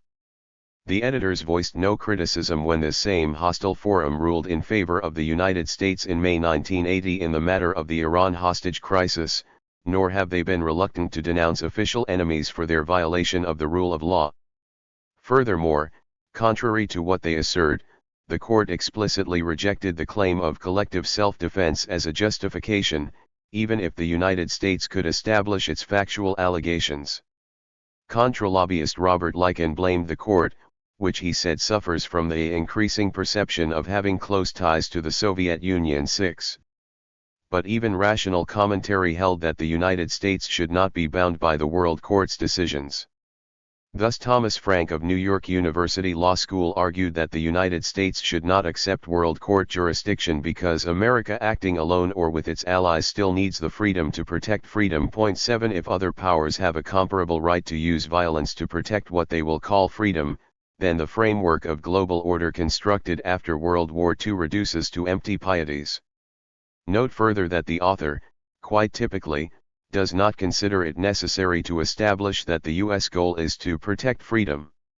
This is a higher truth, standing alongside Reagan's priority of installing democracy in Managua, Uncle Sam's controversial effort to force the Sandinistas not to export their revolution, 8 and other proclamations of the state propaganda system echoed as a matter of course in news and opinion columns in disregard of the facts, a pattern all too familiar among powerful states, past and present.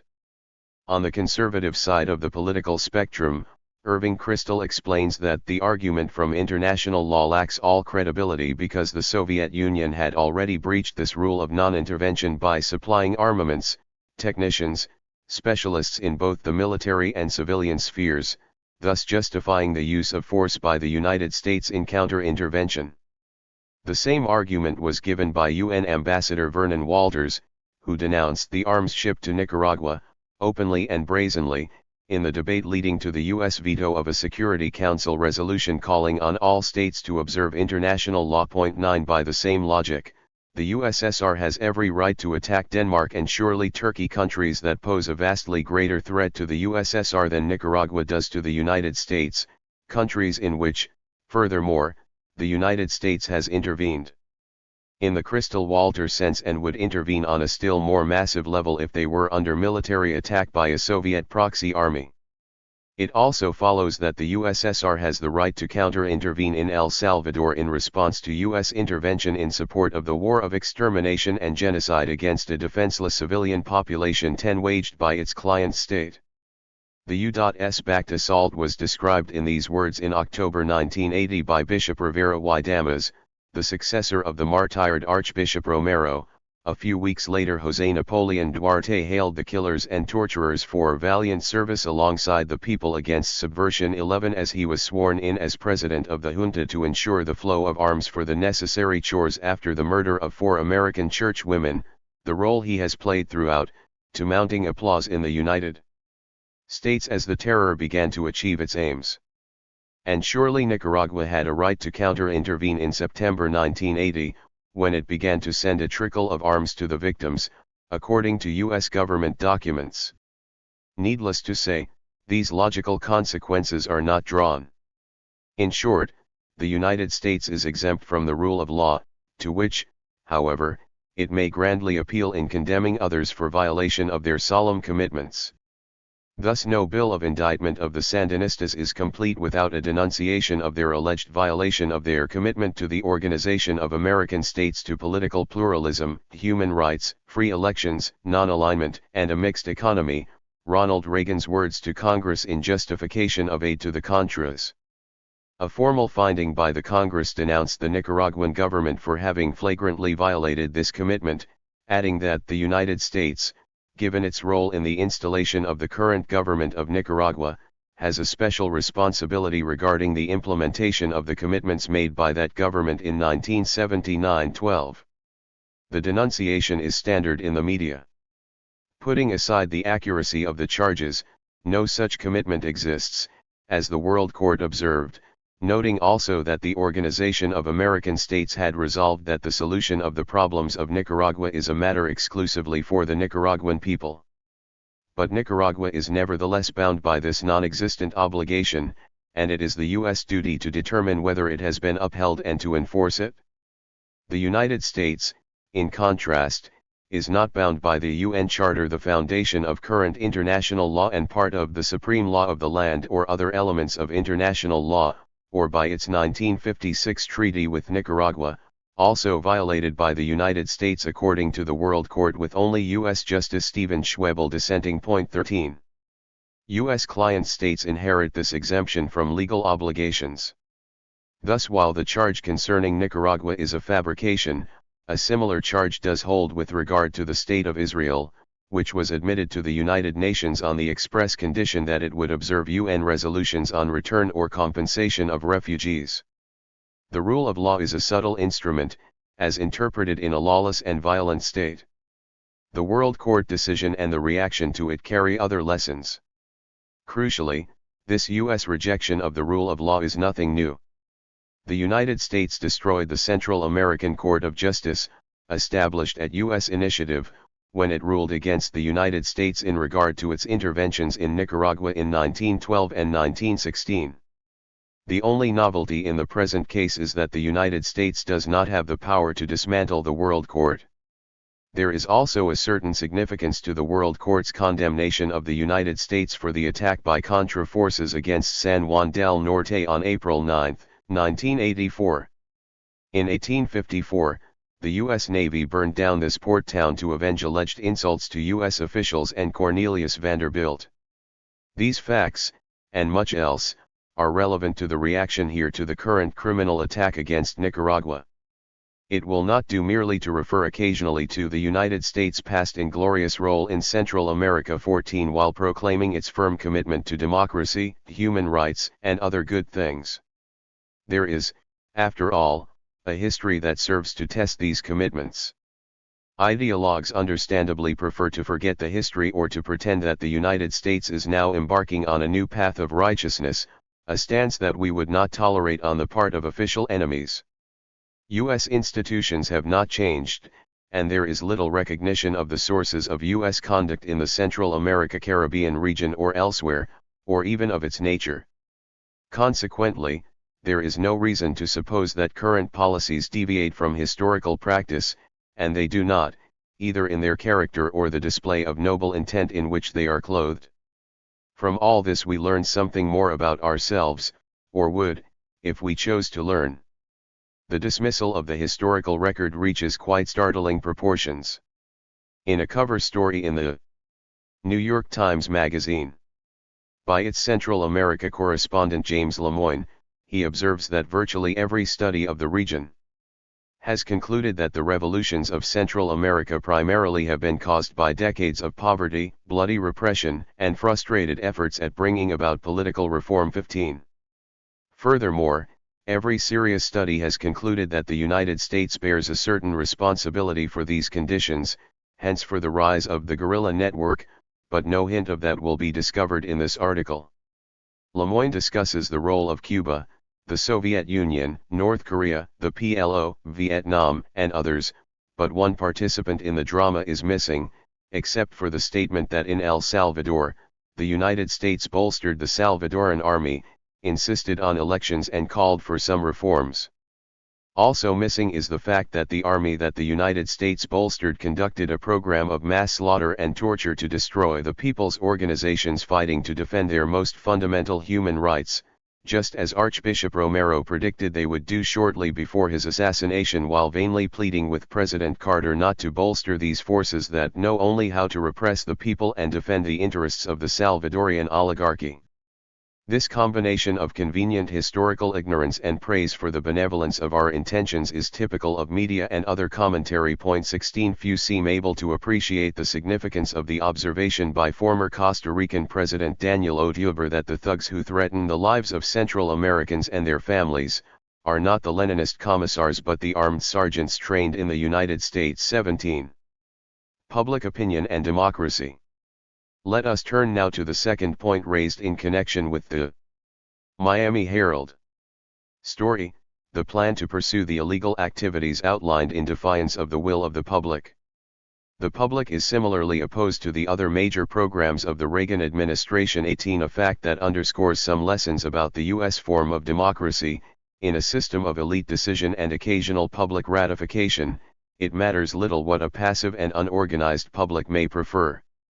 We learn more about our culture and society from the report in the Herald article that half the U.S. population regard Nicaragua as a threat to our national security. Though Reagan has been singularly unsuccessful in convincing the public to support his policies, the form of reactionary jingoism that he represents has been highly successful in setting the general mood and the terms of debate. Again, this is nothing new. Wars and periods of domestic turmoil in the United States have regularly given rise to propaganda campaigns, conducted by business and educated elites, to overcome the incipient efforts of segments of the normally irrelevant population to become involved in shaping public policy. This was true of both world wars, and the Vietnam War too evoked impressive efforts to overcome the crisis of democracy perceived by elite groups. 19. The war against Nicaragua illustrates a typical feature of U.S. democracy. Public opinion is irrelevant as long as the public is inert. To ensure this result, it is necessary to conduct what is called the engineering of consent, an inspired Orwellism that has been a staple of democratic theorists and the public relations industry for many years, referring to the need to control what people think in a society in which obedience cannot be guaranteed by force. This task falls to the media.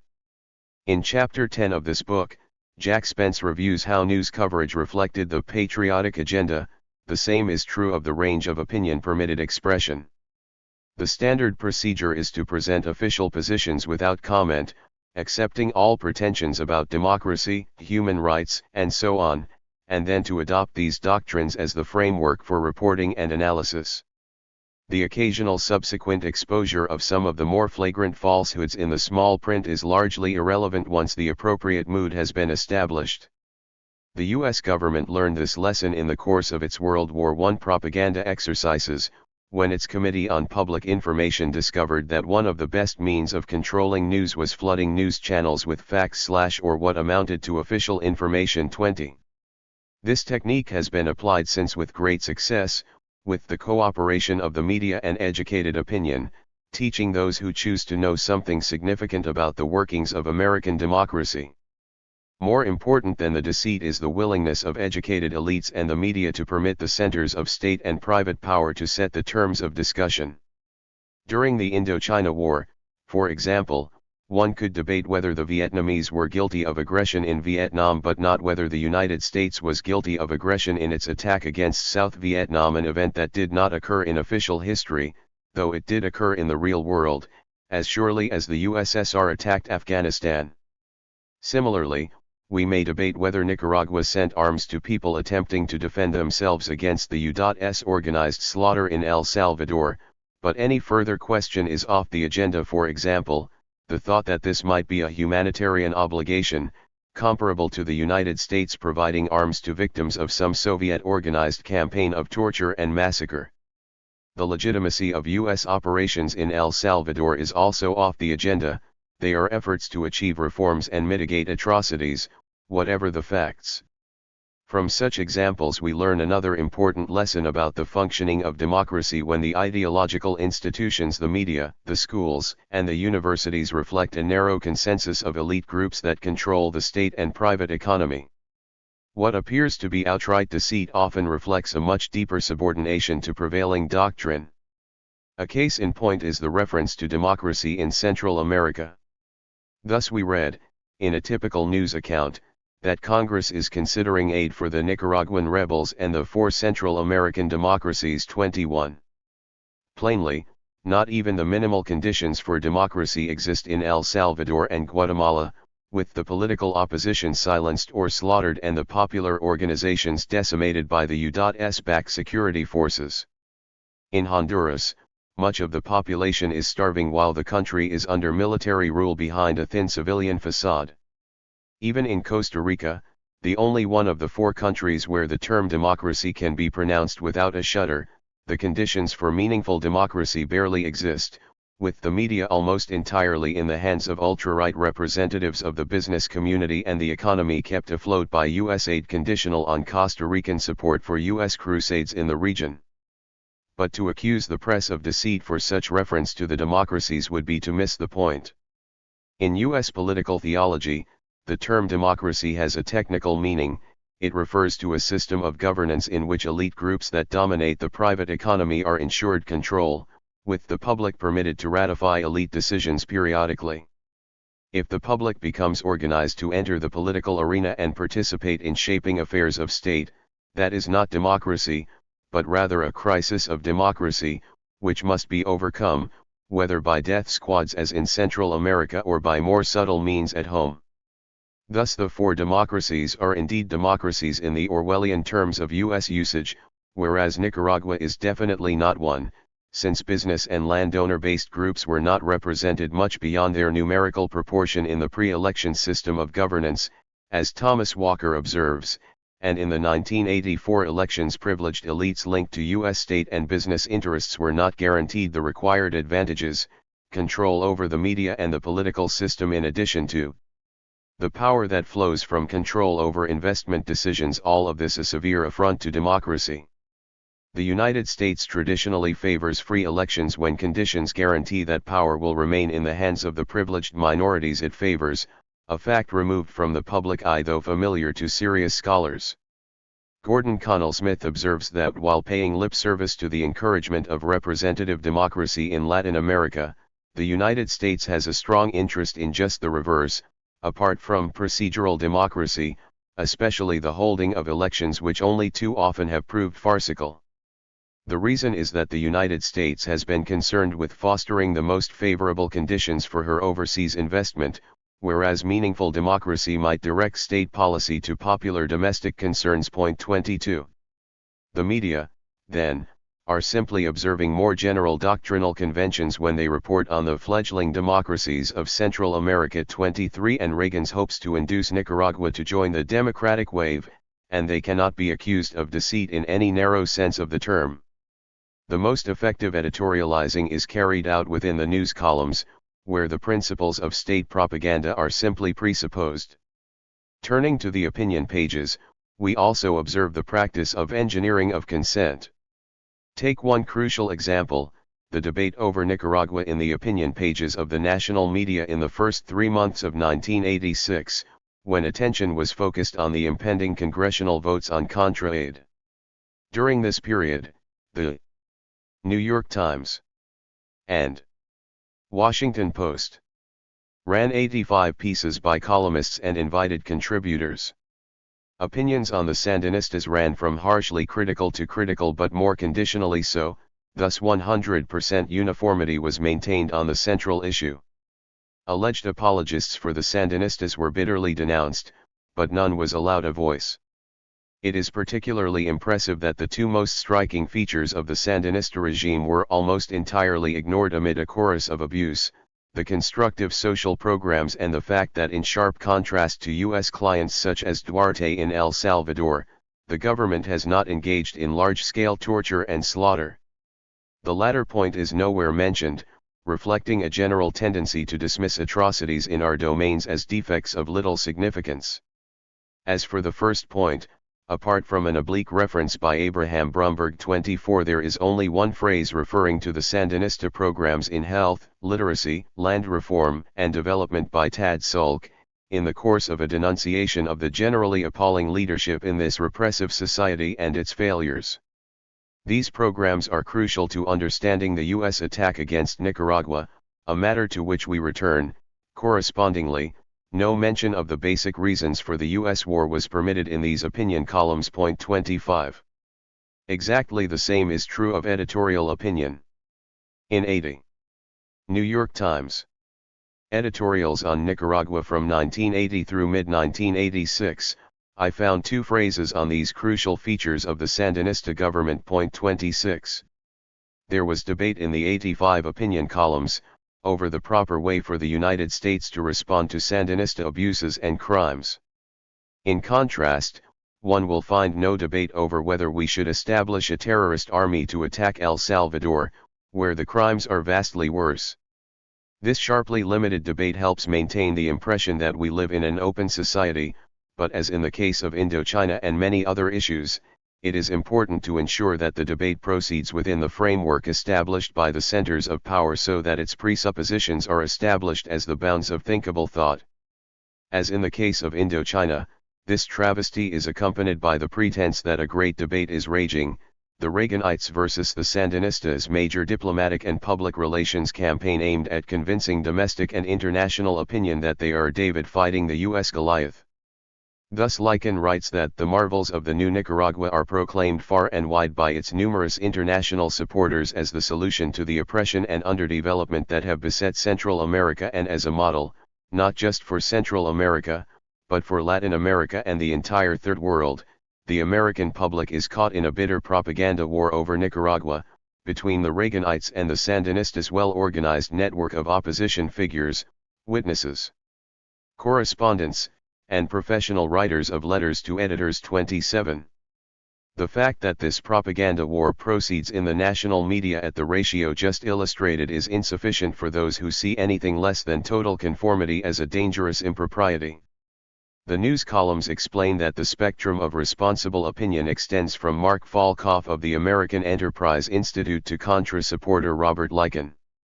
Falkhoff tells us that the Democrats on the Hill keep pretending that this government in Managua is a social democratic humanist regime bumbling its way toward democracy.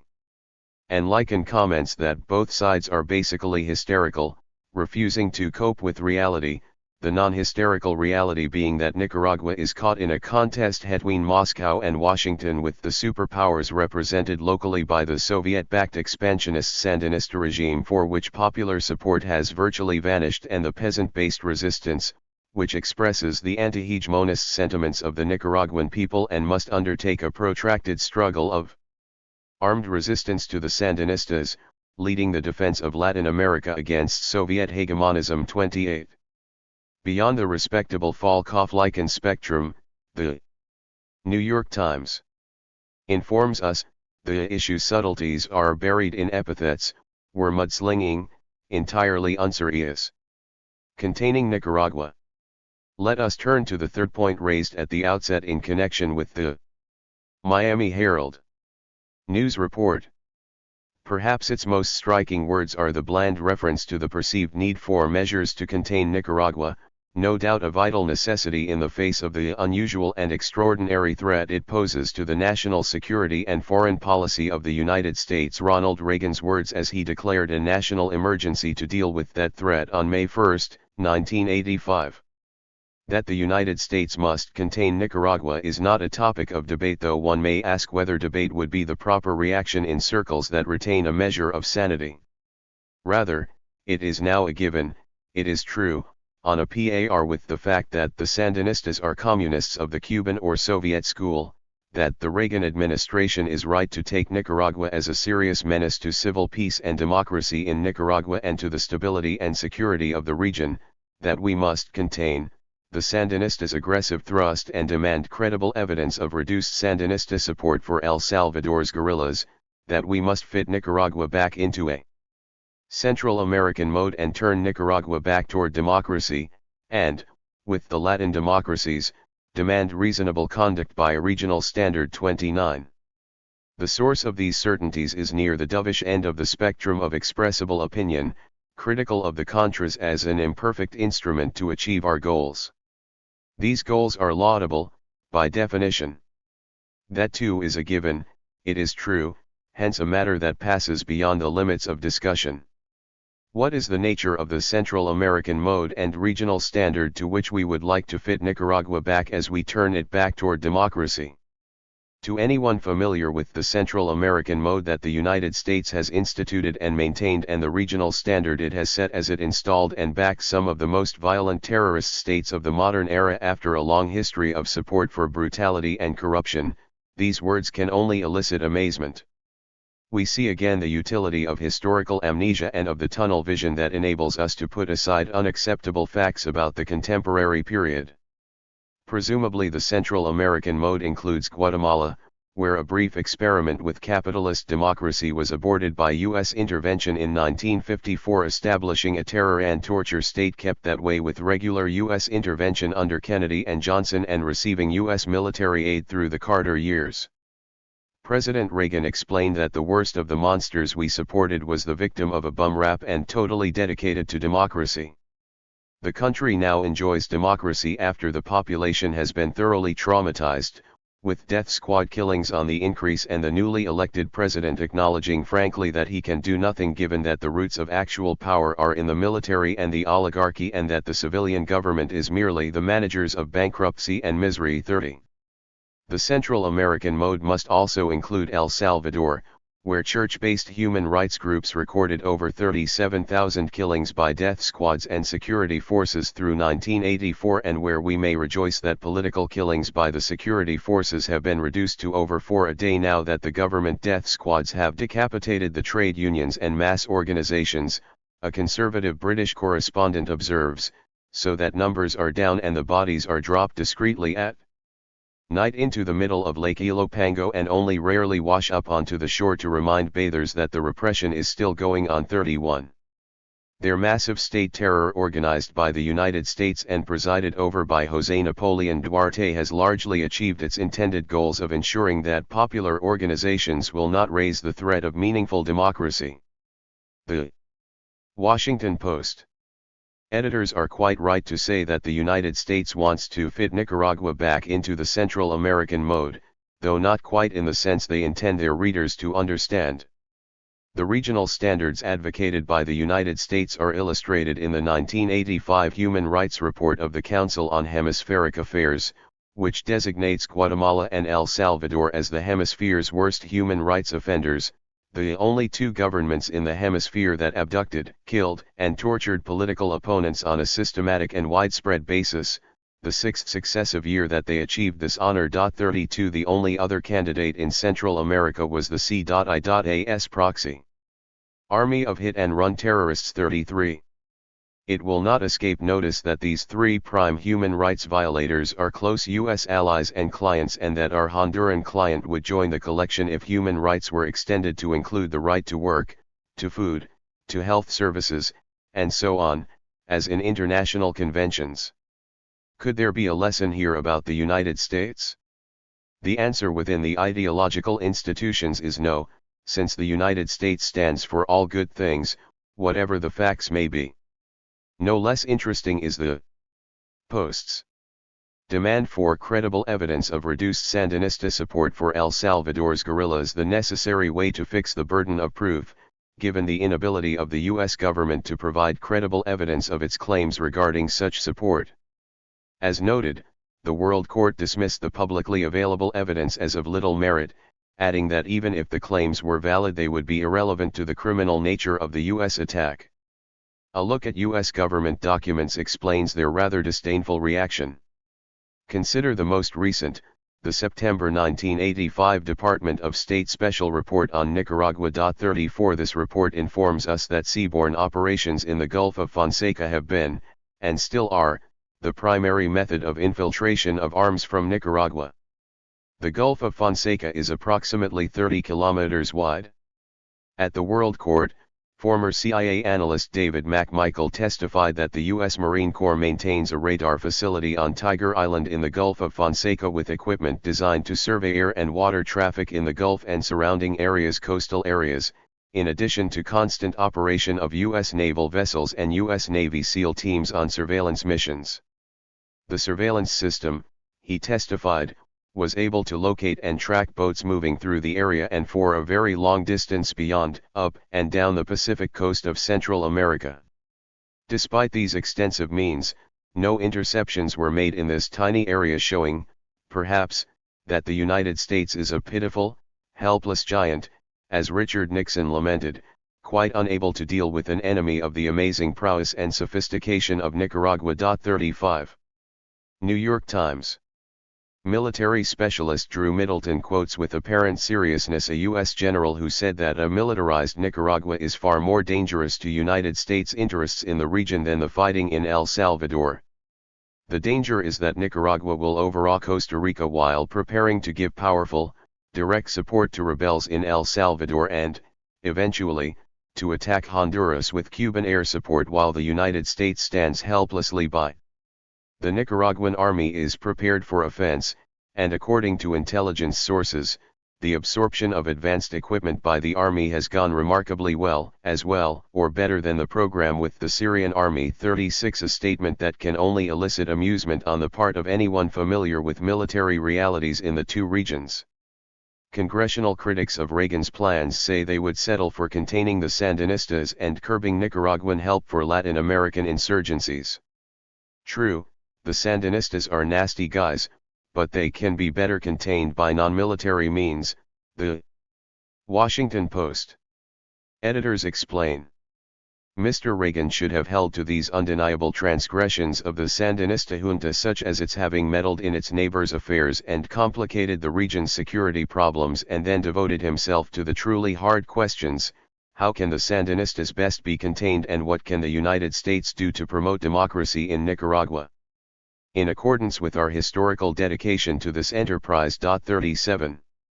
Across the spectrum of articulate opinion, it is agreed that we must contain Nicaragua. Nicaragua is a cancer, and we must cut it out.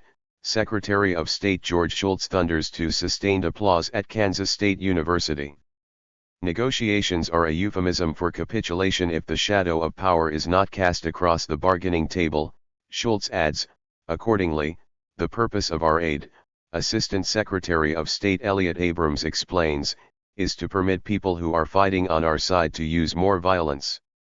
Richard Lugar, chairman of the Senate Foreign Relations Committee, has warned Nicaragua that unless it changes its ways, the United States may consider using force against it.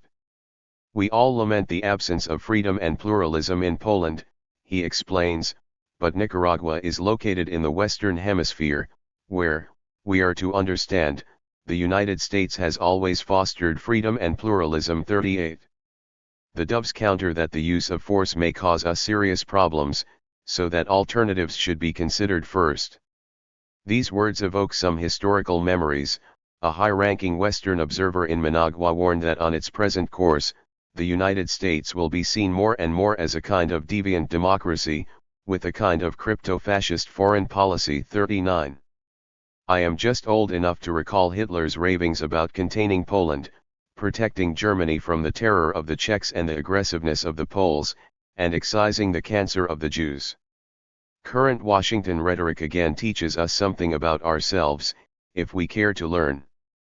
The same is true with regard to the almost fanatical lying, on such a scale that even the New York Times offered a gentle admonition in reaction to Reagan's March 16, 1986, address calling on Congress to support his attack against Nicaragua, which achieved new levels of deceit. 40.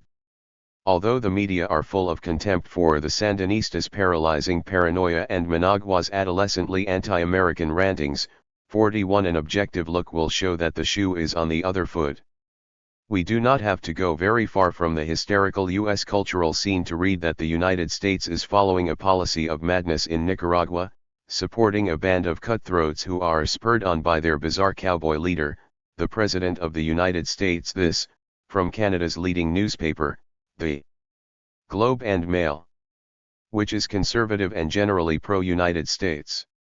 The director of the Royal Institute of International Affairs in London, David Watt, describes the chasm that lies between current American perceptions of the world and the world's perception of America, observing that with the possible exceptions of the Israelis, the South Africans, President Marcos of the Philippines, and a few right-wing governments in Central and South America, most of the world is highly critical of the Reagan administration's policies and its debasing the language of international intercourse with feverish rhetoric. 42.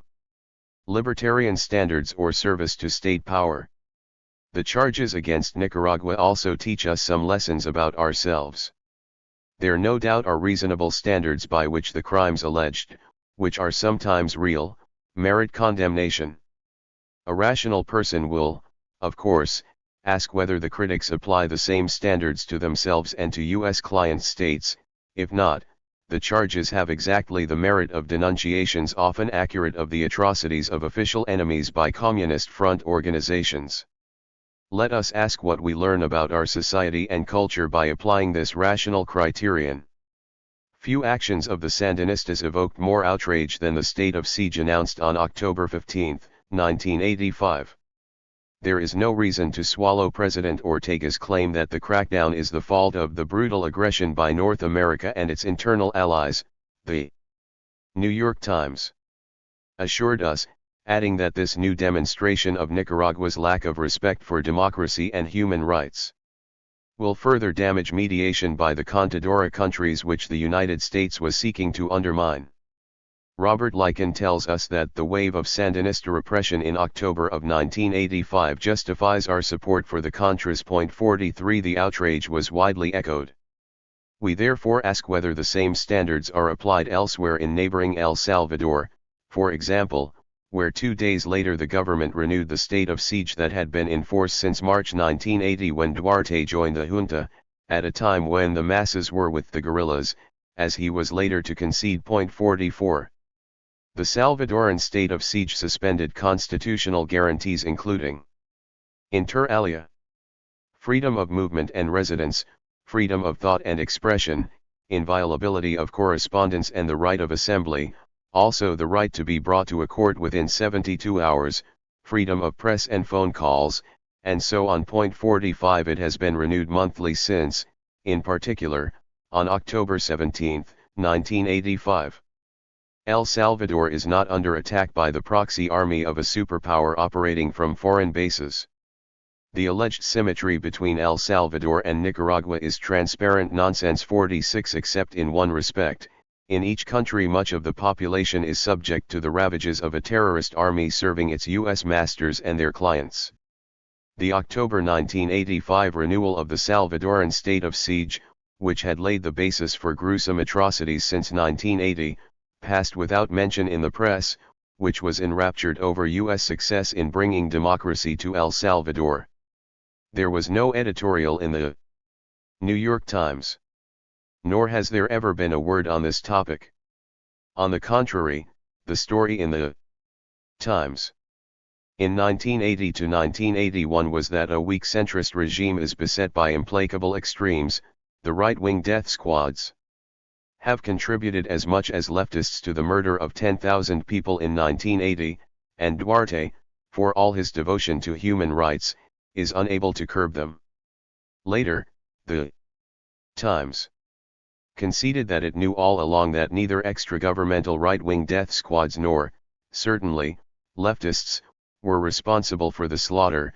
Under the Carter administration, United States officials said security forces were responsible for 90% of the atrocities, not uncontrollable right-wing bands. 47.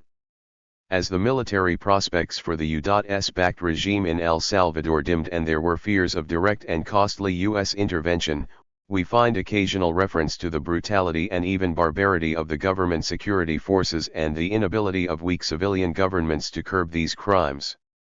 As the Honorable Mr. Duarte, the honest, reform-minded Christian Democrat, took office with U.S. aid and the military campaign gained effectiveness with the direct participation of the U.S. Air Force in coordinating bombing strikes against fleeing peasants and defenseless villagers. 48 The tone became more upbeat, though it was conceded that Duarte has been less than rigorous in bringing death squad operatives to judicial account. Nevertheless, we must give aid to this centrist committed to human rights, reform, and reconciliation, to the reformist Democrats led by Mr. Duarte, even though at earlier stages the left and right have combined to reduce Mr. Duarte to passivity. 49. Throughout, the story has been the inability of the reformist government to control its own army, including the elite battalions fresh from their U.S. training that were responsible for the most horrendous atrocities. From March through December 1980, the escalating slaughter merited 4. New York Times editorials, March 17, praising the Reformist Center, April 28, on the weak centrist regime. Beset by implacable extremes, November 29, on the massacre of the leaders of the political opposition, which raises a severe challenge to credibility of the government, and December 24, on the new hopes now that Duarte had become president of the junta, hailing the security forces for their valiant service alongside the people against subversion, as the editors failed to observe. The press has largely suppressed the fact that Duarte has denied atrocities or denounced the victims as communists and refuses to accept reports by the church human rights offices because the church workers are under the direction of subversives. The truth of the matter, carefully concealed in the fables about the beleaguered centrist government, is that Duarte's cultivated pose of long-suffering sincerity has done little for the tens of thousands killed under the governments he has headed. His greatest efforts have been directed toward winning hundreds of millions of U.S. aid dollars from a docile Congress, rather than toward ending the reign of terror by the very security forces who receive the increasingly easily won U.S. assistance. 50. Even the murder of the Archbishop in March 1980 merited no editorial reaction in the New York Times. Only a comment under topics without a word of condemnation of the Salvadoran government, then or ever, for its complicity, at the very least in blocking inquiry, for example, by a raid on the legal aid office of the Archbishopric that destroyed evidence implicating the security forces in the assassination. 51 The destruction of the university by the army in June 1980, with many killed and large-scale destruction, merited not a word, while the general slaughter elicited evasions and falsehoods about the distribution of responsibility. In subsequent years, we read constantly of the hopes that the Reformist Center will be able to control the security forces for which it was lobbying in Congress, but nothing remotely comparable to the denunciations of the Sandinistas, who cannot be charged with any crime that comes even close to the atrocities for which Duarte and other Salvadoran and U.S. leaders bear direct responsibility under the unmentionable state of siege. In this regard, the New York Times was quite typical of the media and of educated opinion generally. These facts reveal with some precision just how seriously we are to take the pretended horror over the declaration of a state of siege in Nicaragua, which, as observed by Abraham Brumberg, was by no means as onerous in practice as were on paper. 52 Surely incomparably less onerous in practice than the state of siege in El Salvador since 1980. To the time of writing, the same standards prevail. Few here seem concerned that in El Salvador government agents routinely torture prisoners in their custody, conduct disappearances, and commit political killings in attempts to eliminate opposition to the government, that Salvadorans who allegedly violate human rights remain virtually immune from investigation and prosecution, and that most victims are non-combatant civilians, including women and children, the primary targets being refugee workers, trade unionists, and university staff and students subjected to arrest, torture, and killing. 53. Now that Duarte's U.S.-backed terror has decapitated and demolished labor and the popular organizations that might have laid the basis for meaningful democracy, the editors of the New Republic inform us that the real model for supporting the push toward democracy in our sphere is El Salvador, exulting in the success of their advice to Reagan to continue with the assault regardless of how many are murdered, since there are higher American priorities than Salvadoran human rights. 54. There is no reaction to the renewed attack by the Duarte government and the U.S. Embassy against the churches and human rights groups, with death threats, beatings, torture, expulsion of religious activists, the discovery of the mutilated corpse of a young man after he had appealed to the Red Cross to prevent the army from again displacing returnees from their homes by burning of our houses, our crops, our lands. Meanwhile, a U.S. police training program included 3 of the most notorious death squad members in San Salvador who will have their techniques upgraded here. 55. Readers of the foreign press will learn some of the details, for example, the fate of Laura Pinto of the Mothers of the Disappeared, who had undertaken a European tour after being barred from the United States and was again imprisoned and tortured to force her to issue accusations against human rights activists. In Europe, the mothers had described brutal torture, murder, and disappearance, while Duarte in his familiar fashion dismissed them as Marxists, and the U.S. government and media protected the population from their disclosures. 56.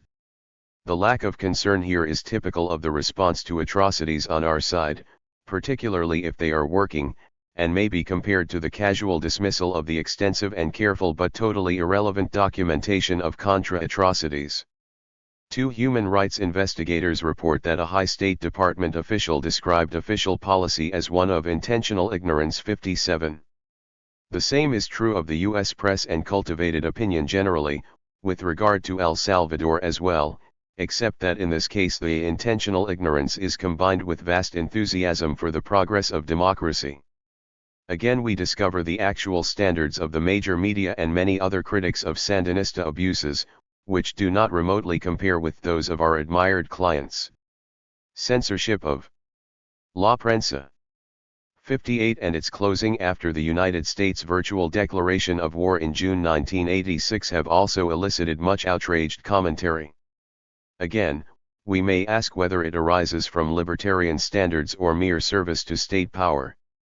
The question is readily answered by an inquiry into the reaction when the independent media were not censored, but rather eliminated, in El Salvador in 1980 to 1981, with editors and journalists tortured, murdered, and mutilated or driven out of the country by assassination attempts, the church radio station bombed and destroyed by security forces, and so on.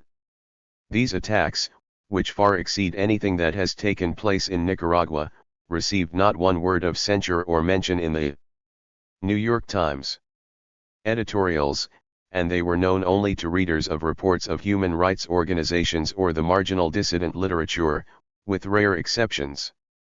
We gain a clear insight into the real attitudes toward freedom of expression held in the United States by observing the reaction to events in our leading client state during the weeks when outrage over suppression of critical opinion in Nicaragua was reaching its peak.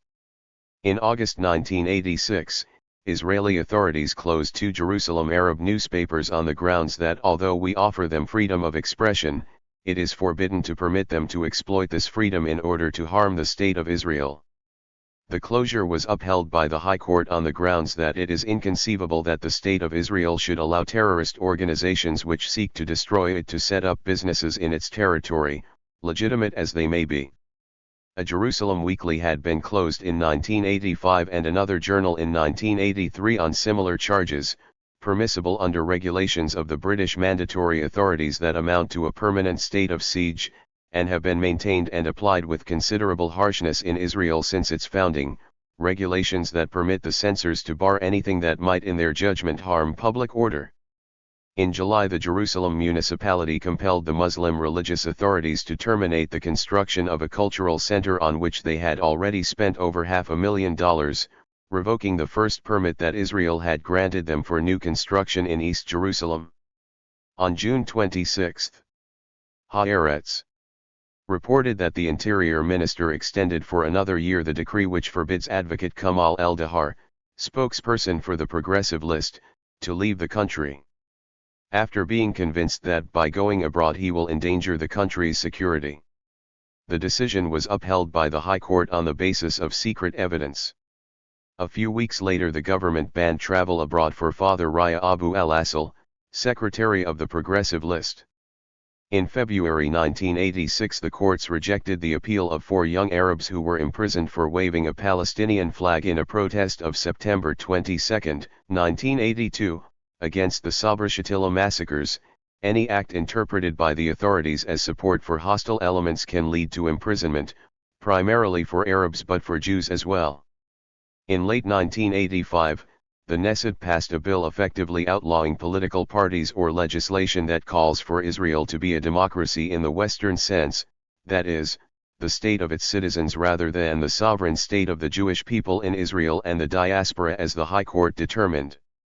Meanwhile, the press reported a sharp increase in torture in prisons, administrative detention without charge, expulsion, and other human rights violations. 59. Israel is a rich society, militarily and technologically dominant in the region, not under attack by a superpower. It is the leading recipient of U.S. aid and a loyal client state that performs services for the United States worldwide, participation in near genocide in Guatemala, for example. We therefore ask how much news coverage has been provided and protest voiced over censorship and other repression in Israel, in comparison to the reaction to repressive measures in Nicaragua under far more onerous circumstances. 60. There has been no coverage, no protest.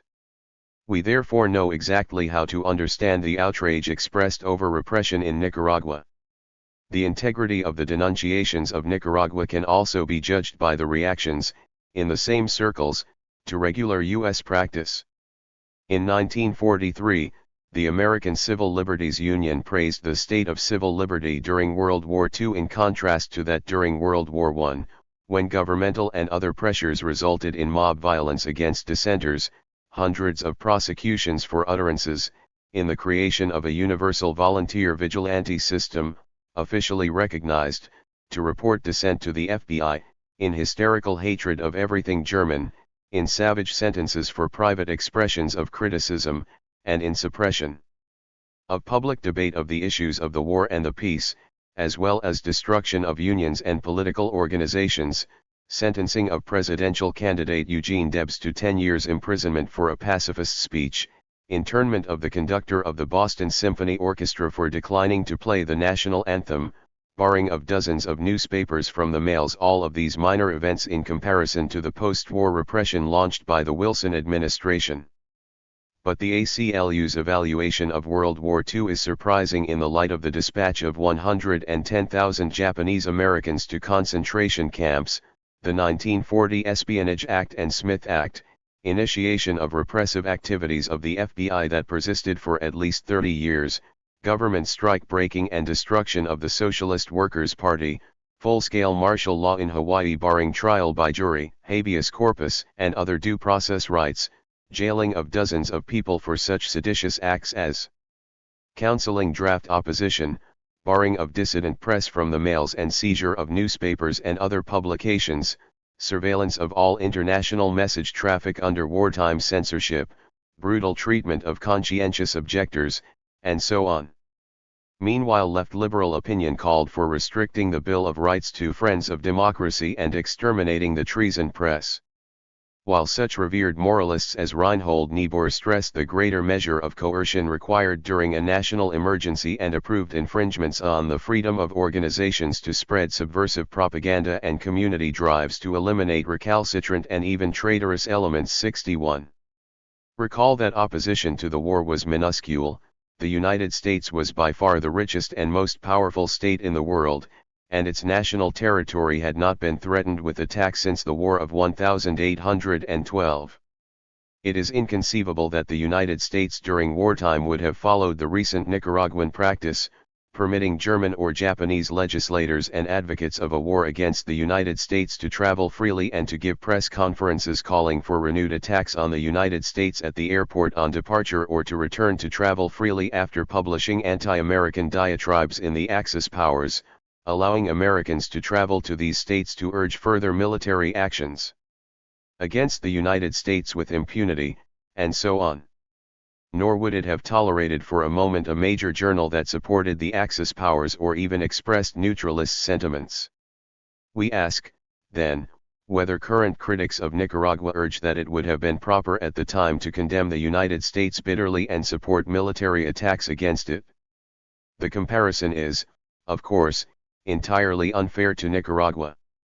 A closer comparison would be to the years when the United States was becoming constituted as a nation, with murderous assaults on the native population by George Washington's forces, extensive corruption, the ludicrous 19th-century Washington cult as part of the effort to create national unity, military expansion, threats of secession by New England, slavery in what was even then probably the richest country in the world, with unparalleled advantages. The questions answer themselves.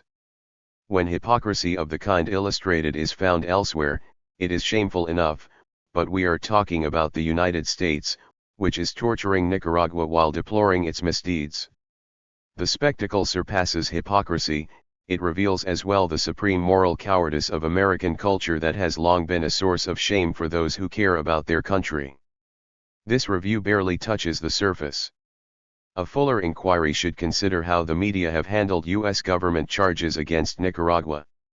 Consider the New York Times treatment of the charge of Nicaraguan support for a terrorist operation in Colombia in November 1985. On January 7, 1986, the Colombian foreign minister stated in a news conference that Colombia accepts Nicaraguan Foreign Minister Miguel Descoto's explanation and considers the incident closed.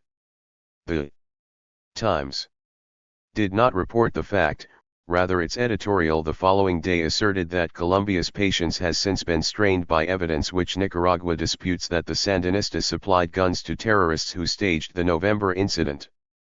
On January 5 and 6 the Times had published stories on the Colombian charge against Nicaragua and Nicaragua's denial.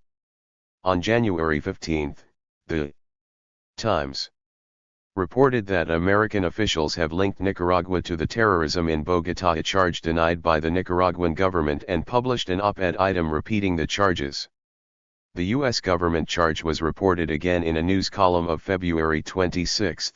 The Colombian reaction still ignored. 62 The example is again both typical and instructive.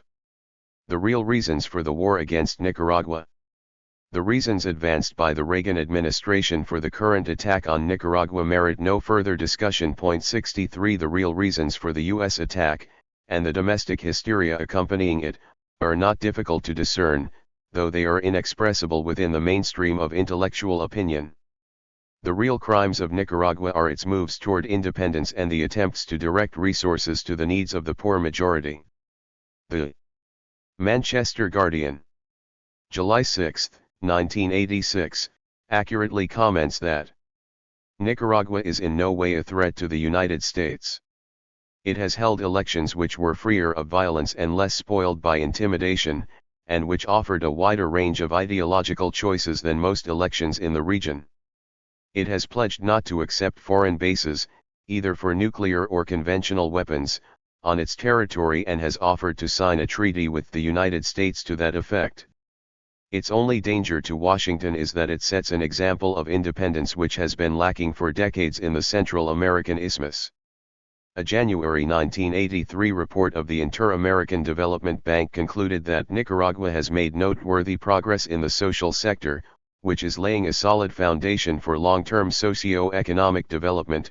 The real crimes of Nicaragua are explained further by the charitable development agency Oxfam, which reports that among the 4 countries in the region where Oxfam America works, only in Nicaragua has a substantial effort been made to address inequities in land ownership and to extend health, educational, and agricultural services to poor peasant families. From Oxfam's experience of working in 76 developing countries, Nicaragua was to prove exceptional in the strength of the commitment of the political leadership to improving the condition of the people and encouraging their active participation in the development process. 64 Oxfam adds that it is now compelled to shift its efforts from development to war relief, a grand success for the U.S. war, which also provides U.S. moralists with a welcome opportunity to denounce Sandinista failures. The real reasons for the U.S. attack are sometimes conceded. Few U.S. officials now believe the Contras can drive out the Sandinistas soon. Boston Globe. Reporter Julia Preston states, administration officials said they are content to see the Contras debilitate the Sandinistas by forcing them to divert scarce resources toward the war and away from social programs. 65. These horrifying statements are blandly reported, evoking no comment, quickly forgotten. The United States will not permit constructive programs in its own domains, so it must ensure that they are destroyed elsewhere to terminate the threat of a good example. The threat of a good example elicits fear and outrage for understandable reasons.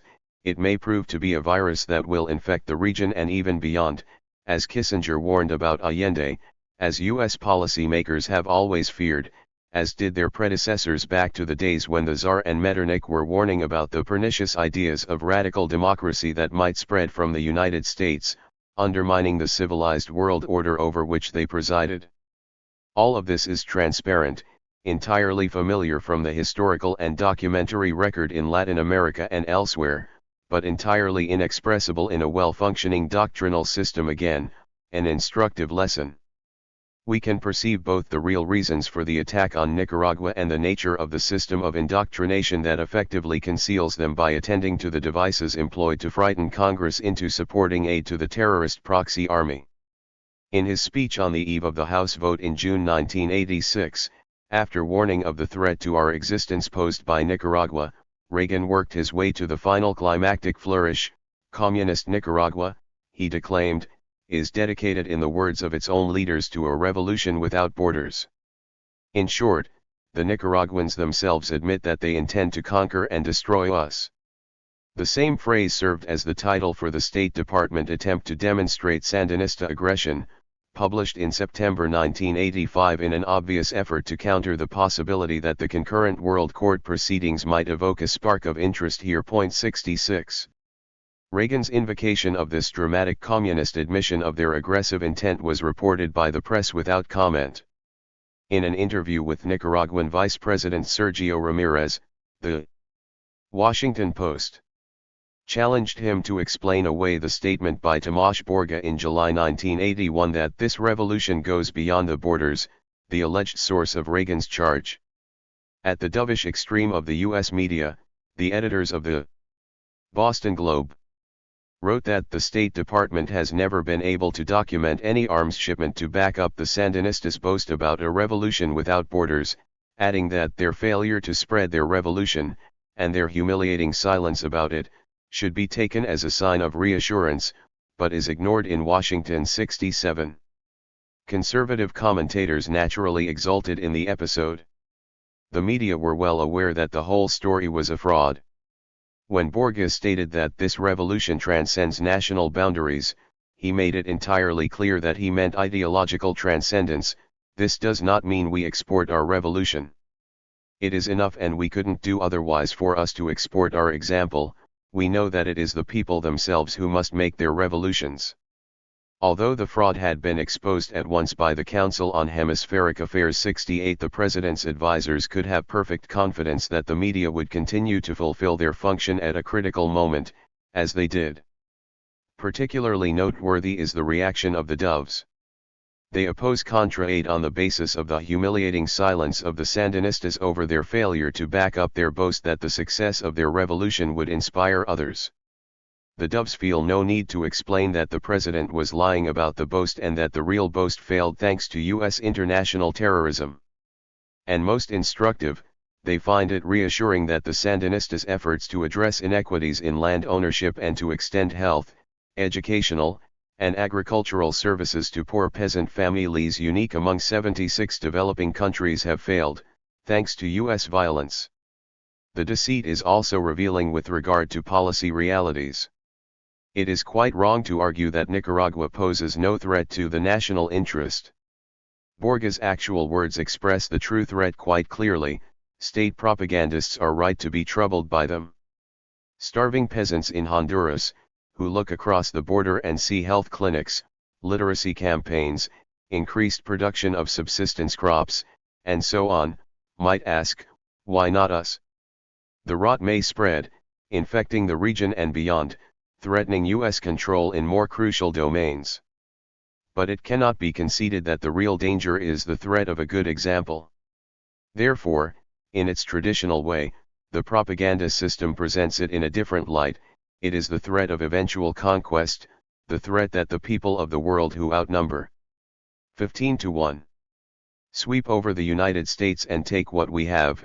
As Lyndon Johnson warned. 69 We see here quite clearly the two variants of the domino theory, the version used to terrify the population and the real truth, plainly inexpressible in public and kept from the public by the loyal media. The real concerns of U.S. elites follow from guiding geopolitical conceptions that are well documented in the internal record under a corollary that we might call the rotten apple theory, to adopt the terminology of planners from Dean Acheson to the present. The fear is that one rotten apple may infect the barrel, the rot may spread, the rot being social and economic development in a framework that does not accord with the perceived needs of U.S. elites. Greece, Guatemala, Vietnam, Cuba, the Dominican Republic, Chile under Allende, and other countries have evoked similar fears, along with responses ranging from terrorism and subversion to mass slaughter. Until we are prepared to face and discuss these topics, our belief that we are part of a democratic polity is more shadow than substance. The fakery about revolution without borders is not original. In March 1950, as the United States was deepening its commitment to the French effort to reconquer the former colony of Indochina, Dean Acheson accused China of planning to initiate adventures beyond their borders, acting as a Soviet puppet. 70 The hypocrisy, masking real concerns, should be seen in the context of the general concept of containment, of fears that the people of the world will take what we have and that the embattled minority who control the doctrinal system to something approaching 100% can barely hold their own in the face of propaganda assaults by powerful adversaries, and so on. The underlying assumption is that everything belongs by right to the owners and managers of U.S. society, so that any infringement on total control is an insufferable crime, eliciting terror that all is lost. The case of Nicaragua merely highlights far more general features of our society and culture. The United States plainly has the military capacity, and apparently the moral capacity as well, to pursue its historical vocation of torturing Nicaragua while strengthening democracy in the standard Orwellian sense of the term in El Salvador and other dependencies. The rational policy for a violent terrorist state with unparalleled resources and few domestic constraints would be to refrain from outright invasion and to persist in the CIA program of 1981 outlined by David McMichael at the World Court hearings, to use its professional proxy army to provoke cross-border attacks by Nicaraguan forces and thus serve to demonstrate Nicaragua's aggressive nature, to pressure the Nicaraguan government to clamp down on civil liberties within Nicaragua itself. Arresting its opposition, demonstrating its allegedly inherent totalitarian nature and thus increase domestic dissent within the country, and to undermine its shattered economy.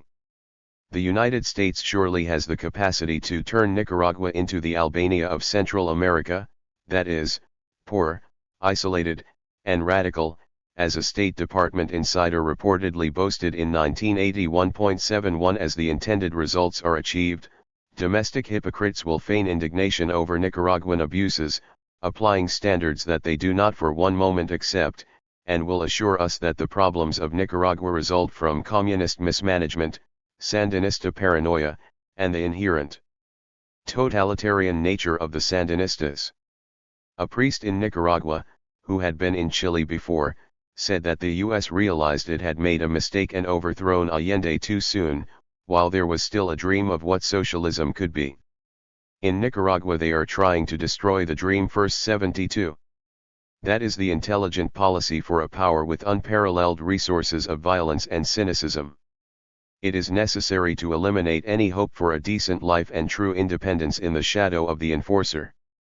Once regional standards have been restored by violence and we have fit the starving and miserable people in our backyard back into their Central American mode, we may attend to their fate with the same solicitude we have shown throughout our history, meanwhile reveling in this renewed demonstration of our traditional benevolence.